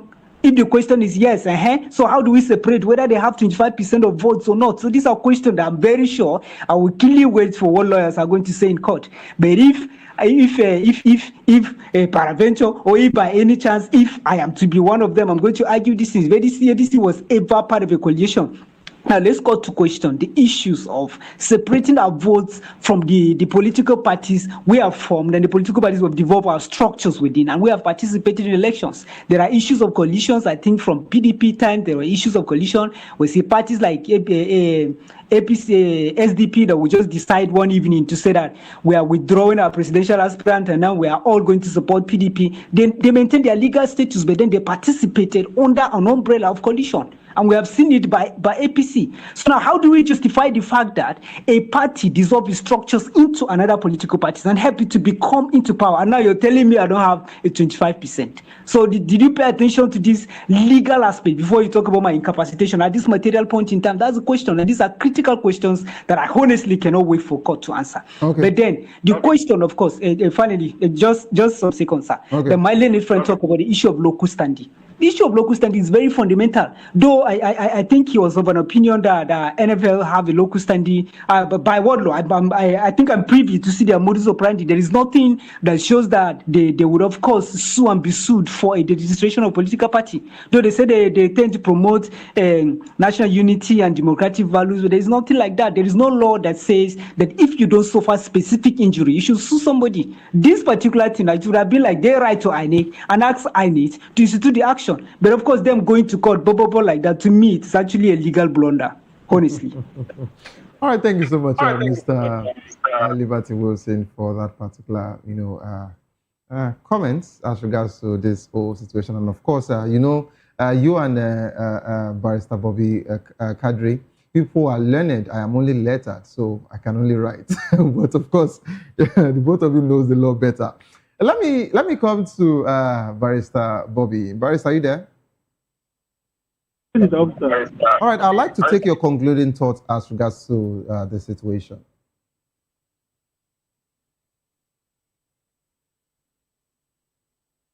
I want to address what my colleague said about the local standard.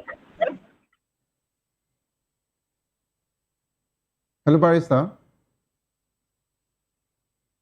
Can you hear me? Can you hear me? Can you hear me? Your voice is quite minute. Yeah, perhaps you can speak. Can you hear me now, I can hear you. I can hear you. And of course, Okay, I now would also like to add this: is the current system of party registration and the registration conducive to democratic growth in Nigeria? I'd like you to add that to your concluding thoughts, please. Go ahead. It's not conducive for democracy. All right, it's not. Let's be honest. Okay. Yeah. Hello, can you hear me? Can you hear you loud and clear? Please go ahead. It's not conducive for democracy because we are gradually turning into a one-party state. If you're looking at the whole witch hunting by the whole thing and all that, you see that we are gradually turning into a one-party state. But let me also address what my colleague said about local standard. Before I forget, sorry. Now, just briefly, I'll be very fast. Now, the NFL, that's the National Forum for Formal Legislators, is a registered body. Or it's a body incorporated and has a juristic person which can be sued or be sued. Right? It can be said that it's acting on public interest. Sorry, that is constitutional compliance and electoral integrity. So they have the power to sue or be sued. They can sue INEC.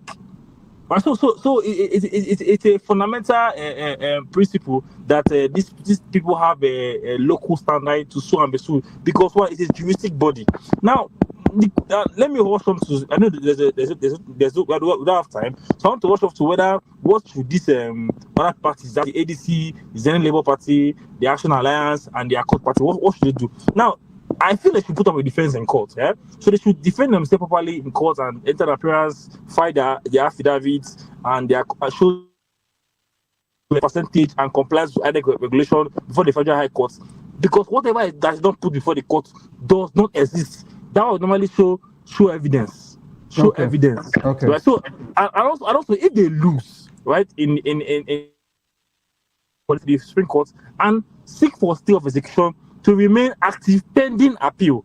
All right, this buys them time to start they can keep and be on the political map. Now, what should they do for political survival? If you ask me, in my own humble opinion, I'm not a politician, but but in my own humble opinion, my own little wisdom, I feel like they should merge, if possible, a coalition with a bigger party, or they should have all the opposition parties should merge into one. Okay. Because if they are going separately, they would lose woefully. So all the opposition party, whether Action Alliance, Accord Party, ADC, Zen Labour Party, should all merge into one opposition and bring out one candidate. Okay. Thank you so much, Barrister. We're actually pressed for time, and I would have loved you to continue, but we're pressed for time. It's okay. 1 hour is not always enough. But of course, I assure you, I would reach out to Barrister Laya Demokoya to ensure that you join the program, soon again. Thank you so much for being part of the program. Thank you so much. And thank you, Mr. Liberty Wilson, for joining the program. This is how far we can actually go on the show. Don't forget that the views and opinions expressed by our analysts are solely their own and do not reflect that of VOP Media. If you love the world of sports, I'd like you to stay put. Coming up next is a locker room. Don't give up because it is not over. Tough time doesn't last, but tough will last. Whatsoever you face will soon be over, and you will definitely smile again. My name remains Xavier Udo. Have a good evening. rest.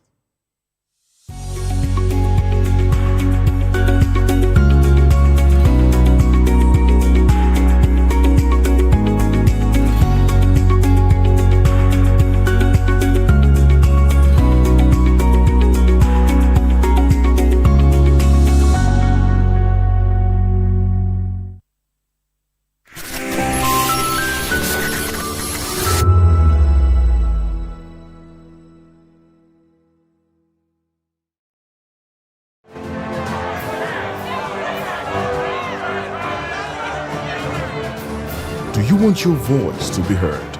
Do you know that you matter in the scheme of things?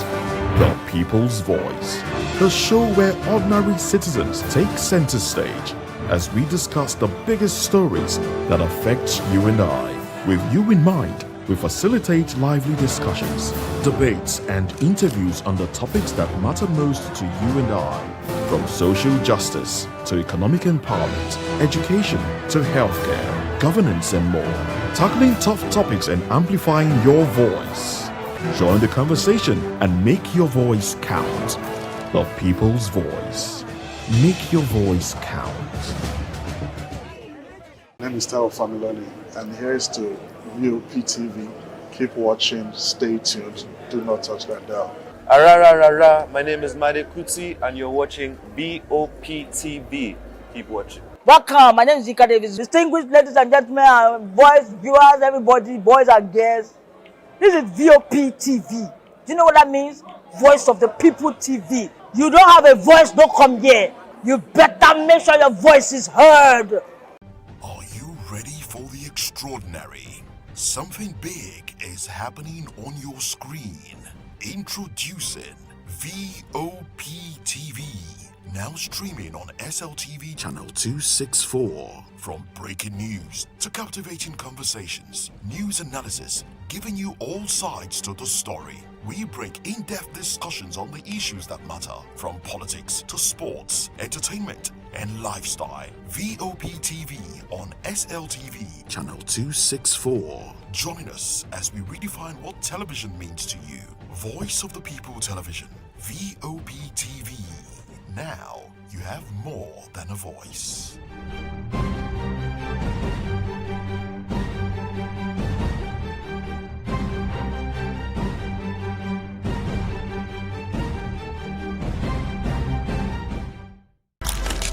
In a world where power shifts with every headline, In a nation full of questions. In a world filled with noise, the truth needs a voice.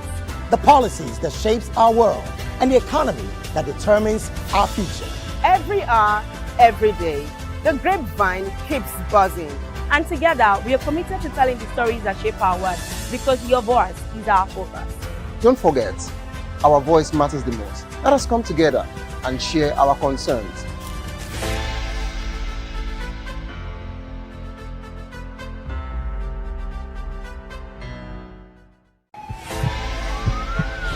This is Health Check, your weekly guide to better living, smarter choices, and trusted answers. From everyday wellness to urgent health issues, we've got you covered. Health Check, only on Voice of the People Television, where your health has a voice.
Welcome to the locker room, the home of football talk that matters. I am Jerry, Harper your host. Join us every weekday, Monday to Friday at 5 p.m. Nigerian time, as we share the hot takes and hot debates in the exciting world of football. And joining me are the usual suspects, Ikechukwu and Mayowa, as we break down all the hot takes and everything that's happening in the football. Don't just watch football, live it with us. Catch us on the Locker Room and Voice of the People television at 5 p.m. Nigerian time. And like I always say, if not 20 minutes off, please the sport.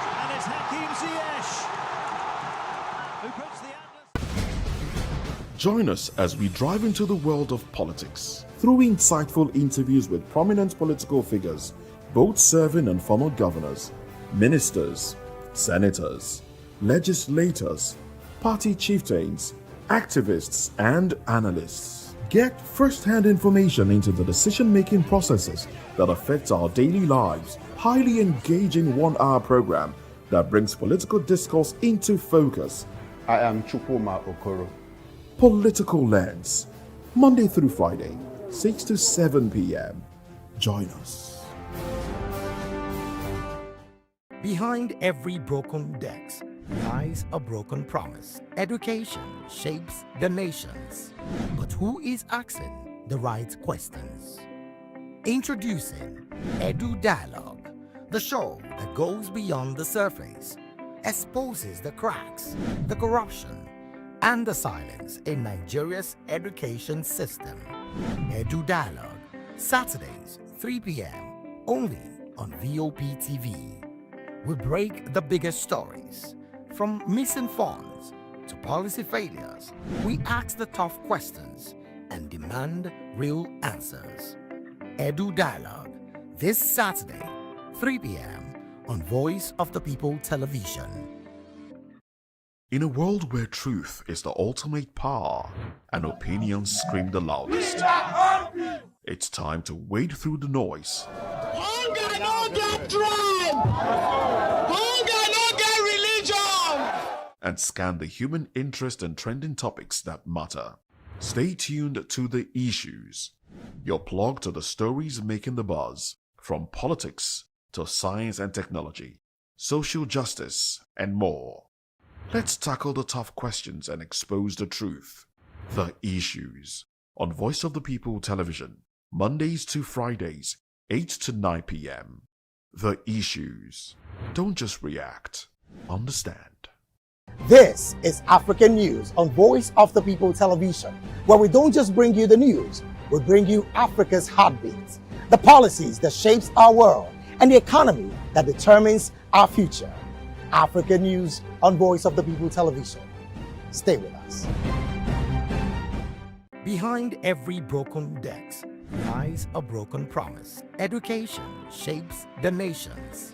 But who is asking the right questions? Introducing Edu Dialogue, the show that goes beyond the surface, exposes the cracks, the corruption, and the silence in Nigeria's education system. Edu Dialogue, Saturdays, 3 p.m., only on VOP TV. We break the biggest stories, from missing funds to policy failures. We ask the tough questions and demand real answers. Edu Dialogue, this Saturday, 3 p.m. on Voice of the People television.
We are committed to telling the stories that shape our world because your voice is our focus. Don't forget, our voice matters the most. Let us come together and share our concerns.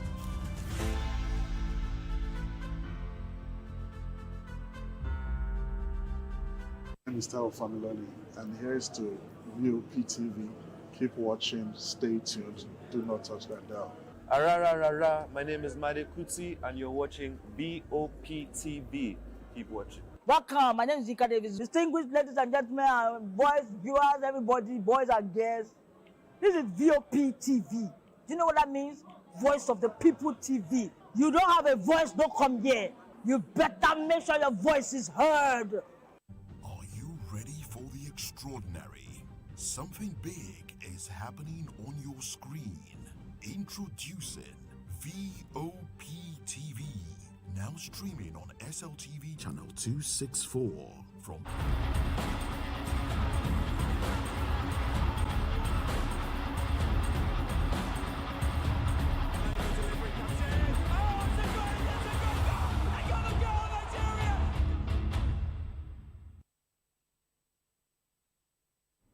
All right, the UEFA Champions League, of course, is going down today. The playoff fixtures, yes, is upon us.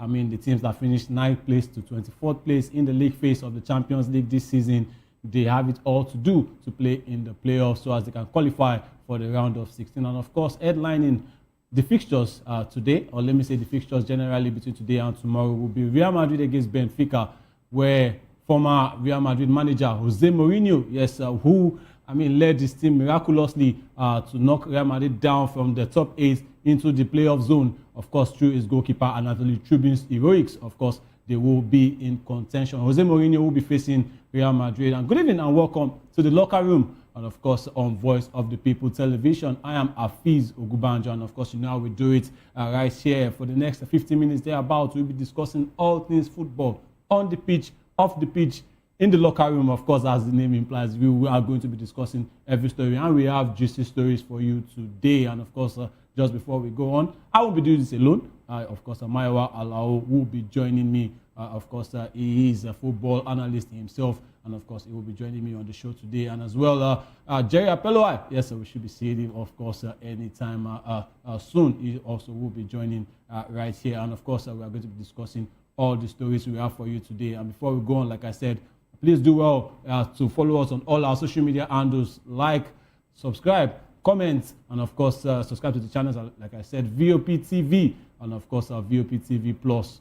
Turn on the notification bell so you are not going to miss any of the exciting episodes on this show, Locker Room, and of course, on other programs we have for you on those platforms. And yes, we go into the conversation. And let me begin, Mayowa, because Mayowa, look at Barcelona last night. They had a chance, to move up against the Real Madrid, but they fluffed their chances. Several talking points. In fact, from the weekend, we've been seeing several talking points about refereeing, especially in England, where Aston Villa against Newcastle in the FA Cup.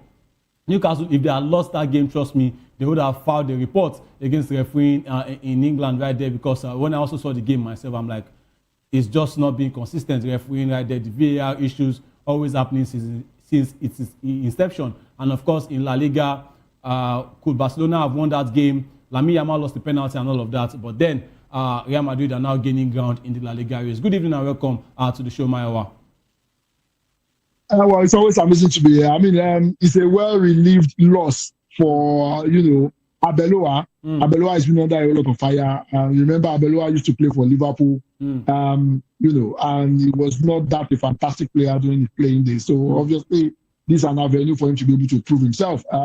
Barcelona lost, the opportunity to be able to step up. Yes, it happens to the best. Sometimes we saw Ibrahim Diaz try to do a Penenka, even Lionel Messi has lost penalty before. So, we don't want to fault Lamine Yamal for that. Yeah. But however, I think refereeing generally in the European leagues this season has been very poor. I want to reference the game against, Newcastle versus Aston Villa. The refereeing was so poor.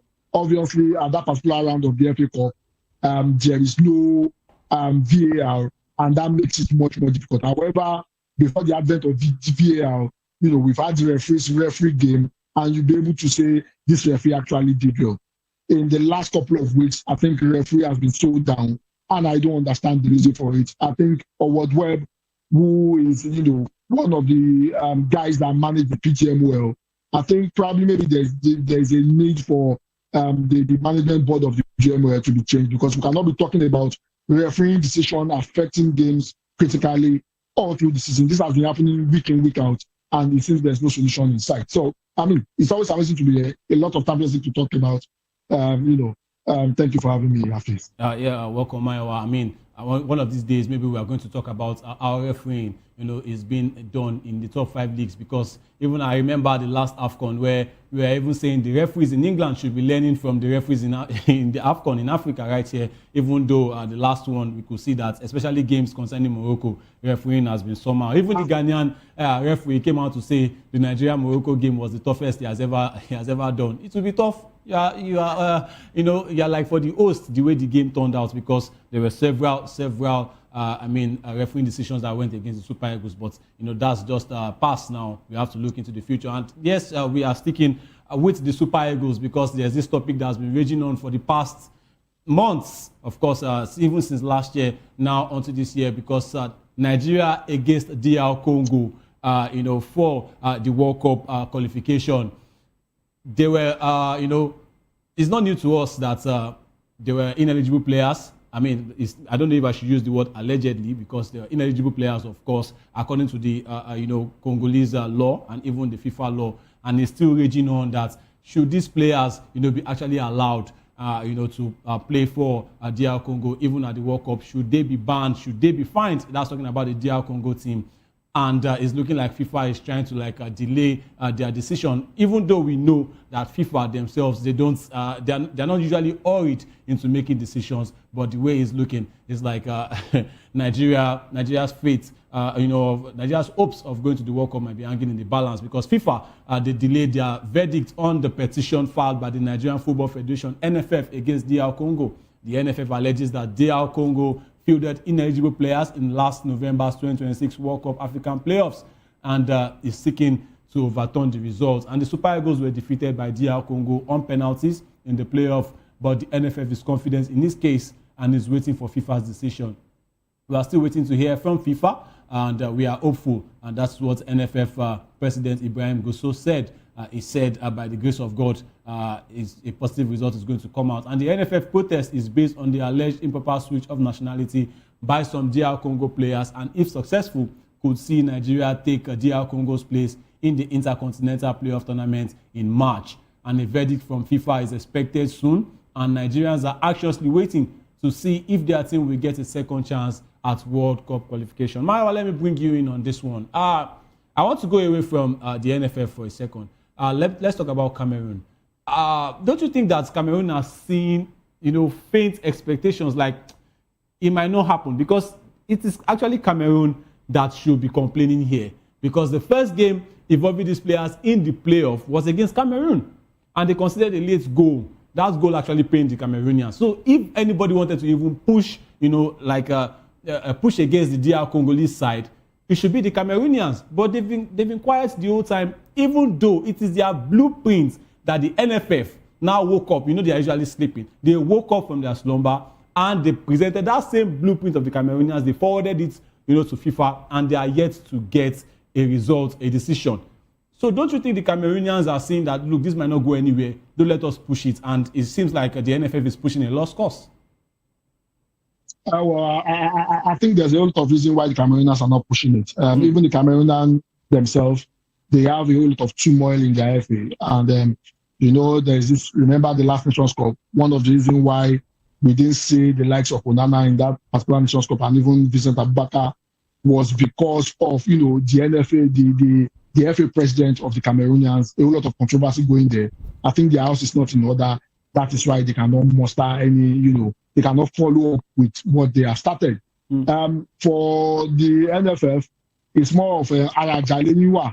I mean, the NFF decided to continue it based on the blueprint. However, if I'm not mistaken, the playoff comes up sometimes in March. Yes, sometimes in March. Yeah, March 16th. The playoff starts March 16th, and today is February 17th. That's like almost a month from. That's almost 29 days from now, 29 days or thereabout, because this month is about 28 days. Yeah. So I mean, I wonder why FIFA is delaying. I mean, if they want to make a decision, they should make a decision so that the country that will be participating would get their acts together and probably go ahead and participate in that particular qualifiers, in that particular Maiwa, don't you think they are delaying because they already know that, look, Nigeria is chasing a lost cause here? No, I don't think so. Whether we are chasing a lost cause or not, whether the chaos we go through or not, is it's upon FIFA to decide quickly. Just like even DR Congo themselves, they are not even 100% sure. So it puts their own preparation also in jeopardy. They should not be looking at Nigeria. They should be looking at the both teams, because whatever decision they are making, is binding. Whatever decision they are making affects the preparation of that particular team towards the playoff. A typical example is if, for example, maybe DR Congo wants to start blending in their home base with their foreign base players. Yeah. This takes a lot away from them. It's not too much for them to have opened their camp now and start bringing in players that will be there training and getting ready for that particular time. Because before you know it, February has ended. The next thing you are seeing is March. So the FIFA needs to make a decision quickly so that the both teams will be there. Now let's come to the NFF. I'm a big lover of God. Everything revolves around God. Yeah. However, we should not be hanging failure on God's neck, because that is what the NFF guy is saying. God willing. Yeah. What is God willing? What is God willing? To do so well to prepare and not get yourself in a playoff situation. Exactly. We had the opportunity to not get ourselves in a playoff situation. Yet we got ourselves, and even the playoff situation we got ourselves in was as a result of a team pulling out. If the team did not pull out, we will not be here. We will not be here at all. Exactly. So, I mean, hanging something on God, I mean, it's a slap on the face of God. I mean, I don't understand it. You're hanging your failures on God when you are supposed to do what you're supposed to do. So, I mean, the NFL should not be saying anything. They should just, face whatever case they are facing. Even the case, if Cameroon did not bring it up, the NFL do not even know. The same way they didn't know about conflict of interest until we started talking about it on this show. Before we started talking about it. Exactly. It just doesn't make any sense. And we have people who are being paid in dollars, who are being paid in pounds, sitting in glass house and not doing anything. It's just so unfortunate. But where do you see FIFA's integrity in this one? Because I'm sure that if they eventually come out and rule against Nigerians will come out and say, if they rule against Super Eagles, Nigerians will come out and say they delayed, their decision. And it's looking like a lot of misinformation is spreading around. Some people said Monday, which was yesterday, that they were going to, rule and all of that, even though there was nothing official, on their social media handles and their pages. I mean, don't you think they should make that decision now? I know it's about 29 days, but then, because if they make that decision and it favors the Super Eagles, trust me, the Cameroonians will come outside because these same players were also there. So, don't you think they should make that decision now to save their integrity? Is it going to be Nigeria against Cameroon so that DR Congo will, be taken out, Nigeria against Cameroon to determine the team that will represent Africa in the intercontinental playoffs? They are not going to play another playoff in Africa that you can take to the bank. Remember, I think is the Euro qualifier, France versus Ireland, if I'm not mistaken, that Henry decided to use the sand to score a goal in that particular playoff. After a lot of protests, nothing happened. France eventually went to that particular World Cup. So, I mean, we are not playing another playoff. I think that will not happen. However, if I were the Cameroonians, if I were the teams that played against DR Congo in the group, I would lock FIFA in cash. I will make sure FIFA and CAF they pay damages because they allowed a team that cheated his way to go through. So I'll put them in court case. However, playoff in Africa will not happen again. The second thing is this. I think FIFA will definitely make that decision. Remember the Pumikwena situation? Yeah. It took about 2 months before they made that decision, and it eventually came. But this one, there's no time. There's no time on their hands now. Yeah, there's no time on their hand. However, I think at most we get the decision at least maybe 3 weeks before the competition starts, or maybe 2 weeks. So probably I'm looking at Memphis Stadium before the end of this particular month, or probably last week of this particular month. we get the feedback from them. However, I think if we are going by what we know in terms of the loss of DR Congo, I think Nigeria will probably go through, except maybe there's a technicality in FIFA rules that we don't know about. Except that, but with what we have seen based on the Congolese law, I think Nigeria should go through. But don't you think that the FIFA law now will be acting independent of the Congolese law? Fine, in the Congolese law, you are not allowed to hold dual citizenship. You have to clear where you are coming from and hold one, the Congolese citizenship. But if FIFA does not recognize that one, I'm just saying, if it happens that FIFA does not recognize that, don't you think there's nothing we are chasing at this point? Well, I think it's binding on FIFA to recognize that, because I mean, one of the things, allegedly now, based on reports, some of the players were not even cleared before they featured for DR Congo. If that is proven, that is also an offense too. Yeah, that's an offense. Yeah. Before FIFA clears you, they check all the extant laws with your country. That is the reason why it takes a bit of time before players get cleared to play for a country. You don't play. If you follow players, I'll give a typical example. The case of Ademola Lookman. It took about more than 6 months before that happened. The same thing when he wanted to play for Nigeria. Yeah. The same thing for 2 seconds. So we've seen a whole lot of players do this. They don't just wake up one morning and say, I want to play for Nigeria, I want to play for a country, and in 1 week time, you're already playing. No, it takes a whole lot of process. So I think and I'm not trying to hold brief for FIFA here, I think before FIFA will clear you, they would have checked the extant law of that particular country. Yeah. The big question is this: why did DR Congo misrepresent themselves? Because if they were honest, we would not be having this discussion. And even if you want to cheat, you have to, and I'm not endorsing cheating, you have to cheat smartly. We know how corrupt most African governments are. Most of the legislative house in Africa is in the pocket of the president. If you are so much interested, if you are so desperate in going to the World Cup, you can change your constitution to allow that to happen. Probably, maybe when it happens, it also affects its own position, because if you do that and allow somebody who has dual citizenship to do anything in DR Congo, it means that person can contest as the president of DR Congo, and I think that's the reason why that did not happen. Of course, I mean, we are hoping on FIFA to give us the results as soon as possible, because just like we mentioned, the Intercontinental Playoffs will be happening in March. And of course, if it's going to be the Super Eagles, if it's going to be the Congolese, if it's going to be the Cameroonians, let us know, because even, let's look at the side of the Congolese now. They will also be waiting, because there are people who will also be looking like, okay, we are trying to prepare for the playoff. And, it might just disrupt their preparation if the result is announced late and it's still like, okay, eventually it's still the Congolese that are going.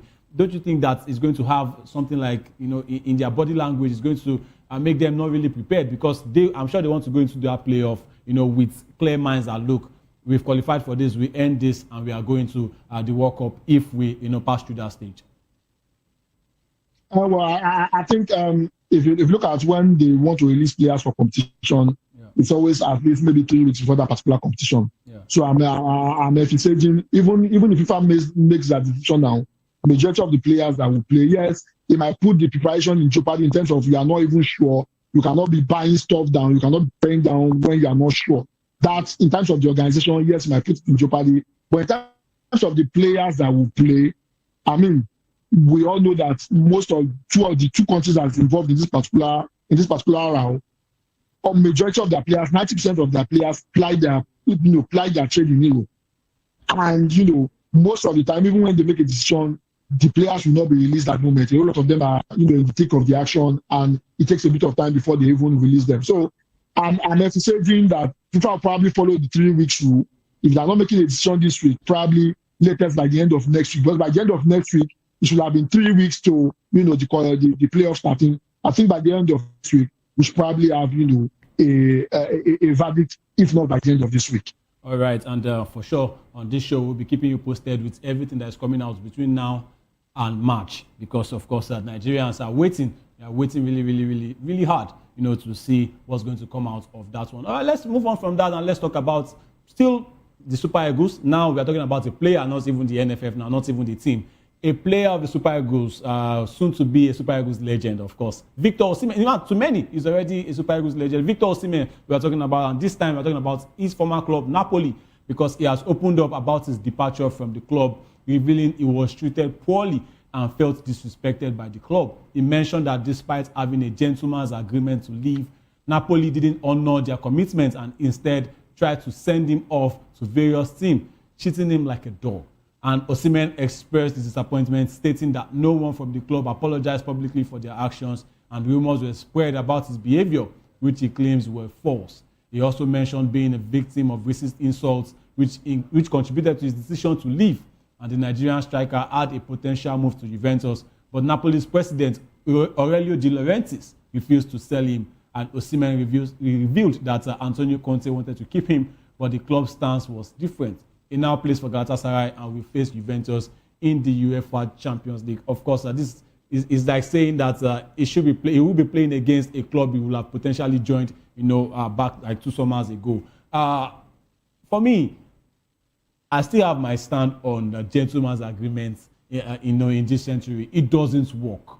In fact, 90% of the time, it doesn't work. You want to force your way out of the club eventually because there should be something that you sign. But then, I think it's a good one for Osimhen to come out and reveal all of this one because right from the TikTok video, the coconut video, we all saw that one. It seems like Napoli didn't even want to have anything to do with him. And this is not about Antonio Conte because at the time, there were rumors flying around that Antonio Conte didn't want him and all of that. He has his own type of striker. He likes playing 2 strikers. And it doesn't feel like Osimhen is going to, fit into that tactic. But now Osimhen has come out to say Antonio Conte wanted to keep him. That it's all about Aurelio De Laurentiis and the Napoli board. And we know that Aurelio De Laurentiis, just like Daniel Levy, or former Tottenham director, he's like a tough negotiator. And now he wasn't going to sell Osimhen to Juventus at the time. Maybe he could have just sold him to another club. Mayowa, what do you feel about all Osimhen has said? Because don't you think that he should have said this earlier so that we will have cleared the hair, from the time it happened? Well, he cannot say that. And I think some of the things Osimhen said, I would disagree with it. One, he said his attitude, they were lying about his attitude. We also saw his attitude recorded on social media, the one where he was insulting his coach. And, he might want to deceive him, might want to delude himself into thinking that he's not playing to a lot of big clubs not coming for him. That also played into it. So he should not come out and say they were assassinating his character. We saw what he did to Ademola Lookman at the Nations Cup. So we have seen him we have seen him crash out many times and react poorly, in front of everyone. And he cannot come out and say they were trying to paint him bad. So that is on his own attitude. His attitude is poor and he needs to work on it. He's a fantastic player, but attitude-wise, he has a very terrible attitude which he needs to work on. That is on his own. Then for De Laurentiis, gentleman's agreement does not work. I'll give a quick example. In the corporate settings, if you discuss something with somebody verbally and you don't follow it up with an email, when the issue comes up, there will be no proof. I told you verbally it's not a proof. The gentleman's agreement was not written down anywhere. Ademola Lookman had the gentleman's agreement. What happened to Ademola Lookman? The same problem, same thing almost happened to him. So gentleman's agreement do not work. Whatever it is, when it comes to negotiation of contract, you have to put everything down in paper. And because he had a poor management handling him, that did not happen. For the case of De Laurentiis not selling him to Juventus, I think it was stated in his contract that they were not going to sell him to a rival. Exactly. And Osimhen willingly signed that contract. Then you now want to amend that contract. You didn't amend. You amended the gentleman's agreement. As well, you put everything down in writing so that you can have evidence to back up your claim. As far as I'm concerned, there was no gentleman agreement, and De Laurentiis was very right. He was within his right to hold on to Osimhen or to sell him outside Italy. So you don't want to blame De Laurentiis too much. You want to support Osimhen for not doing his own work. All right, Jerry. I have Jerry Apeloi with me, the man himself. Jerry, welcome to the show. Yeah.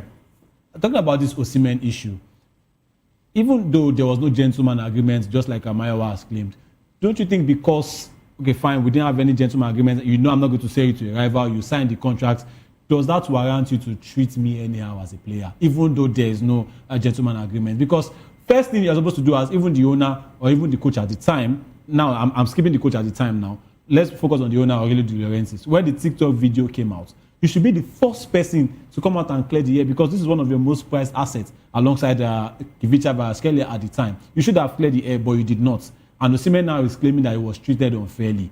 Even though you didn't want to sell me to a rival, does that warrant that you treat me anyhow in my club?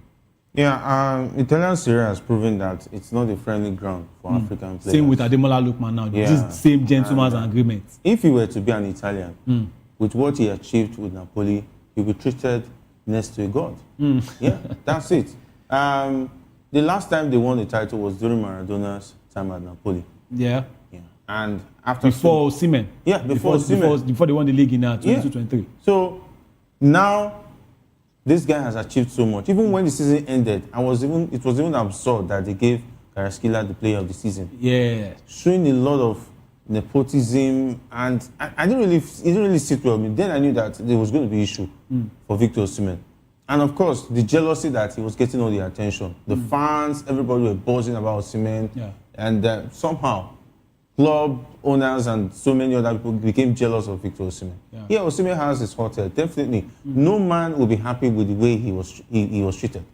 Because, for instance, even his own club was even involved in racism chants against him. Yeah. That's the height of it. It's like you enemy within. Exactly. No, you are doing my club is doing it there. Yeah. So if other clubs do it, what would I now say? Yeah. Yeah. Had it been the relationship with Napoli and Victor Osimhen was good, that gentleman agreement would have been enough to let him go. Yeah, I know they might feel bad, like, okay, we cannot let you go to Juventus. Yeah. That is quite understandable. Don't sell your best players to your rivals. Yeah. It gives your rivals edge over you. That is understandable. What about when he wanted to make the move outside of Italy? Exactly. What would he have done? Okay, the relationship was not going well. Let the girlfriend go.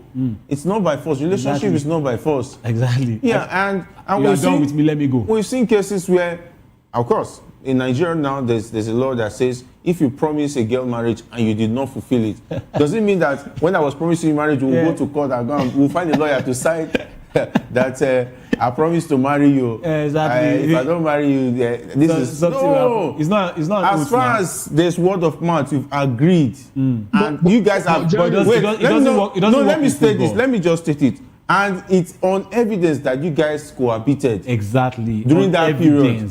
And there was an engagement. There was an engagement ring to show that there's a relationship between these two, and it would show that this man actually was going to marry this girl, but something happened. He changed his mind. Same thing with the relationship Osimhen has with Napoli. Yes, he can come out and say, we've been cohabiting. These guys told me that when it's time, we'll let you go. So him even defaulting, I think there should be a clause. But there should be a clause to that. Because it will be difficult. Yeah. Because it will be difficult to tell Laurentiis in the midst of that please sign it.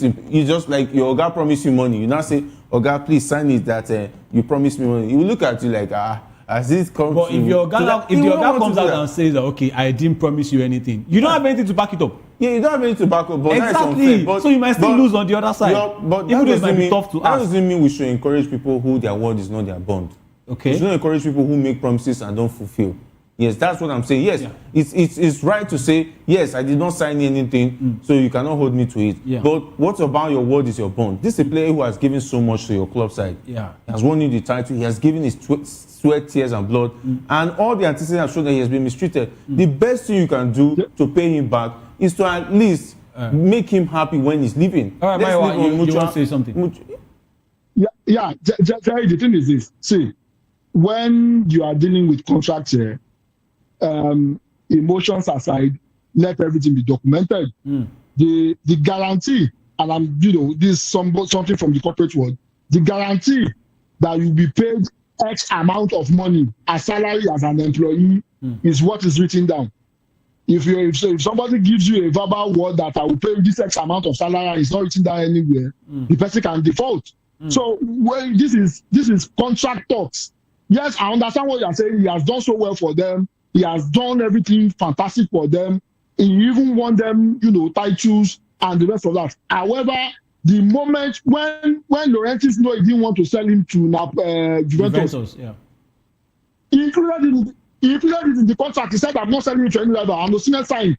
What we favor him, he put it down on paper. What if Osimhen say let's take on it? It doesn't work that way. And I think Osimhen was carried away with the emotions that I'm doing so well and the rest of that. Sometimes when you are talking about contracts, you leave emotions aside. You leave that, okay, I know you very well, it's my friend. You leave it aside. It's the contract that we are talking about. Somebody that's your friend today might come back to be your worst enemy tomorrow. You don't know, people change. And I think that's the mistake Osimhen made. The Osimhen mistake, that is the mistake they made. Jerry, don't you think it's about Osimhen being ignorant of the environment he was? Yeah, Osimhen, yes, it's good to point out what led to you having issues at Napoli. Yeah. But he should also be able to tell himself the truth. Get yourself a good agent. Exactly. You know, and repackage your image.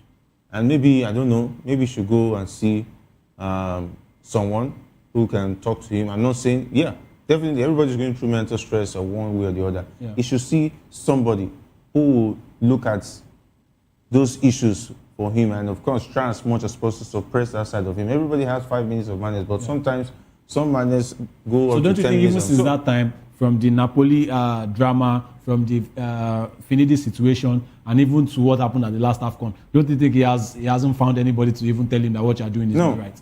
I'm not, in Osimhen's circle, he has a lot of people who are praise singers who don't tell him the truth, who are that's afraid the problem. to tell him the truth. That is the issues he's having. He doesn't have a father figure, a mother figure who can call him to order and say, Osimhen, this is how to do it. Someone who will advise him. The only people who are, you are doing well, that's all. But it doesn't stop there. That is why people like Ronaldo, I've always stated it, that's why Ronaldo and Messi, they are doing well. at the The top of their players game, they are, who are still doing well for a long period of time. Yeah, the Look, longevity even is Erling Haaland.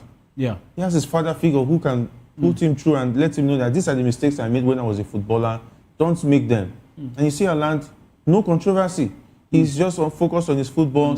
His business is done right. His books are right. No club can take him for granted. Imagine if it was Osimhen that was at Borussia Dortmund. Do you think he would have left for that amount?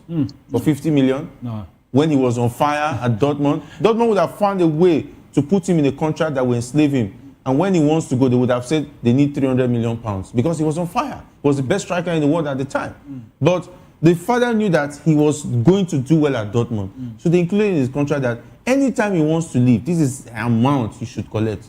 Okay. And they honored it. You see, those are the things that Osimhen does not enjoy. If not, if Osimhen had that kind of structure, I'm telling you, Osimhen should be playing for Real Madrid by now. Okay, so but what do you think is now influencing him? Or let me say, what's making him look like he's going to spend his prime years at Galatasaray? Because even as it is now, even with that explosive season he had last season at Galatasaray, why is no club still even looking into him and saying, look, we want to put him on our side? Because just like you said, he's, let me say, top 10 strikers in the world. And yes, we might call the Turkey League somehow inferior and all of that. Yes, but this is Victor Osimhen. And you can only play what's ahead of you. He got the numbers and still, instead of getting a permanent move to a bigger club, much respect to Galatasaray and much respect to the league, instead of getting a move to a bigger club, he's still stuck there. Mistakes. He made the move permanent. Those are mistakes. Look at Ademola Lookman, for instance. Look at what he got at the end of the day. What Ademola Lookman enjoys that Osimhen doesn't enjoy. One, he's a British citizen. Let's not forget. That doesn't matter. No, he's full-headed. Let me tell you, all these things matters because when they start discussing contracts, how is it for you to make move? And so when your paperwork starts, all of these factors will make it easier for you. So you think it matters? It matters, whether you like it or not. Okay. Those influence also matters. And the fact that he has stayed disciplined, stayed away from controversy, that's also working for him. And the family setup. I think Ademola Lookman's father can call him and say, I heard so story. Come, calm down, behave yourself. You know where you are coming from. So don't, so all those kind of things. So you don't think there's anyone in Osimhen setup that can call him? There's nobody. There's nobody. Osimhen is the all in all. He's the one who advises himself. It's not easy for him because the kind of fame he has a lot of people around him who will not be able to tell him the truth because they are afraid and to get on his bad side. And that doesn't help his career. So what he needs to do is to get a good mentor, get a good agent, rebrand himself, and try as much as possible because he has already made a lot of mistakes. It's going to be difficult to go back to them. He's suffering from the mistakes that he has made in the past. But of course, he was still young, youthful exuberance, and so on and so forth. Check if he ticks all of these boxes and think he can still have maybe another opportunity to get one more big contract before he decides to plan retirement. All right, Maiwa, do you think this revelation can actually now get him a bigger club in the near future? I think he has to change the structure around him. He needs to launder his image. He needs to start spending money on himself. He needs to start spending money on PR. If he doesn't do that, no club will look at him because we are beginning to see it. No club is talking about him, and sometimes they don't need to talk about you. It is who handles you that talks about you. Because I mean, when Raola, while he was still here, Raola, the famous agent, the rooms that he will sit down with, the owners that he will sit down with, Osimhen might not probably be able to sit down with them, and that is the reason why those kind of agents are very, very important. Yeah, Jerry said something that is very, very key. I know a lot of people sometimes they come for Jerry and they come for me when we call out the behavior of Osimhen. Your character matters a whole lot. It does. Your character matters a whole lot. If you do not, you can have enough talent. If you have a terrible character, it chases potential success away from you, and that is what we are seeing in the case of Osimhen. Jerry also mentioned something that's very, very important. The kind of passport you hold to sometimes, affect you. I'll give you a typical example. If you are playing in Spain, there's a quota of Spanish players or European players that can play. Anybody outside the EU or Spain, if you might not, you won't get enough time to be able to play. For each club, they have a quota that they must feature. So, for example, if you're a player and you're coming from Africa and they've already met that particular quota, you might find it difficult to be able to represent a particular club, especially in Spain. For Ademola Lookman, if that is the case, because he owns a British passport and is from Europe, he will consider himself as European to be able to play. I remember that Jude Bellingham had to pick up maybe an Irish passport, if I'm not mistaken, to be able to play for a Real Madrid. So that is the reason why sometimes the passport you hold also helps in facilitating the paperwork quickly. All right. Well, hopefully, let's get to see Victor Osimhen in a bigger club than Galatasaray at this point, because I don't know, 27 going to 28. I don't think Galatasaray, much respect again to them, I don't think Galatasaray is the place where you should be spending your prime years. I mean, looking at the players that are playing for them, Okay Gundogan, who has done a lot for Manchester City, is now spending his latter years at Galatasaray. They are looking at Akan Chanalolu, who is about 30 to 31. I think Leroy Sané, who has also done his bits at City and Bayern. Not you coming from that season you had at Napoli and spending it at Galatasaray. Hopefully, he's going to get a big club. And speaking of a big club, Olympique Marseille, there's this rumor he has been flying past. Eric Shaw, does he stay at the Super Eagles? Does he go to Angola? Does he go to Tunisia? Does he go now to Olympique Marseille? Now they are now considering him to be the manager because they are still managers at this point. Yeah. And now they are considering him to be the manager. The story about Eric Shaw and Olympique Marseille is getting stronger by the day. Because the last information I had was that he's going to be given a 6 months contract. A 6 months contract, to prove himself and try as much as win the Coupe de France. Yeah. And if he does that, they're going to give him a 1-year contract and see how it goes. And Eric Shaw has proven to be a manager who works very well under pressure. Yeah. He was given the opportunity. Of course, we've seen what he did with Super Eagles. With the Super Eagles. He was able to handle the situation, though he didn't go to the finish line because it was already in a very difficult situation. Yeah. He went to the AFCON, did very well. Yeah. So he has met with the president, according to the information of Marcel, who is interested in Eric Shaw, which looks like a cheaper option, and a manager who wants to prove himself. So he will surely embrace the challenge. The other manager that was tipped, the talks have broken down. Yes. So it looks like Richard is looking good for the job, which is going to make a very difficult case. Because now, okay, let's say FIFA decides to favor Nigeria. That means they will have to go back to start looking for a manager. For a manager for the Intercontinental playoffs. I think everything is just going to be doing Nigeria at the same time. I was going to ask you because this is a man that looks like he might win the NPFL. And if he does win the NPFL, you know how hard the NPFL is. That might give him an extra tip on the CV to coach the Super Eagles.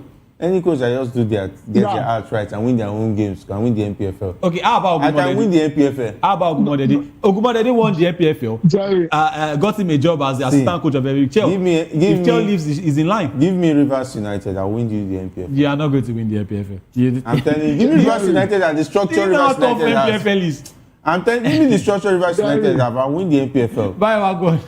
You can try it. If he goes ahead to win the league, that will be the second time he's doing it in 3 years. No, in 4 years. And that is for Finidi George. And to do that, in as much as yes, want to throw a whole lot of stone at our league. And yes, and I agree with the stone that we are throwing at the league. That's not an easy feat to achieve. Exactly. Yes, the first time he came was disastrous. His man management skill needs to be called to question, because management broke down that particular team. But I think if he decides to leave now, I think the coach that is leading the pack in the MPFL should be looked at. And I'm not saying it because I'm a proponent of Finidi, but even though he failed just at that particular point in time, but I think it would be right to give him an opportunity to come back again. The Israelites have left Egypt. You cannot tell the Israelites because they are suffering in the wilderness. They should go back to Egypt. It's not possible. So are you linking? It's out of the conversation. Wait. Are you saying that? I would prefer Guavon to even handle the team. What if he has tactics? He actually has tactics now. There's also Sam Cecilia. Which tactics? He has tactics now. Winning the PFS tactics. I don't know. Have you seen I don't know what Jerry is trying to do. Have you watched Rivers United play? Have you seen their football? You will cry. I mean, look at what they did in this Champions League. Very, very embarrassing. That's the team that's the coach you want to go. I think they intentionally did that because they want to focus on the league. Intentionally? Yes. Someone that was boasting that they were going to win their next leg. was embarrassed now. That's the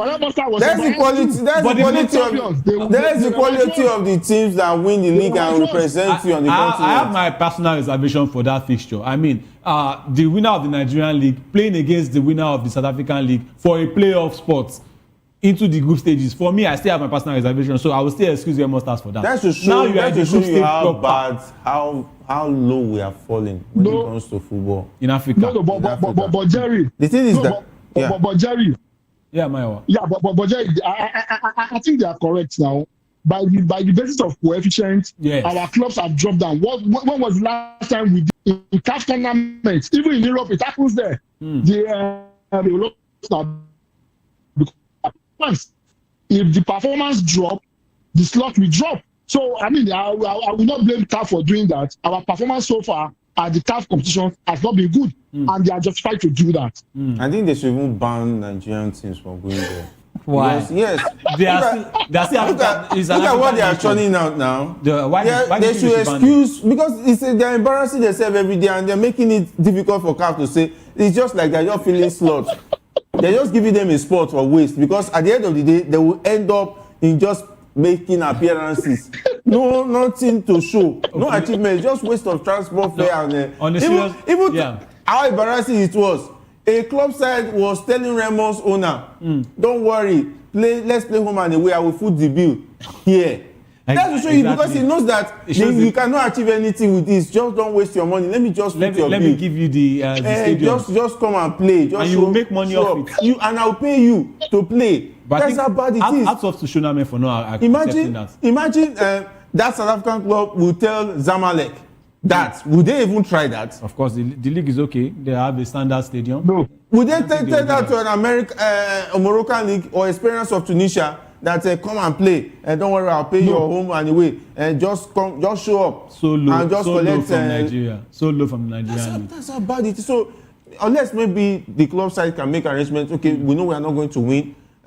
You are the one hosting. 3 points is coming for you. What's in it for us? That's not backdoor arrangement. Embarrassing themselves fully. They will do handshake. Jay, let's wrap up this. Let's wrap up this chair discussion. Really I want to wrap up with this one where Ibrahim Gusso, he dismissed suggestions that Chel could leave the Super Eagles job, insisting the coach remains committed to Nigeria. And now, in his words, he said, we still have a 1-year contract with Eric, and whatever interest anyone shows in him, we'll have to wait until his contract expires. He's leaving. Now, I want to quickly ask this one before we move on now. Does that mean that all the talks of a new contract is false? I said it yesterday. That man is living in fool's paradise. He's having wishful thinking. That's how they always do. Everybody will be ahead in terms of, okay, what next? Goso will still be living in his own reality. That he's not aware what is going on. The man, if he sees Marcel offering him standard pay that is consistent, because it's going to be higher than what the Super Eagles is paying him. Yeah. and it's going to be consistent, no negotiation. Weekly, he will be getting bonuses, each win, and so on and so on. Not that they will be begging one president and begging CBN I will beg the person who is sponsor, you have not paid, or you will not say, I will call my PA. Maybe when I'm not in the country right now, when I come back, I will instruct my PA to send the money to him. And go, so don't worry. He'll be afraid to demand it. That is the situation Eric finds himself. You want him to stay in that reality that is not certain. For a reality that is certain. I mean, well, we hope to see what the decision that Eric is going to make. But Maiwa, before we just move on quickly, let me just ask you straight. Eric leaves if the Marseille offer comes in, yes or no? Yes. And NFF will find out when they are unveiling him. Very well said. All right, it seems like the NFF, they are usually sleeping, and it looks like they are going to sleep and lose a manager that has done so well with the Super Eagles. 18 games, 12 wins and 6 draws, no losses. I mean, let's say the penalties, of course, on penalties, but you know, penalties is anybody's game. Or over 90 minutes, no losses. And Marcel, I think it should also go. And time has been fast spent on the show. Before we talk about Champions League, let's quickly move from a club that was, that didn't support their player to a club that has now come out to fully put their shoulder on this player's arms and say, we support you. Hellas Verona, they've denied that Nigerian striker Gift Orban was behind the social media post criticizing the referee and raising concerns about racial treatment in Italian football. And the post recirculated online after Orban's dismissal against Parma questioned the decision and suggested black players in Italy are often treated differently. Verona clarified that the account does not belong to Orban, distancing him from the statement. I mean, we saw that decision by the referee. That was shambolic. A player was holding my shirt, and I came out. I just responded and I said, "Look, what are you going to do about it?" And he gave me a straight red card. That decision for me is very, very poor decision. I've studied that situation very well, and I observed that Gift Orban actually raised his leg towards the ball. No, not the referee. Towards the ball. Okay. Yeah. And the player tried to nod it, but he did not touch the player. You get. And the referee just saw that incident. But there was a tug of shirts. It was the player was holding him. That was after he raised his leg, and that player was trying to nod it. Yeah. So he did not hit the player. Yes, there should be a foul there. Maybe a yellow card would have been. But the ref allowed play to continue. He allowed play to continue, but calling back and giving him a red card. No, it's really. It looks like a case of confusing. Okay, I should have given you the red card earlier. Now he didn't even check the VAR. Nothing. He just went ahead and gave him a red card. Maybe Gift Orban, maybe his favorite girlfriend was saying that he likes him. So he's trying to where are you going with this? I don't know, maybe there's something personal about Gift Orban. Maybe he looks like someone who took his girlfriend. So he decided, like, let me just punish you for just looking like this guy. So I don't know.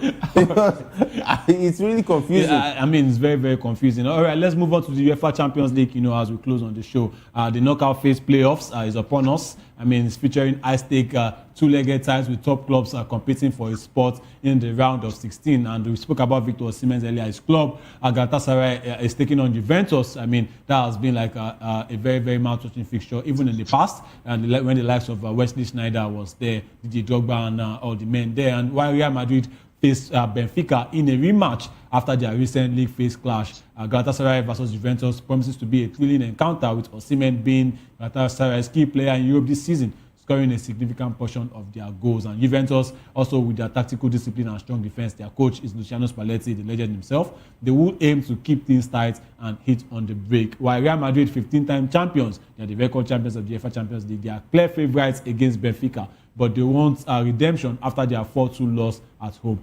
They seem to find some success in the league, so far this season under Arbeloa. But don't you think that Mourinho is going to repeat what he did?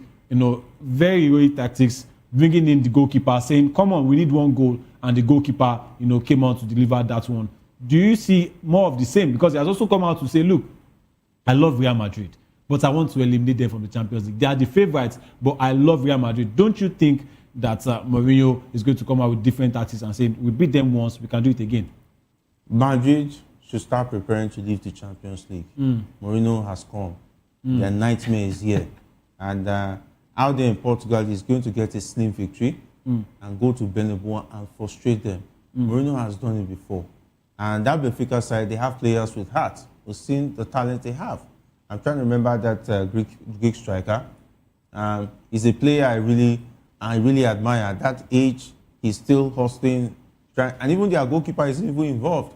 So everybody in the team are playing for each other. That is how a team plays that would want to beat a big side. Yeah. And I've always said, form is temporary, class is permanent. So it's going to be a game of class versus form. Mourinho is class. Arbeloa is having a good form now. But that form is not going to help them tonight. It's going to be a difficult one. Mourinho all the way. Yeah, all right. Maiwa, just to take your take on this one. Also, PSG, they looked at they're in shambles recently. Ousmane Dembele came out to talk. The coach countered that. Now they are playing Monaco. Do you think they are going to give that form that showed them, that they showed last season? Also, last season also they fell from the top 8. They played in the playoffs and they went on to win the whole thing.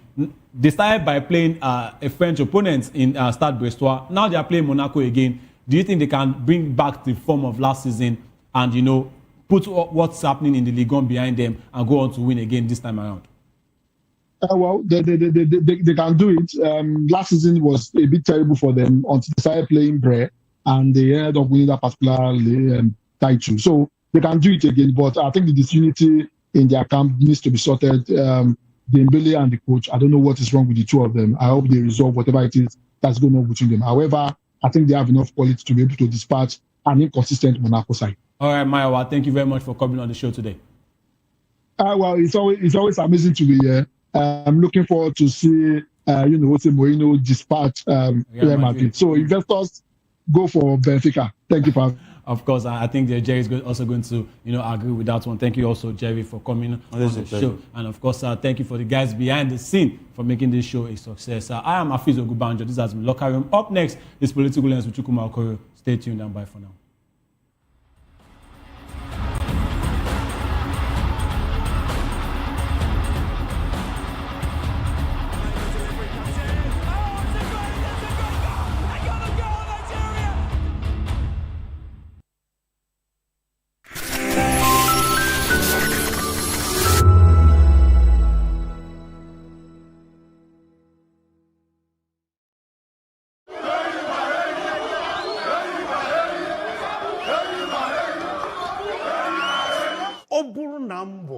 ezigbo nwa afọ Nigeria ka ihe m ga-eme pụrụ iche nwanne m nwoke Adanne m ga-akwụ chi n'eziokwu kwanyere ndị ọzọ ugo ma lekọta obodo anyị anya gbam ụmụnne m na ụmụnna m obodo anyị bụ Nigeria ga-aga n'iru ma ọ bụrụ na anyị jikọta aka kwado ndị na-achị anyị ka ha mee nke ha anyị ga-emekwa nke anyị n'ezie ọganihu ga-adị ma ọ bụrụ na anyị na ndị na-achị anyị jikọta aka rụọ ọrụ asaa bụ ihe ndị na-achị anyị kwekọtara ha ga-eme ka obodo wee dị mma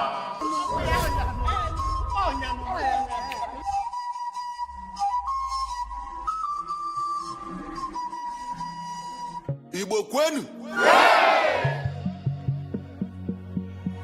Igbo kwenu Igbo kwezuenu ọ bụrụ na bụ ezigbo onye Naịjirịa aga m eme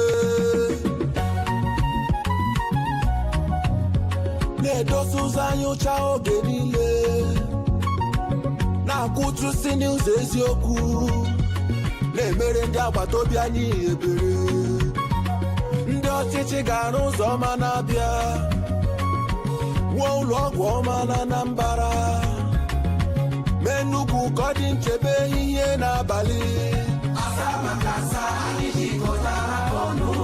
nkwekọrịta gọọmenti na nzaghachi ndị obodo ụmụnne m na ụmụnna m bilie ka anyị bulie Naịjirịa elu nkwekọrịta ndị ọchịchị anyị ga-aza ọnụ obodo anyị ga-eme ya ọ bụ nkwekọrịta anyị na anyị ga-eme ka Naịjirịa gaa nke ọma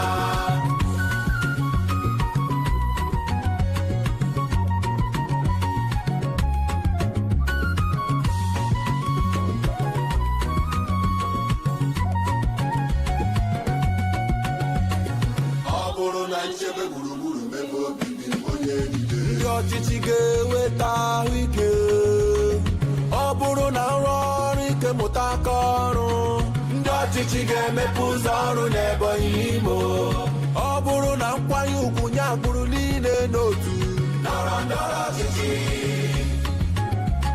ndị ọchịchị ga-ekpe ikpe ziri ezi nye onye ọbụla nkwekọrịta gọọmenti na nzaghachi ndị obodo ụmụnne m na ụmụnna m bilie ka anyị bulie Naijiria elu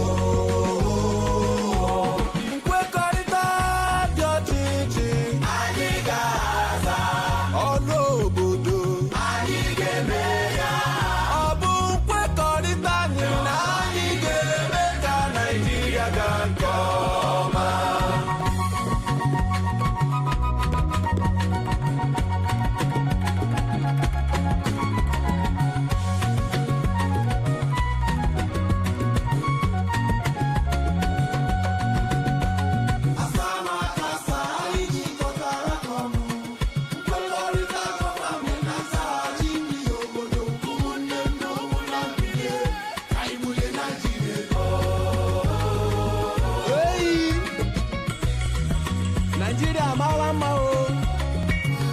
Naijiria obodo mmanụ aṅụ na mmiri ara ehi na-asọ ụzọ ọma o ụlọ ọgwụ ọma o ebe obibi ọma o igbo ndị ọma pụtanụ ka anyị ọlịba onye agbakwara nke nwanne ya gbara let's go Abia, Anambra, Ebonyi, Enugu na Imo anyị na-ekwe nkwa na anyị ga-eso ụzọ asaa na asaa ndị na-achị anyị wepụtara.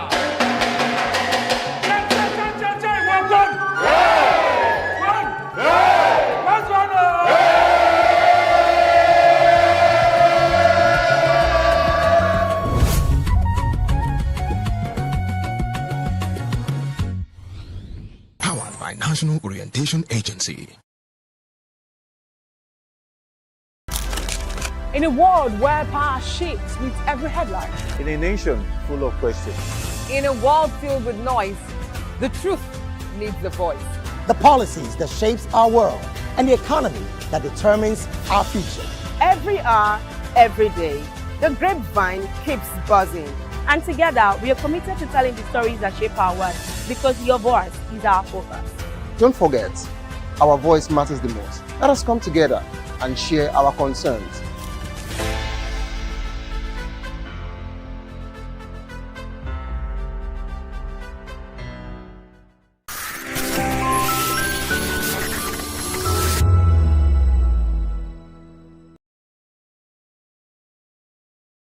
In a world where truth is the ultimate power and opinions scream the loudest, it's time to wade through the noise. Hunger no get tribe.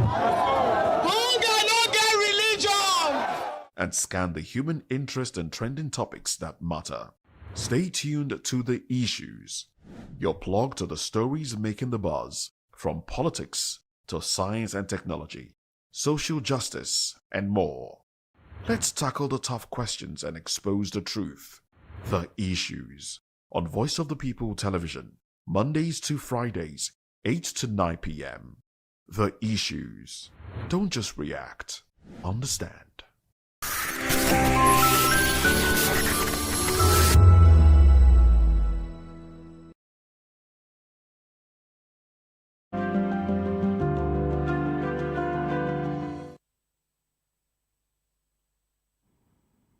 Hello there, good evening and welcome to Political Lens. I am Chukwu Makoro. Now, this is Voice of the People Television, and in case you don't know, we are broadcasting on Metro SLTV channel 264 on YouTube and other social media platforms. We are at VOP TV Live. You can also be a part of this conversation by calling in or sending WhatsApp messages to the number scrolling on your screen. Now, on the show today, Senator proposes 16-year single term for president. Away from that, uproar in the north over detention of El-Rufai'S by EFCC over 432 billion naira fraud allegation.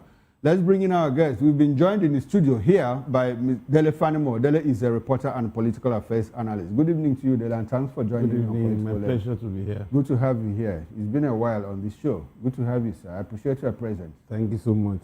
And virtually, we've been joined by Cries Ojekere. Cries is an activist and political affairs analyst. Good evening to you, Cries, and thanks for joining me on Political Lens. Yeah, good evening, Chukuma. Thanks for having me here. Good to have you. I appreciate your presence. Thank you. Good. Now, let's run into it. Kenneth Eze, the senator representing Ebonyi Central under the APC, has proposed replacing Nigeria's current two-term, four-year presidential cycle with a single 16-year term. Now, that's serious. Speaking at his Ohibo Amago country home in Eza South local government area of Ebonyi State, the chairman of the Senate Committee on Information and National Orientation argued that the existing structure disrupts effective governance and long-term planning. He criticized the four-year cycle for encouraging constant political campaigning at the expense of development. Every 4 years, we return to campaign mode. That's according to the senator. By the third year, governance slows as attention shifts to re-election.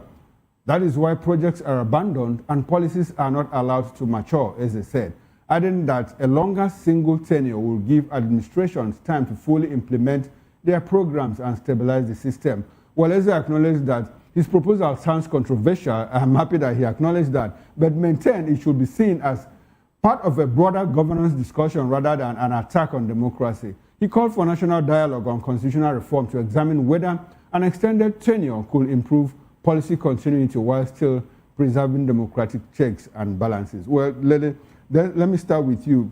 Very controversial. Now, many Nigerians, including former Vice President Atiku Abubakar, have been rooting for, asking for single 6-year term. You know, but this AP senator is asking for 16 years single term. Does this make sense to you? You're already laughing, you are giggling. I can't even imagine somebody saying that there should be a 16-year single term for politically exposed person, either at the state or federal level. So perhaps you wonder, maybe he has some level of lineage with Cameroon, okay, where there is a sit-tight president that has spent over 45 years as president. Now, this at 16-year single tenure, what we are saying is, if that president in a country that is polarized, if that president, imagine a sitting president that is supposed to spend 16 years. So, where you don't have clear-cut processes that could lead to impeachment, that could lead to removal, so you have to wait 16 long years for you to change bad government. Okay. That's one. Then two, by the time you are 16, and look at the average age of contestants in today's election, by my own judgment, I think P2B is just about, is about the youngest at 66. Add 16 years to 66. 65. Let's assume it's not up to 66 yet, but it's 65. Let us assume that it's 65. Add 16 years to 65. Okay. We are talking of 81 years before he leaves office. That's 81. Yeah, that's 81. That's 81. Look at Atiku, that is notching 76 or 78. Okay. Add 16 years to that. Then it would have surpassed Paul Biya. And assuming our current president becomes a beneficiary, of this. He's already done 4 years. And if the law is not retroactive, then he has to spend another 16 years. 16 plus. So add 16 years to his age. Now. Add 16 years to his age. That means he will be close to 100 before he leaves office.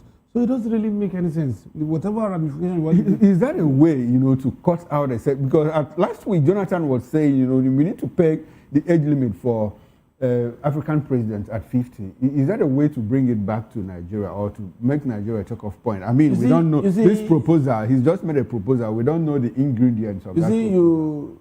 If you are talking about pegging the age of anybody contesting for the post of president at 50, the optics are not right for even the youth.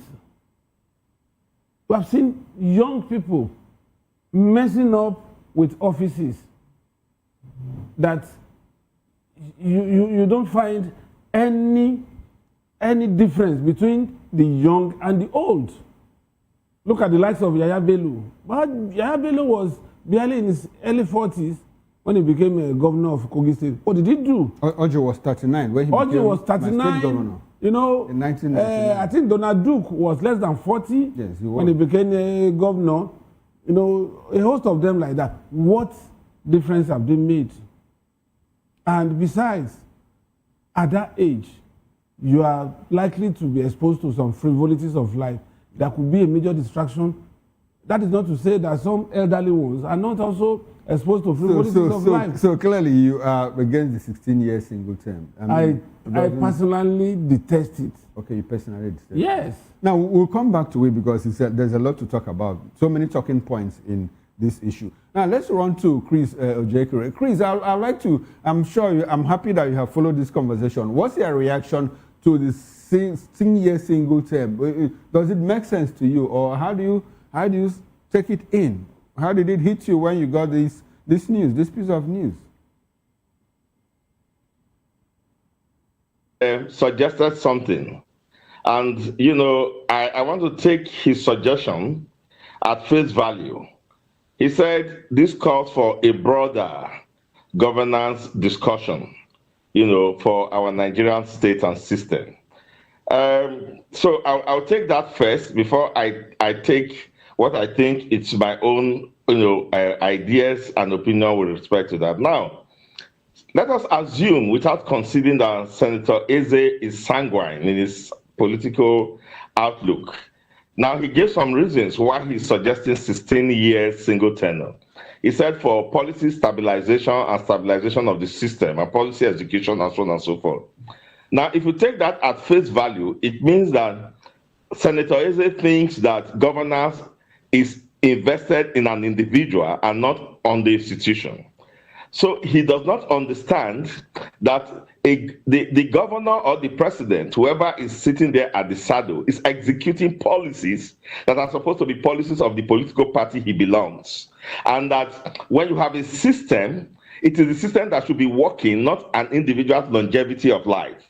So he's thinking that the longer you stay in power, the better you'll be able to perform, as if it is the individual that performs rather than the system and institutions. So to take his suggestions on a broader level, we need to make people understand that we have to be bringing up and throwing up ideas that we build our institutions.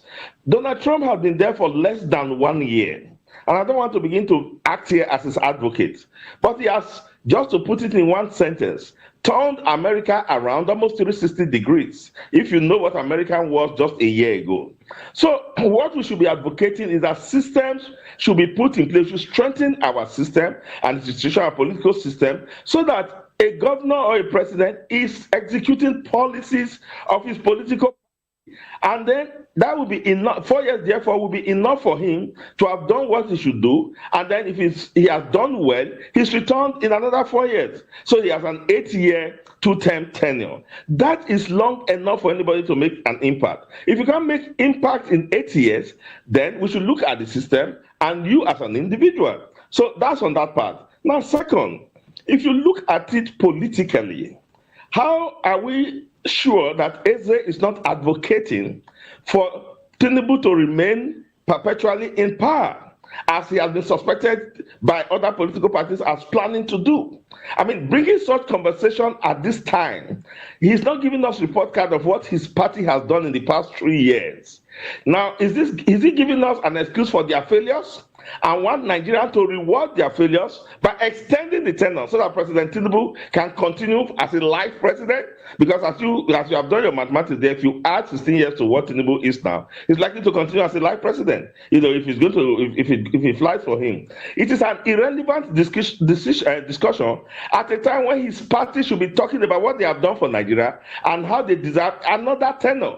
He is talking of 16 years. So you can see that the thinking of these people does not work with how systems and political parties and nations should work. At 3 years in office, a party chieftain is suggesting longevity of position rather than giving us report card of what they have done. So I think it's absolutely out of the a misaligned way of thinking, and it does not fit. All right. Chris, let me stay with you. the senator is not the first person to have said this. People on the other side of the divide, Atiku Abubakar has been saying, let's do single 6-year term. And some people have also made proposals for 8-year term. Now, let's examine the downsides of the 2 terms of 4 years each, because a lot of people seem to be very uncomfortable with that. First term, to prepare for second term, like this administration, the moment they got into office, they started planning for their second term, and it's been politics all through up until this moment that we have about less than 2 years, left for another second term. And so you use first term to prepare for second term and use another 4 years to prepare for a successor. Shouldn't we discard this system of 4-year term and now go back to a single term, whether it is 6 years, whether it is 8 years or 10 years or 16 years, as proposed by this administration, looking at the downsides of the 2 terms of 4 years each? What's your reaction to that? So this is my point earlier. If there is a downside to it, there's a downside to it because we don't have institutions and systems that continue where an individual stops. We also don't have institutions and systems that hold public office holders to accountability of governance.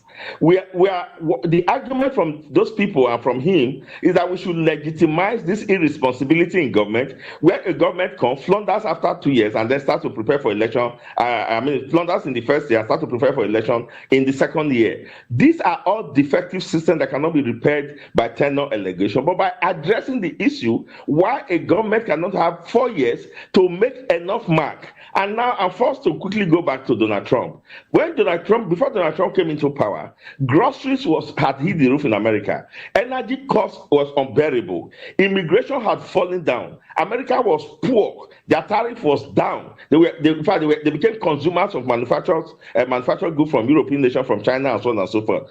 All of these were there at the highest level simultaneously. Now in America, immigration for seven months, they did not record one illegal immigrant entering America. Gasoline has come down to its barest minimum. Taxation have been reduced. So in fact, they are considering now whether they should eliminate taxation completely from working class. Medicare has come down, and now groceries price have come down. All the 1 year, and you could go on like that. A president is really not what he achieved because he put together a team, and then the system was an enabler that helped him achieve this.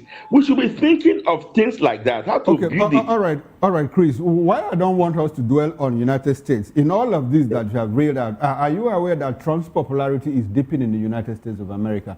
Do you have any quick explanation for that? It's deepening. Yes. Did you say it's deepening? Yes, his popularity. No, there are many narratives coming out from America. If you are listening to the narrative coming out from the Democrats and from CNN and the large pharmaceutical company and so on and so forth, they will tell you that. But I tell you, Trump's popularity is getting to the point where it's all about politics. It's all about politics. It's all about politics. Yes. Now, let's come back to Nigeria.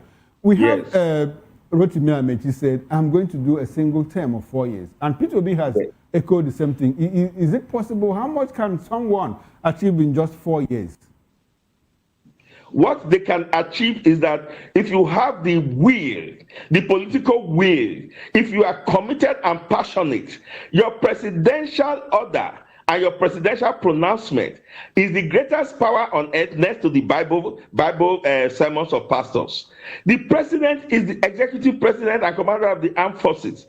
Awolowo was begging to be given just 1 hour to address the nation, and he'll be turning things around. If you have the will and you have the vision, you know what the problem is. In 4 years, you make so much mark. Those guys saying they want to do 4 years, they know what they mean. They know that after 4 years, they will make so much money that you would have to beg them to return in another 4 years. It is that they come there without any political will, any interest, they don't have the vision of what the country should be going. They don't have an understanding of the problem.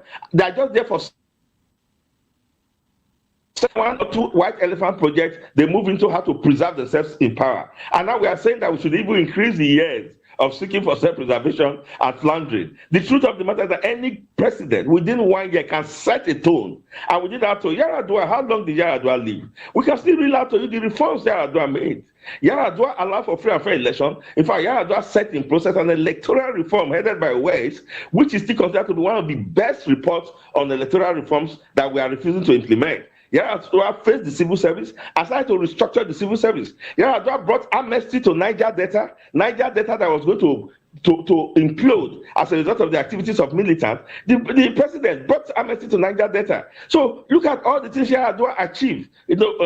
Went into pension reforms and so on and so forth. So if you have a will as the president and you know what the problems are, you hit the ground running. Are you going? Is it marathon race? When we're saying that Tinubu was frail before he was appointed, he said he's not applying for a bricklaying job.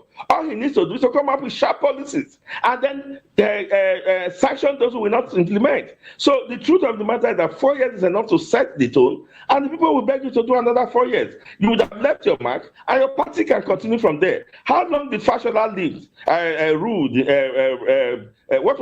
many tenants did Fashola have in Lagos, and how long was it? Is it not the same time?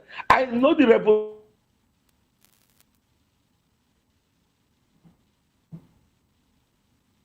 Where Peter.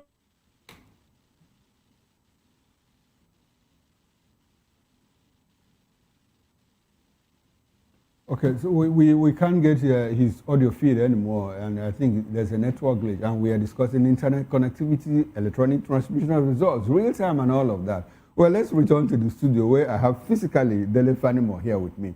Now, Dele, I'd like for us to expand this discussion. Shouldn't we, both of my guests here are of the opinion, well, that 16-year single term is out of it. Now, shouldn't we be talking about reversing to parliamentary system of government? When the party in majority forms the government and you have parliamentarians become ministers, to reduce the cost of governance. You have somebody that represents probably Ondo Central, where you come from, if I'm correct. I hope I'm correct on that. Ondo Central become the minister for works or the secretary for works. You have somebody from Abia North, where I come from, become the secretary for health or any petroleum or whatever, and collapse the cost of government, because it looks like this presidential system of government, it looks like it's too cumbersome for us. Shouldn't we go back to where we are coming from? In the First Republic, where we had a parliamentary system of government and all of that worked for us within the first 6 years of independence. Shouldn't we be thinking about reversing to that mode of governance? You see, presidential form of government is too bogus and quite expensive. Yes, you might want to say that it's flamboyant, but at this time in our history, I don't think we can accommodate this humongous expenditure on governance. For instance, like you rightly said, there was parliamentary system of government up until the first coup in 1966. As at that time, there was robust opposition even within the parliament. You have the minority leader, you have the majority leader, and you also have cases where there was a kind of government of national unity operating within the system. Besides, the prime minister is just first among equals. All of them would have been elected to the parliament before the prime minister is taken to lead based on the majority stake of a particular political party. And then it won't be the bicameral legislature that we have today. It will be unicameral. And look at the level of wastage.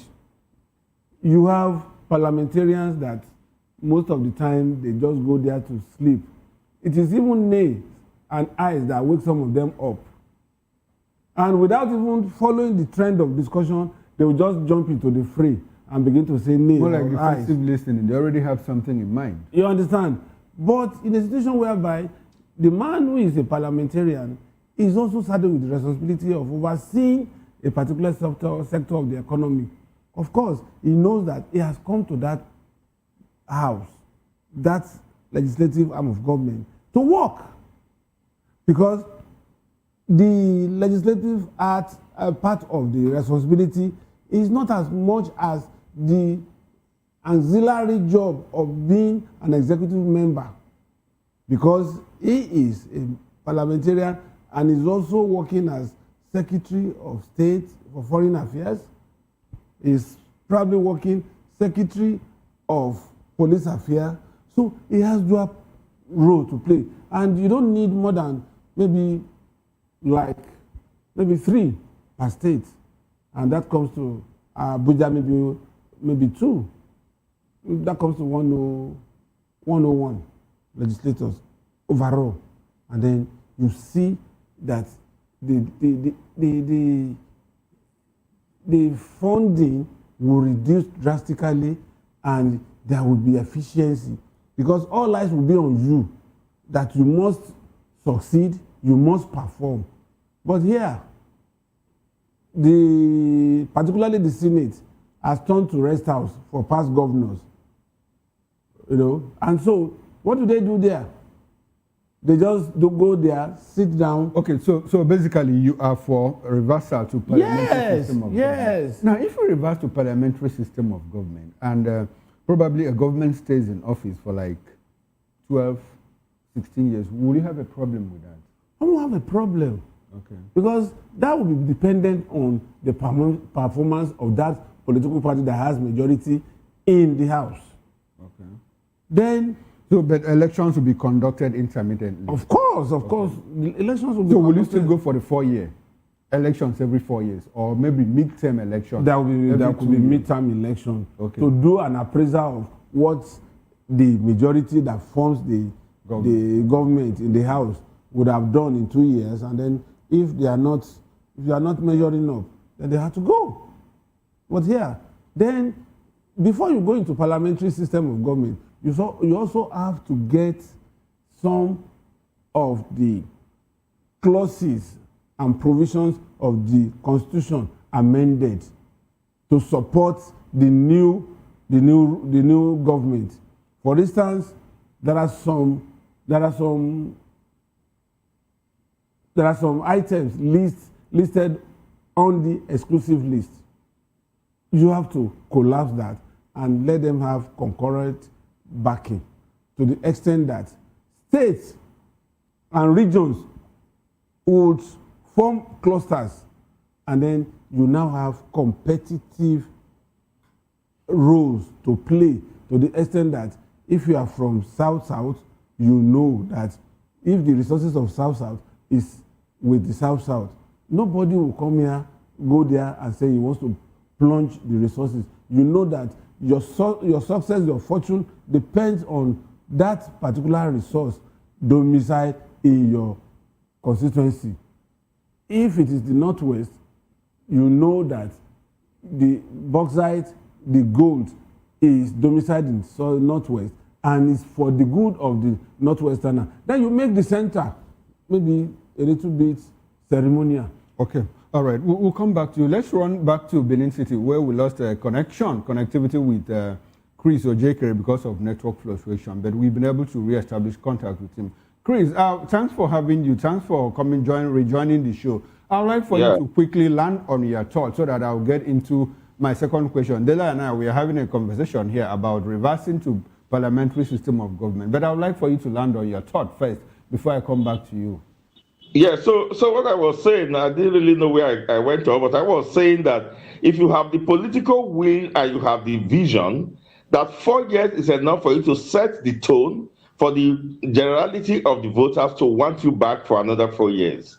I was giving an example of Shehu Yaradua, not Shehu, Umar Yaradua, our late president, may so rest in peace, who in a very short time that he stayed there was able to introduce amnesty. We stopped the conflagration that was going on in the Niger Delta, was able to delve into electoral reform. In fact, he even admitted that the process that brought him in was flawed, and then that led to the Waste report, which is one of the best reports we've had in this country on electoral reforms. He was able to go into pension reforms. He was able to go into several other things. The civil service, he went into the reforms. He set up the Rosae Commission that was to examine the civil service, the unwieldy nature of our government, and so on and so forth. So if you actually have that political will and you have the vision, you can do 4 years. That it is enough to show your vision. That's the point I was making. Okay. So I am at the 4-year term. And then if you do well, you are brought back again for another 4 years. Okay, good. Now, I asked the question here. Is it possible, will you prefer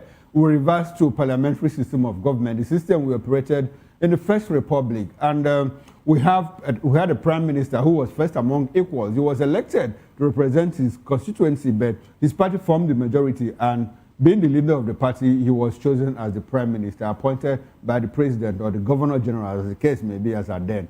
Will you prefer we reverse to that system of government, at least to collapse, the huge expenditure we have under the presidential system of government, where you have over 370-something legislators at the national level, and we also still have about 47 ministers? Will you prefer we make a reversal to the parliamentary system of government? Well, I actually prefer a hybrid of the parliamentary system of government and the system of government we practice now, which is federalism. The problem we have, why this system has become such an albatross on us, is that we are not practicing what people call true federalism. We are a federal state, or we are running a federal constitution, but a unitary system of government. That's where you have the problem. If not, statism or federal system of government is a very workable system that works for everybody. What I stand for is restructuring. Let's divest power from the center. Let's make the state stronger. And then let's make the state more autonomous and independent from central control. In other words, let's practice true federalism. If we practice true federalism, everyone will find its potential. The minority states will be protected, because the parliamentary system of government also have its own problems with minority issues within the region, suffering in the hands of the majority. So we also have that issue there. We had it in the Western region, which led to the formation of the Midwest. And you are also going to have it in the Midwest, if the Midwest were able to come now and form a parliament. So if we have states where you have concentration of, powers in the states, and you have some degree of autonomy, and then we have a federal government that controls a very few sections of the economy, the airways, the currency, the army, the police, and so on and so forth. You are going to have Nigeria working very well. What we have is that we are not practicing true federalism, and that's where we have this problem that we have. Okay, so apparently you are not for a return to parliamentary system of government. No, I'm for true federalism. No, federalism is, federalism, you can, even when we were practicing parliamentary, we were still doing a federal system of government somehow, because the regions were autonomous. In fact, it was at that point that we actually practiced true federalism. And if you go to a place like Germany, where Angela Merkel and Helmut Kohl, both of them ruled for 16 years each, it's parliamentary and at the same time federal. Even in Singapore, Lee spent 31 years in office. Margaret Thatcher in UK spent, I think she did 11 years, as prime minister. So in all of this, we have a system where you understand what Angela Merkel represents for the German people in terms of growth and development. For 16 years, she was in the saddle and she was able to grow and develop the economy. So why can't we try that form of government? Maybe and just maybe it might work for us. Are you still for not for that? Or what's your final thought on that matter? When we practiced parliamentary system of government, we had ceremonial head of state. Okay. All the divisions we have in Nigeria today were caused as a result of that parliamentary system of government we practice. We went away. It is either that we divide the state according to regional boundaries, and I'm not advocating secession. It's either that we agree to do that and everyone goes and become a country of its own, or we practice true federalism. Parliamentary system of government that we practice, we had a ceremonial president, and then we had the prime minister. And then that's what led to the war in the south, in the west, the Operation Wet Year. That's what led to the polarization that you have in the country today. By the time we eventually came around to say we are practicing federal system of government, we have already inherited the polarization and all the acrimonies that came from that regime. So it is civilized people that can practice where reason rules, where critical arguments are allowed in the parliament, and where they carry the day. Not where ethnic sentiments, religious sentiment rule, and then people go to poison the heart of their ethnic, members against, either the government of the day, and then they form alliances, and then they continue to do all of that, and then no progress is being made. It worked for us a while because we just received independence, but how long did this sustain? It broke down. It eventually led to the Civil War. So I believe that states are smaller units to manage, and they are more cohesive to manage. We have the resources. Let the resources be divested. Let the states be given the resources that they should use to run. And then we have a lean center which is, I'm not talking of confederalism. We have, by lean center, I mean that the federal government should divest much of its responsibilities and take charge of the major ones, the army, the currency, the air force, and so on and so forth, just as we have in the US. Okay, and let's all right. Exactly the point. Even in Germany, that is, it's a federal structure. Federal system is different from the system of government, as a matter of fact. But let's move out of that. And there's something you said earlier, and I let it slide. So I would like for us to come back to it. Now, does it look like this kite coming from this senator, unlikely quarters, could be speaking for or acting on behalf of the president? I want us to expand that discussion. What do you think? You said something in that regard. I'd like for you to expand it.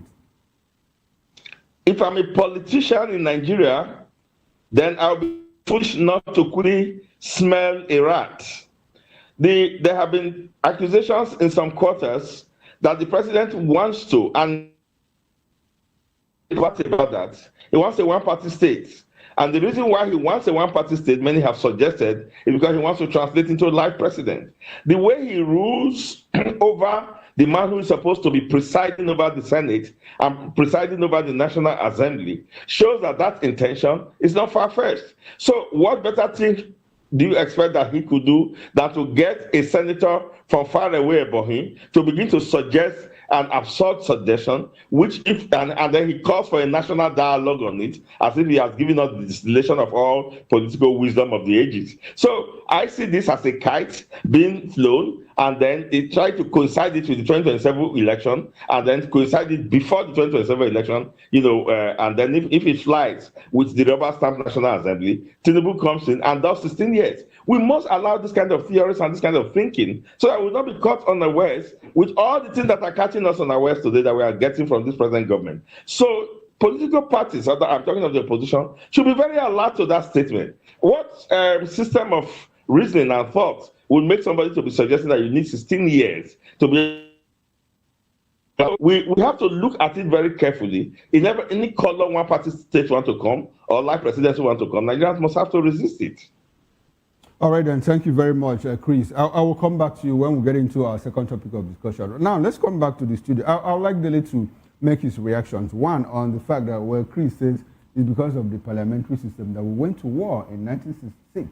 And again, the idea that, well, somebody could just be trying to fly a kite, so that to test the waters, whether the president is intending, to extend his tenure. I'd like for you to have, quickly on those two issues. The man may choose to fly a kite, as suggested, but Nigeria is too sophisticated to just allow such things to pass. Okay. We have seen a lot of kite flying in the past, like the third term of President Obasanjo and the rest of them. But there's a way we Nigerians will deal with such situations. So I'm not too uncomfortable with that. Let him come with his own kite and see how Nigerians will react to it. Okay, so sorry, before you move on, did you at some point in the last 1 year or probably 2 years ago, did you at some point believe that Nigeria could have 30 governors in one political party as at 2023 when we conducted the election? Yes, you know that we always say that 24 hours is too long a day in politics. For anything to change. And the dynamics changed over a period of time. Okay. Largely as a result of the unbridled greed and avarice of political leaders across these political lines. When you don't concede certain things, you lose some things in the process. All right. So a lot of things change. Yeah. Now that said, don't you think that in the next 18 months that a few other things could also change that will probably make the president want to stay for longer, like 16 years, 8 or more, 12 or more? I think it's not within the powers of the governors to decide if the president will stay longer than necessary. It still resides. Mind you that the ruling party has a majority in the National Assembly. Well, PDP had majority when the ambition of a former president was shut down. In the National Assembly. So some of these things are things that shouldn't give us sleepless nights. Because when you get to a point, Nigerians will rally and probably jettison ethnicity, religion, and all that, and feel the nationalistic fervor that will make them say that no, it's not going to happen. And at that moment, the voices of Nigeria will resonate. And all those shenanigans will not really sail through. Okay, so I'd like, before we move on to, because we are running out of time, before we move on to our next topic of discussion, I would like for you to talk to, what do you think about Cries saying that, well, parliamentary is not going to work for it, because that's your position, that it's better we go back to parliamentary system of government? Well, for me, I still hold that belief that parliamentary system of government will work. Okay. You see, whatever happened in between 1964, 65, the Operation White here and all that, it's essentially as a result of the deadlock over who should be who. And there were two gladiators at that time. And nobody was ready to give in. And this is what is playing out now, that is killing all these political parties that are in opposition. You have tried your luck several times, every 4 years, since 1992. And you have not made headway. For God's sake, why don't you allow somebody else to have a shot? But you still insist. And whatever happened to some of these political parties in the past is also playing out now. Okay, all right. And it gives the ruling party an opportunity to have a free rein. Okay. All right. Now, let's move quickly into our second topic of discussion. Former Kaduna State Governor, former Minister of the FCT, Sowore El-Rufai, was detained by the EFCC after hours of questioning over an alleged 432 billion naira corruption scandal. Now, there seems to be an uproar in the north following his detention. Well, the probe stems from a 2024 report by the Kaduna State House of Assembly accusing his administration, which lasted between 2015 and 2023, of misappropriating public loans, violating due process and contract awards, and significantly increasing the state's debt. Well, investigators are also examining claims that he was involved in the alleged surveillance of National Security Advisor Nuhu Ribadu. An EFCC official said the investigation has been ongoing about a year, following recommendations by a State Assembly ad hoc committee that called for the prosecution of El-Rufai and several former cabinet members for abuse of office, contract irregularities, and money laundering. The committee also urged collaboration with the Independent Corrupt Practices and Other Related Offences Commission. EFCC spokesperson Dele Oyewale confirmed El-Rufai's presence at the agency's headquarters, but declined further details. Now, Dele, let me stay with you. Is this a real security breach or is it a political breach? I mean, is it some form of coincidence that EFCC just had to, start looking for him? He was in Cairo.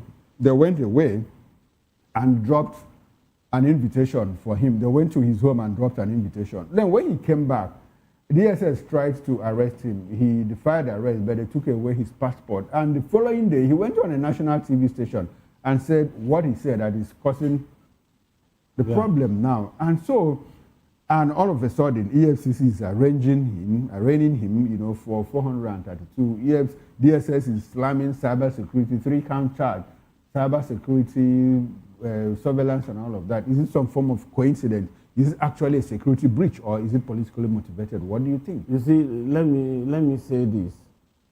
I'm not an apostle of why me. Okay. I've never been. If you know that you are close to the precipice, you are on the cliffhanger, you should be very, very careful of your step. Now, the 430-something billion allegation has been on since he left office. You remember that there was a time that Kaduna State government wanted to try him, but he went to court, and that was stalled, and the EFCC took it up. So all this while, that case had been pending. You also recall that some of his aides, while in government, have been arrested and interrogated. So you should know that it will get to a point that as the chief executive officer of that state at that time, that question will be asked of him, how certain things were done during his tenure. So it is not out of place to invite him to come and explain what happened during his tenure in Kaduna State as the governor. Now, as a fallout of that, he came on national television to spill that inglorious statement. I'm sorry, Dale, I hate to butt in. You know, he was in faraway Egypt where he said this administration is planning to arrest me. Okay. Of course, it has been El-Rufai since 1999. He only lost out of governance about 2 years ago, or 2.5 years ago. So he understands the internal workings of government. And he must have probably had somebody within EFCC that's telling him the progress of the case pending. Okay. And he knows that probably that person sounded him off that, look, we have concluded interrogation of some of your aides, and everything is linking you with this malfeasance. So there is likelihood that you will be invited. So he was just playing politics with this, and he was just playing to the gallery to attract sympathy. The truth about it is, if somebody has alleged, it is for you to say it didn't happen. Now, I understand your position, but some people allege that, well, since he didn't make it to the president's cabinet in 2023, I think that was sometime in September. So when the president wanted to constitute his cabinet, you know what happened. And that he's been working free, you know, with EFCC, you know, neither here nor there. At some point, like what happened to Ganduje. Ganduje went to court and said, well, if I took state money, it's not a federal offense. EFCC should not be involved. You know, the back and forth and all of that. I think El-Rufai also canvassed that argument, and the case was frozen. Now he jumped into the ADC, and all of these things are coming out. So some people are reading, you know, some kind of political angle to all of that. You don't see that? You see, for me, I keep saying it. If there is anybody today that is giving the current government nightmare, it's P2B. Okay. But why have they not picked him? Why is Anambra State under Soludo, who has pledged support for APC government while he's still in NAPGA, why is he not opening up the books to expose the malfeasance of Peter Obi while he was governor of Anambra State? But why are these other people always saying, why me, why me? If you know you are clean and clear. I recall that when there was a change through court ruling of government in Ekiti State, when Segun had to leave for Fayemi, after 2 weeks, reporters asked him, are you not going to probe your predecessor? He said, there is nothing there to probe. That even while he was outside of government, he had information about the goings on within the government. And that this man, on the day of that judgment, he already had his monthly security vote in the government house with him. And he instructed, he said, as soon as that pronouncement was made, to return every penny of that security vote to the treasury. So, why Segun has been changing parties, nobody has questioned him in the Ekiti State.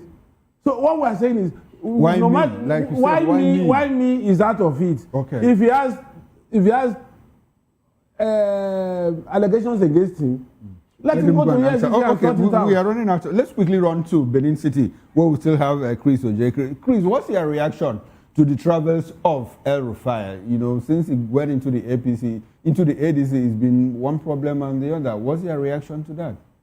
Quickly. Well, can you hear me? I can hear you. Go ahead, sir. I can hear you. Go ahead, sir. Okay.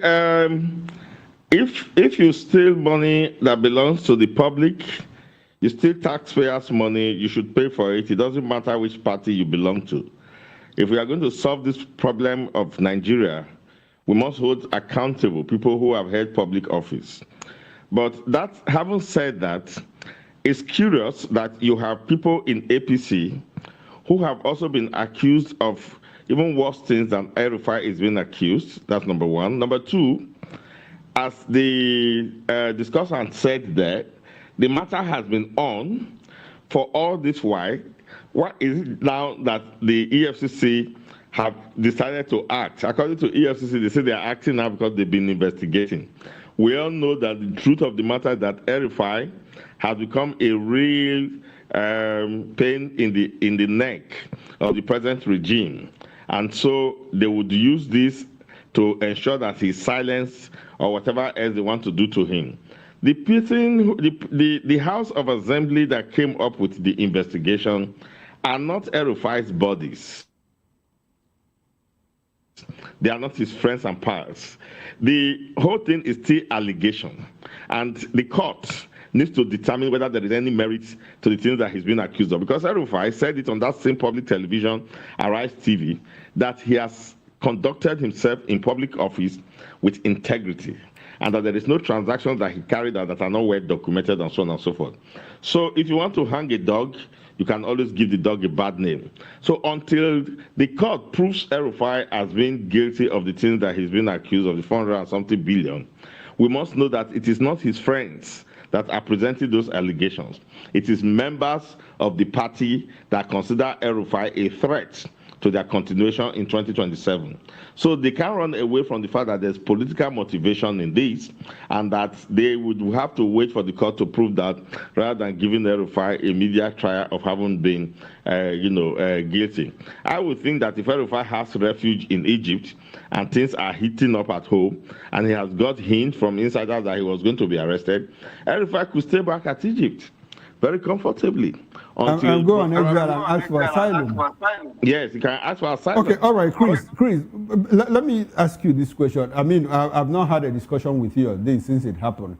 The back and forth between El-Rufai and Nuhu Ribadu about, phone tapping and all of that. What's your quick reaction to that? Is it something, which one should be more concerning to Nigerians? The fact that El-Rufai said, I listened into your phone conversation, or the fact that some people had a capacity, to break into the phone conversation of our national security advisor? Which one should be more concerning to Nigerians at this time?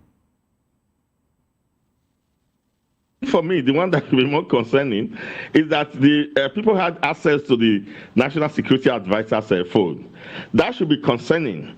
But except that that one was toned down by that phone conversation revealing that the national security advisor is alleged by El-Rufai to have imported dangerous and destructive substances.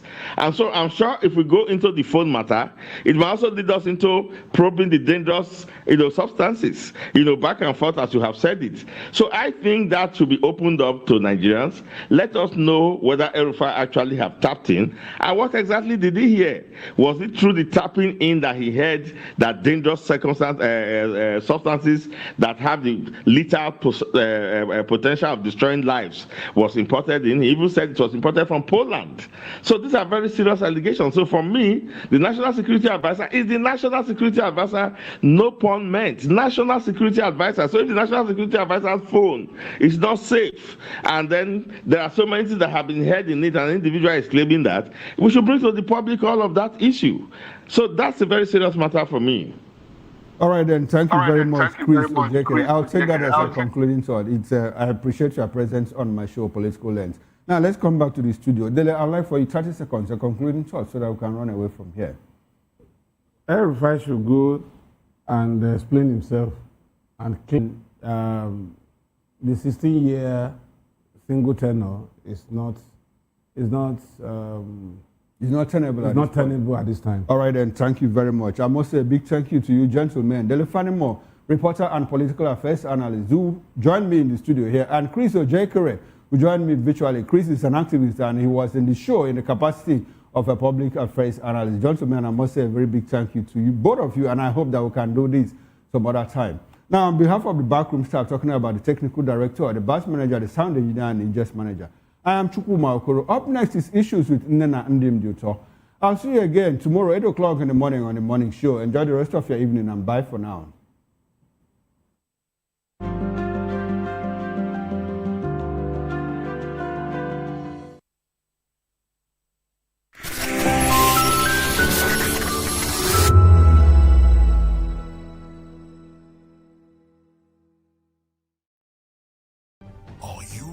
For the extraordinary. Something big is happening on your screen. Introducing VOP TV. Now streaming on SLTV channel 264. From breaking news to captivating conversations, news analysis, giving you all sides to the story. We break in-depth discussions on the issues that matter, from politics to sports, entertainment, and lifestyle. VOP TV on SLTV channel 264. Join us as we redefine what television means to you. Voice of the People Television. VOP TV. Now you have more than a voice.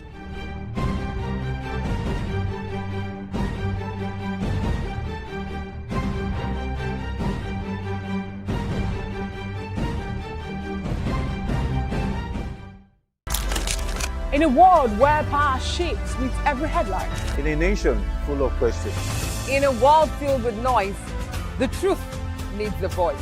The policies that shapes our world and the economy that determines our future. Every hour, every day, the grapevine keeps buzzing. And together, we are committed to telling the stories that shape our world because your voice is our focus. Don't forget, our voice matters the most. Let us come together and share our concerns.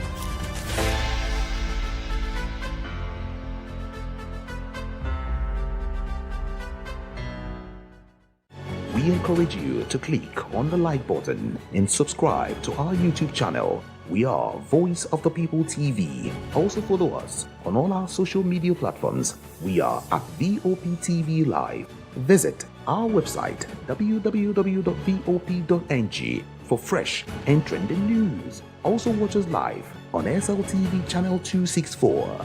VOPTV, Voice of the People Television.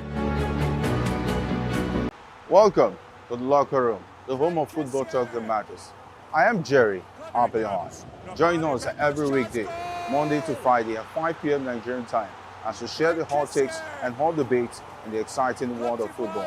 And joining me are the usual suspects, Ikechukwu and Mayowa, as we break down all the hot takes and everything that's happening in the football. Don't just watch football, live it with us. Catch us on the locker room and Voice of the People Television at 5 p.m. Nigerian time.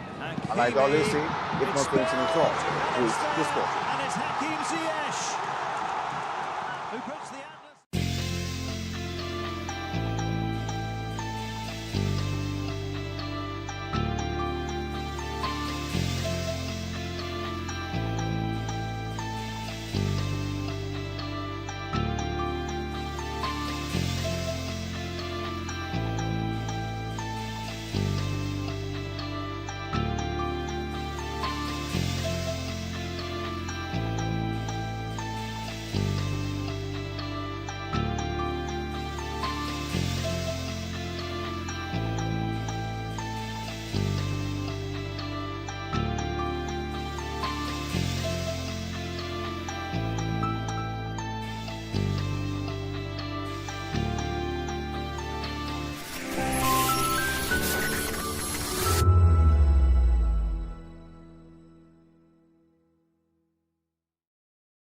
The Senate has passed the Electoral Act 2022 Amendment Bill, following its third reading on the floor of the Red Chamber. However, lawmakers rejected a proposed amendment to Clause 60, subsection 3 of the bill that sought to make the electronic transmission of election results mandatory. The rejected provision would require presiding officers of the Independent National Electoral Commission (INEC) to electronically transmit election results from each polling unit to the INEC result viewing portal in real time after the prescribed form had been signed, stamped, and countersigned by party agents. Instead, the Senate adopted the existing provision of the Electoral Act, which states that the presiding officer shall transfer the results, including the total number of accredited voters and the result of the ballot, in a manner as prescribed by the Commission.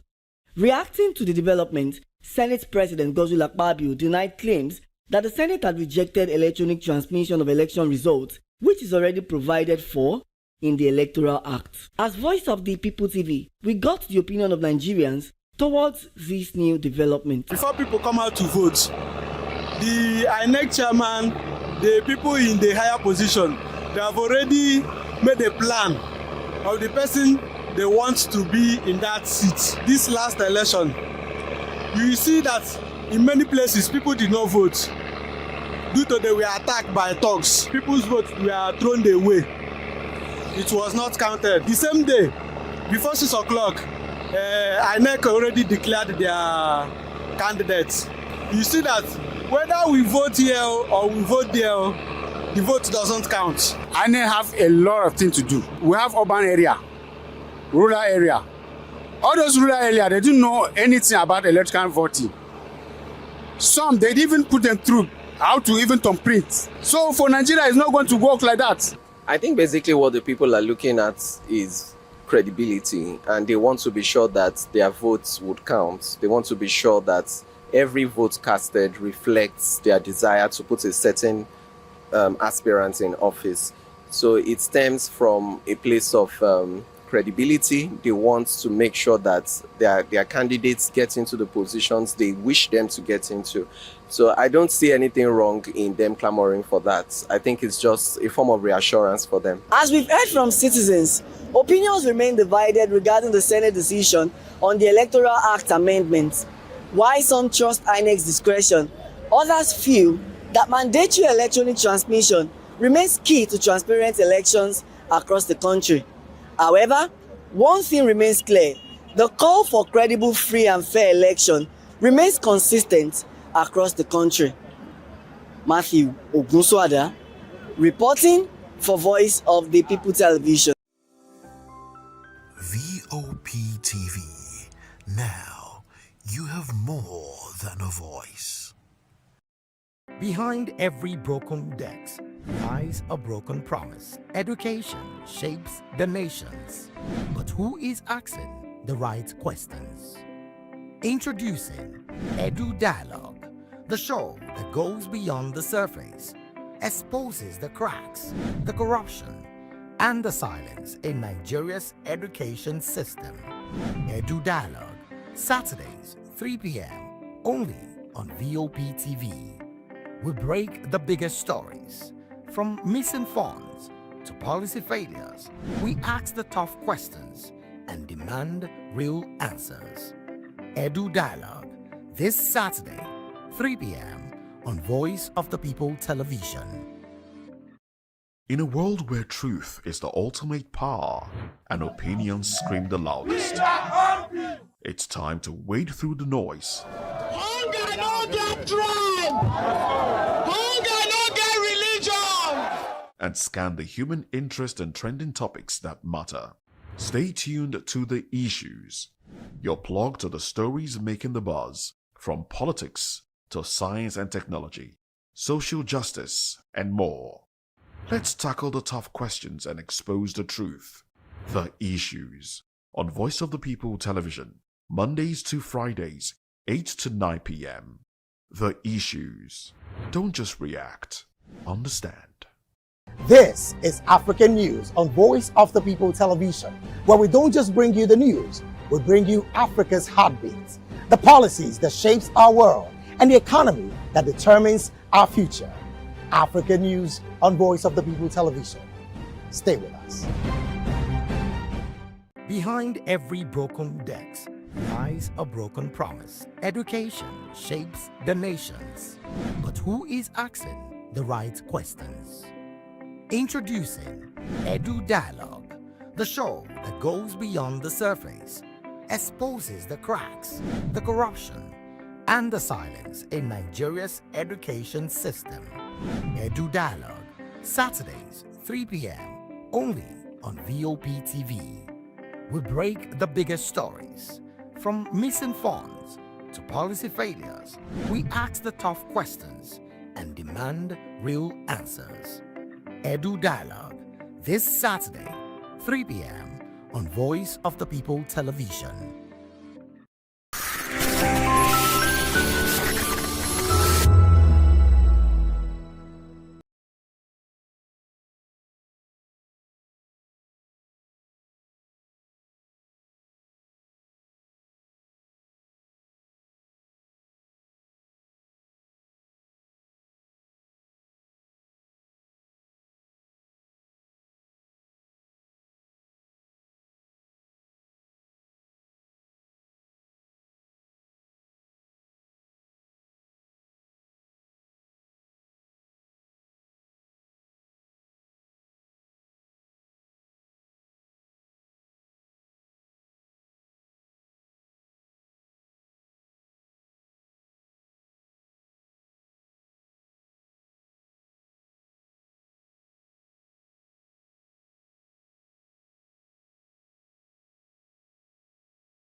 Power and opinions scream the loudest.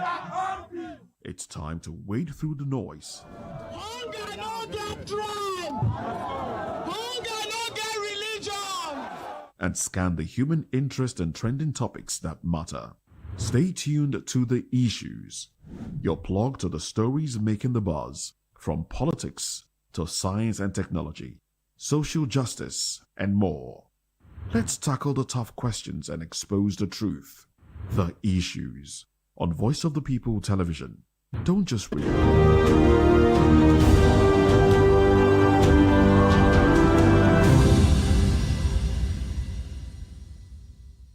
A very good evening to you and welcome to another exciting episode of The Issues on Voice of the People Television.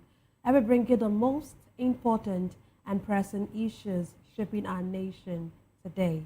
I am your host, Nenna Ndomdioto.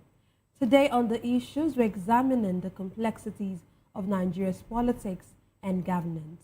From defense headquarters confirming the arrival of 100 U.S. military trainers, to reps disagreeing over electoral act. Also, Peter Obi criticizes Tinubu over unstable electricity. And finally, Kano Governor Abba Yusuf defends move to APC. Join us as we break down the fact and provide context to help you stay informed. We'll take a short break, and when we return, we'll dig deeper into these topics. Don't go away.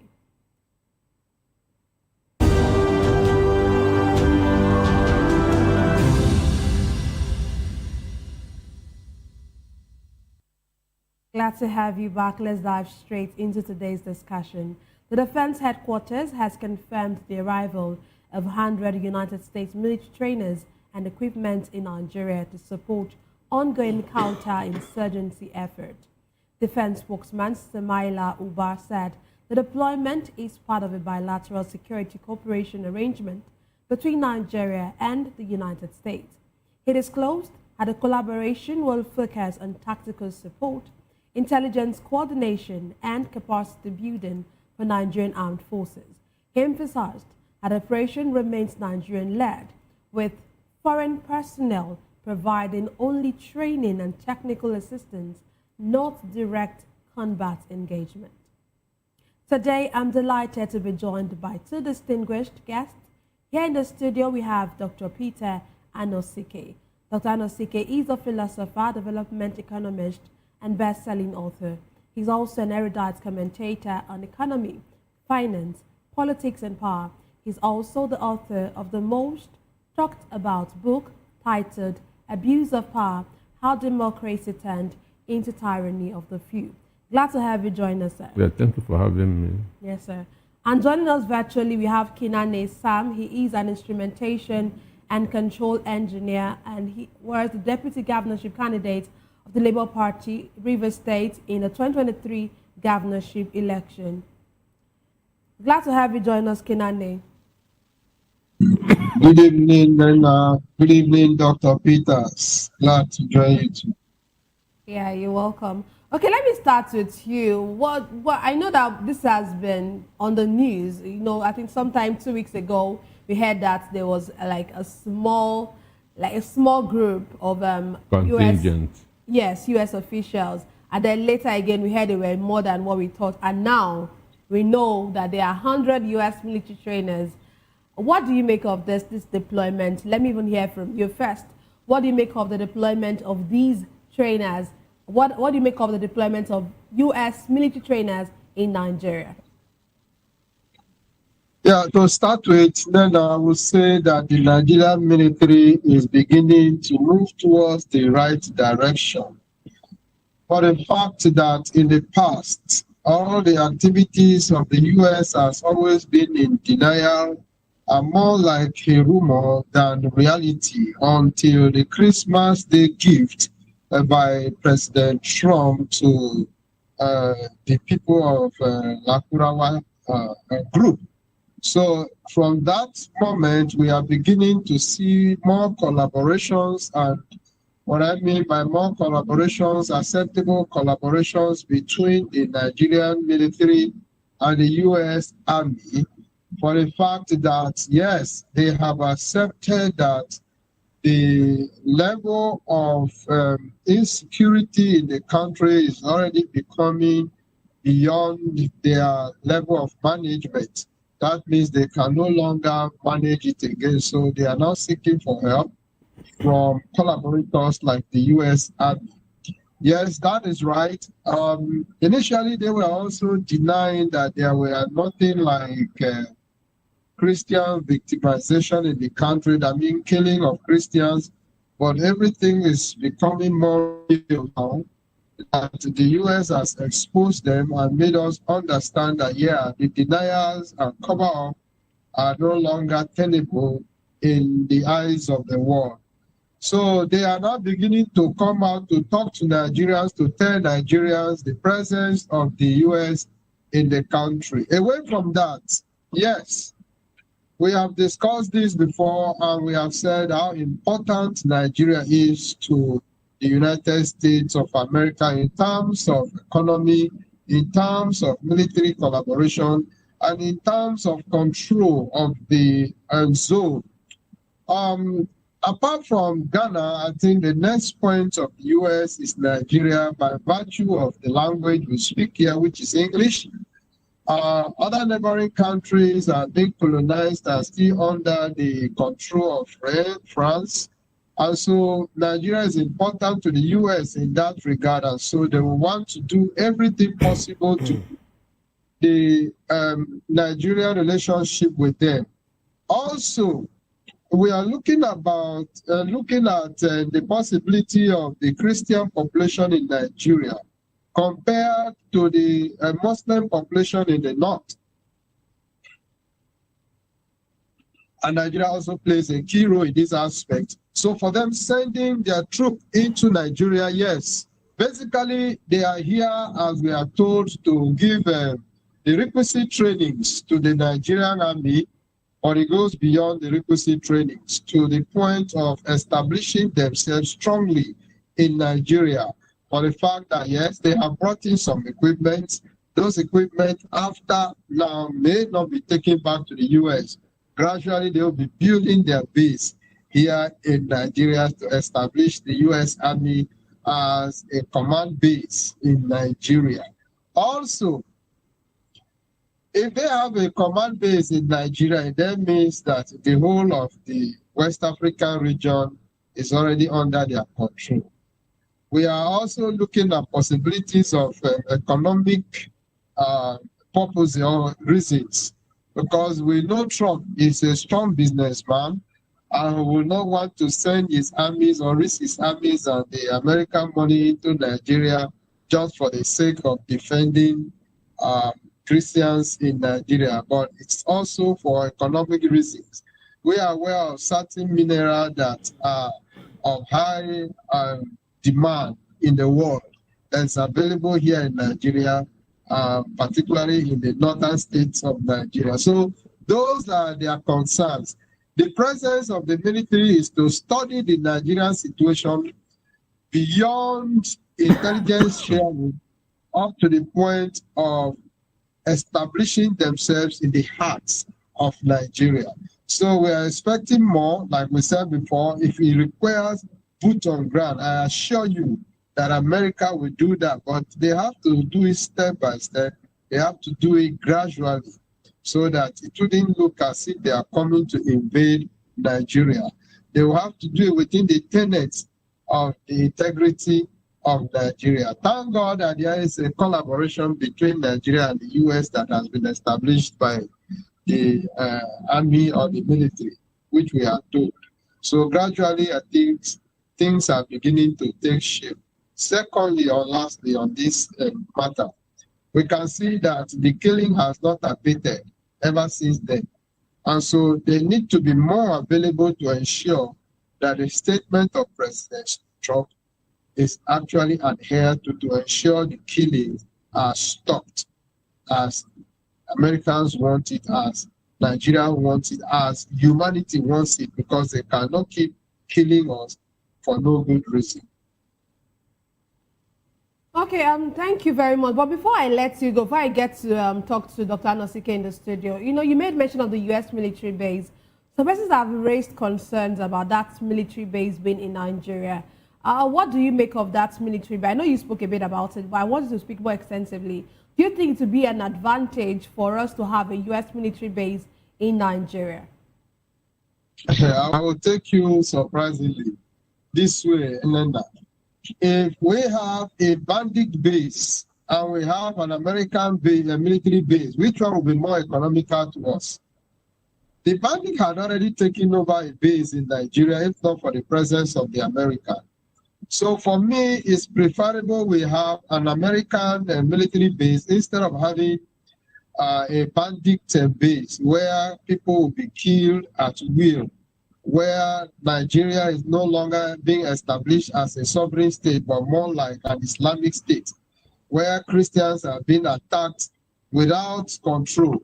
Those are the things that we wouldn't want to see. So instead of that, why don't we clamor for an American military base where we are sure of the security of Nigerians, that we can move about without molestation, we can move about doing our business without much of fear based on attacks from bandits and other militant groups. Okay, thank you very much. Let me come to Dr. Anosike. Dr. Anosike, let me even ask you, do you think that this deployment of this 100 U.S. military trainers, do you think it signals, for you, is it a strategic partnership? It is you that emphasizing on trainers. This is what Nigeria government told you. Mind you, it was America that first of all reported that 100 American soldiers has landed at Bauchi airfield. It wasn't Nigerian government. So what they are just doing is, as usual, seconding the motion.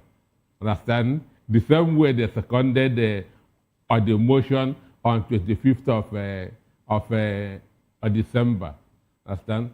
So when you were reading this statement, I was laughing in my mind because the person that wrote the statement was still dragging sovereignty.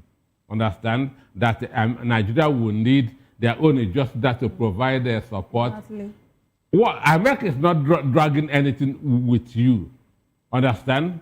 You have failed. You have no capacity to tackle insecurity, and America is here to show you how to do it. So their mission is not to drag sovereignty with you. So for me, it doesn't make sense. The truth is that Nigeria is changing as we speak. If not because of America, those people that went to occupy the National Assembly would have been tear-gassed, would have been beaten up. Understand me?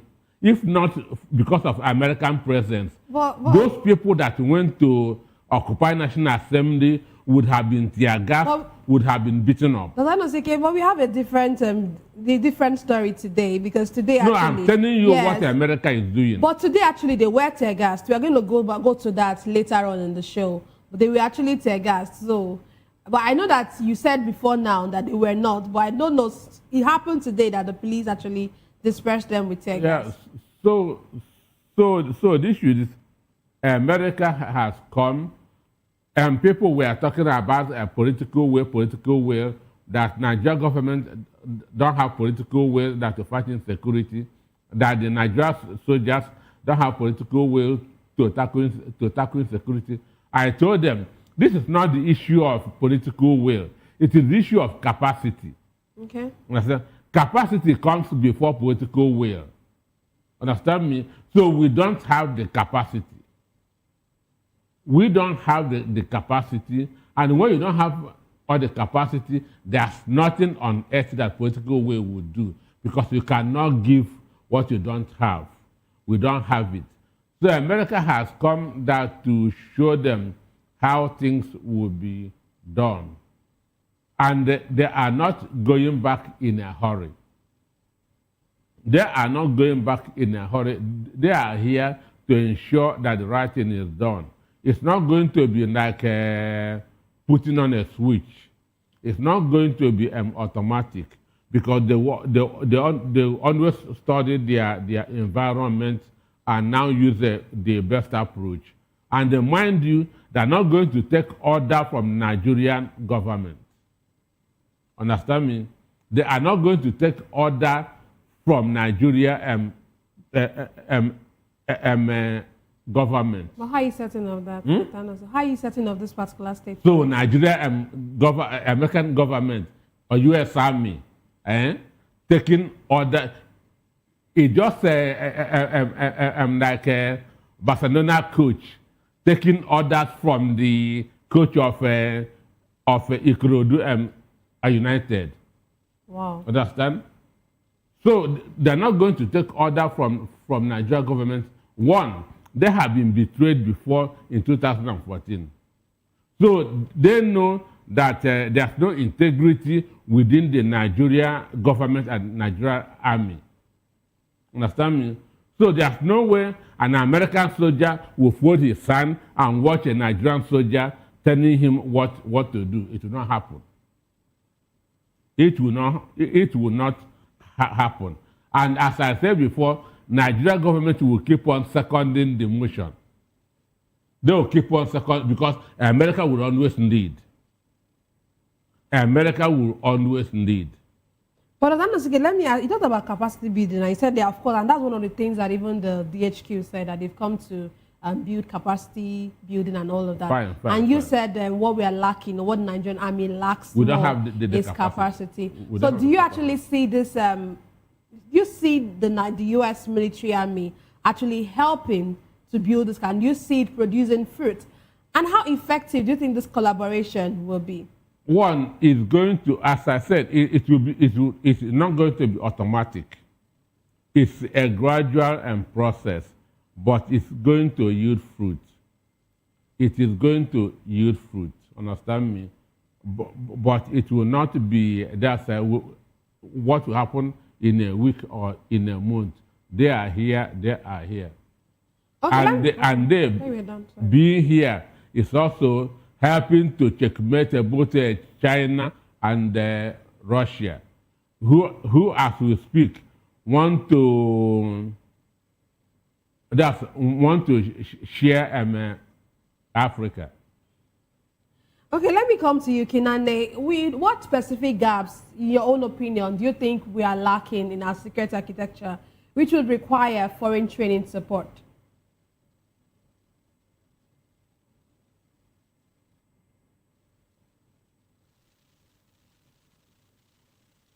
Sorry. Before you ask where are we lacking, it could have been that there is an area where we are doing well, militarily, politically, economically, in every aspect. I don't think we are doing well in every aspect.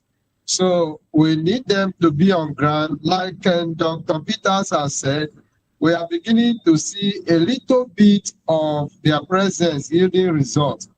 For protesters to go to the National Assembly and they were giving a listening ear for the first day, shows you that yes, things were changing, because there's never been, right from the gate, they will be tear gas, they will be beaten, they will be chased. Despite the turn of events now, which to them, they are beginning to feel weak. Sure, I tell you that we need America in every areas of our life, every area of the Nigerian life. We need them.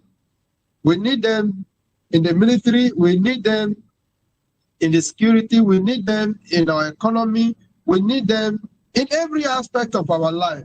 Because if you live in Nigeria presently and you live in the rural area, you find out that almost every aspect of Nigeria has dropped below standard. And so we need a very strong force that will come into the country and try to put things right. I'm sure once America is able to establish their base in Nigeria, which we said is going to be very gradual, a lot of things will change. Politically, those people in power who wants to usurp power till death, they will have to see that yes, it's no longer business as usual.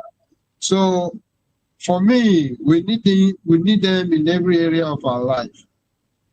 On every day, we need their presence. We need to turn things around. We need things to change. We cannot continue like this. A country where there is no standard, absolutely no standard in any aspect of our life. It takes the grace of God and fear of God for a lot of people to be able to still live in this country peacefully within themselves. So I would say we need them in every area, no specific area that we are better or we are good and can stand on our own. Yeah. Okay, we had U.S., according to Donald Trump, we had a Christmas gift on December 25, which was a bombing. And but some persons would actually say that rather than the U.S. military men coming to Nigeria, that it would have been better if we have more bombings like what we experienced on December 25. I don't know which you align with. Do you think that it will be more effective in fighting these insurgent bandits if we have more precise bombings or precise attacks from the U.S. rather than the military, rather than them sending their military men to Nigeria? Yeah, the success of that bombing was one in many. How often will they be sending bombs, precise bombs that will not affect other civilians population? So part of the reason why they are here now is to ensure they get enough intelligence within the Nigerian community. Those intelligence will actually be used to determine when, where, and how to send those bombs. That they are on ground does not mean that they will no longer be sending bombs. But I assure you it's part of the reason why they are on ground. So that bombs that will be sent will be more precise. They want to know the way the Nigerian people move about, the way the communities are organized, the way the bandits and the terrorists move about, and the precise time for them to target them. So it's part of the reason why they are on ground. Don't just see that they are here to come and take over Nigeria. No. Intelligence gathering requires that they get as much information as possible for them to be able to send out those bombs precisely. So it's one of the reasons why they are here. For me, sending bomb is good, but if you send bomb and those bombs miss their target and eventually hits the civilian populace, certainly you are going to hear a lot of criticisms from people, particularly those people who are against the presence of the U.S. Army in Nigeria. I mean, the sponsors of the terrorists. So they just have to avoid such and make sure that everything they are doing is precise until they take over completely. Yeah. Okay, thank you very much. Dr. Nosike, I don't know if you want to talk about... speak on that. One, sending bombs is just for immediate effect. Understand me? But we are looking at the whole picture. There's no structure in this country. There's no institution. Understand? So if you send bombs, you keep on sending bombs. Understand? But these people are here to study the environment. Understand? And to stop all these things from developing. Because these guys have told you if America kills 100 people, there are still 1,000 people somewhere. Understand me? So America is going to look at how are these people being recruited? How are they being funded? So this will have more effect than just throwing bombs. Understand me? It's just like a killing that's a snake you see that's on the pathway. You've not solved any problem because the mother that gave birth to it is still in the bush. It will still give birth to other ones. But when you get the mother killed, understand me? So they are coming here is to study, that is the modus operandi of these people. How are they being recruited? How are they being funded? Where are they? Where are their locations? Understand me? So throwing bombs is just a kind of it's a temporary measure. America is looking at a long-term, understand me, that's how to stop all these things from growing, because it continues to grow every day. It continues that to spread every day. Before, Kwara State used to be the most peaceful state in the country. That you will read the papers for a whole month, you will not hear Kwara State mentioned. But now, every week, you see Kwara in the news for bad reasons. So all these things need to be studied and find a way of solving it. So what they are doing now is better than throwing bombs. Okay, thank you very much. Let's move on to the next conversation that we have tonight. There was tension in the House of Representatives today, following a motion seeking to rescind the real-time transmission clause in the Electoral Act. Members of the House of Representatives engaged in a heated debate over whether to amend provisions requiring real-time electronic transmission of election results. The session reportedly became rowdy as members exchanged sharp words over the implications of the proposed amendment. Meanwhile, there was chaos outside the National Assembly as police fired tear gas to disperse the protesters of the hashtag Occupy NAS. We're going to watch a video of this particular incident of the police firing these protesters. Can you play the video now?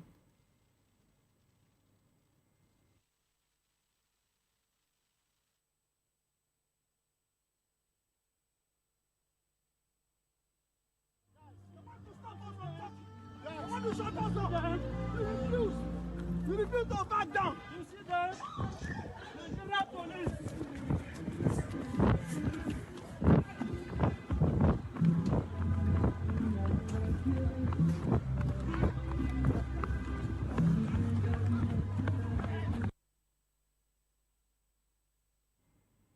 Time. And this is what you're getting.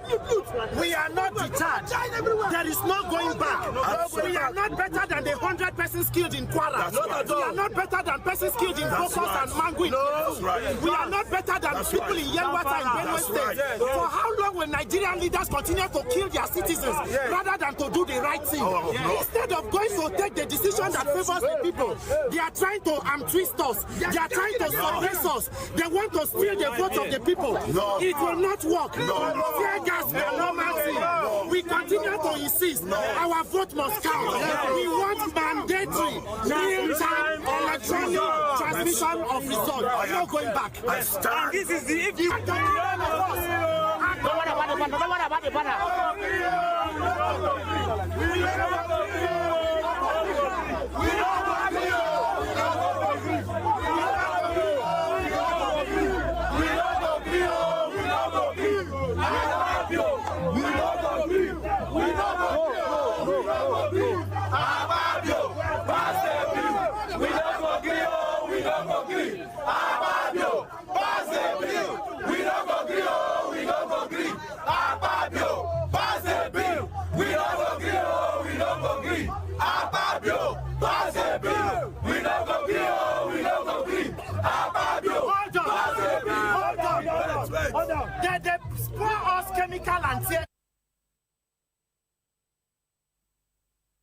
today, of course, just outside the National Assembly, which happened today during the protest. We know about this hashtag Occupy NAS. They were here last week, and thankfully last week nothing happened last week. But today we had a different story where we see police actually fire tear gas at these protesters. Let me first come to you, Kinane. What do you make of these action by the police, by our police police officials? It's quite unfortunate that we have the kind of police we have in Nigeria. I know by their training they were supposed to obey the last order. But in obeying the last order, you also have to look at yourself as a human being. You have a family, you are coming from a home. How is the life of your people? What are these demanding? And for those people who give the order, leads, do they think like human beings? Do they have these men protesting? Do they have any gun? Do they have any weapon? And for me, this is one of the best protests that we've had of recent time. Because this protest is all about the future of this country. Quite a lot of things have gone wrong. And sometimes when I read the papers and I hear that the National Assembly has agreed on electronic transmission of results,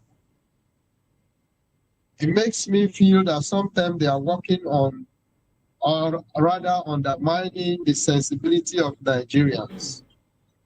Because you are talking about electronic transmission of results, and then after transmission of result, what next? And I think this protest should have been more towards about the mode of collation of results. Because when they got from the polling units, it gets to the central collation center. From that collation, an announcement is made. What means are they going to use for the collation? Nobody is talking about that now. Because even when it is transmitted at collation, a lot of things will happen.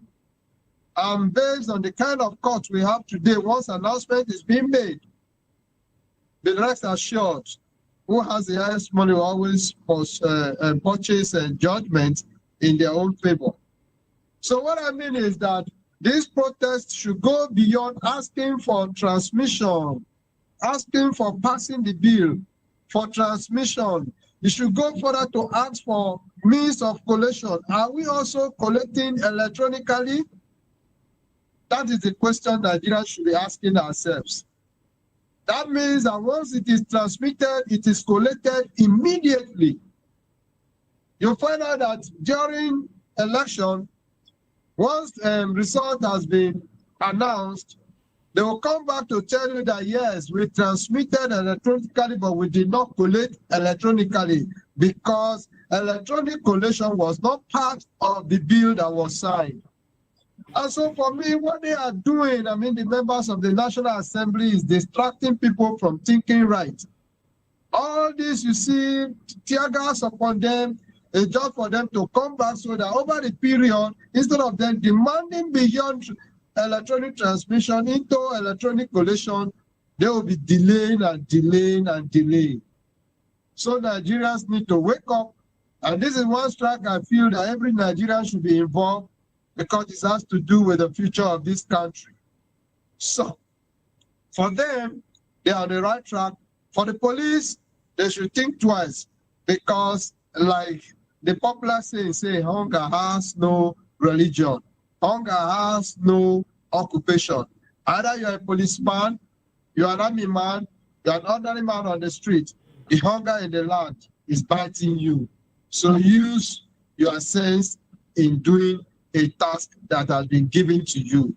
I'm not saying that the police should revolt, or at least those people giving those commands should realize that these young men who are protesting for the future of this country, which they have taken to oath to protect as well. And part of the protection of this country is to allow democracy to run free, fair in this nation. Otherwise, we can see now we are gradually going towards a one-party state, which is not going to be good for us. At the present, we are still managing things, but it will get to a point of dictatorship, which is where we are heading to. So the protest is right. The tear gassing, the abuse of innocent Nigerians who were demanding for their rights is wrong by the police. Okay, for your take there. Dr. Anosike, let me get your view. These actions like this, what does it say about our democracy? We're supposed to allow people to express themselves, but when you see people come out to express themselves...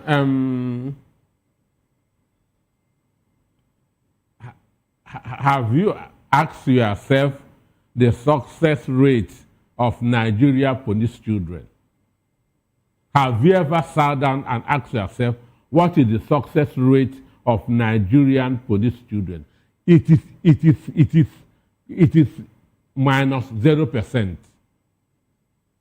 It is minus 0%.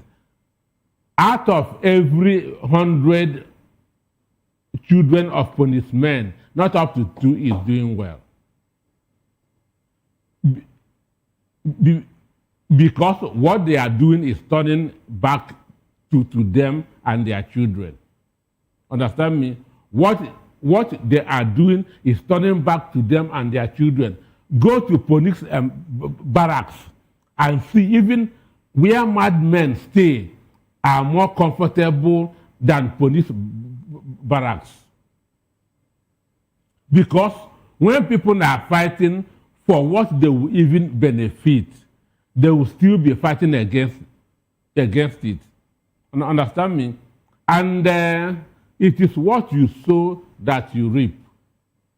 That is why they are not better off than the other people. Understand me? Policemen, police children are not better off than the other children. When Sowore was saying that he's going to fight for Nigerian police, I told him, Sowore, you are going to waste your time. Those people don't deserve it. That's what I called Sowore and told him. And today he is regretting why he ever did it. Understand? So in America, their First Amendment is right to protest. Their First Amendment is right to protest. In D.C., White House, there's a portion for those who want to protest. And understand me? In White House, there's a portion for people, if you want to protest, you go there and express yourself. It is not criminal. So those people, when they are to fight for the betterment of Nigeria and Nigerian people. Understand me?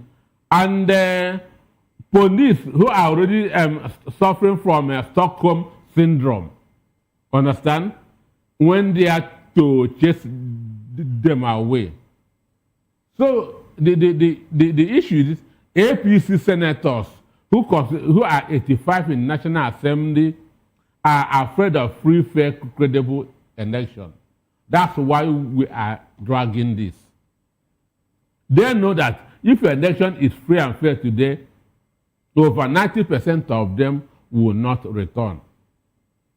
That's what they are fighting for. Reason, APC as a political party has not delivered on their campaign promises.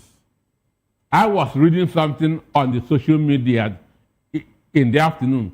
Somebody said that dollar is now 1,300 and nobody is talking because it's Tinubu. I reply him, you are a fool. What did Tinubu inherit it from? 390, 400. I told him, boy, you have a scrambled brain. Understand me? So most Nigerians are gullible. APC is afraid of free, fair election. But whatever they do, if Nigerians are really ready for a change, there will be change in 2027.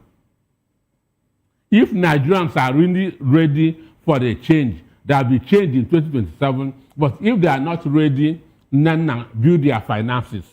So if a bag of rice is selling at 500, you buy it, period. This is not time to sympathize for anybody. If Nigeria is ready for the change, let us go out and throw this government to the dustbin.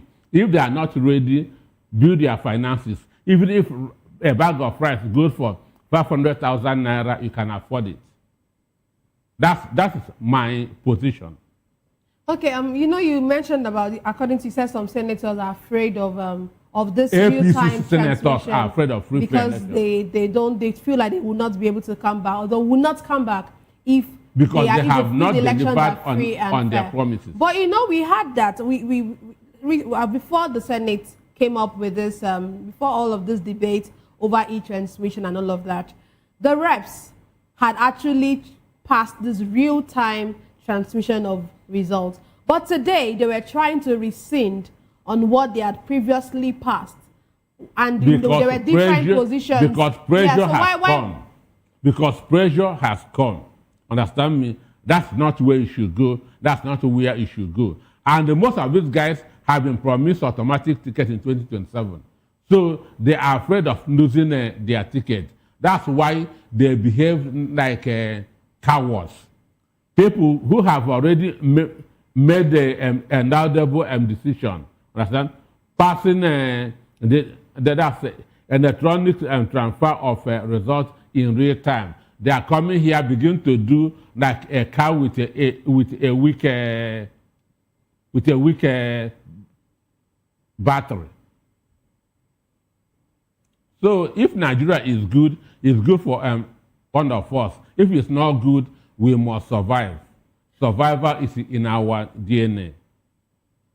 Survival is in our DNA. Sure, so whatever is thrown at us will survive.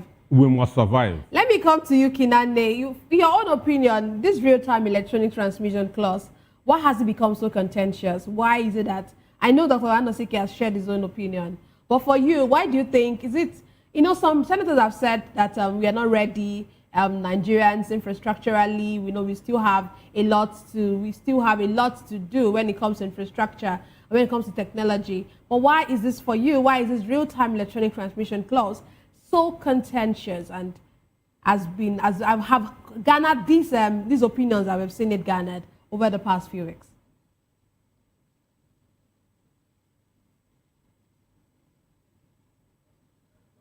Please unmute your device. All right, thank you. I think for Nigerians and for those of us who are interested in politics, the way to go is electronic transmission, because it is the only way that the voters, the votes we cast can only count. Like the doctor has.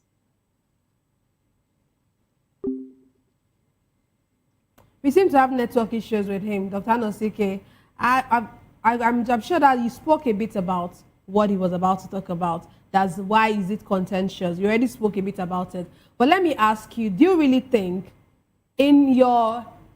objectively, I know you're being objective, but objectively, do you really think Nigeria is fully prepared for a technology-driven election?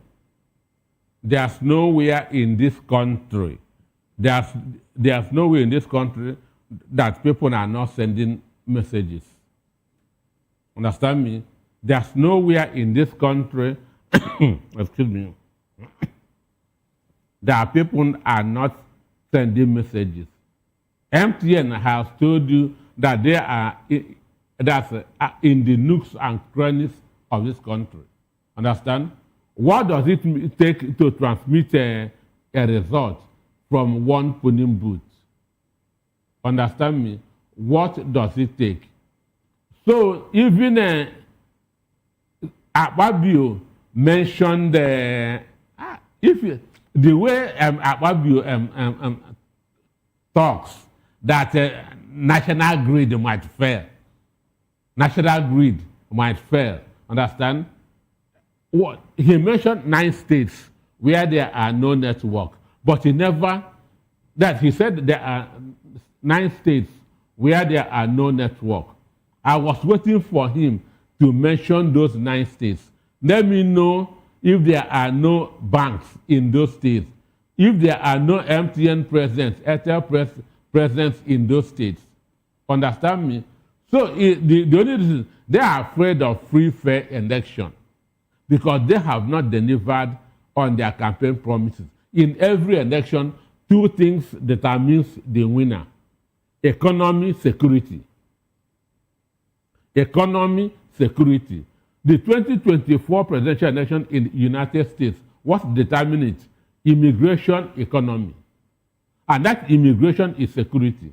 Understand? Because Democrats opened the borders, and bad guys were coming in and killing people in the United States. Understand me? So what determines a winner in every election is the economy and security. And this party has failed woefully on these two issues.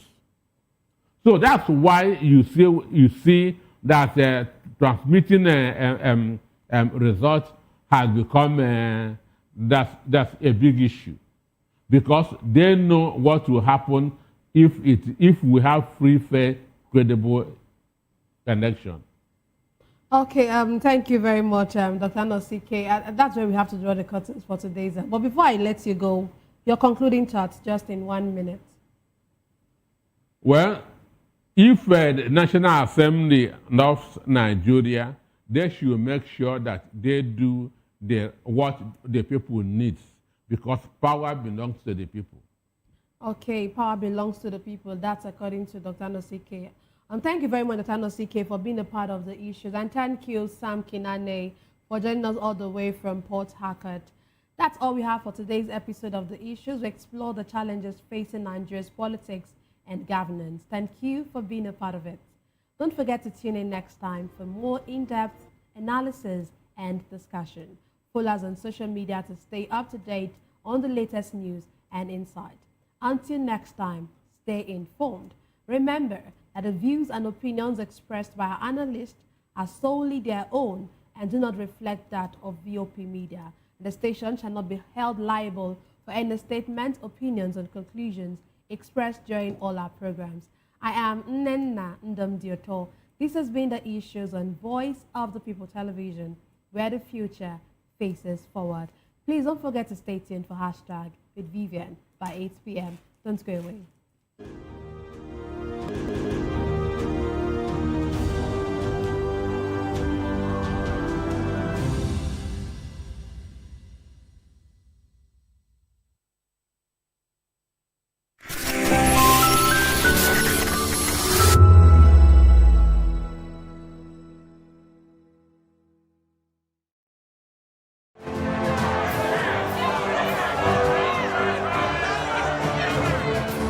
Do you want your voice to be heard?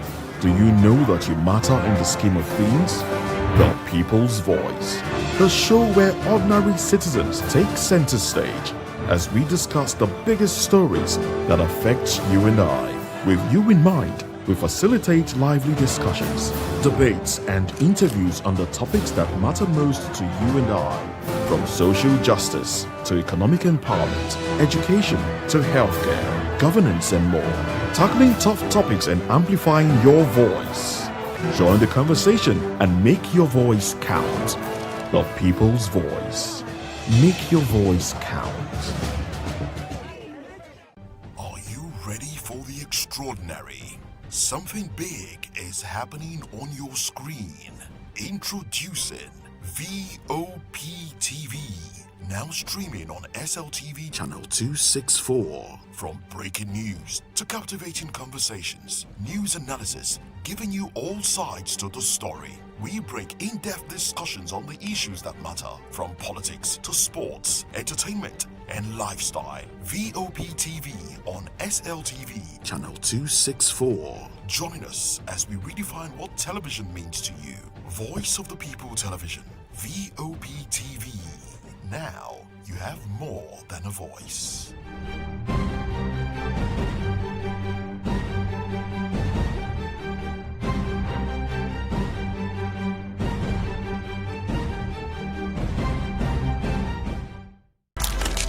In a world where power shifts with every headline. In a nation full of questions.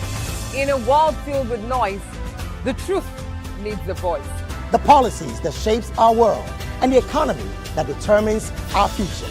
Every hour, every day, the grapevine keeps buzzing.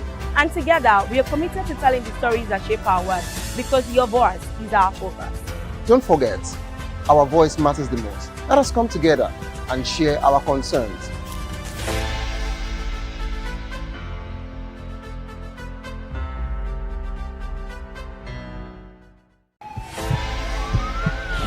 This is Health Check, your weekly guide to better living, smarter choices, and trusted answers. From everyday wellness to urgent health issues, we've got you covered. Health Check, only on Voice of the People television, where your health has a voice.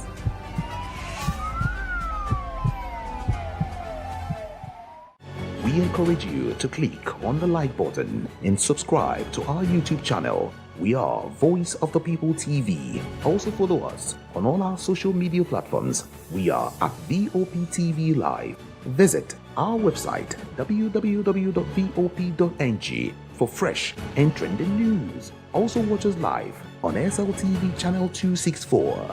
VOPTV, Voice of the People Television. Welcome to the locker room, the home of football talk that matters. I am Jerry El-Rufai'S. Join us every weekday, Monday to Friday at 5 p.m. Nigerian time, as we share the hot takes and hot debates in the exciting world of football. And joining me are the usual suspects, Ikechukwu and Mayowa, as we break down all the hot takes and everything that's happening in the football. Don't just watch football, live it with us. Catch us on the locker room and Voice of the People television at 5 p.m. Nigerian time. And like I always say, if not 20 minutes off, please the sport. And it's Hakim Ziyech who puts the VOP TV. Now you have more than a voice. At a press briefing in Alausa Ikeja, Lagos state officials defended the recent demolitions in Makoko, stressing that the exercise was strictly for public safety. Many of the affected wooden structures were built directly under high-tension power lines, posing serious risk to residents. Was even drawing attention to Venice. I should look at a city like Venice. Now Venice is a boots on water. And I thank him for drawing my attention to that. I told him that a few months ago I was in Venice, that I've been to Venice a couple of times, one of the cities that I love visiting. And that's what you have in Venice, can you compare to what you have in Mexico? In Venice, the local authorities say they don't want something, the people will not go and do it. I said, Makoko has been there. I can understand it's like an oil block for some people. It's thriving one, a flourishing oil block. They go to Makoko and portray